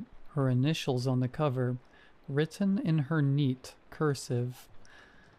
My heart froze as I realized it was the diary she'd been hiding from me. The paper bent under my fingers, her handwriting familiar but this time jagged, shaky, the page stained with what looked like tears. He's sleeping. I stand by the bed and watch. He looks like Tom, but he's not. Tom had a scar on his left hand from that accident by the river. This one's skin is smooth. He smiles, but the smile doesn't reach his eyes. Something replaced him. I keep counting days, marking steps. If the real Tom, my husband, is alive, where is he? A wave of nausea rose in my throat. With each page, her handwriting grew more erratic. I tested his speech. He says I love you in the same tone, but without warmth. Not like before. Tom smelled of vanilla, but this one smells of dust and cheap cologne. I couldn't believe what I was reading. My knees trembled. The air around me tightened like a noose. I flipped to the last page. I can't let this thing stay in our house. It wears his smile, his name. I tried talking to it, begging, but it just smiled and said all the right words. It didn't defend itself, maybe because it isn't afraid. Its right hand twitches when it lies. I could have killed it today, but for some reason I couldn't. I know I have to. For Tom, I won't let some monster wear his skin. My hands were slick with sweat. My whole body was sweating, even though the room was cold. I placed the diary on the bed and sat down, trying to process everything I'd just read. An accident? God, she was exaggerating. All that came out of it was a concussion and some bruised ribs. I stayed in the hospital for about a week? Yeah, 7 days. Then my phone rang, making me jump. It was Sheriff Martin, a kind old man I'd known for years. Tom, everything all right over there? Catherine called. Said someone's living in your house pretending to be her husband. I froze. What did you say? Says you're not you. I've known her for years. Always seems stable. Domestic quarrel, huh? No, just stress. She's tired. Evening came slowly. I sat on the couch, elbows on my knees, looking at an old photograph, the one that used to sit on our mantel before all this. Catherine and I by the lake, smiling, her arms around me, the sun so bright that day we had to squint. I stared at us, at the little details, her blonde hair catching the light, her hand around mine, the green shimmer in our eyes. It felt like a lifetime ago. When the door creaked open, I nearly jumped. My wife's, if I can still call her that, steps were slow and tired, her bag thudding softly on the floor. She looked exhausted, her eyes red, her hair a mess. I stood holding the diary. Kate, we need to talk. She looked at me warily, like a trapped animal sensing a snare. What's that in your hand? Her voice was even, but something trembled in it. I found this. I need to understand what's happening, I said, showing her the diary. Catherine froze.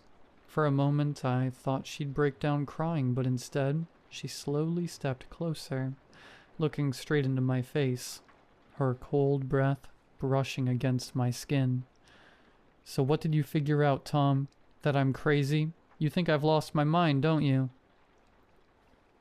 No, you wrote that I've been replaced, that I don't have a scar. She turned away, her lips pressed tight. Tom had one. We even joked it made him look tougher. Listen, sweetheart, I took a step closer, a strange knot tightening in my gut. I'm the same man. I remember everything. How we met, the candles at our wedding, how you laugh when we watch comedies, what you said about that stupid show when we finished it. I remember everything, Catherine. It's me. She stared at me, unblinking, her shoulders trembling as if she were freezing. I looked into her eyes, and there was something there, pain and horror mixed together, as if I stood before her as someone both familiar and wrong. You say it like you've rehearsed it, she whispered. Because it's true. I stepped closer, my voice cracking into a shout. What do I have to do for you to believe me? What? Catherine said nothing, just breathed heavily like she was fighting herself, staring into my eyes. Then she suddenly backed away step by step, toward her bag. I didn't realize what was happening at first. She bent down, as if for a handkerchief, and in the next moment, I saw the glint of metal. A knife. The missing one. Kate? I breathed, disbelieving. Catherine, put it down. Stop. Stop pretending, you monster. I managed half a step toward her. She raised her hand. At first, I thought she was only threatening me. Panic tightened my fists. I wanted to yell, to grab her shoulders, to make her listen, but then a strike. Burning pain slashed through my chest. Everything went white. The last thing I saw was her face, so familiar, twisted by terror and despair at once. She stood over me, her hand trembling, her lips whispering something like, "Tom, where are you, my love?" And then everything went dark. I woke up in a hospital. At first, nothing but fog, then the smell of antiseptic, the faint beep of a monitor, unfamiliar voices. I tried to move my head. Pain shot throughout my body. The doctor explained I'd lost a lot of blood but somehow survived. The knife missed my heart by an inch. Catherine? Catherine had run away. I listened, not believing any of it was real. A couple of days later, Martin came by. I told him everything about the knife, the diary, her thinking I wasn't me. He listened, frowning, taking notes. When he finished and was about to leave, he turned back. Didn't expect this from Catherine. Don't worry, we'll find her. When you're discharged, come by my place. I got some Cuban cigars from a friend. We'll relax a bit. Without thinking, I said, I don't smoke. He frowned, about to say something, but then just nodded and left, closing the door behind him. For several minutes I lay there, staring at the ceiling, trying to come to terms with everything that had happened.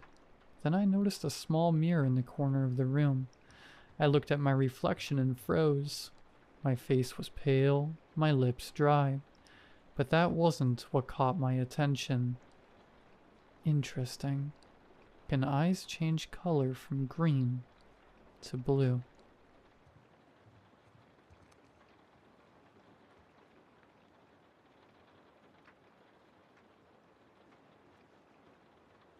The first thing you notice about my uncle's place isn't the silence.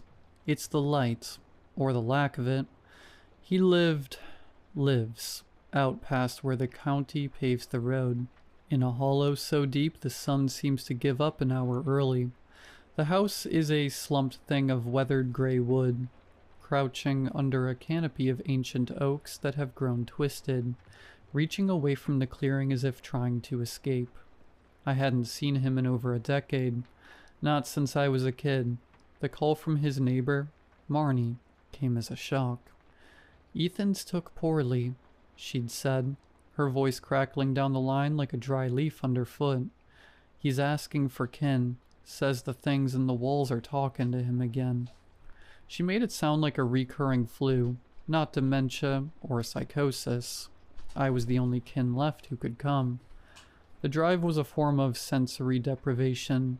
The lush green of the state park gradually bled into a monotonous corridor of pine and scrub, the sky shrinking to a narrow ribbon of washed-out blue above the dirt road.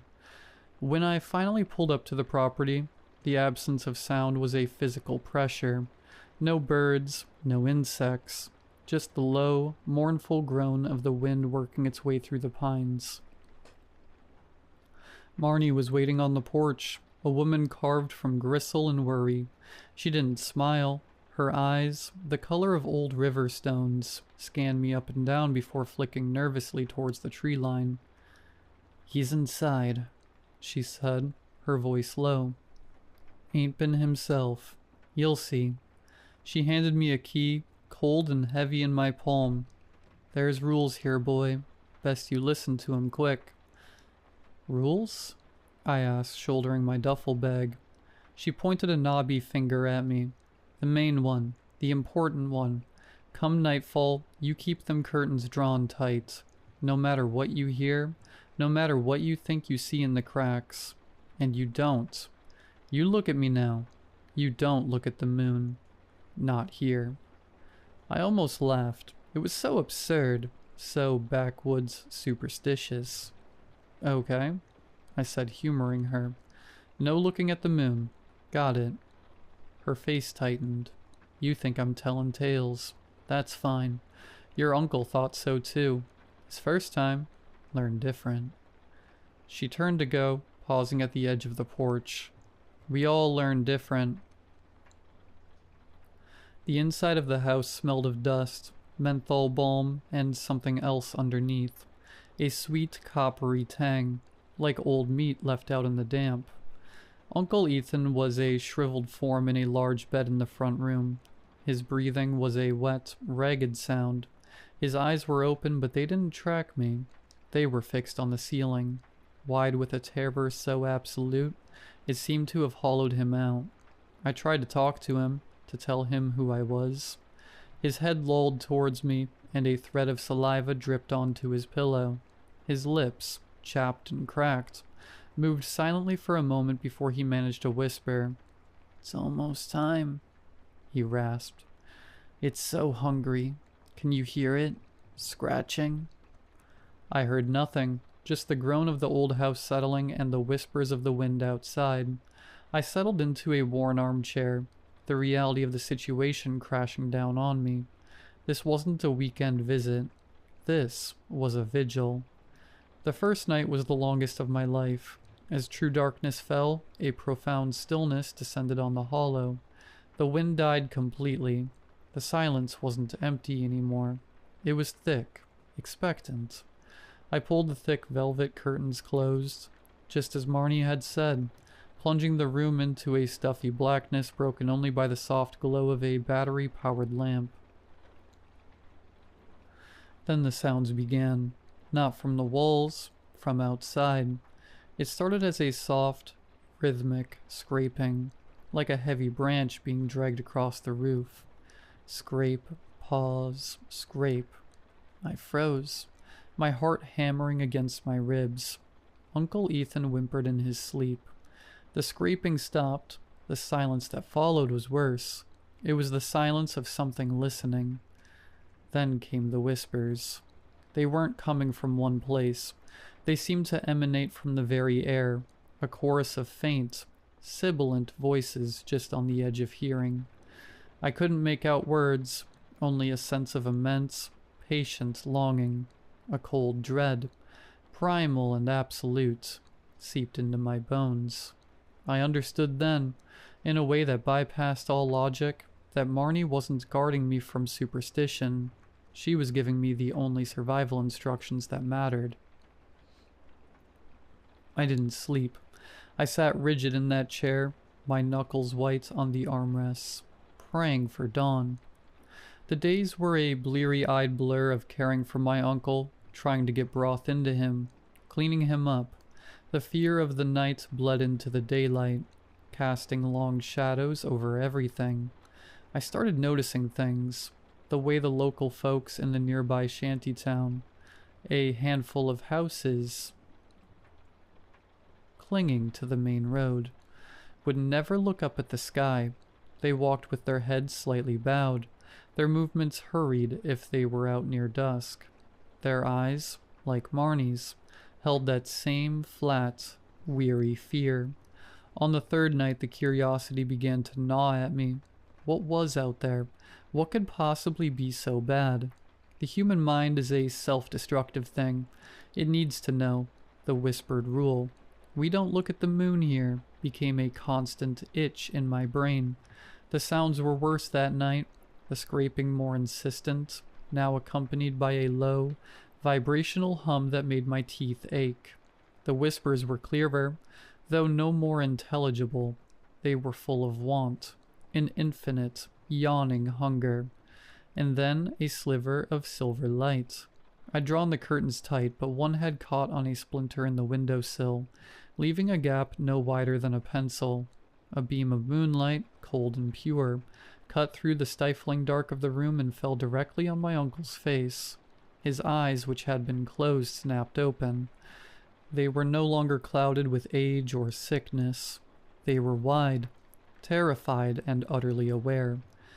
He stared at the sliver of light, and a choked sound escaped his throat. His head turned slowly, mechanically towards me. His mouth opened, but it wasn't his voice that came out. It was a composite, a horrific symphony of all the whispers from outside, funneled through his dying vocal cords. It was the sound of dry leaves skittering on stone, of meat being torn from bone, of deep, subterranean water flowing through dark spaces. "Look," it commanded. Every cell in my body screamed to obey. It wasn't a request, it was a gravitational pull. My head began to turn towards the window. I fought it, my muscles trembling with the strain. I squeezed my eyes shut. "Look at us." I could feel it. Just beyond the glass, a presence of such immense, ancient mass that it defied shape. It was in the light. It was the light. The moon wasn't a thing in the sky. It was an eye, and it was looking in, and it was hungry. With a sob of sheer effort, I wrenched my body from the chair and stumbled across the room. I fumbled for the curtain, my fingers numb and clumsy. The voice from my uncle's bed rose to a screeching, multi-layered keen of frustration. My hand closed on the fabric. I yanked it shut, plunging the room back into absolute darkness. The sound stopped. The silence returned. I slid down the wall gasping, my entire body shaking. I didn't move until the first gray light of dawn filtered through the curtains. Uncle Ethan was dead. His body was turned toward the window, his eyes wide open, frozen in an expression of terminal awe. But that wasn't the worst of it. His mouth was still open, and inside wasn't a tongue. It was a cluster of thin, pale, root-like filaments, dry and withered, clutching at nothing. I ran. I left him there.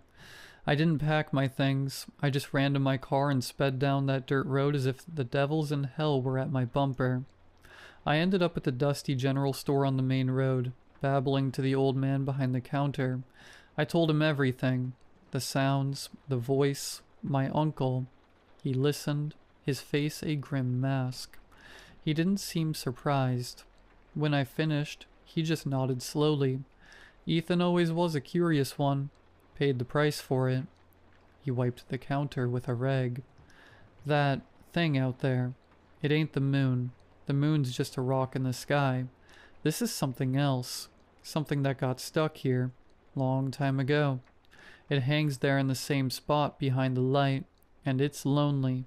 So lonely it wants to be seen. It wants to be known. And when you look at it, you let it in. It plants a piece of itself in you. It grows in the dark behind your eyes." He looked at me, and for the first time his eyes met mine. They were full of a pity that chilled me to my soul. "You didn't look, boy. You fought it. That's good." He paused, his next words landing like a shovel of dirt on a coffin. "But it saw you fight. It knows you resisted. It don't get that often. It likes that." I got out of that town. I drove until the gas light came on, and then I kept driving. I'm in a motel room right now 100 miles away. The curtains are drawn. It's a clear night. I can feel it though, a faint, persistent pull at the base of my skull, a whisper in the hum of the motel's air conditioner. It's a clear night, the moon is full, and I have this unbearable, terrifying urge to go outside and look up.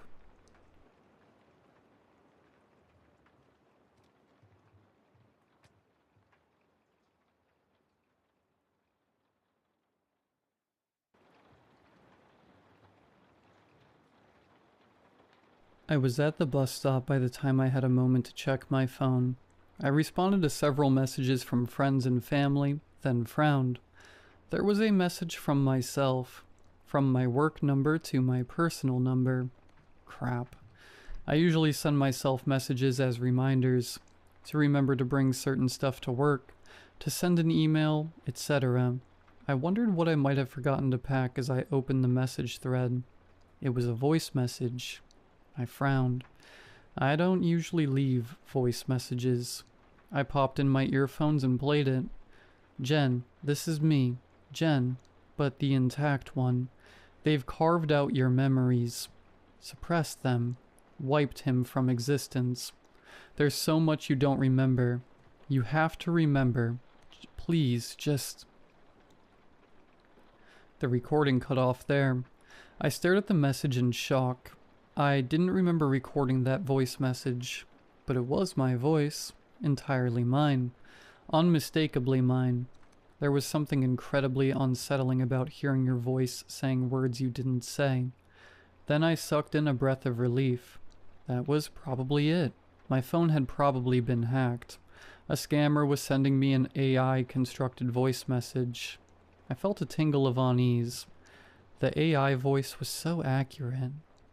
But at least the mystery was solved. The bus came then, and I put it out of my mind. I would reformat my phone later at night. I reformatted my phone, but the messages kept coming, always with the same ominous messages. That I had forgotten a large part of my life, that I had forgotten a whole person, someone important to me, that they had suppressed my memories. They weren't even creative about it. I mean, when a scam isn't working, try something else, right? I took it to a tech guy who couldn't figure it out. I didn't want to buy a new phone, so I just ignored the messages. The annoying thing was that sometimes I ignored my own messages of reminders because of that. I only began to fear when I first lost time. 1 minute I was in a taxi staring into space, mind grazing on whatever pointless topics. The next I was at a random building somewhere in the city, at a part of the city I've never been to before. I had no idea how I got there. When did I get out of the taxi? Did I pay the driver? Did I bus? How long had I been standing there? I looked at the building before me, nothing out of the ordinary. The typical gray, gloomy facade of industrial buildings where dreams go to die. I left, walking to the nearest bus stop. My knee gave out at one point, but I caught myself before I fell. I sat at the seat and clasped my shaking hands together. What happened? Why did I not remember? The sky was nearly dark. I looked at my phone. I had lost about 4 hours. Hours completely unaccounted for. That's when I saw it. Another voice message. I squashed my rising fear and played it. Jen, you're so stubborn. Listen to me. Wake up. This is not a joke, not a prank, not a scam, nothing like that. This is real. Do you not remember him? Dean? How could you forget? I don't care what they did to your brain. You ought to remember him anyway. Your body, your emotions. Isn't there any inkling of who Dean, the love of your life, might have been? I paused the message. Dean. Was I crazy? Was I imagining it? Was I getting swayed by this scammer? Because I thought I felt a tug in my heart upon hearing his name. I thought I saw a ghost of a silhouette in my mind. I shook my head and played the rest of the message. I'm you. I'm the you that has all the memories. Just believe me. They suppressed me, but I'm here. I can only reach you, reach my own body, our body. When you're in a semi-unconscious state, like a dream state. Even gaining control of your body in that state took me months, and you just kept waking up after a short time. This time, though, it's been an hour. I still have control over our body. Maybe with time, I can regain full control. I can get me back, the real Jen, with the real memories.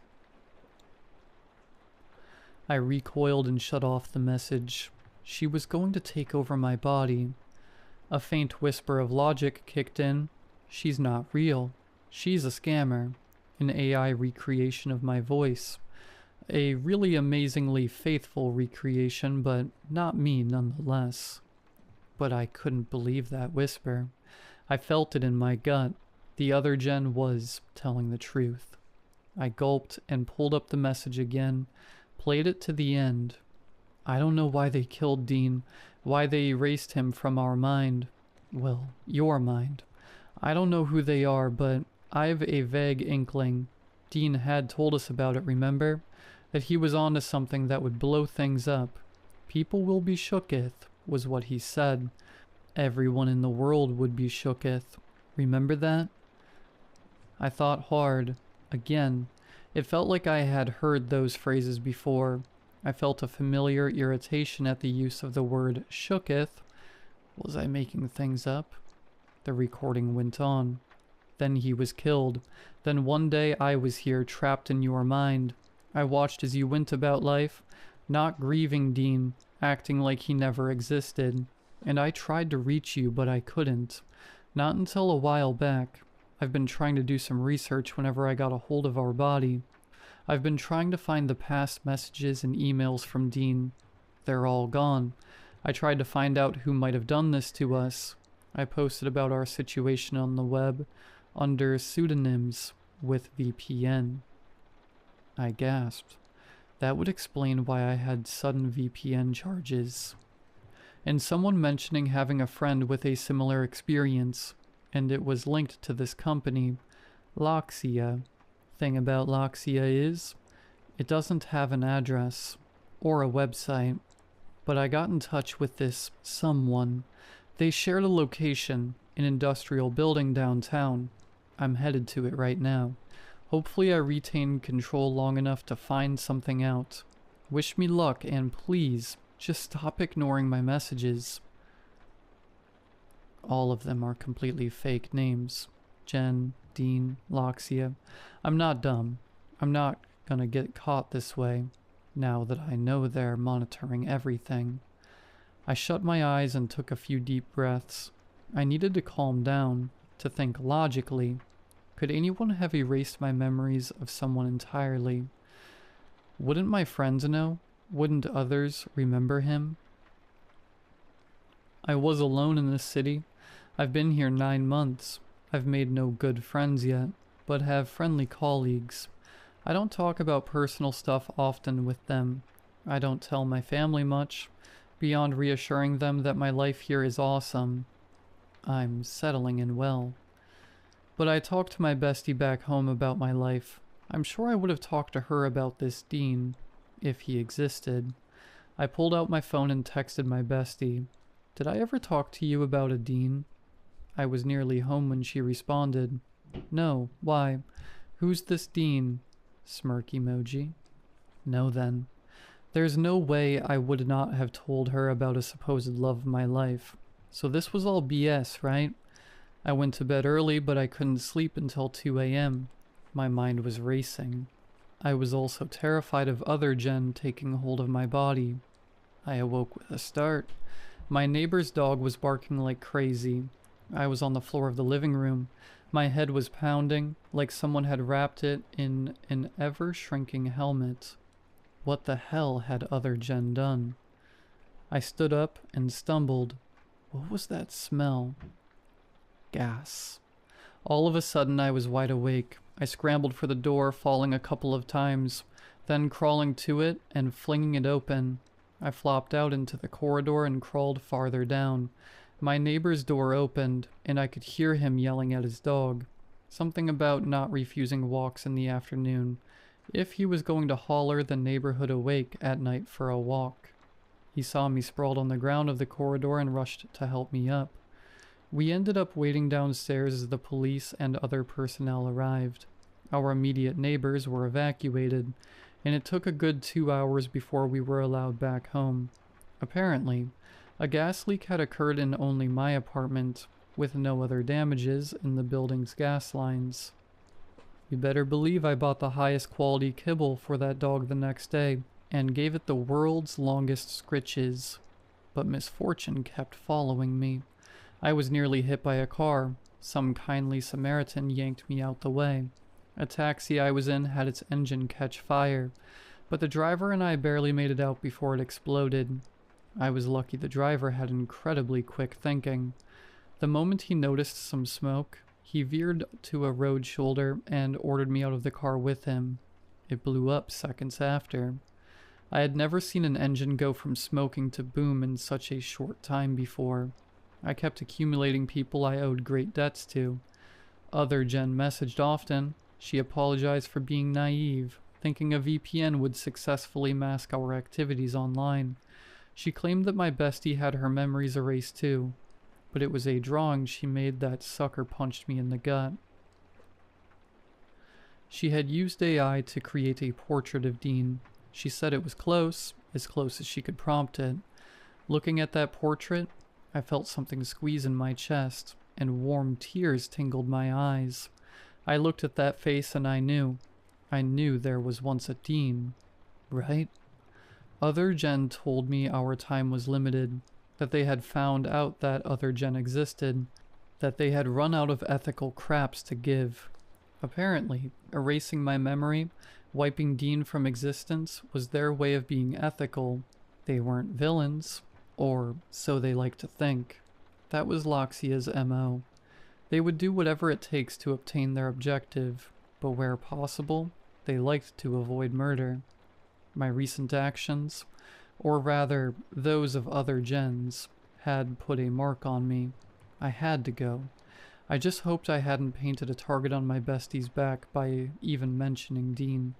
The police didn't believe a word of what I was saying, and by going to the police, I had made it known to official authorities that I knew about what these people had done.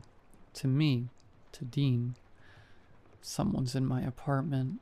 I can hear them. They're trying to be stealthy, but I recognize that muffled slide of socks on ground. I have a nail gun ready. That was all I could get. And a baseball bat. And some beer bottles for throwing. I'm going to call the police, but once I do, and speak aloud to the police, I believe they will attack. I wish I could leave other Jen a goodbye message. A floorboard creaked right outside my door. I'm hitting post. Wish me luck.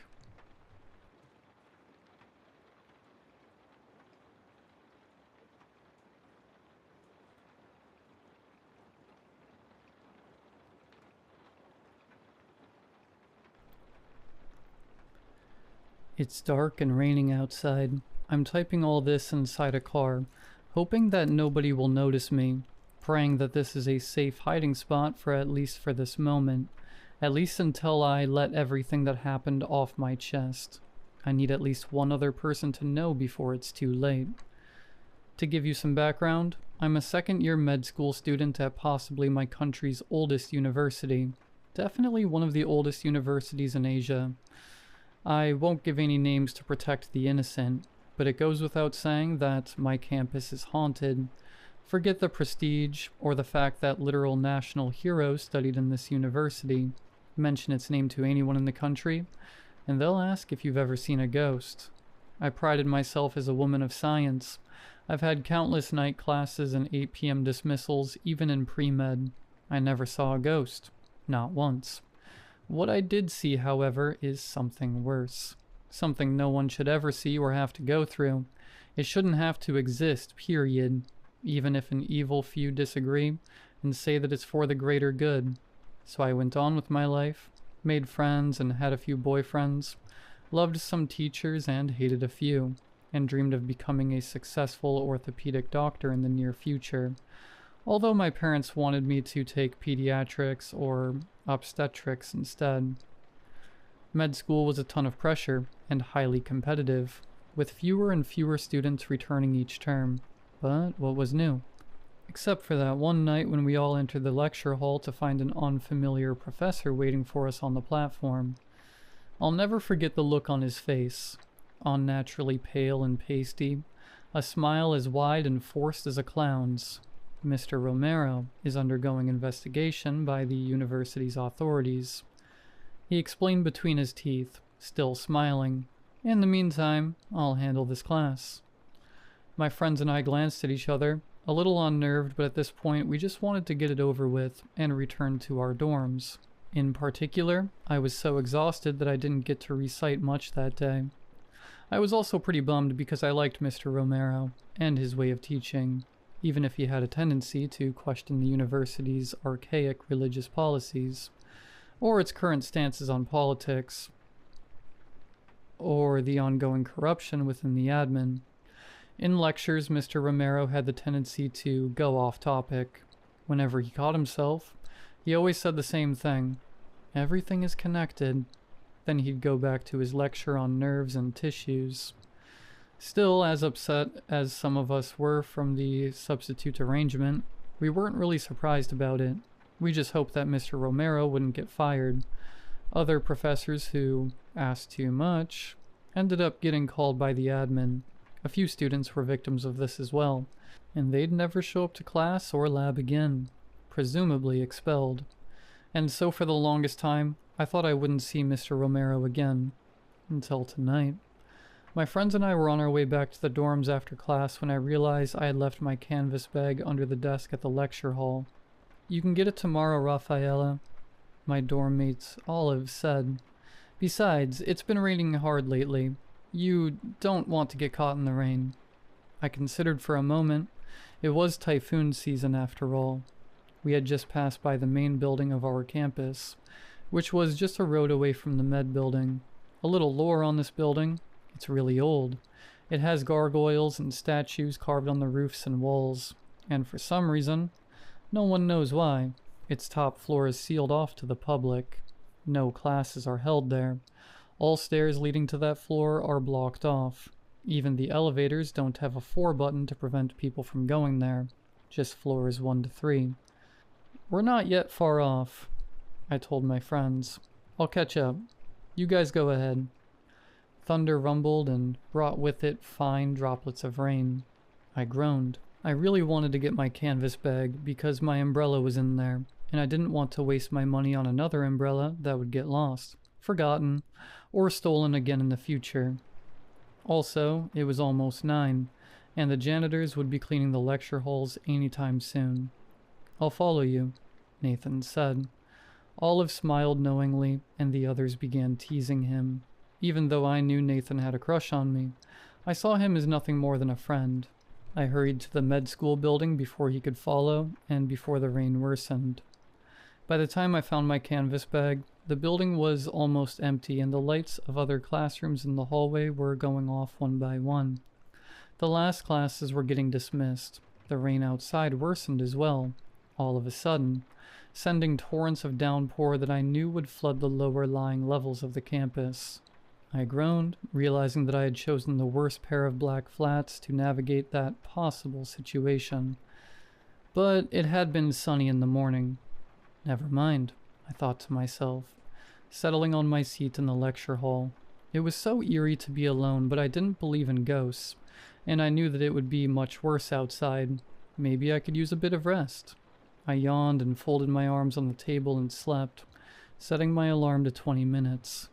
I didn't know then that I was being watched, that there were footsteps from the hallway, and that the whispers I soon heard came from people who had just entered the room. For all I knew, these were just part of a dream. Then the alarm sounded and I woke up to a dark room that smelled like rotten meat. Or worse. I've handled cadavers in med school. I thought I was used to smell of death. But this wasn't just death. It smelled like something or someone was actively dying, decaying, and in the darkness all around me were cries and moans of pain. I scrambled to my feet. I tried to stay calm. I knew that I was no longer in the lecture room. For some reason, I was still holding my phone. I turned on my flashlight and saw myself in a dark hallway. One wall was made up of windows half hidden by thick railing.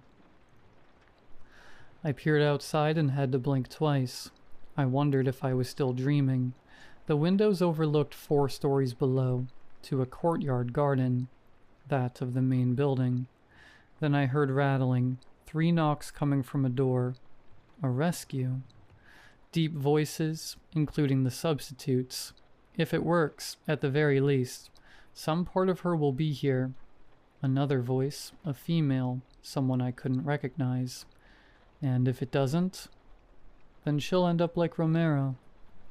Footsteps and flashlights, lines of light that fell upon walls and revealed horrors that almost made me scream out loud.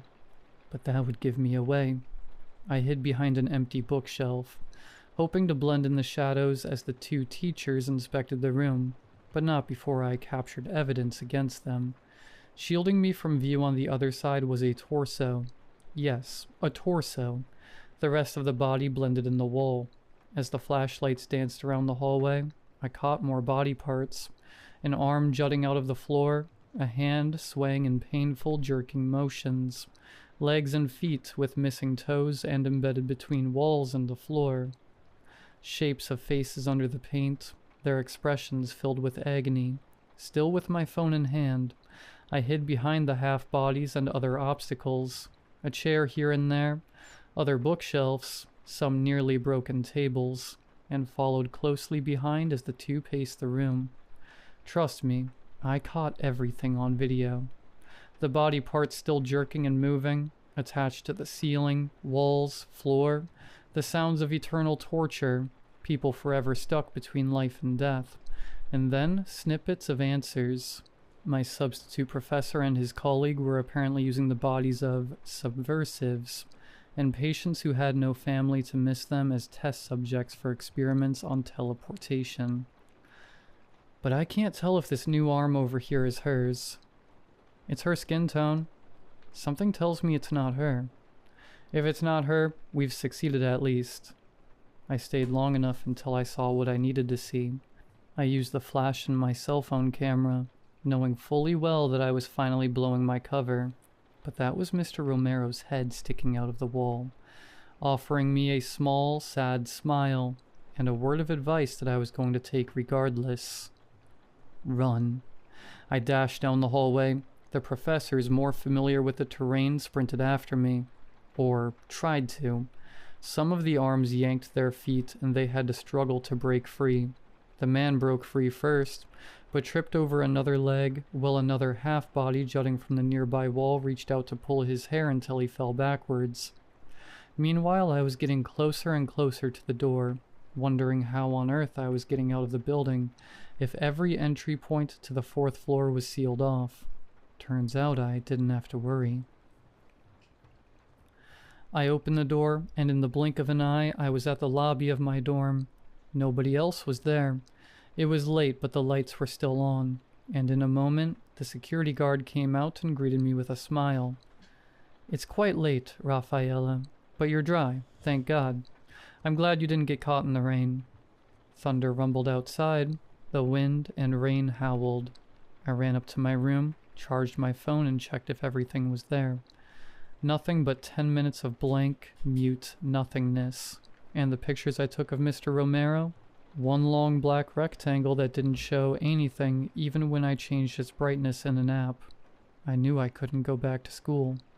I closed my eyes, and when I opened them in a second, I found myself in my car, which was in the parking lot across the hospital. Their experiment on teleportation worked for the very first time. It seemed, with me.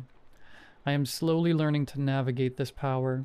All I had to do was close my mind and will myself to be in a different place.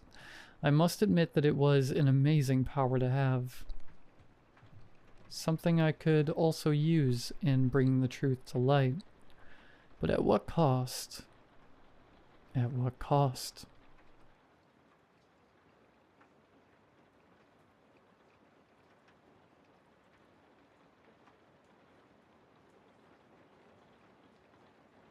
I'm making this post right now because I need people to know about the experience that I had earlier this morning.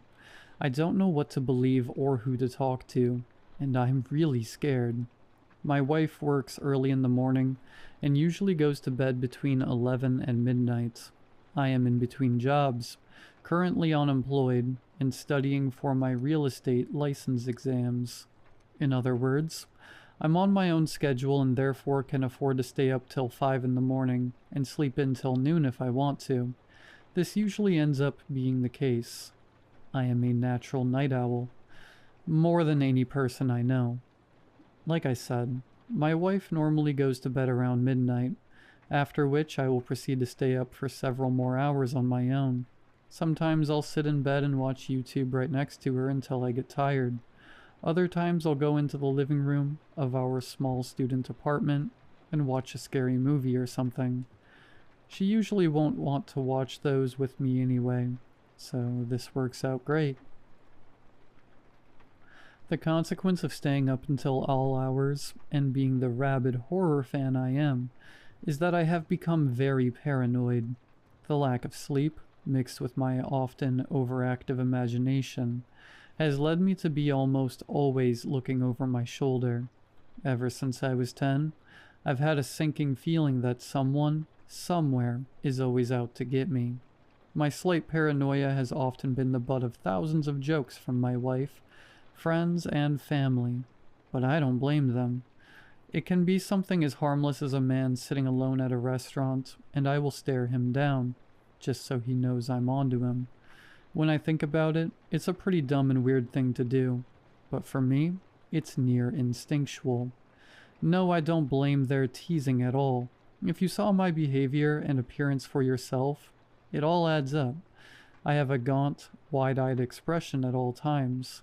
When I walk home from campus alone at night, my head snaps to the side at the slightest noise, like a trained hunting dog smelling for squirrels.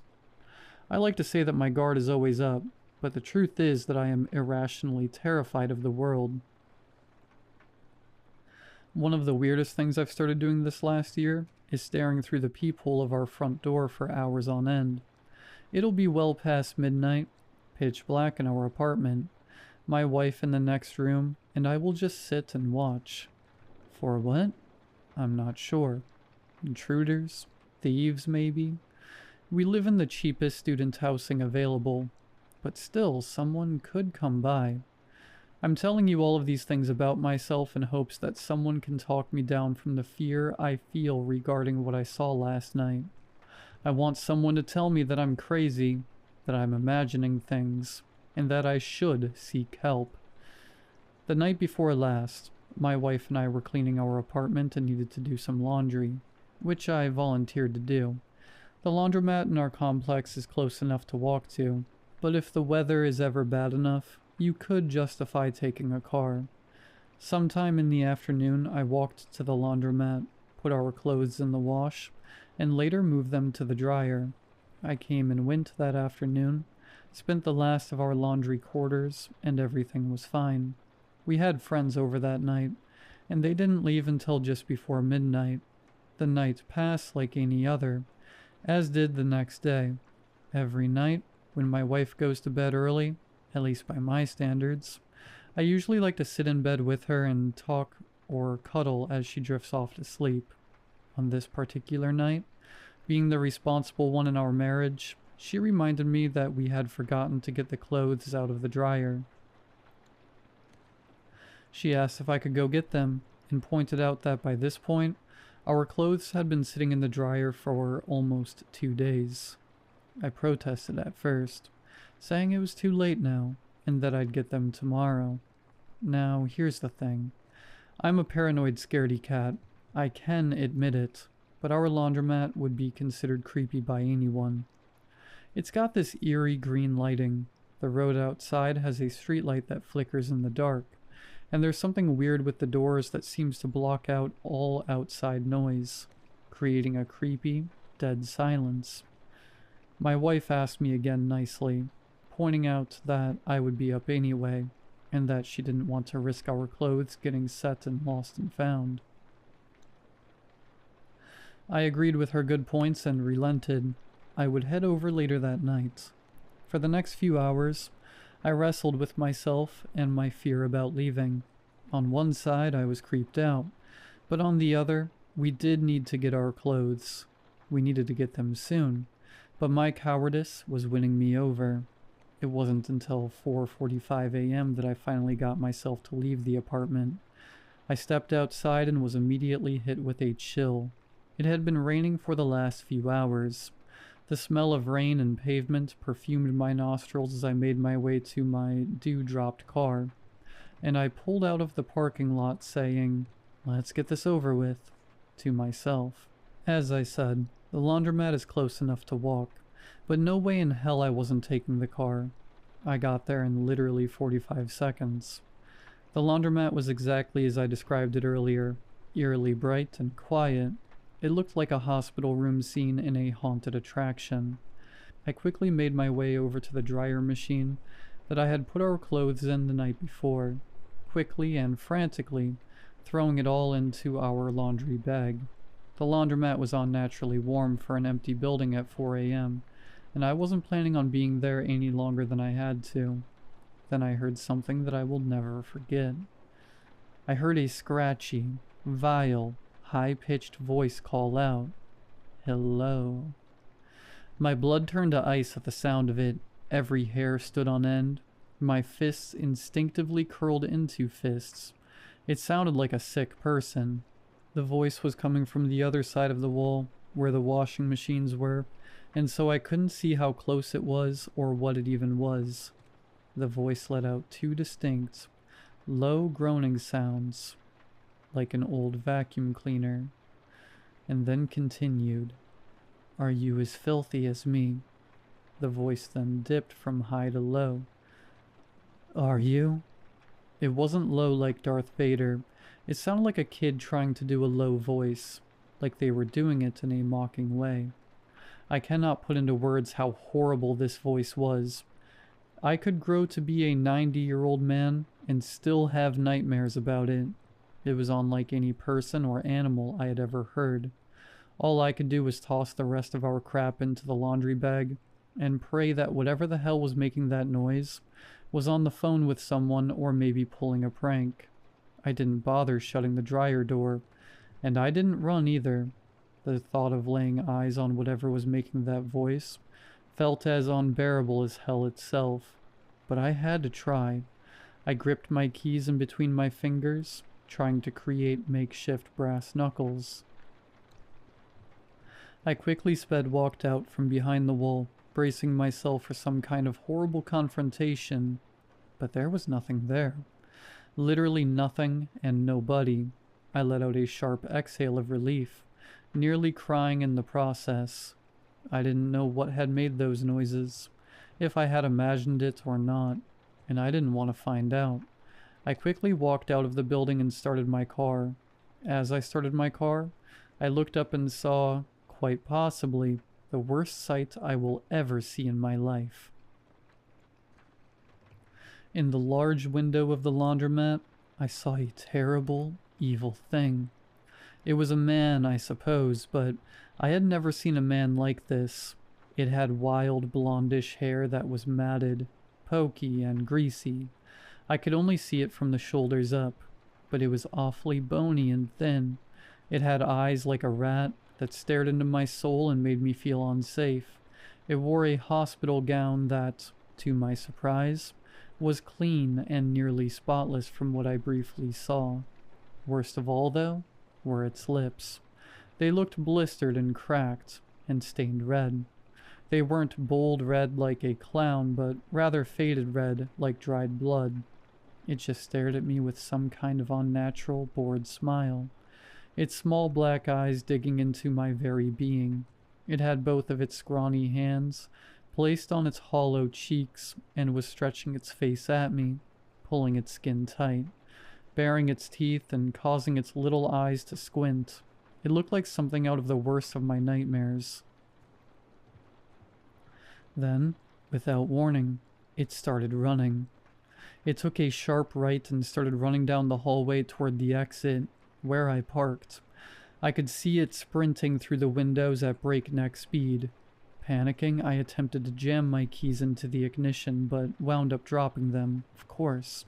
Like my life depended on it, I quickly bent down to grab them off the car floor, my breath picking up speed like a train. I sat back up, and the thing was right outside my window, pressed against the glass of my door. It was still pulling at its face, making the worst possible expression. Its fingernails were yellow and infected. The skin around its neck was covered in little boils and tiny dark holes, its teeth copper-colored, and its gums rotten and frothy. Worst of all, however, it was me. This thing, its face, it was my face. It was like a twisted version of my reflection staring back at me, its eyes still black and tiny, its face still stretched, but it was me. It even had the same triangle-shaped birthmark that I have over my left eyebrow. I screamed as the thing head-butted my car window, shattering it and getting glass all over me. I screamed and screamed with tears in my eyes as I quickly reversed the car, putting a few feet of space between me and the thing. While I was putting it in drive, the creature stared at me with a face that both was and wasn't mine, now with blood and glass shards all over it, sticking out of its skin from my window. I just sat and stared, its untainted hospital gown fluttering in the early morning wind. I stepped on the gas and got the hell out of there. I swear I almost had a panic attack and crashed the car. I must have driven around town for 45 minutes before I headed back for home. I quickly parked the car and ran into our apartment. It was just under 6 a.m., and the sun was beginning to peek over the horizon. I closed and locked the front door and fell to my knees. I wanted to cry, or throw up, or both. Looking back, I might have been in shock, but I'm not exactly sure what I was feeling even at the point of me writing this. I sat on the couch, caught my breath, and cried a little before eventually falling asleep. My wife woke me up for a goodbye kiss before she went to work, and to ask me why I had slept on the couch. At this point, I was running on about 3 hours of sleep, and so my answer was pretty much gibberish, but I lied and said it was too hot in our room. The events that had happened only a few hours earlier came flooding back to me in my sleep-deprived delirium, and my heart started to beat at rabbit speed again. What was at the laundromat last night? Did I imagine all of that? Was it a result of sleep deprivation and paranoia? Is there someone dangerous hiding out in our complex? Should I tell someone? Who would believe me? Am I safe? Why did it look like me? I don't know what to do. Should I talk to the police or at least campus security? I know I'll sound insane if I share too many details. Should I start talking to a therapist? Would a therapist believe me? Should I tell my wife? Would she even believe me? I'm not sure if I believe me. I'm more stressed than I've ever been, but there's one thing I do know for sure. After she left for work, I heard my wife walk past where I had parked my car and say, "What the hell?"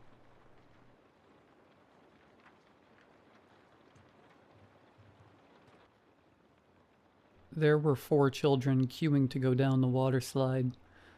"Wait," I said, showing my palm to a little girl with pink goggles. A squeal burst through her lips as she waited for the red light to go green. "Just wait there," I repeated, watching the kid who'd gone before get spat into the pool below. "Okay, sitting up or lying on your back. Don't go head first."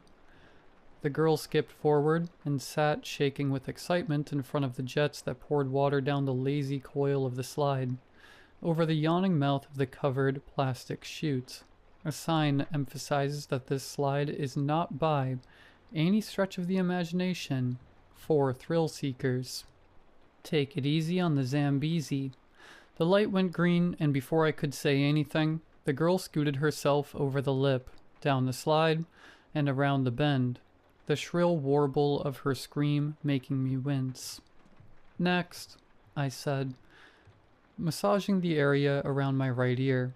A little boy with a streak of dried snot below both nostrils waddled forwards, and on my signal, he gripped the bar, hurled himself into the chute, and flipped onto his belly. "Turn over," I said, but it was too late. I stood up to see him plunge into the pool in a graceless backward sprawl.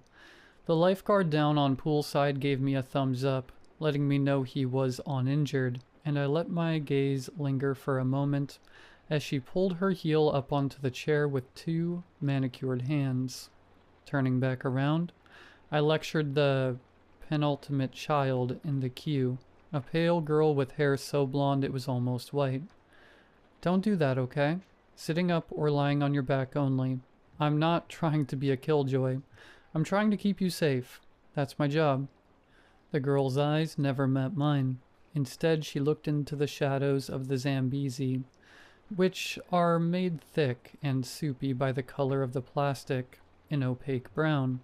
One day, no doubt in a drab, gray office somewhere, a waterslide designer passed over a host of bright and marvelous colors, only to choose brown. Nothing screams fun like brown, right? "Are you ready?" I asked the pale girl, but her eyes seemed far away, like she was sleepwalking. There was no fidgeting, no giggling, no cheekiness even. She looked duty-bound to go down the slide. With one serene push, she entered the chute, gliding around the bend. I waited for her to pop out at the bottom, using the opportunity to look at the lifeguard again. Her tanned skin, her air of indifference. Something about the new lifeguard was magnetic to me. Bewitching. She met my eye, frowned, looked away, glanced up again, curled her lip in disgust. "What?" she mouthed. I was staring at her. "Stop staring. Stop it." Has the girl left the slide yet?" I shouted down, but the lifeguard didn't hear me. I scanned the empty splash zone. Had the girl landed and climbed out while I'd been gawking at my colleague? Surely I hadn't been distracted for that long. I checked the cameras only to see a steady stream of water rushing down along the bottom of the chute. The girl was nowhere to be seen. "Can I go yet?" asked the boy who was last in line. "Yeah, I suppose," I said, distracted and in disbelief. The boy went down the slide, and I tracked his progress on the cameras all the way to the bottom. He climbed out of the pool and trotted towards the changing rooms as the lifeguard climbed down from her perch. I'd half expected him to plow into the girl on his way down, but he showed no sign of his trip on the slide being anything other than routine. I shut down the camera feed and the water jets from the control panel. I locked the gate behind me and set about hosing plasters and hairballs into gutters by the walkway. With everything squared away, I switched off the lights, but a sound prevented me from heading out to the foyer. A thud from inside the Zambezi. "Hello?" I said, my voice echoing across the tops of folding chairs in the viewing gallery to the back wall some 80 meters distant. All I heard was the steady dripping of a tap, a sound very much in the realm of the ordinary at the swimming pool. That thud, however, was not.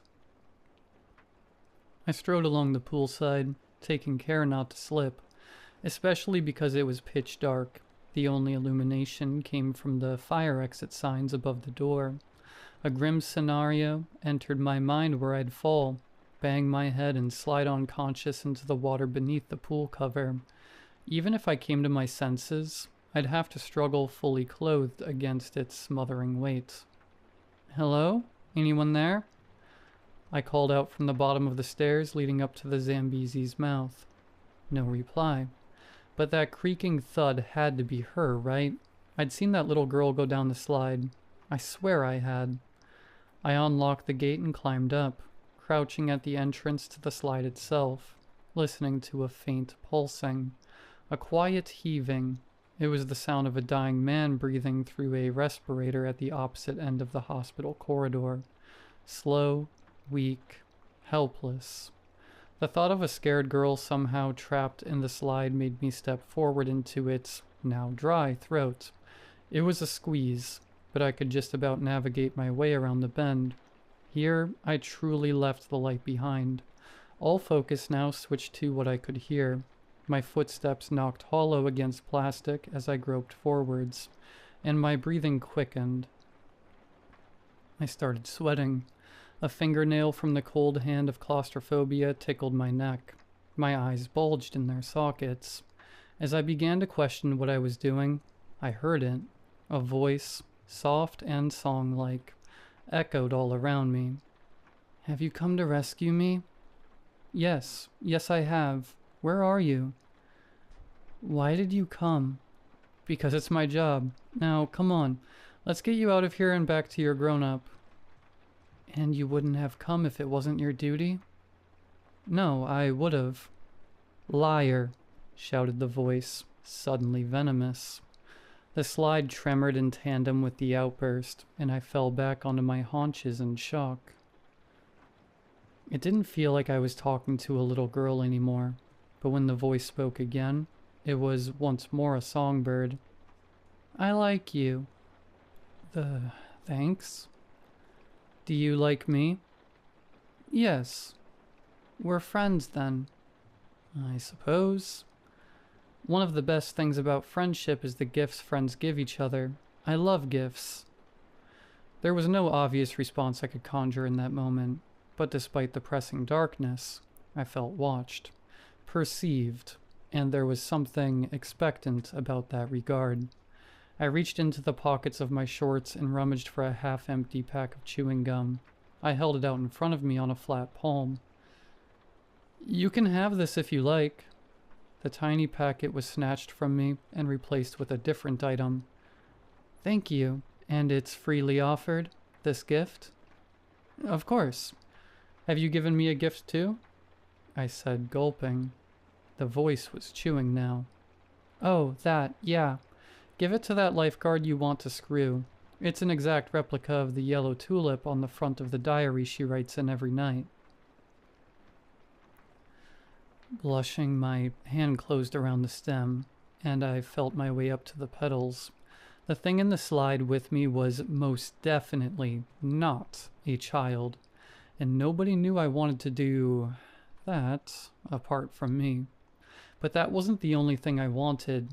I'm not like other guys. "You don't need to breathe like a hunted thing, friend. She's repulsed by you anyway." "Repulsed?" "Most everyone is. You're a jot above worthless." I thought back to the ugly look the lifeguard had given me when I'd stared at her. Was it true? "What are you?" "She doesn't want to screw you. La la la. She doesn't want to screw you," sang the voice. "And I don't want to screw her. But you didn't answer my question." "Oh, so what do you want to do with her? Nothing so grandiose and treacherous as love her, I hope." I bit my lip. "You didn't answer my question," I said after a moment. "What do you believe I am? A scared little girl?" "No, I thought you were, but now..." The Zambezi creaked again. The source of the sound was somewhere ahead of me. A rush of warm air wafted against my face, as the breathing I'd heard as I entered the slide returned. It was louder now, closer, hungrier. "Do you believe I'm real?" The mouth that spoke those words couldn't have been more than an inch from the tip of my nose. Its pitch had deepened, but behind the menace I sensed a vulnerability. It was as though the thing needed my validation to exist. Smelling its hot, putrid breath, and hearing the plastic groan as whatever was in the chute with me moved around, I very much believed it was real, and I almost said so. Almost. "No, I came in here to help a little girl I thought was stuck. It seems I was mistaken, but I'm going to keep searching anyway." 30 long seconds went by. A minute, 2. "I'll help you," the voice said, and the creaking in the slide advanced towards me. No, I'll be fine. Thanks. I squeaked as the presence barged through and past me and out the top of the slide. The air inside the chute cooled. The charge in the air dissipated. My goosebumps settled. And then I heard a quick buzz followed by a swishing, sloshing sound. I screamed as my feet were swept from under me, and the back of my head crashed against the bottom of the chute. I felt myself sliding around and around and around until the bottom of the Zambezi was no longer flush to my back. I was airborne for a split second, and then I was underwater for an eternity, submerged in the splash zone with my trainers, somehow higher than my head. I fought to right myself, twisting around. I felt the sting of water rushing into my nostrils and realized I was facing the surface, pushing off the pool floor with one foot. I opened my lungs to receive a full breath, but only managed to fill them with chlorinated water as the pool cover battled me back down. Underwater I retched, swallowed more water, and forced my eyes open in search of the side of the pool. If I could get there, I could pull myself out at the edge of the cover. But where was it? Splotches danced across my vision to the tune of a throbbing ring in my ears, growing in volume with every heartbeat. Time was running out. I couldn't see any walls and was about to pick a direction blindly before I realized what I could see, the dim outline of tiles beneath my feet. I swiveled in a frantic circle and spotted a tile, half cracked and half chipped, where countless children had planted their feet after the Zambezi ejected them. From here, I knew the wall was somewhere to my right. I darted for it and erupted through that small gap between the pool cover and the walkway, spluttering and dragging in what air I could. Panting and drenched, I hauled myself up and sprinted headlong out of there, not bothering to lock the doors to the center behind me. A rushed, yet wise decision, I think. It will give whatever is in there a chance to leave, if it hasn't already. With shaking hands, I went to dig my car keys out of my pockets and shrieked. Something was in my hand. I'd been unknowingly clutching it ever since the encounter in the slide. The tulip. I snapped the stem, threw it down on the gravel, scraped the sole of my shoe over the petals, and flattened it with the wheels of my car as I drove away.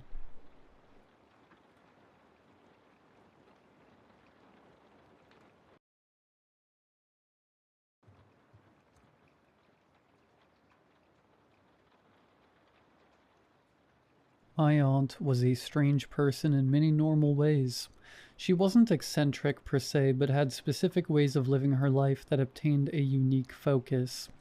Diana lived her whole life alone in the well-kept home, isolated in the woods, from which she drove exactly 21.5 miles to an elder care home where she worked. She was also completely and utterly obsessed with death. I know it's normal to think about death. For most of my early adulthood, I had a near obsessive fixation on it myself. I would often lie at night, trying to fall asleep when the idea of my eventual oblivion struck me, startling me back to an existential terror that would put off rest for another hour, until my mind could calm down and settle back into rest. I would visit graveyards, some where I had no relatives or friends, just to passively experience that rest so that I could accept it more easily. It never helped. But my aunt's fixation was more extreme in proximity and reaction. My episodes could be calmed down, my mind distracted, but Diana lived around death. According to my family, her father died while she was still in our grandma's womb, and then she grew up and around several failed pregnancies before my mother was born, which made our grandmother even more stressed and unstable. Diana was 15 by the time my mother entered the picture, which, according to Mom, further isolated them. When my mother was only 2, Grandma had a heart attack in front of her and her sister. Diana stood stiff as a board, unable to do a thing.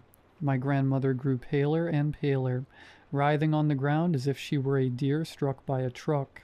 Diana stood there frozen in a motionless, tear-streaked panic until her shock faded and 911 was finally called. But it was far too late for the doctors to do anything. My mother only really remembers staring up at Diana, shaking slightly, her eyes bloodshot in terror. By the time my mom had memories, her sister had gone off to college, then medical school, then finally into elder care, to only be seen again on holidays and funerals, more consistently appearing at the latter. The main time my mother ever saw Diana was when she was crying profusely at the funeral of every single friend or loved one in our small town. Without failure, Diana would show up, well-dressed and outwardly grieving, and be allowed to enter and sob profusely throughout the whole funeral, leaving just before the final prayers were done, never to be seen or talked to until the next one. According to those who saw her driving away, her eyes were still waterfalls coursing down her pale face. The families would often only know her by association with my father or mother, and she would have rarely even met the person to whom she was pouring her grief out. My mother guessed Diana was so afraid of death that she attempted a harsh form of exposure therapy, and my father, who had only met her at a single Christmas party, guessed she loved the attention and environment of grief. It was this strange, transitory relationship that I had with my aunt, made up of vague memories at Thanksgivings, Christmases, and those dreadful days where we all had to dress in black. She always stood at the edge of whatever gathering we were at, so odd that even we kids noticed it.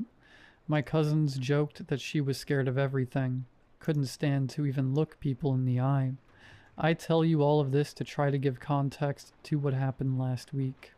My Aunt Diana had passed away, apparently from some sort of heart condition, and left her home and everything within to me. Someone who's spoken to her perhaps twice. I was so taken aback, as was my mom, dad, and sisters.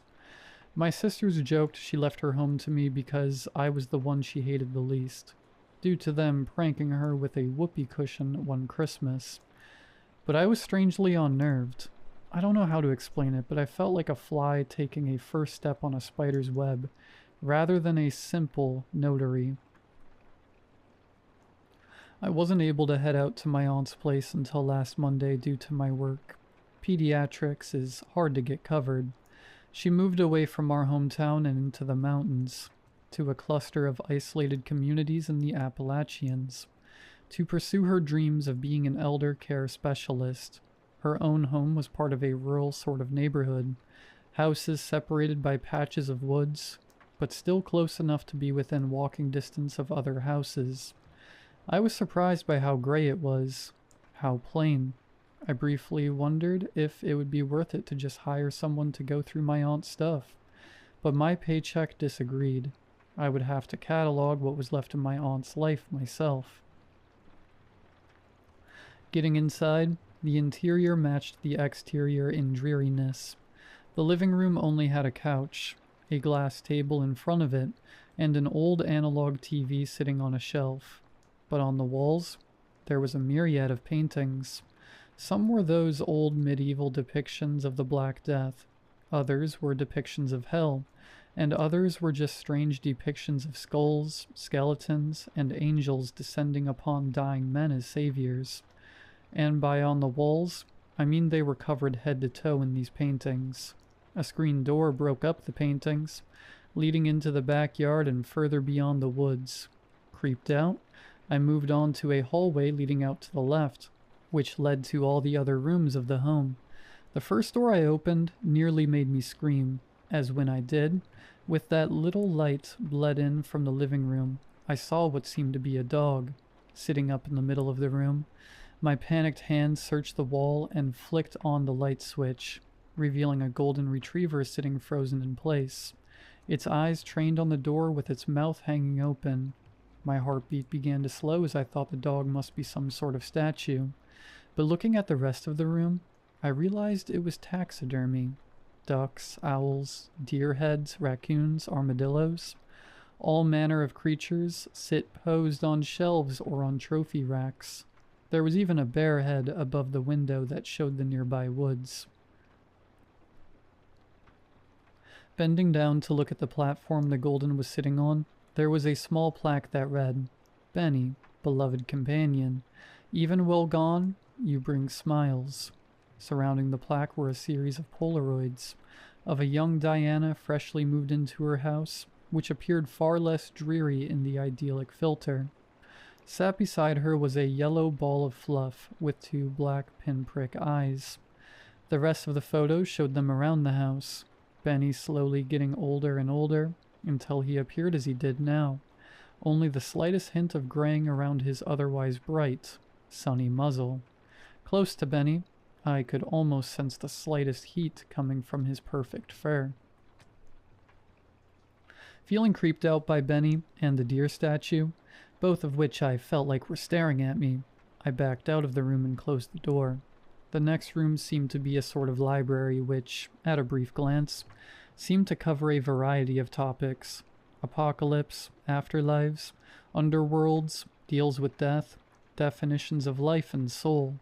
Like the paintings, the walls were covered head to toe in these books that dealt with every religion, philosophy, and esoteric thoughts. Some real old-looking ones were stored in individual glass cases, with a box of gloves next to them. Most of them were unmarked with no title on the front except one. It seemed far older than the others, gray, nearly crumpled pages making up its insides. A plaque beneath it read, "Copy of the Voynich manuscript, recreated beautifully by Dr. Svald." Leaving the library, I felt less creeped out than when I left the taxidermy room. The next room down the hall had a strange door frame, bending 3/4 up each side, and made out of some wood rather than the gray walls that surrounded the rest of the house. I laughed, joking to myself that she had a whole coffin put in her home. Opening the door, I was surprised to see I was correct. It was a wooden coffin, plain, bare planks inside. The whole thing of note was the shelves installed in the coffin, containing around 30 VHS tapes, with the other shelves containing DVDs and a camera seemingly capable of making recordings on VHS. Immediately my interest was piqued, but I decided to clear the rest of the house. The next room down the hallway was the bedroom, which itself was mostly plain, besides a heart monitor and a fluid system like you would see at a hospital, next to the bed. On the nightstands there were old family photos of Diana and her mom, a couple of her and her home smiling at the camera. It was like I was staring at half-remembered ghosts, these people who resembled nothing of what they are now. There was also a bathroom, only available through the bedroom.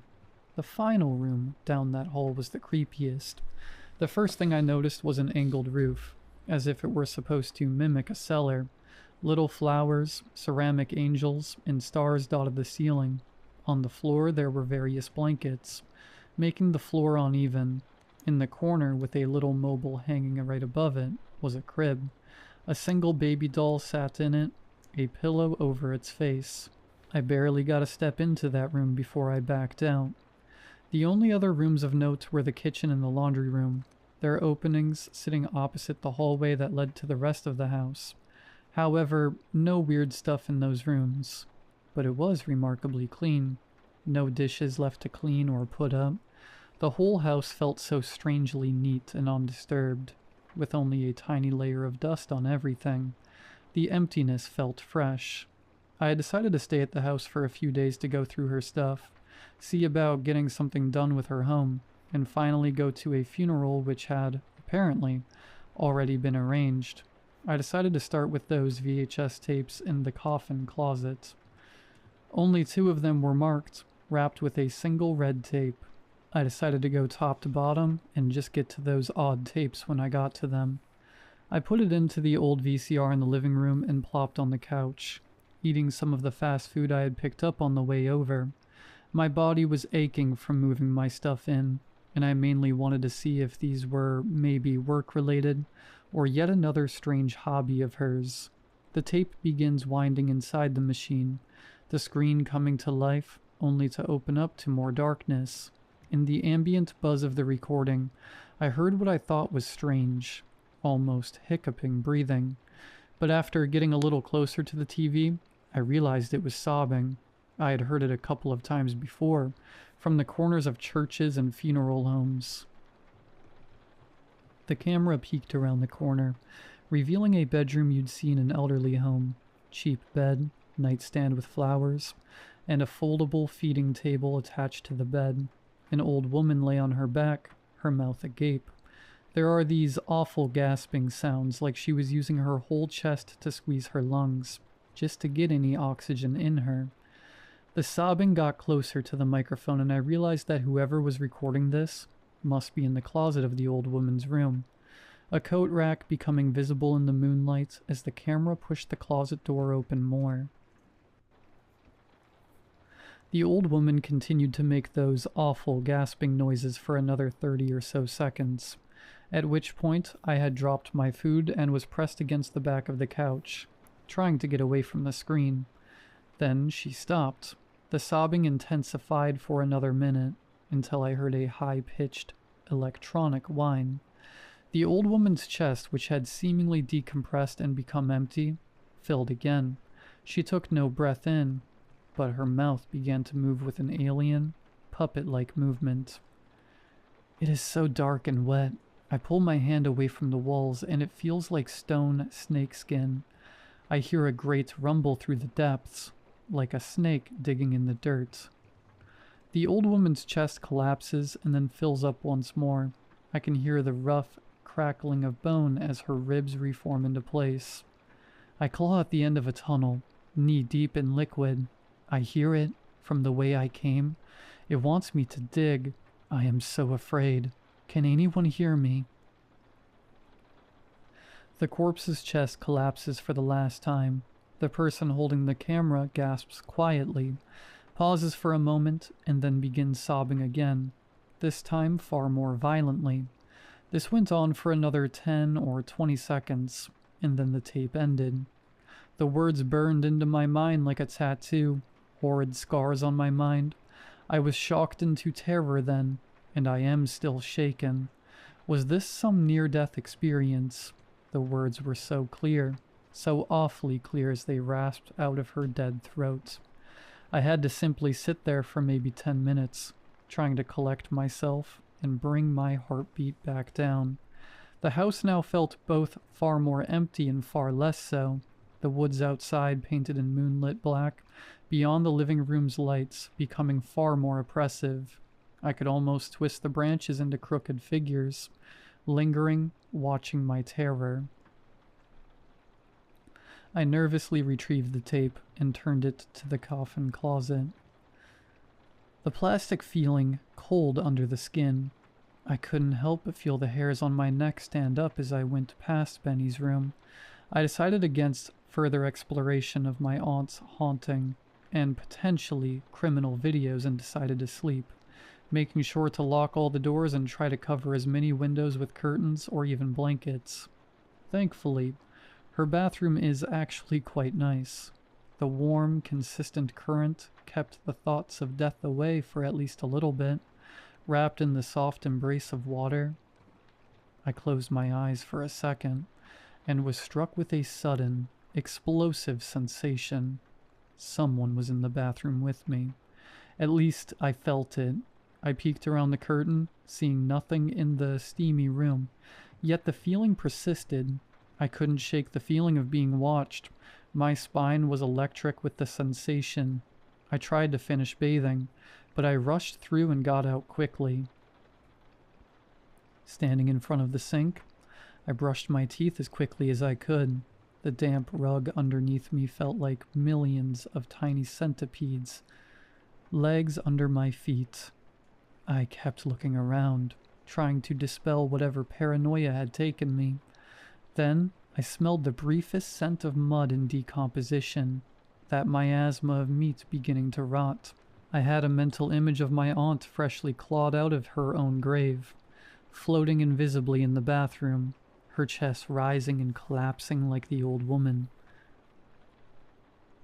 When I turned around suddenly, trying to grasp an invisible presence, I happened to look down at the mat I stood on. There were 2 impressions, slightly caked in mud right before my feet. I've been shaking in bed since that moment. Tried to look at hotels nearby, but there aren't any, and I have no friends nearby either.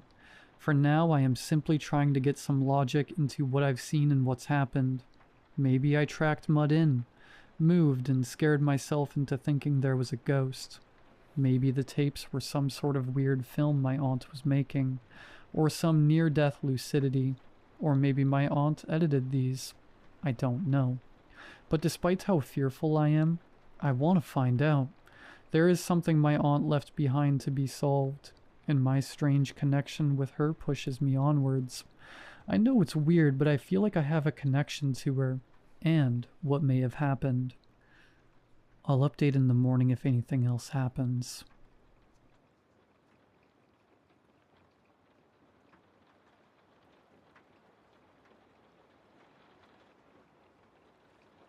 Let me preface by saying I have always been very honest about what I was. I've never had any shame with what I am, with what my mother was, my grandmother, and a long line of women stretching back to the seeming beginning of time. I am a witch. I have always practiced. I have always had power, and not once have I ever harmed another living being. Not ever, despite what anyone might say. Several years ago, I saw a shirt a young lady was wearing on a rare trip to town. It said, "I am the descendant of the witches you forgot to burn." That shirt made me laugh. I ended up buying one off the internet at the public library. I don't have the internet at home, you see. I have been a self-imposed hermit for decades now. It's for the best. I made a choice and I have to stick with it. Back in the 70s, when I was still relatively young, something dark came to our town. Even I couldn't ascertain where it had come from. Not even my mother, or my grandmother, or any member of our small coven could understand its origin, regardless of where it had come from. It had come here. We first became aware of this dark thing when the first child went missing. The little boy turned up later, dead and drained and emaciated like a dried cicada husk. We were blamed first, because of course we were. If there was anything from rain to snow to someone with a bad case of acne, everyone in our town pointed a finger at us. Some did it in jest, some in habit, and some in outright and malicious hatred. Edith had been the first one to sense the thing. I still remember that evening. We had met for tea. No witchy business at all. It had been a delightful afternoon tea, when the poor lady had clutched her pearls and gasped like she'd seen a mouse. "Are you all right, Edith? Tea too hot?"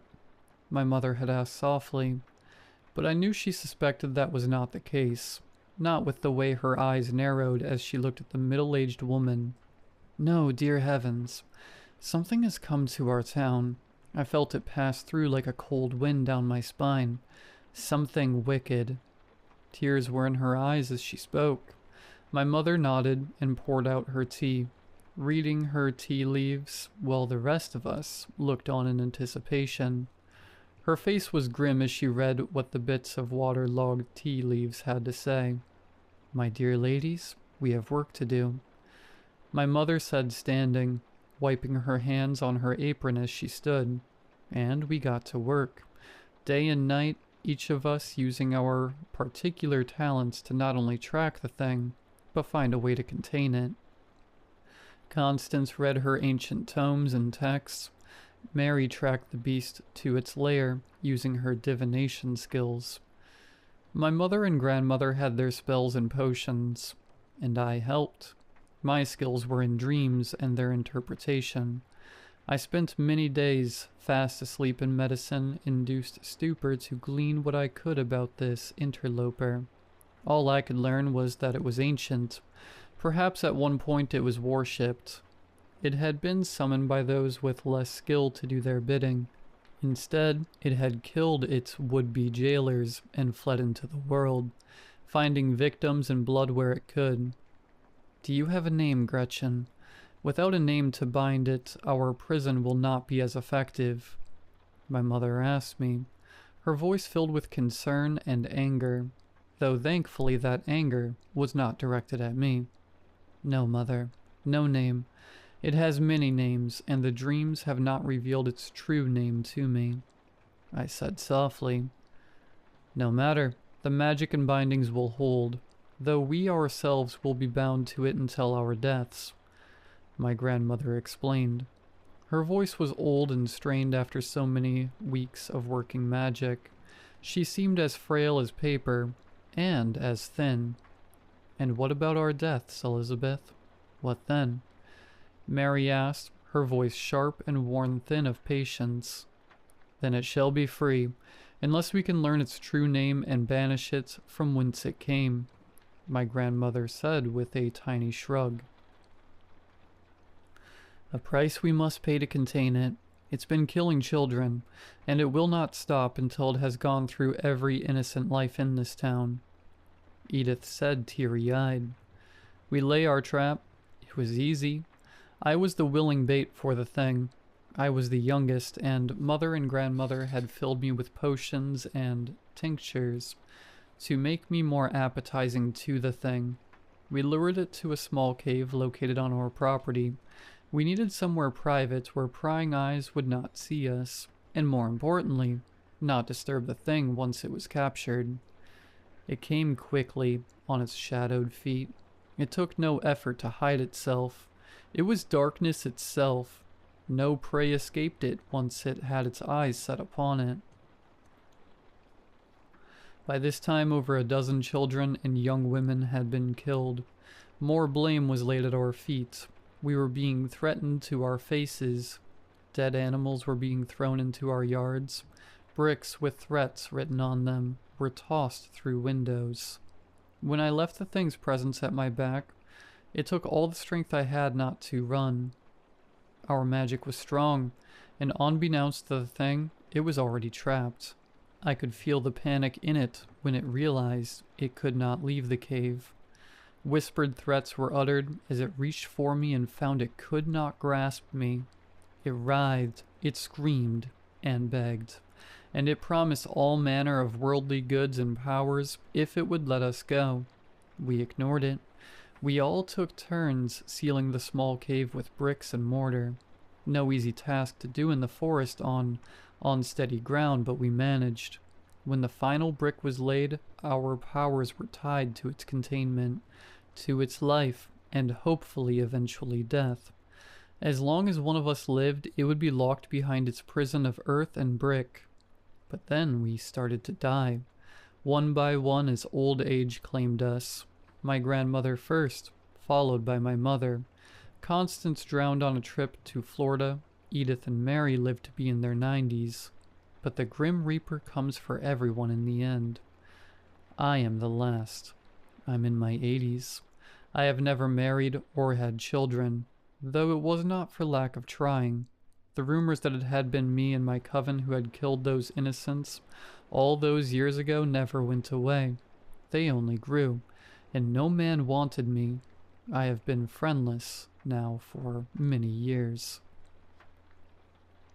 I have tried to find out the true name of the thing, but to no avail. I have looked in books. I have scoured the internet and found nothing. I have reached out to other supposed witches and been met with scammers and liars. I feel so alone. And now, I'm dying. The last few years, the harassment has gotten so much worse. I have not been able to safely leave my home, as when I do, I am followed and stalked. I've been threatened with death, and today it seems like they have made good on their threats. My home is on fire. The flames are creeping along my hallway, and I can see the light from the fire getting brighter. And there is smoke. So much smoke. Outside my window I hear them screaming the same thing people like them have screamed for centuries. Burn the witch. Burn the witch. I have fallen to the floor and I'm coughing, and I am afraid. Afraid for myself and the others. There are many innocent people that live in this town now. I can feel the thing stirring now. I can feel its anticipation. Once I die, it will be free, and the bricks have already begun to fall away. As the flames finally reach my door, I feel pity. I have no illusions about the pain and fear this creature will unleash on the people of this town, and they are about to learn a very important lesson, one that will be written in the blood of their children. There is a reason why you shouldn't burn witches.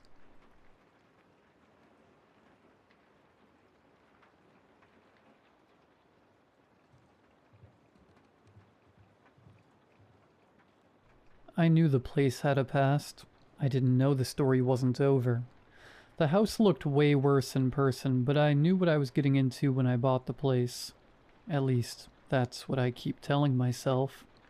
The listing had said, Victorian charm with a storied past, but anyone within 50 miles knows what really happened there. I wasn't trying to hide it. In fact, as a budding horror writer, I was counting on it.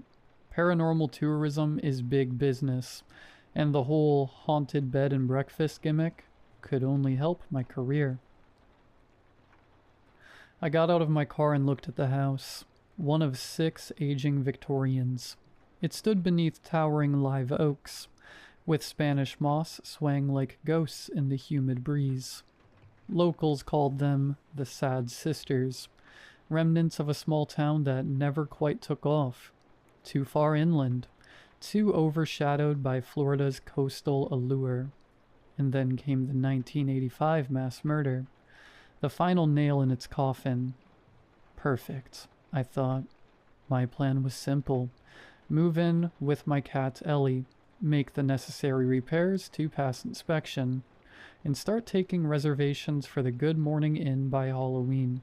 I even had a horror author YouTube channel set up to document the journey. This place was going to make me a name. I flipped on my phone's camera and gave myself a once-over. Eyes big and bright, wide smile, energy up. Showtime. I hit go live. Welcome to my newest, creepiest, most ill-advised decision yet, I said, turning the camera toward the house. Say hello to the future site of the Good Morning Inn, and possibly my untimely demise. I drew out morning with a playfully dark edge, lowering my voice for dramatic effect. My fans love this kind of stuff. The day was sunny and bright, so when I opened the front door, I felt like I was staring into a dark void. All the windows had been boarded up since, well, 1985. I carried Ellie's pet carrier into the foyer. She pinned her ears back and growled. "Oh hush, you're gonna love it here," I said, doubting every word. I put her carrier on the floor and unzipped the flap. She sat back in the corner, refusing to come out. I couldn't blame her. The air felt still and heavy, like the house had been holding its breath for decades. My phone buzzed, an apology from the movers. "Your delivery's been delayed until Monday." Great. I had a cat, a duffel bag, a half-charged phone, and an empty murder house. I wandered into the kitchen and flipped the light switch. Nothing. I groaned. Apparently, the electricity hadn't been turned on yet. Just then, the front door clicked shut behind me, leaving me standing in near total darkness. I heard Ellie growl in the foyer. "At least you've got night vision," I muttered. That reminded me about Ellie's pet cam. It had night vision too. As strange as it sounds, she has her own TikTok channel, and somehow way more followers than I do. No idea why people love watching a cat wander around with a camera strapped to her neck, but the likes and shares help pay for her food and vet bills. So who was I to judge? "Come here, Miss Ellie," I said, gently coaxing her out of the carrier. She wasn't thrilled, but she let me clip the camera to her collar. The moment it was secure, she sniffed the air like something offended her, then slinked off down the hall. I propped the front door open to let in some light and took a look around. Dark wood paneling lined the foyer walls. An old chandelier, draped in cobwebs, hung motionless above me. To my right, A grand staircase twisted up into sinister-looking shadows. Still, I could see the potential. Cleaned up, restored, it would be gorgeous. Moody, atmospheric, just enough haunted charm to thrill the guests without driving them away. Exactly what I'd imagined. Exactly what I needed. I couldn't wait to show my fans the place. I smoothed my hair, took a deep breath, and started recording. And here we are, guys. Murder House, Day 1. I pulled an exaggerated, wide-eyed yikes expression, then swept the camera around the foyer, down the hallway, and up the shadowed staircase. In the phone's light, it looked like something straight out of a horror film.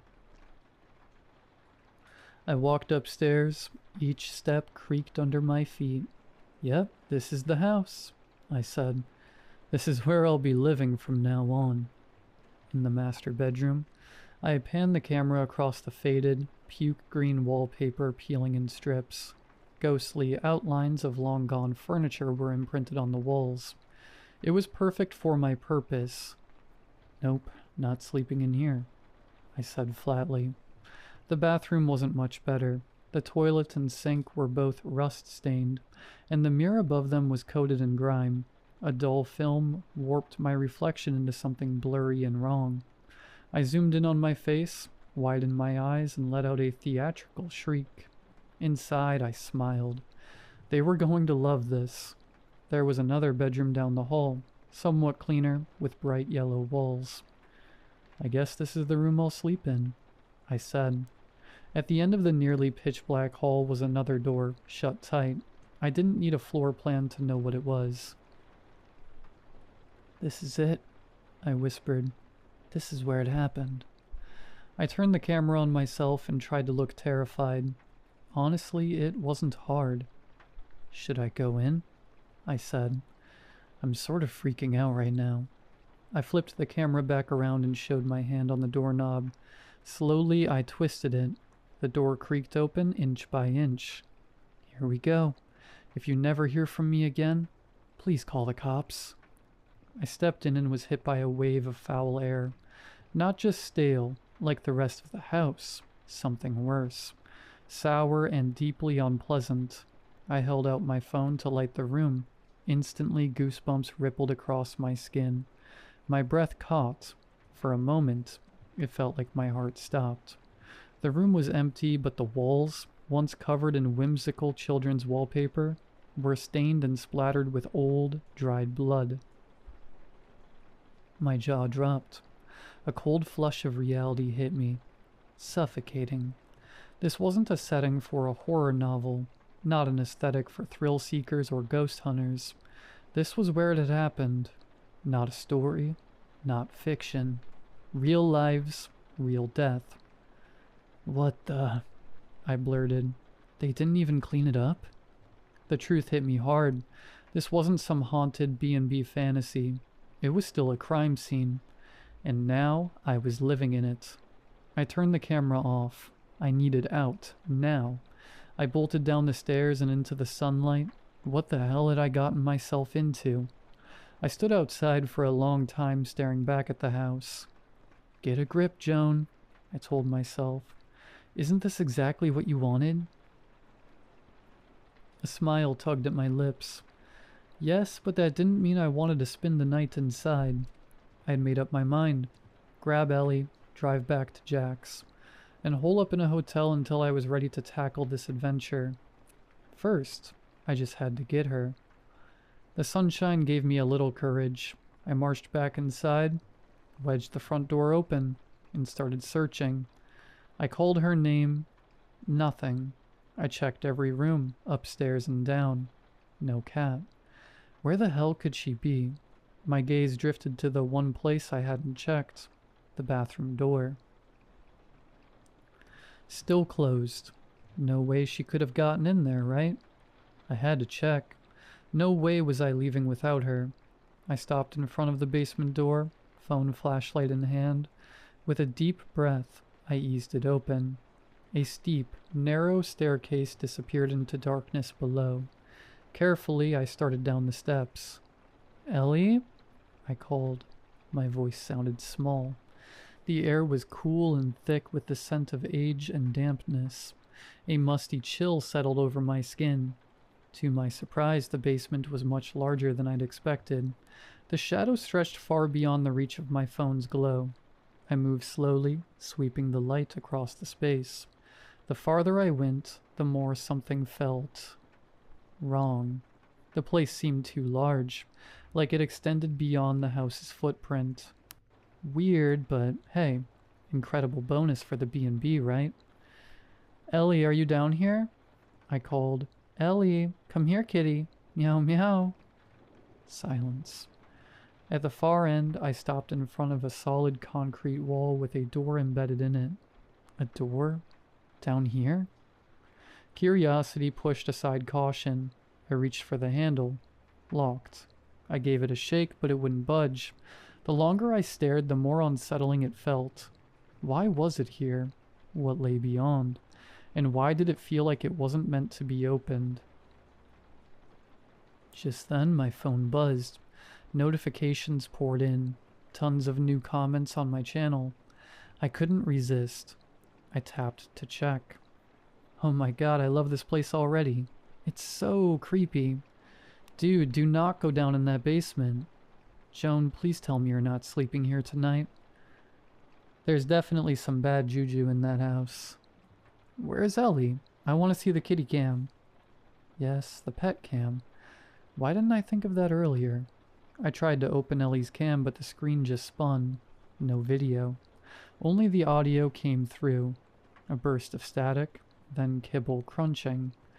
Ellie eating somewhere. But the sound was cut off abruptly, replaced by a low, tense rumble in her throat. A growl.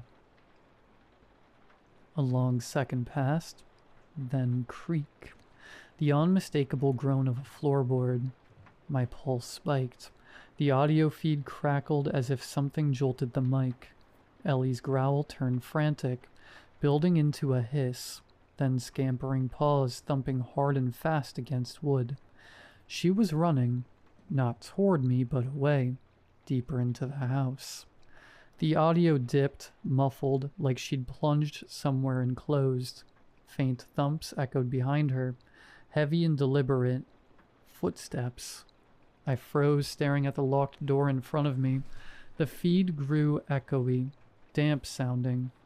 Basement? How? A skittering stop, then frantic scratching. Meows turned to yowls, high and desperate. Claws on something unyielding. And those footsteps? Closer now. Slow, heavy, leather creaking. The audio erupted into chaos. Ellie's furious screeches pierced the speaker, claws raking, teeth snapping.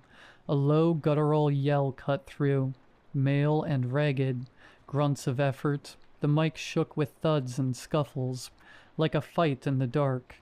Then a sharp hiss of static. A burst, then nothing. My heart slammed against my ribs. Ellie. My Ellie, trapped in there. With whoever that was.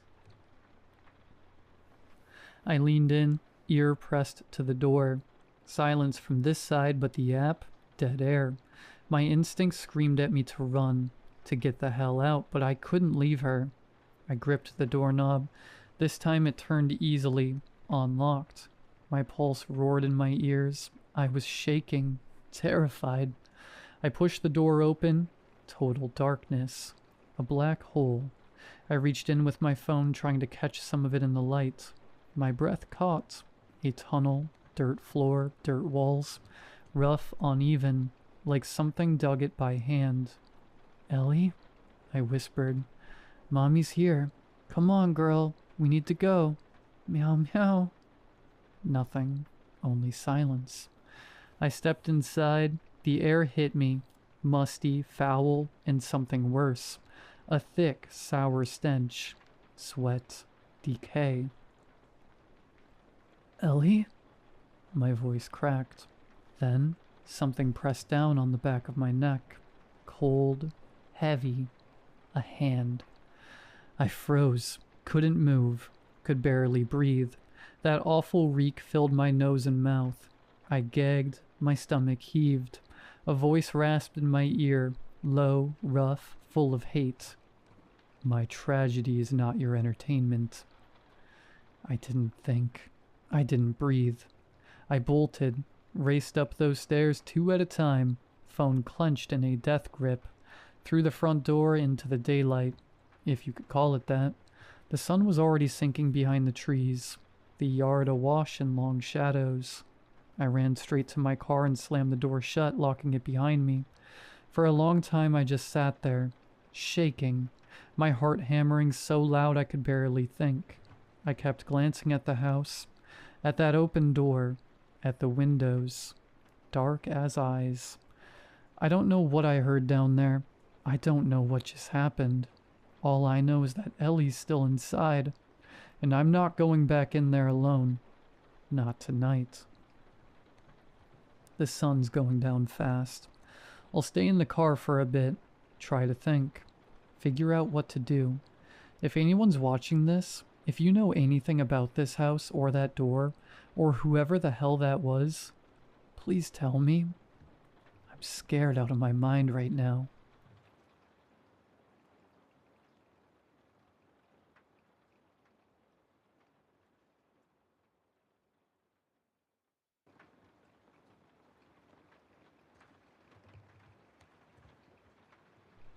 I signed the offer at 2 a.m., laptop teetering on the counter, ramen steam blurring the screen. My apartment was a shrine to junk and half-finished projects. But I had a job now, a tech startup in Silicon Valley promising a product that would change how people sleep. I believed it. I wanted to believe it. They called it the Rest Band, the REM Enhancement and Sleep Tracking, REST, Rest Band. The concept was pretty straightforward, a soft and lightweight headband that you could wear comfortably during sleep, designed to improve sleep quality using gentle neural stimulation and light vibrations. It tracked brain waves and even manipulated them, enhancing your sleep by using gamma wave entrainment. To explain it simply, tiny sensors delivered light, non-invasive pulses that stimulated the brain and synced with the sleeper's natural cycle. Those pulses would entrain the brain to maintain or increase gamma activity, promoting better sleep. It felt genius. We were writing code that would touch strangers' brains while they slept.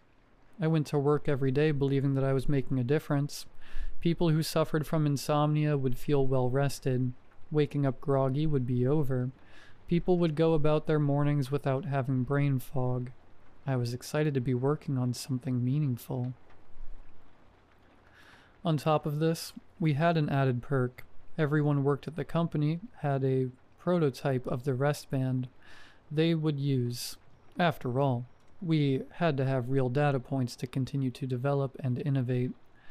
Then some random night I was at home on my laptop, working on the latest API to integrate into the new hardware, when I felt a tinge of curiosity. Restband's backend was notorious for being off limits to most employees. Hell, everything important was cordoned off. Cloud servers, encrypted drives, corporate partitions. We heard the phrase, security first, over and over again. But since I was working on the latest API, I was granted with root access. I was itching to poke around. I just wanted to take a tiny peek. Nerds do that on the regular, right? Most of what I saw was pretty useless. Log files, error reports, half-developed code packages with cute little developer nicknames like sheep_counter and sweet_dreams. It was like I was rummaging through a closet of junk. I knew I wasn't supposed to be in there. My credentials only allowed me access so I could test the API. But as the night wore on, I found my way further into the system. I kept telling myself that what I was doing was harmless. I wasn't stealing anything, breaking anything, or changing anything. I wanted to see how it all worked. I was pretty disappointed that I hadn't come across anything noteworthy. But then I started seeing folders with tags like restricted internal use only, No obvious functions or purpose, just locked doors with vague names. I should have logged off, but every coder or computer geek knows that itch. Locked door? Open it. It took me a while, but I wrote a custom script that tricked the server into believing that I had read/write access to the files. I was finally into the gold mines of how RESTband worked. But it wasn't a gold mine. I had opened a vault that was sealed off for a reason. The folder opened. There were files everywhere. Graphs, reports, PDFs, a flood of data that meant nothing.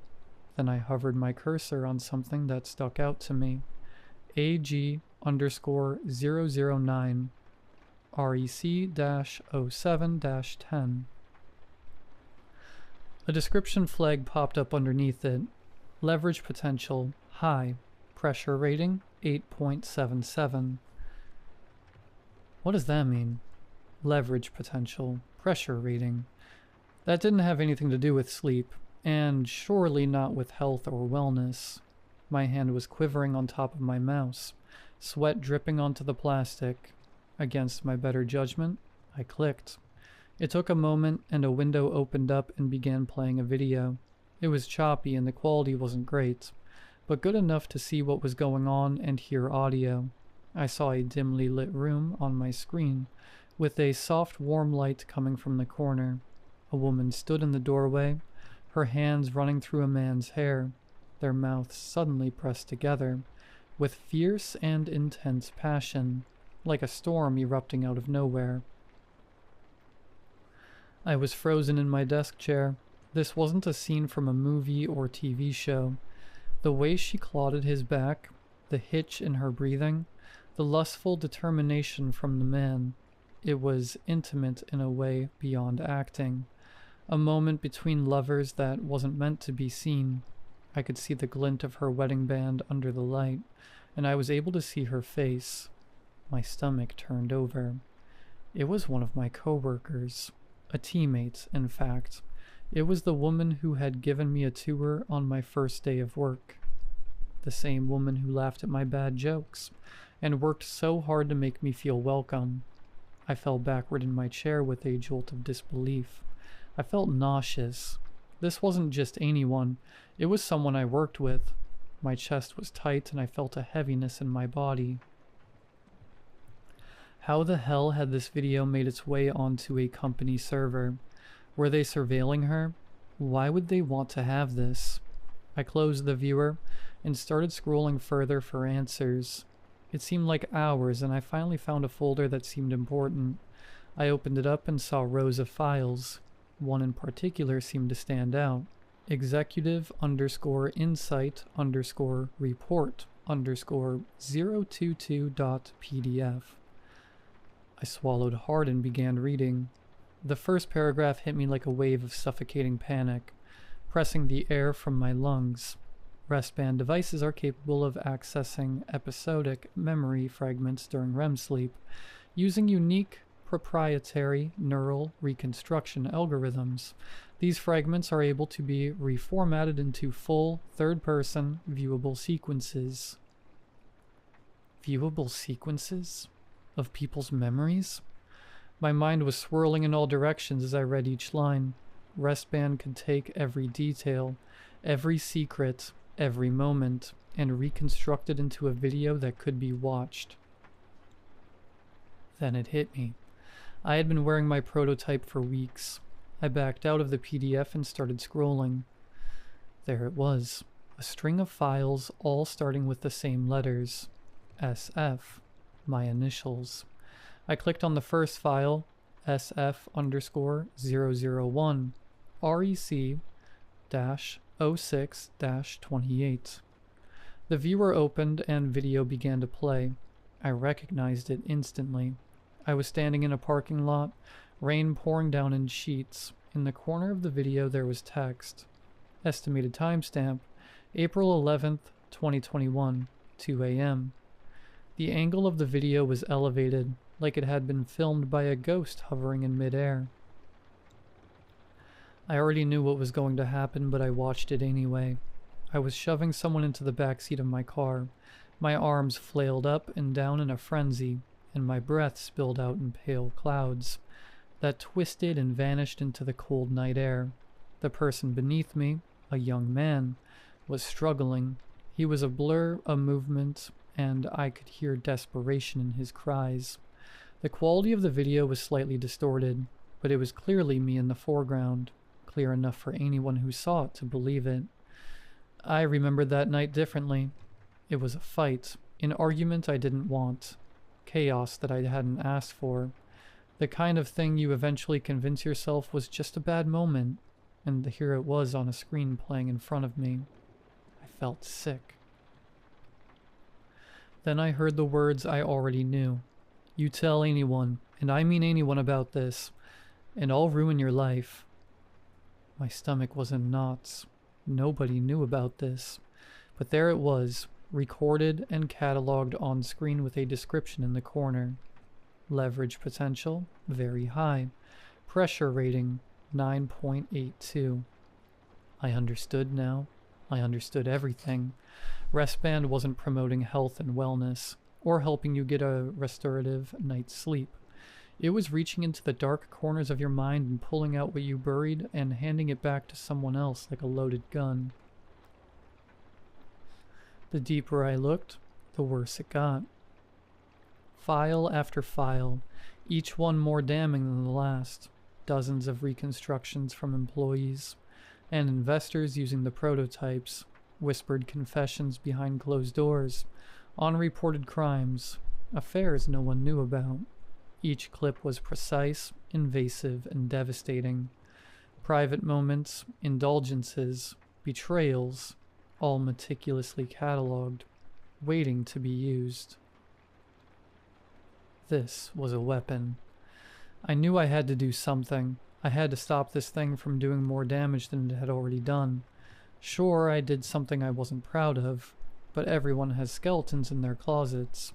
People make mistakes. You learn from them. You shouldn't be punished for them. Even though that was a terrible moment in my life, I had made amends, in my own way. My dream of working in Silicon Valley had become a real-life nightmare, and I knew I had to use my skills to do something. I realized the simple truth of what I had seen. This existed, and it was made to be used. It was created to destroy lives. My plan wasn't clever. It was really just panic dressed up into lines of codes. But I had to be surgical. I had to break this thing before it became a weapon that could be unleashed on the masses, or at least slow it down. So I started. I made a patch, a blunt instrument masquerading as a maintenance script, changing the logic of the operating system, rebalancing perimeters, rewriting system indices. On the outside, harmless. Inside, designed for one thing, setting back years of research and development. What really mattered is how and where I would deploy it. So I waited, until now. Tonight there is a routine update that our ops team rolls out every month, a scheduled refresh and firmware update to the existing architecture that runs Restband. Now I won't pretend like I'm being a hero. If you think they aren't prepared for something like this, you're wrong. I'm not saving the world, I'm simply buying time. But I am smart, and maybe that is their true blind spot. They keep recruiting good people, the kind you shouldn't try to exploit. I don't know how well this will work. I may succeed, I may fail. Hell, I might end up in a shallow grave somewhere in California before this is all over with. But let this be the warning. They never wanted to come out. If someday you ever see Restband or anything like it on the shelf, if you ever think about buying one for a better night's sleep, don't. It promises sweet dreams, but harvests real-life nightmares.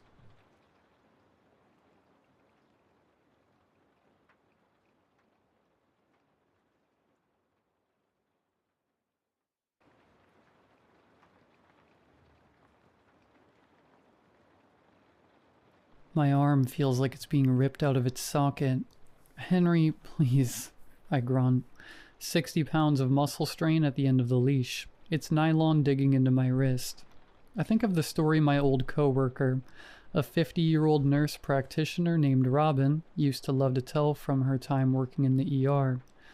I unwrap Henry's leash from my wrist as the word "degloved" shudders down my spine.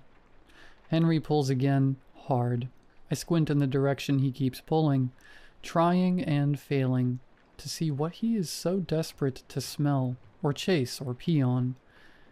I really need to get this dog into training. My wife would be pissed I'm walking Henry in the dark again, but I can't help that Nebraska gets dark at 7 p.m. in September. She bought us this light-up leash that glows neon green, and would be perfect to see what this Dumbo is tugging so hard towards right now. But I always forget to charge it. I feel the weight of the dead and useless leash strung across my chest like a pageant sash. Henry yanks, snapping me out of my reverie and twisting the leash out of my fingers. I stumble forward, barely catching myself from falling to my hands and knees as Henry shoots off into the backyard we're about to pass. All I see is a flash of brown, and then it's dusky swing sets and crickets. I hiss between gritted teeth. The dentist has been nagging me about clenching my jaw. He says if I don't stop grinding my teeth, I could crack one. But it's been a nervous habit since as long as I can remember.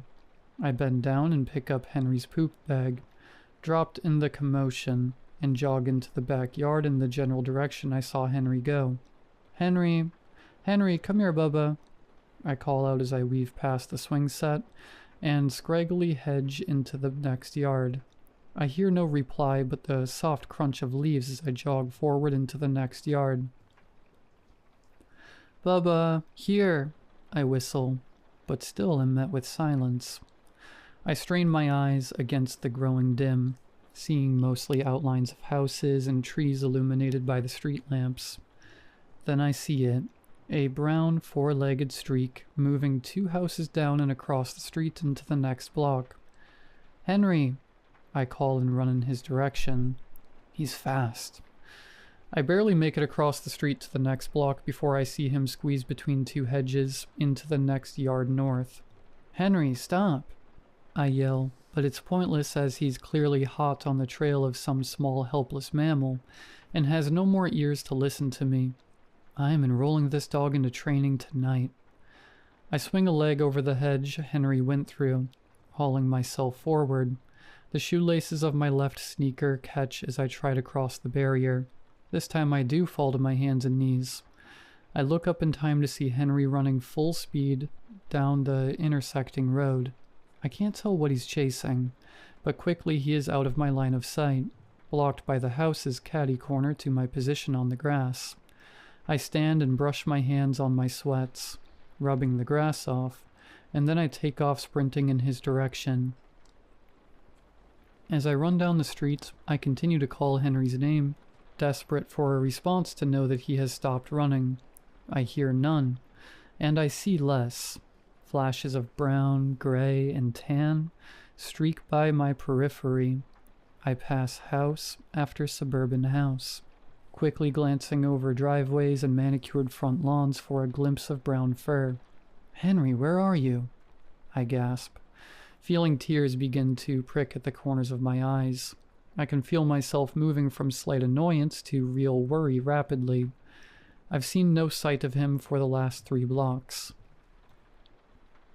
I continue forward, slowing my jog, but continuing to call out Henry's name. I'm having a harder time seeing through the tears and the growing twilight. I can't see past the rows of lit-up front lawns, the backyard's shrouded in shadow. Henry could be back there, in a bush or under a porch, and I would never know he's there. Henry, please, I plead. Images of the missing dog posters that line our favorite walking trail are flashing before my eyes. I can feel the lump in my chest moving into my throat, threatening to break out in a sob. Right before my dam breaks, Henry comes skittering out of a backyard to my right, haunches raised and ears flattened to his head. His eyes are so wide, I can see the whites from my spot in the road 15 feet away. I rush towards him as he rushes to me. We meet at the foot of the house's driveway as he presses into my legs and I grab his nylon leash. I gasp in relief and unclench my jaw. My teeth feel like they're groaning as the weight is lifted. Thank God, thank God, thank God. Henry whines as he presses harder into my legs, as if he's trying to disappear into them. He is shaking and panting all at the same time. I kneel in front of him, wrapping my arms around his neck like I did when he was a puppy, and I was trying to condition him to like hugs. Shh, it's okay, boy. I got you. It's okay. I coo. Did you get scared because you got lost? Or did a rabbit finally decide to fight back? Henry responds with a whine that fades into a shrill yelp. I've never seen him this riled up before. I should call Cassandra. Maybe he also needs to go on trazodone like she's always talking about, I think. I stand up, knees aching after kneeling on the cold asphalt. I scan the houses surrounding me to gain my bearings. They don't look familiar, but it is a big neighborhood. I squint at the street sign at the nearby intersection. Green and white shapes blend together. I huff, frustrated at the deepening twilight's impact on my vision, and pull Henry towards the signs. Henry balks, but eventually scoots alongside me. Kessler and West 64th Street. Well, that doesn't help, I mutter. I glance back the way I came, but all the houses seem the same. Brown siding, 2-story, split level, sloped driveway, cracked concrete. Nothing looks familiar, yet I've walked Henry in the neighborhood by our apartments every evening for the last 3 years we've lived there. Does the neighborhood just go much deeper than I thought? I can feel my teeth clenching again. I grip Henry's leash tighter as I pull out my phone. Apple Maps gives no answers. I stare at the blue circle that marks my current location, Northgate and West 64th Street. I zoom in and out of the screen. Nothing changes. There is no Kessler Street. I am clearly at the corner of Northgate and West 64th Street. I look up at the street sign and see in reflective white letters, Kessler Street.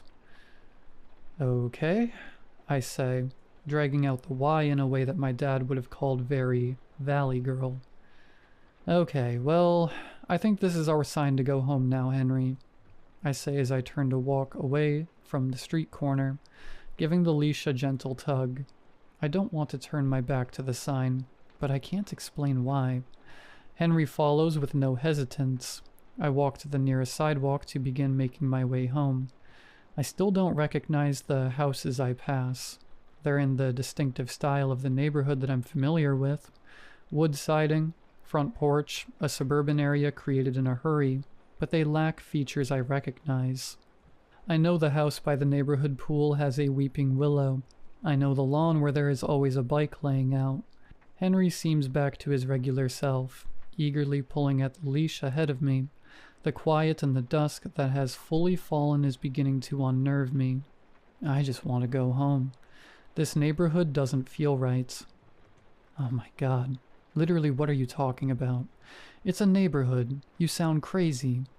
I hear the immediate retort in my thoughts, and feel my consciousness snapping back to reality. Right, that's right. I'm freaked out because Henry ran off and I thought I lost him. That's it. I'm fine. I'm not crazy. I repeat this mantra again and again in my mind as Henry and I pass through blocks and down streets in the general direction of home. Finally, I spot the house with the wraparound porch that I remember. I sigh, unclenching my jaw, which I didn't realize I was holding so tight, but behind the facade of calm and mantras of grounding, I can't shake the knowledge that that street was wrong. It wasn't supposed to be there.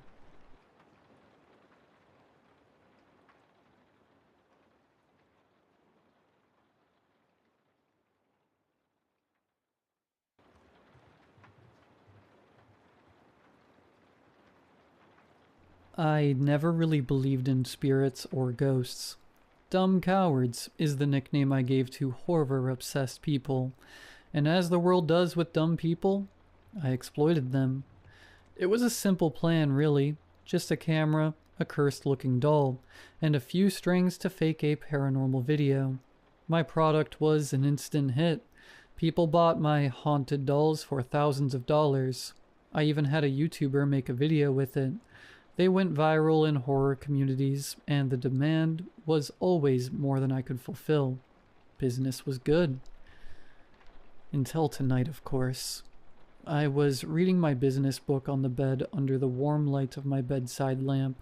It was like every other night. After I finished my chapter, I closed the book and took a moment to celebrate the small achievement. That's when I noticed something moving near the door. I focused my eyes to see if it was a bug that would trouble me all night. It was not a bug. What I saw made my eyes go wide as I froze in disbelief. There it was, sitting in front of the door. A doll. My doll. Smiling at me. None of the dolls I made ever had a smile on them. Customers liked the ones with frowns, so I made them all with frowns. How the hell did this doll get here? And why did it have a smile? In denial, I tried to shrug it off. I have been working a lot. Maybe it was an older piece when I used to do smiles. I got up to put it back on my shelf, but stopped in my tracks. My eyes were fixed on the doll. The frizzy hair and all the disturbing decorations I added to it suddenly seemed to overwhelm me with a feeling of dread. Something was wrong, and I could feel it. I wore my slippers and then jumped as a big thud came behind me. I jumped forward and turned around, letting out a whimpering scream. There it was. Another doll, with its bloodshot eyes and a crooked smile, sitting on my bedside table. I'm out. I rushed to the door, kicked the doll away, and opened the door. What I saw made me burst into tears. All my dolls, every single one of them, they all sat on the far end of the hallway, in dim moonlight bleeding from the window. They all had the exact same smile. And then they started laughing. The door behind me shut with a thud, pushing me and making me fall to the ground. I looked up as I got on my knees, the dolls staring into my eyes. "What do you want?" I cried. I did not want to admit, but I figured my small business was a little more serious than I anticipated. All those curses I recited, all the chants I did, I made way for something evil. And I know it's evil because just looking at those dolls laughing felt like a heavy weight on my back. "What do you want? Leave me alone," I cried. They all went silent, and as thunder boomed outside and a flash of lightning filled the hallway with a beam of light, I saw the words in blood written on the floor ahead of me. "Thank you." The door behind me opened slowly with a creak. Not knowing what to do, I just crawled back inside my room and shut the door close. The dolls in my room were gone. I waited all night in my room. My tears ran out. When the clock hit 6 a.m., I opened the door slightly, half expecting the dolls to jump and attack me. But all I saw was an empty hallway. Slower than a snail, I crawled inch by inch on all fours to my doll shelf. It was empty. They were all gone. They thanked me, and they left. I'm not sure what to make of this. I'm not sure what I have done. I am closing my business, but I have no idea what to do to make things right. I'm not sure if I even can.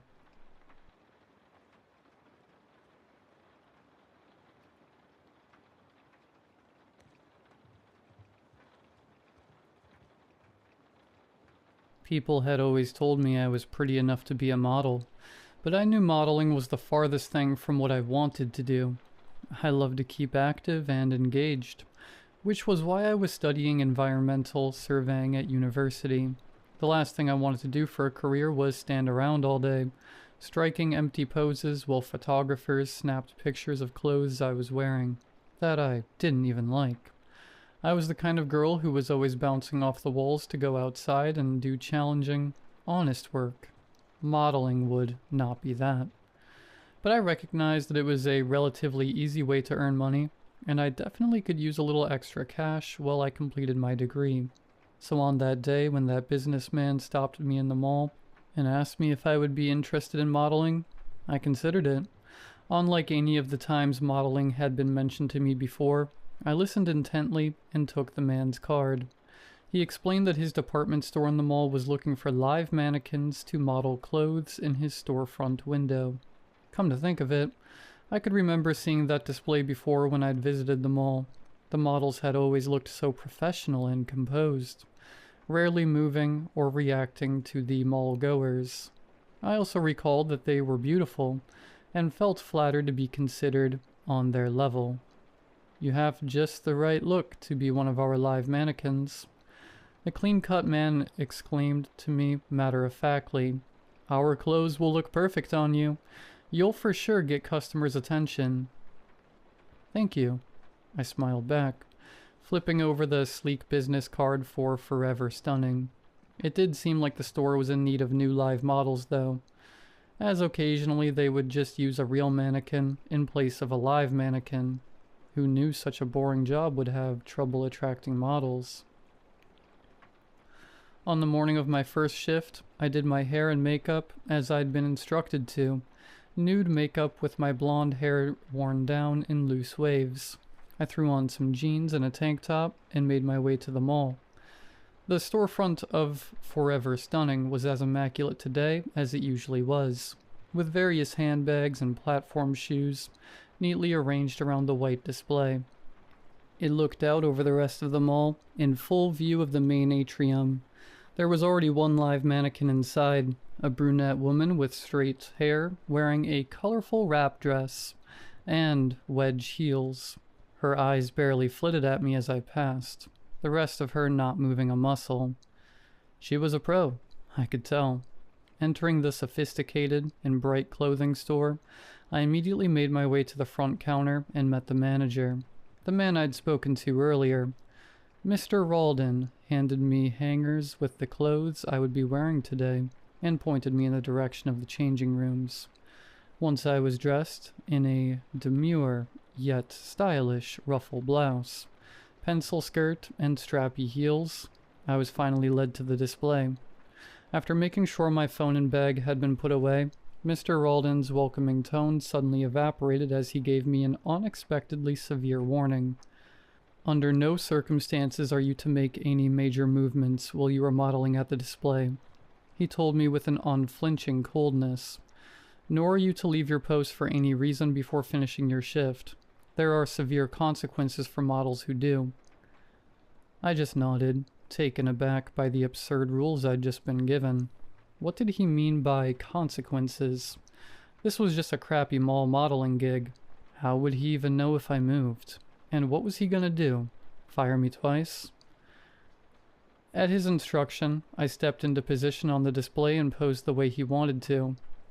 With both hands on my hips, my legs tilted at one side and my head facing straight forward. And then he turned and left, leaving me to my 4-hour shift. It wasn't as easy as I thought it would be, and it didn't take long for the discomfort to set in. My neck began to ache from staring straight. My hands began to feel hot from the blouse fabric. My ankles began to wobble in the tall heels. Almost as annoying were the endless people walking by in front of the display.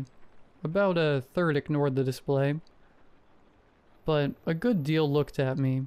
Half would just observe me but keep walking, but the rest would react to me in some obnoxious way, pointing at me, chuckling to their friends, shaking their heads in disapproval, mimicking my poses, or even catcalling me. Worse yet were the ones, usually kids, who would tap the glass or try distracting me, like I was some kind of zoo exhibit. I was sure at least an hour or two had passed, but I couldn't even check my watch to be sure. All the while, the uncomfortable fabric was starting to irritate and cut into my skin. It seemed ridiculous that I would be expected to endure hours more of this without even a break to readjust myself. "Hey, I'm just gonna take a quick break," I called out to the other model, still in pose. Before the words were fully out of my mouth, an urgent reply shot back from her. "Do not move," she implored, her mouth barely moving from what I could see of her reflection in the window. Her pose, of having one hand on her chest, one hand held out at her side, and her head tilted slightly back, was considerably more uncomfortable than mine, and yet she was refusing to budge even a little. "Just stick it out until the end of your shift. If you move, you will seriously regret it," she hissed again. And she was completely right, though I had no idea at the time. Some people take modeling jobs way too seriously, I thought to myself instead. "Yeah, sorry, but screw that," I replied, imperiously. I finally broke my pose and stretched my limbs, readjusted my garments, and scratched any itches. It felt so good, and I couldn't believe I'd deprived myself of it for an hour over some silly rules. Retaking my position, I noticed that several passerby had witnessed my little character break from being a live mannequin. Hope that didn't ruin the magic too much for them, I thought sarcastically. I could sense the disapproval coming from my fellow model, but I didn't care. My discomfort fixed, I vowed to remain still for the rest of my shift. My shift continued on and more people in the mall continued walking past the display. I noted with relief that dealing with their reactions had become easier. In fact, it felt like they were hardly reacting to me at all anymore.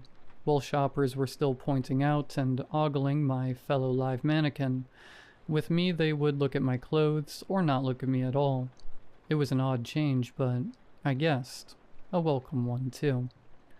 Another hour had rolled by when there was a break in the monotony. My best friends from school were walking past the window, and my excitement swelled to see familiar faces. I was sure they'd find it a right gag that I was working here, and provide some amused reactions. But as they approached the window, they looked right through me. They pointed at and reacted to the brunette model, but when their eyes landed on me, it was like they didn't even register me as a friend, or a human. As they passed the display, I leapt off it, running back into the store in panic. "Whatever you do, don't go into the mall. Finish your shift," echoed the other model's voice as I changed back into my own clothes and ran through the store. But I wasn't going to listen to her. All those empty looks from people were weighing on me. I needed someone to see me as a person, to register my humanity. Exiting the store into the mall, at long last I noticed people looking at me, paying me attention, but that attention was the worst possible thing I could have received. "What is that?" a woman screamed, dropping her shopping bags in fright. "It's a walking mannequin," screamed another, shielding her children from seeing me. Looking at my hands in confusion, I at last saw what they saw: shiny, white plastic, like those of a mannequin, where skin should have been.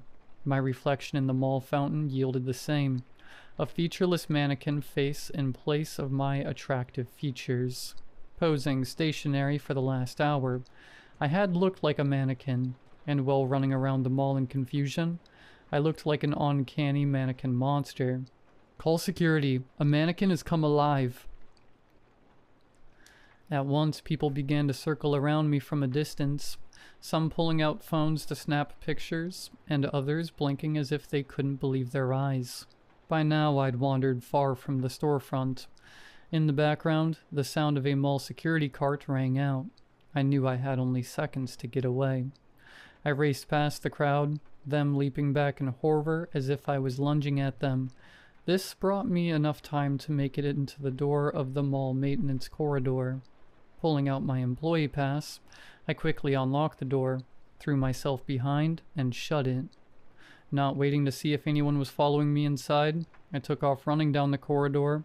I caught glimpses of my stiff-looking mannequin limbs and digits flapping around me, and hastened my desperation. I already knew what my only hope was. The brunette model had been right. I needed to finish my shift.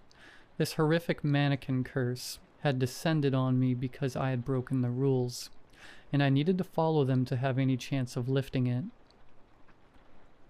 Bracing myself, I stepped from the safety of the tunnel through the back entrance to Forever Stunning.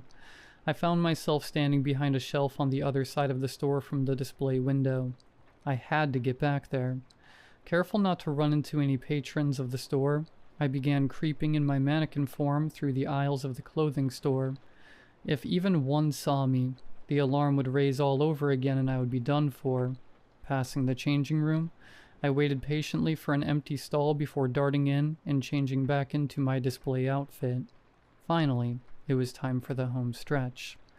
Throwing caution to the wind, I threw a large shawl over myself to conceal any sights of hardened plastic flesh, and strode past the counter, in full view of shoppers.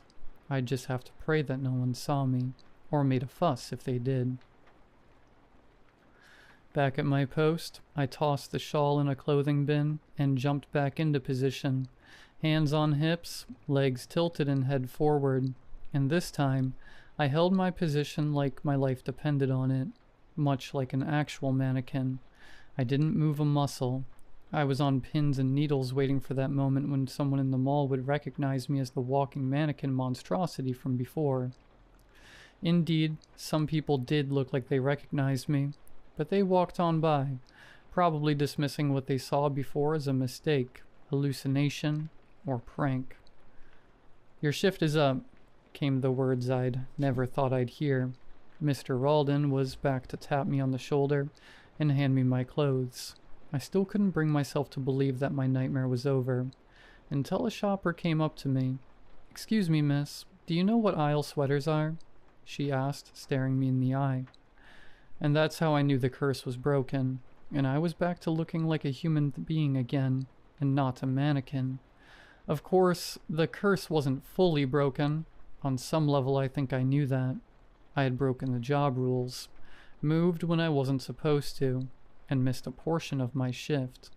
To this day, whenever I move too fast, or too animatedly for too long, I'll get glimpses of that plastic skin on myself. So will others around me, and they'll utter those familiar shrieks of fear of a walking mannequin. It only lasts a second or so, and then they see me as a human self again. Regardless, as a result, I'm not as energetic and active as I used to be.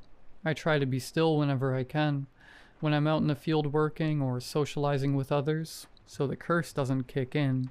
I quit live modeling the day after my first shift, but I still find myself following that golden rule. Do not move.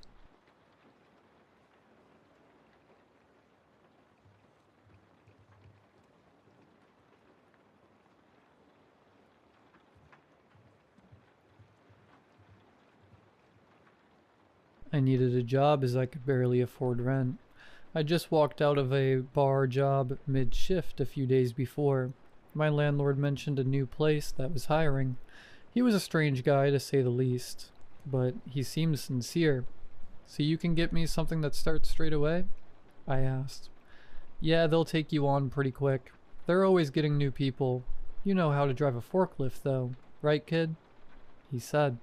I didn't, but I was desperate. I thought, how hard can it be? "Yeah, I can drive one. Is this a warehouse job then?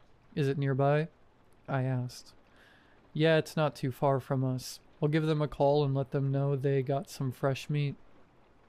He waddled off and I went back into my apartment. Well, that was easy, I said out loud. I was pretty happy. I just got a job. I decided to celebrate and ask my friends if they wanted to go out to the bars tonight. The next day, my landlord knocked on my door at 5 a.m. I had only gotten home a couple hours prior. I opened the door in my underwear. "Yeah, what's up?" I muttered, my mouth still dehydrated, dry as desert sand. "You start today, kid. Get dressed and head down there. Here's the address." I wrote it on a piece of paper. He commanded in a deadly serious tone. Before I had a chance to speak, he handed me the note and stormed off. He had scribbled the address on a torn piece of a dirty magazine. Didn't surprise me at all. I got dressed and grabbed a bus to the nearest stop to the address he gave me. It was in a shady part of town. A really, really shady part of town. I'd actually avoided going this way my entire time living here. First time for everything, I suppose.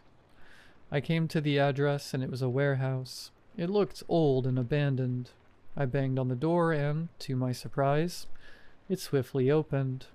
A tall, dark, handsome man in a designer's suit stood before me. Charlie, isn't it? Your friend has told us you can fill in the forklift position. You're right on time, too. Come on in, son, the man said. Yeah, that's me. I followed him inside and saw the warehouse. It was awfully clean. Too clean. I could practically see my reflection in the floor.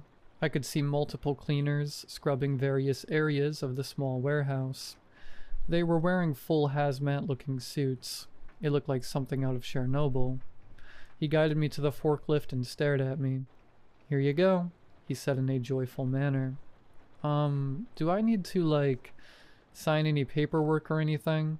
Don't I need a high-vis or something too? I said with a shaky voice. I was terrible at faking anything. Nope, we trust you. You're all good to go, he said with a big grin. This forklift. It's kind of different to what I'm used to. Is there a manual or something? I said with a tremor in my voice. There was no way I could pull this off. Different? This is a standard model. I wonder what you're used to then. I opened my mouth, but no words came out. I was so embarrassed and actually kind of scared too. Before I could spew any more BS, he grabbed a worker walking by. Dean, show Charlie here how to use the forklifts. He's not used to this model. The man, my new boss now, walked off in a hurry. Dean, my new co-worker, spent the next 30 minutes showing me how to use the forklift. He could tell I'd never touched one in my life, but didn't seem to care. Dean was an odd-looking guy. Straightforward and nice enough, but definitely a dark horse. His face was covered in scars. They looked like cat scratches. He was missing an ear and an eye, but didn't bother wearing an eye patch. His head was shaven, and he had a long red beard that hadn't seen a wash or trim in years. I was surprised how easily I took to the job.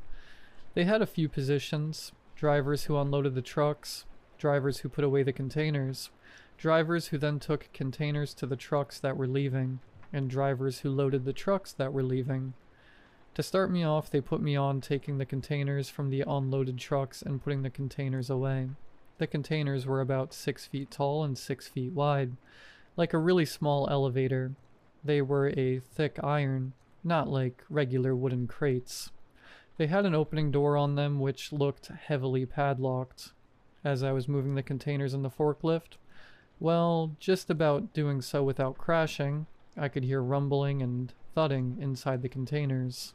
Whatever was in there was moving. I saw the man from earlier walking around and waved at him to get his attention. He walked over and said, "How's it going, son?" "It's good, thanks. What the heck is in these containers? I'm worried I'm gonna drop them if whatever's in there keeps rocking about.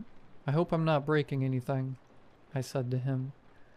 "Part of your paperless verbal contract is to respect our client's confidentiality. We don't open the containers. Each and every container has a unique barcode. We simply receive shipment, store the containers for a short amount of time, and ship them back out," he said in a stern yet friendly tone. "Oh, okay. Alright then. About my contract, how much does this job pay? And what are my hours?" I asked nervously. "Your hours are 6 a.m. to 9 p.m. You will also be paid 333 euros a day at the end of each shift, in cash," he said with that same grin. "Oh, okay, thanks. I'll get back to work now," I said to him. 333 euros a day? That's so much money. I'm gonna be rich doing this job. What a weird amount, though. And cash. Who pays in cash? 6 a.m. to 9 p.m. is going to be brutal, though, I thought to myself. I had stopped paying attention to the container on my forklift, and as I tried to move it up higher to fit on the stack, my finger slipped and I pressed the wrong button by mistake. The prongs of the forklift shuddered and the container came crashing down. As part of the container burst open, I heard a quick, excruciating scream, and then nothing. The scream came from inside the container. The entire team stopped what they were doing and rushed over. The cleaners immediately began spraying and cleaning up the container like flies swarming a corpse. As I looked around, panicking like crazy, I looked back to the container. There was blood pooling by the now busted container door. A security guard grabbed me by the throat and pulled me out of the forklift. He shoved me to the ground and put a knee on my head, holding me down in place. The tall man in the designer suit rushed over to me and told the security guard everything was alright for now. "It's okay, son. Accidents happen. It's only your first day. How about we take a lunch break while the team sorts out this little accident?" "What the hell is in there?" I screamed. The rest of the warehouse looked at me like I'd just pulled out a grenade. "Now, what did I say about that, Charlie?" he said to me in a calm yet concerned tone. "I thought it was just weapons or something in there. That was blood. Why is there blood in there? Are those animals in there?" I cried. He didn't answer my questions. The security guard picked me up by my feet and escorted me to a break room. The room was small. It had a few chairs around a table in the middle of the room. There were some children's toys in the corner of the room. They looked out of place. I guess the boss brings his kid to work sometimes. We had a long talk. Well, I didn't really say anything. He told me how lucky I am to have this opportunity, and that they're doing a good thing here. He preached about company values and client satisfaction. He said to me that he actually appreciated how interested I am in the work, and that there may be another position within the organization I can fulfill. He said that actually, since my little accident, a slot's just been opened for a brand new, exciting opportunity. I'm in the break room now. He's gone, but says he'll be back soon and show me what the inside of the container's like, to put my mind at ease. I guess this new job isn't so bad after all. My landlord, Mr. Graves, is a great guy for getting me this job. I'll let you know how I get on.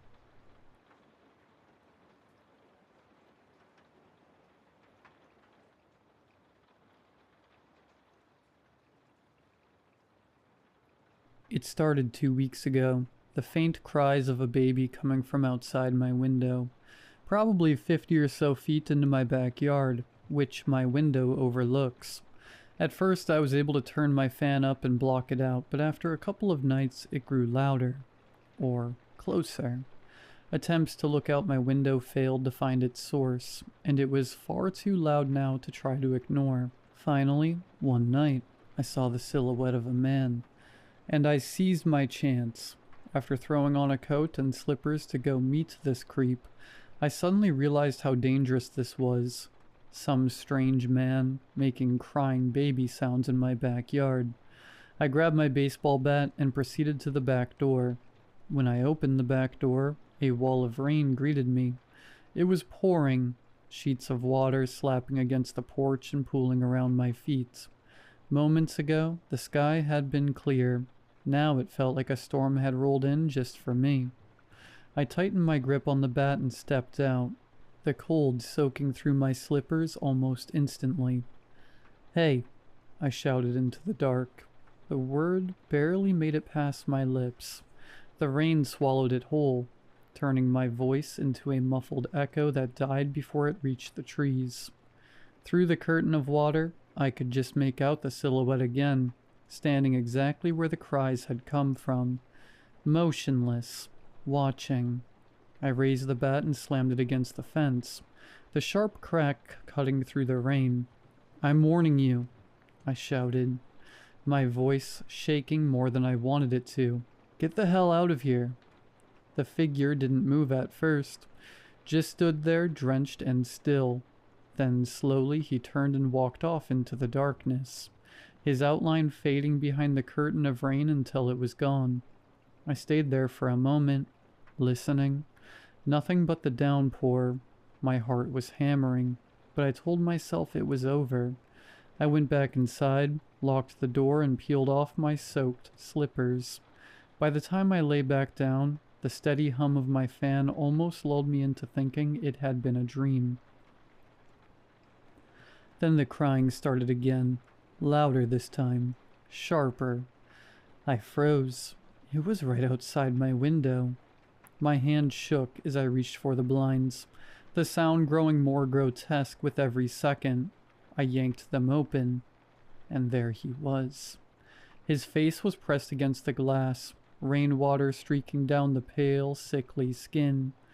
His eye sockets were sunken and dark, like pits carved into his skull, and that smile, wide, unnatural, stretching ear to ear, warped as he let out another wailing, infant-like cry. I stumbled backward, tripping over the edge of my rug as I scrambled for my phone. My hands were shaking so hard I almost dropped it. "There's someone outside my house," I yelled into the receiver.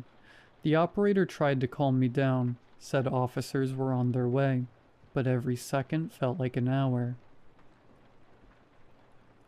I kept my eyes locked on the window the whole time. The man didn't move, just kept pressing his face against the glass, that awful grin frozen in place. Then, as the wail of distant sirens finally reached my ears, he turned and vanished into the dark. The police took forever to arrive. By then, the rain had stopped completely. The air was heavy and still, the kind of silence that feels wrong after a storm. They swept the yard, checked the fence, even looked around the trees. Nothing. Just muddy footprints leading up to my window, prints that seemed to fade and disappear halfway back toward the woods. They told me it was probably a prank, maybe someone passing through. I nodded and pretended to believe them. When they left, the house felt emptier than ever. I lay back down, staring at the ceiling, trying to convince myself it was over. For a while it was quiet. Then came the sound again, the baby's cry. Closer. I sat up, furious and terrified all at once. "Enough," I muttered, flipping on the light. That's when I saw them. Muddy footprints, fresh, leading across my carpet, right up to the closet door. The crying was louder now, coming from inside. I stood there staring at the closet, my breath shallow, the sounds of that awful crying still leaking out from behind the door. My hand tightened around the bat as I took slow, cautious steps forward, the floorboards creaking under my feet.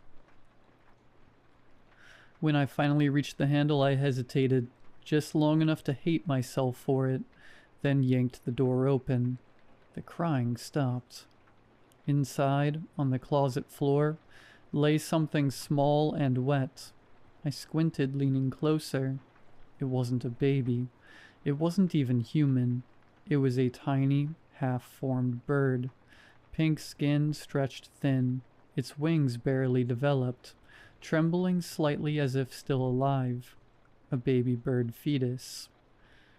I stumbled back, disgusted and confused. "What the hell?" I whispered, my voice cracking. The smell hit me next, something sour and metallic, and I covered my mouth, trying not to gag. Then a sound from behind me made my blood run cold. Thud. I whipped my head around. My bed had moved, bouncing once, hard enough to rattle the frame. Another thud. Then the blanket began to shift, as if something underneath was crawling, pushing its way up. The fabric stretched and lifted, slowly spreading over a single, human-sized lump right in the center. A baby's cry suddenly shot into my ear, so sharp and close it felt like it came from inside my head, right against my eardrum. The sound burst through me, rupturing something deep within. I screamed and clutched my ear as warm blood began to run down my neck, thick and hot against my skin. Still, half bent over, I stared at the bed. The lump under the blanket was moving again, slowly rising and falling as if it were breathing. I didn't have my bat. I'd dropped it somewhere near the closet, and my phone was my only weapon left. I grabbed it, but the screen was dead, black, reflecting only my shaking face. Panic took over. Without thinking, I hurled it at the bed. The second it hit, a pale, bony hand shot out from underneath the blanket, impossibly fast. It snatched the phone midair and slammed it down onto the floor, the crack of shattering glass echoing through the room. Then came the sounds again, high-pitched, gurgling baby noises, layered and distorted. as if dozens of tiny throats were crying all at once from inside the mattress. Suddenly the blanket began to bulge and writhe. One by one, tiny shapes pushed their way out from underneath, then tumbled onto the floor with wet, heavy thuds. Dozens of them, ash-white babies, their skin almost translucent under the light, eyes sealed shut, yet still crying, each sound piercing and unnatural. They began crawling toward me, their little limbs jerking in unnatural rhythm, their cries overlapping into a deafening chorus. I stumbled back, kicking at the door, but there were too many.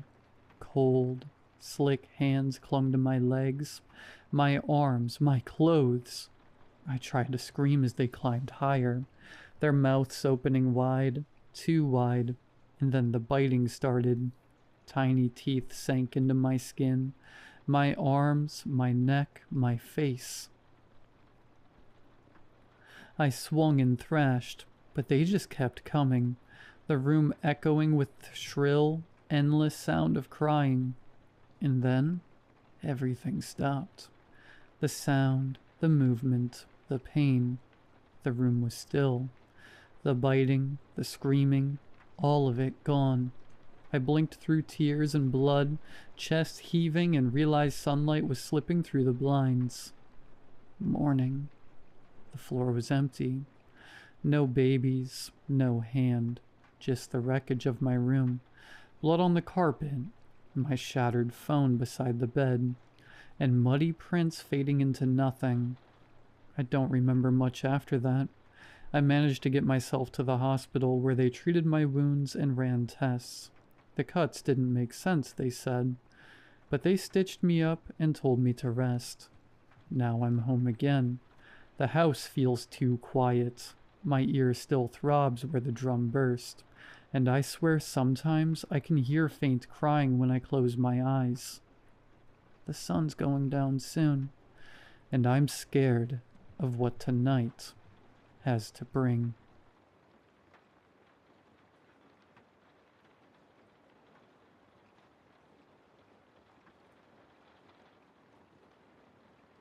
How old must he be now? 8? 9? I stared at my neighbor, unsure what she was asking. She read the confusion on my face. You're cute, little guy. I saw him biking down the lane earlier. He must be old enough for grade 4 now, right? Mrs. Babbage was a bit on the older side, but I never thought she had shown signs of dementia. Not until now. I wasn't exactly sure what to say. She proceeded to stare at me, tilting her head, as if I was the one misremembering. I awkwardly opened my mouth. Oh, right, my little guy. She brightened. Yes, he must be in grade 4, right? Sure. I mean, yes, he is. What a cute little guy, she said, and returned to watering her flowers. It was an odd, slightly sad moment. I wondered if her husband had seen glimmers of this too. I could only hope that this was a momentary blip, and not the sign of anything Alzheimer's related. I took the rest of my groceries out of my car and entered home. I had a long day of teaching, and I just wanted to sit back, unwind, and watch something light on TV. But as soon as I took off my first shoe, I smelled it. Something burning on the stove. Something burning with lots of cheese on it. The hell? I dashed over to the kitchen and almost fell down. Partially because I was wearing only one shoe, but also because there was a scrawny little boy frying Kraft dinner. I let out a half scream, but very quickly I composed myself into the same assertive adult who taught at a university. What? Excuse me. Who are you? What are you doing here? The boy's blonde, willow-like hair whipped around in his face as he looked at me with equal surprise. Papa, what do you mean? I'm here. I'm here. He was a scared, confused child, and I couldn't quite place the bizarre inflection of his words. Do you want some KD, Papa? Have some. Have some. Was that a Russian accent? It took me a second to realize he was wearing an oversized shirt that looked just like mine. Was he wearing my clothes? I held out my palms like I would at a lecture, my standard, everyone settle down gesture, and cleared my throat. I'm sorry, I don't know who you are, or what this is. The boy widened his eyes, still frightened by my intensity. He stirred the food with a wooden spoon. It's KD, Papa, your favorite, chili cheese kind. Don't you remember? His name was Dimitri, and he claimed to be my son. Apparently at some point there had been a mother, but he didn't remember much about her. He only remembered me. You've been Papa my whole life. My whole life, Papa. I tried having a sit-down conversation.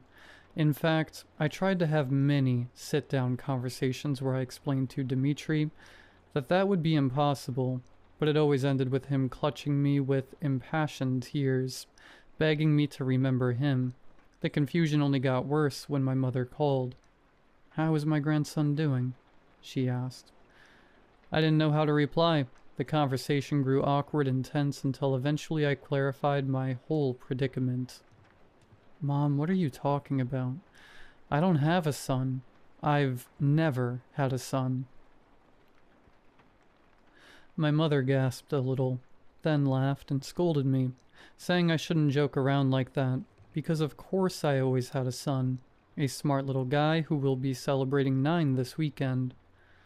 I hung up. I stood petrified in my own kitchen, staring at the strange, expectant Slavic child. For the next 10 minutes all I could do was ask where his parents were, and he just continued to act frightened, like any authentic kid might, and replied with the same question. How did you forget me, Papa? My method wasn't getting me anywhere, so I decided to play along. I cleared my head with a shot of espresso.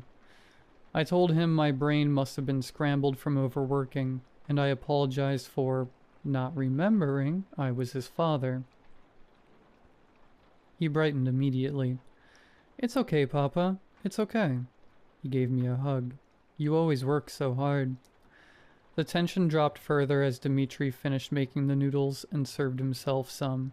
I politely declined and watched him eat, and he watched me watch him eat. So you're okay now? You're not angry? His accent was so odd. No, I said. I'm not angry. I was just a little scrambled. His eyes shimmered, looking more expectant. So we can be normal now? A chill trickled down my neck. I didn't really know what to say, but for whatever reason, I did not want to say, yes, we can be normal now, because this was not normal. Far from it. This child was not my son. He started playing with his food and quivered a little, like a worried mouse seeking reassurance. Everything will be fine, I eventually said. No need to stress. Enjoy your noodles.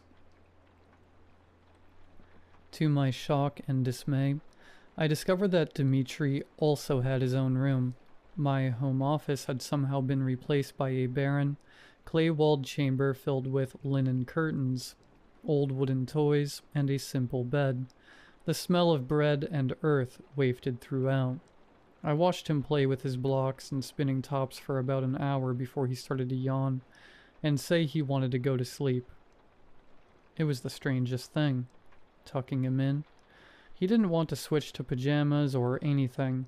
He just sort of hopped into his straw bed and asked me to hold his hand. Dimitri's fingers were cold, slightly clammy little things. It was very bizarre, comforting him like my own son, but it appeared to work. He softened and lay still. He didn't ask for any lullaby or bedtime story. He just wanted to hold my hand for a minute. Thank you, Papa. I'm so glad you're here. So glad you can be my Papa. Good night. I inched my way out of the room and watched him through the crack of his door. At about 9:30, he gave small, childlike snores. He had fallen asleep. Cautiously, I called Pat, my coworker with whom I shared close contact. She had the same reaction as my mother. Harlan, of course you have a son. From your marriage to Svetlana. My marriage to who? You met her in Moscow when you were touring Europe. It was true that I had guest lectured 15 years ago, across the UK, Germany, and Russia. I was awarded a grant for it, but I only stayed in Moscow for 3 days. I never met anyone named Svetlana. Don't be weird, Harlan. Come on. Pat's conviction was very disturbing. You and Svetlana were together for many years. We were? How many? Look, I know the divorce was hard, but you shouldn't pretend your ex-wife doesn't exist. I'm not pretending. I'm being serious. I don't remember her. Then get some sleep. I sipped on my second espresso of the night. But I have slept. I'm fine. Well then, I don't get what this joke is. Knock it off. It's creepy. I'm not joking. I'll see you tomorrow for the birthday. Birthday? Yes, your son's birthday. Jesus Christ. Good night, Harlan. Get some sleep. I didn't sleep that night. My efforts were spent scouring the filing cabinets and drawers throughout my house. I had credit card bills covering school supplies, kids' clothing shops, and costlier groceries. I even had pictures of Dmitri hung around the walls from various ages. It's like everything was conforming to this new reality. The harder I looked for clues to disprove my fatherhood, the more evidence I found confirming it. It was Dmitri who woke me up off the living room couch and said Uncle Boris was here. Uncle Boris? I peeked through the window and could see a very large blond man smiling back at me.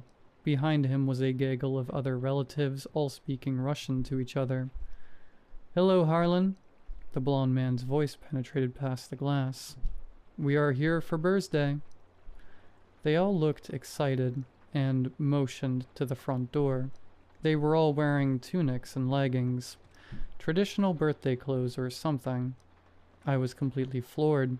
I didn't know what to do. So I just sort of nodded and subtly slinked back into my kitchen. Dmitri came to pull at my arm. Come on, Papa, we have to let them in. I don't know any of them. Yes, you do, Papa. It's Uncle Boris. It's Uncle Boris. I yanked my hand away. It was one thing to pretend I was the kid's dad for a night. It was quite another to let a group of strangers into my house first thing in the morning. Dmitri frowned. I'll open the door. Wait, hold on. I grabbed Dmitri's shoulder. He turned away. Let go. I tried to pull him back, but then he dragged me into the living room again. Our struggle was on display for everyone outside. Boris looked at me with saucer eyes. Dmitri pulled harder, and I had no choice but to pull harder back. The boy hit his head on a table as he fell. Boris yelled something in Russian. Someone else hollered back. I heard hands trying to wrench open my door. Dmitri, stop, I said. Let's just take a minute to... You're hurting me, Papa. My front door unlocked. Footsteps barreled inside. I let go of my son and watched 3 large Slavic men enter my house with stern expressions. Dmitri hid behind them. Is everything okay? Boris peered down at me through his tangle of blonde hair.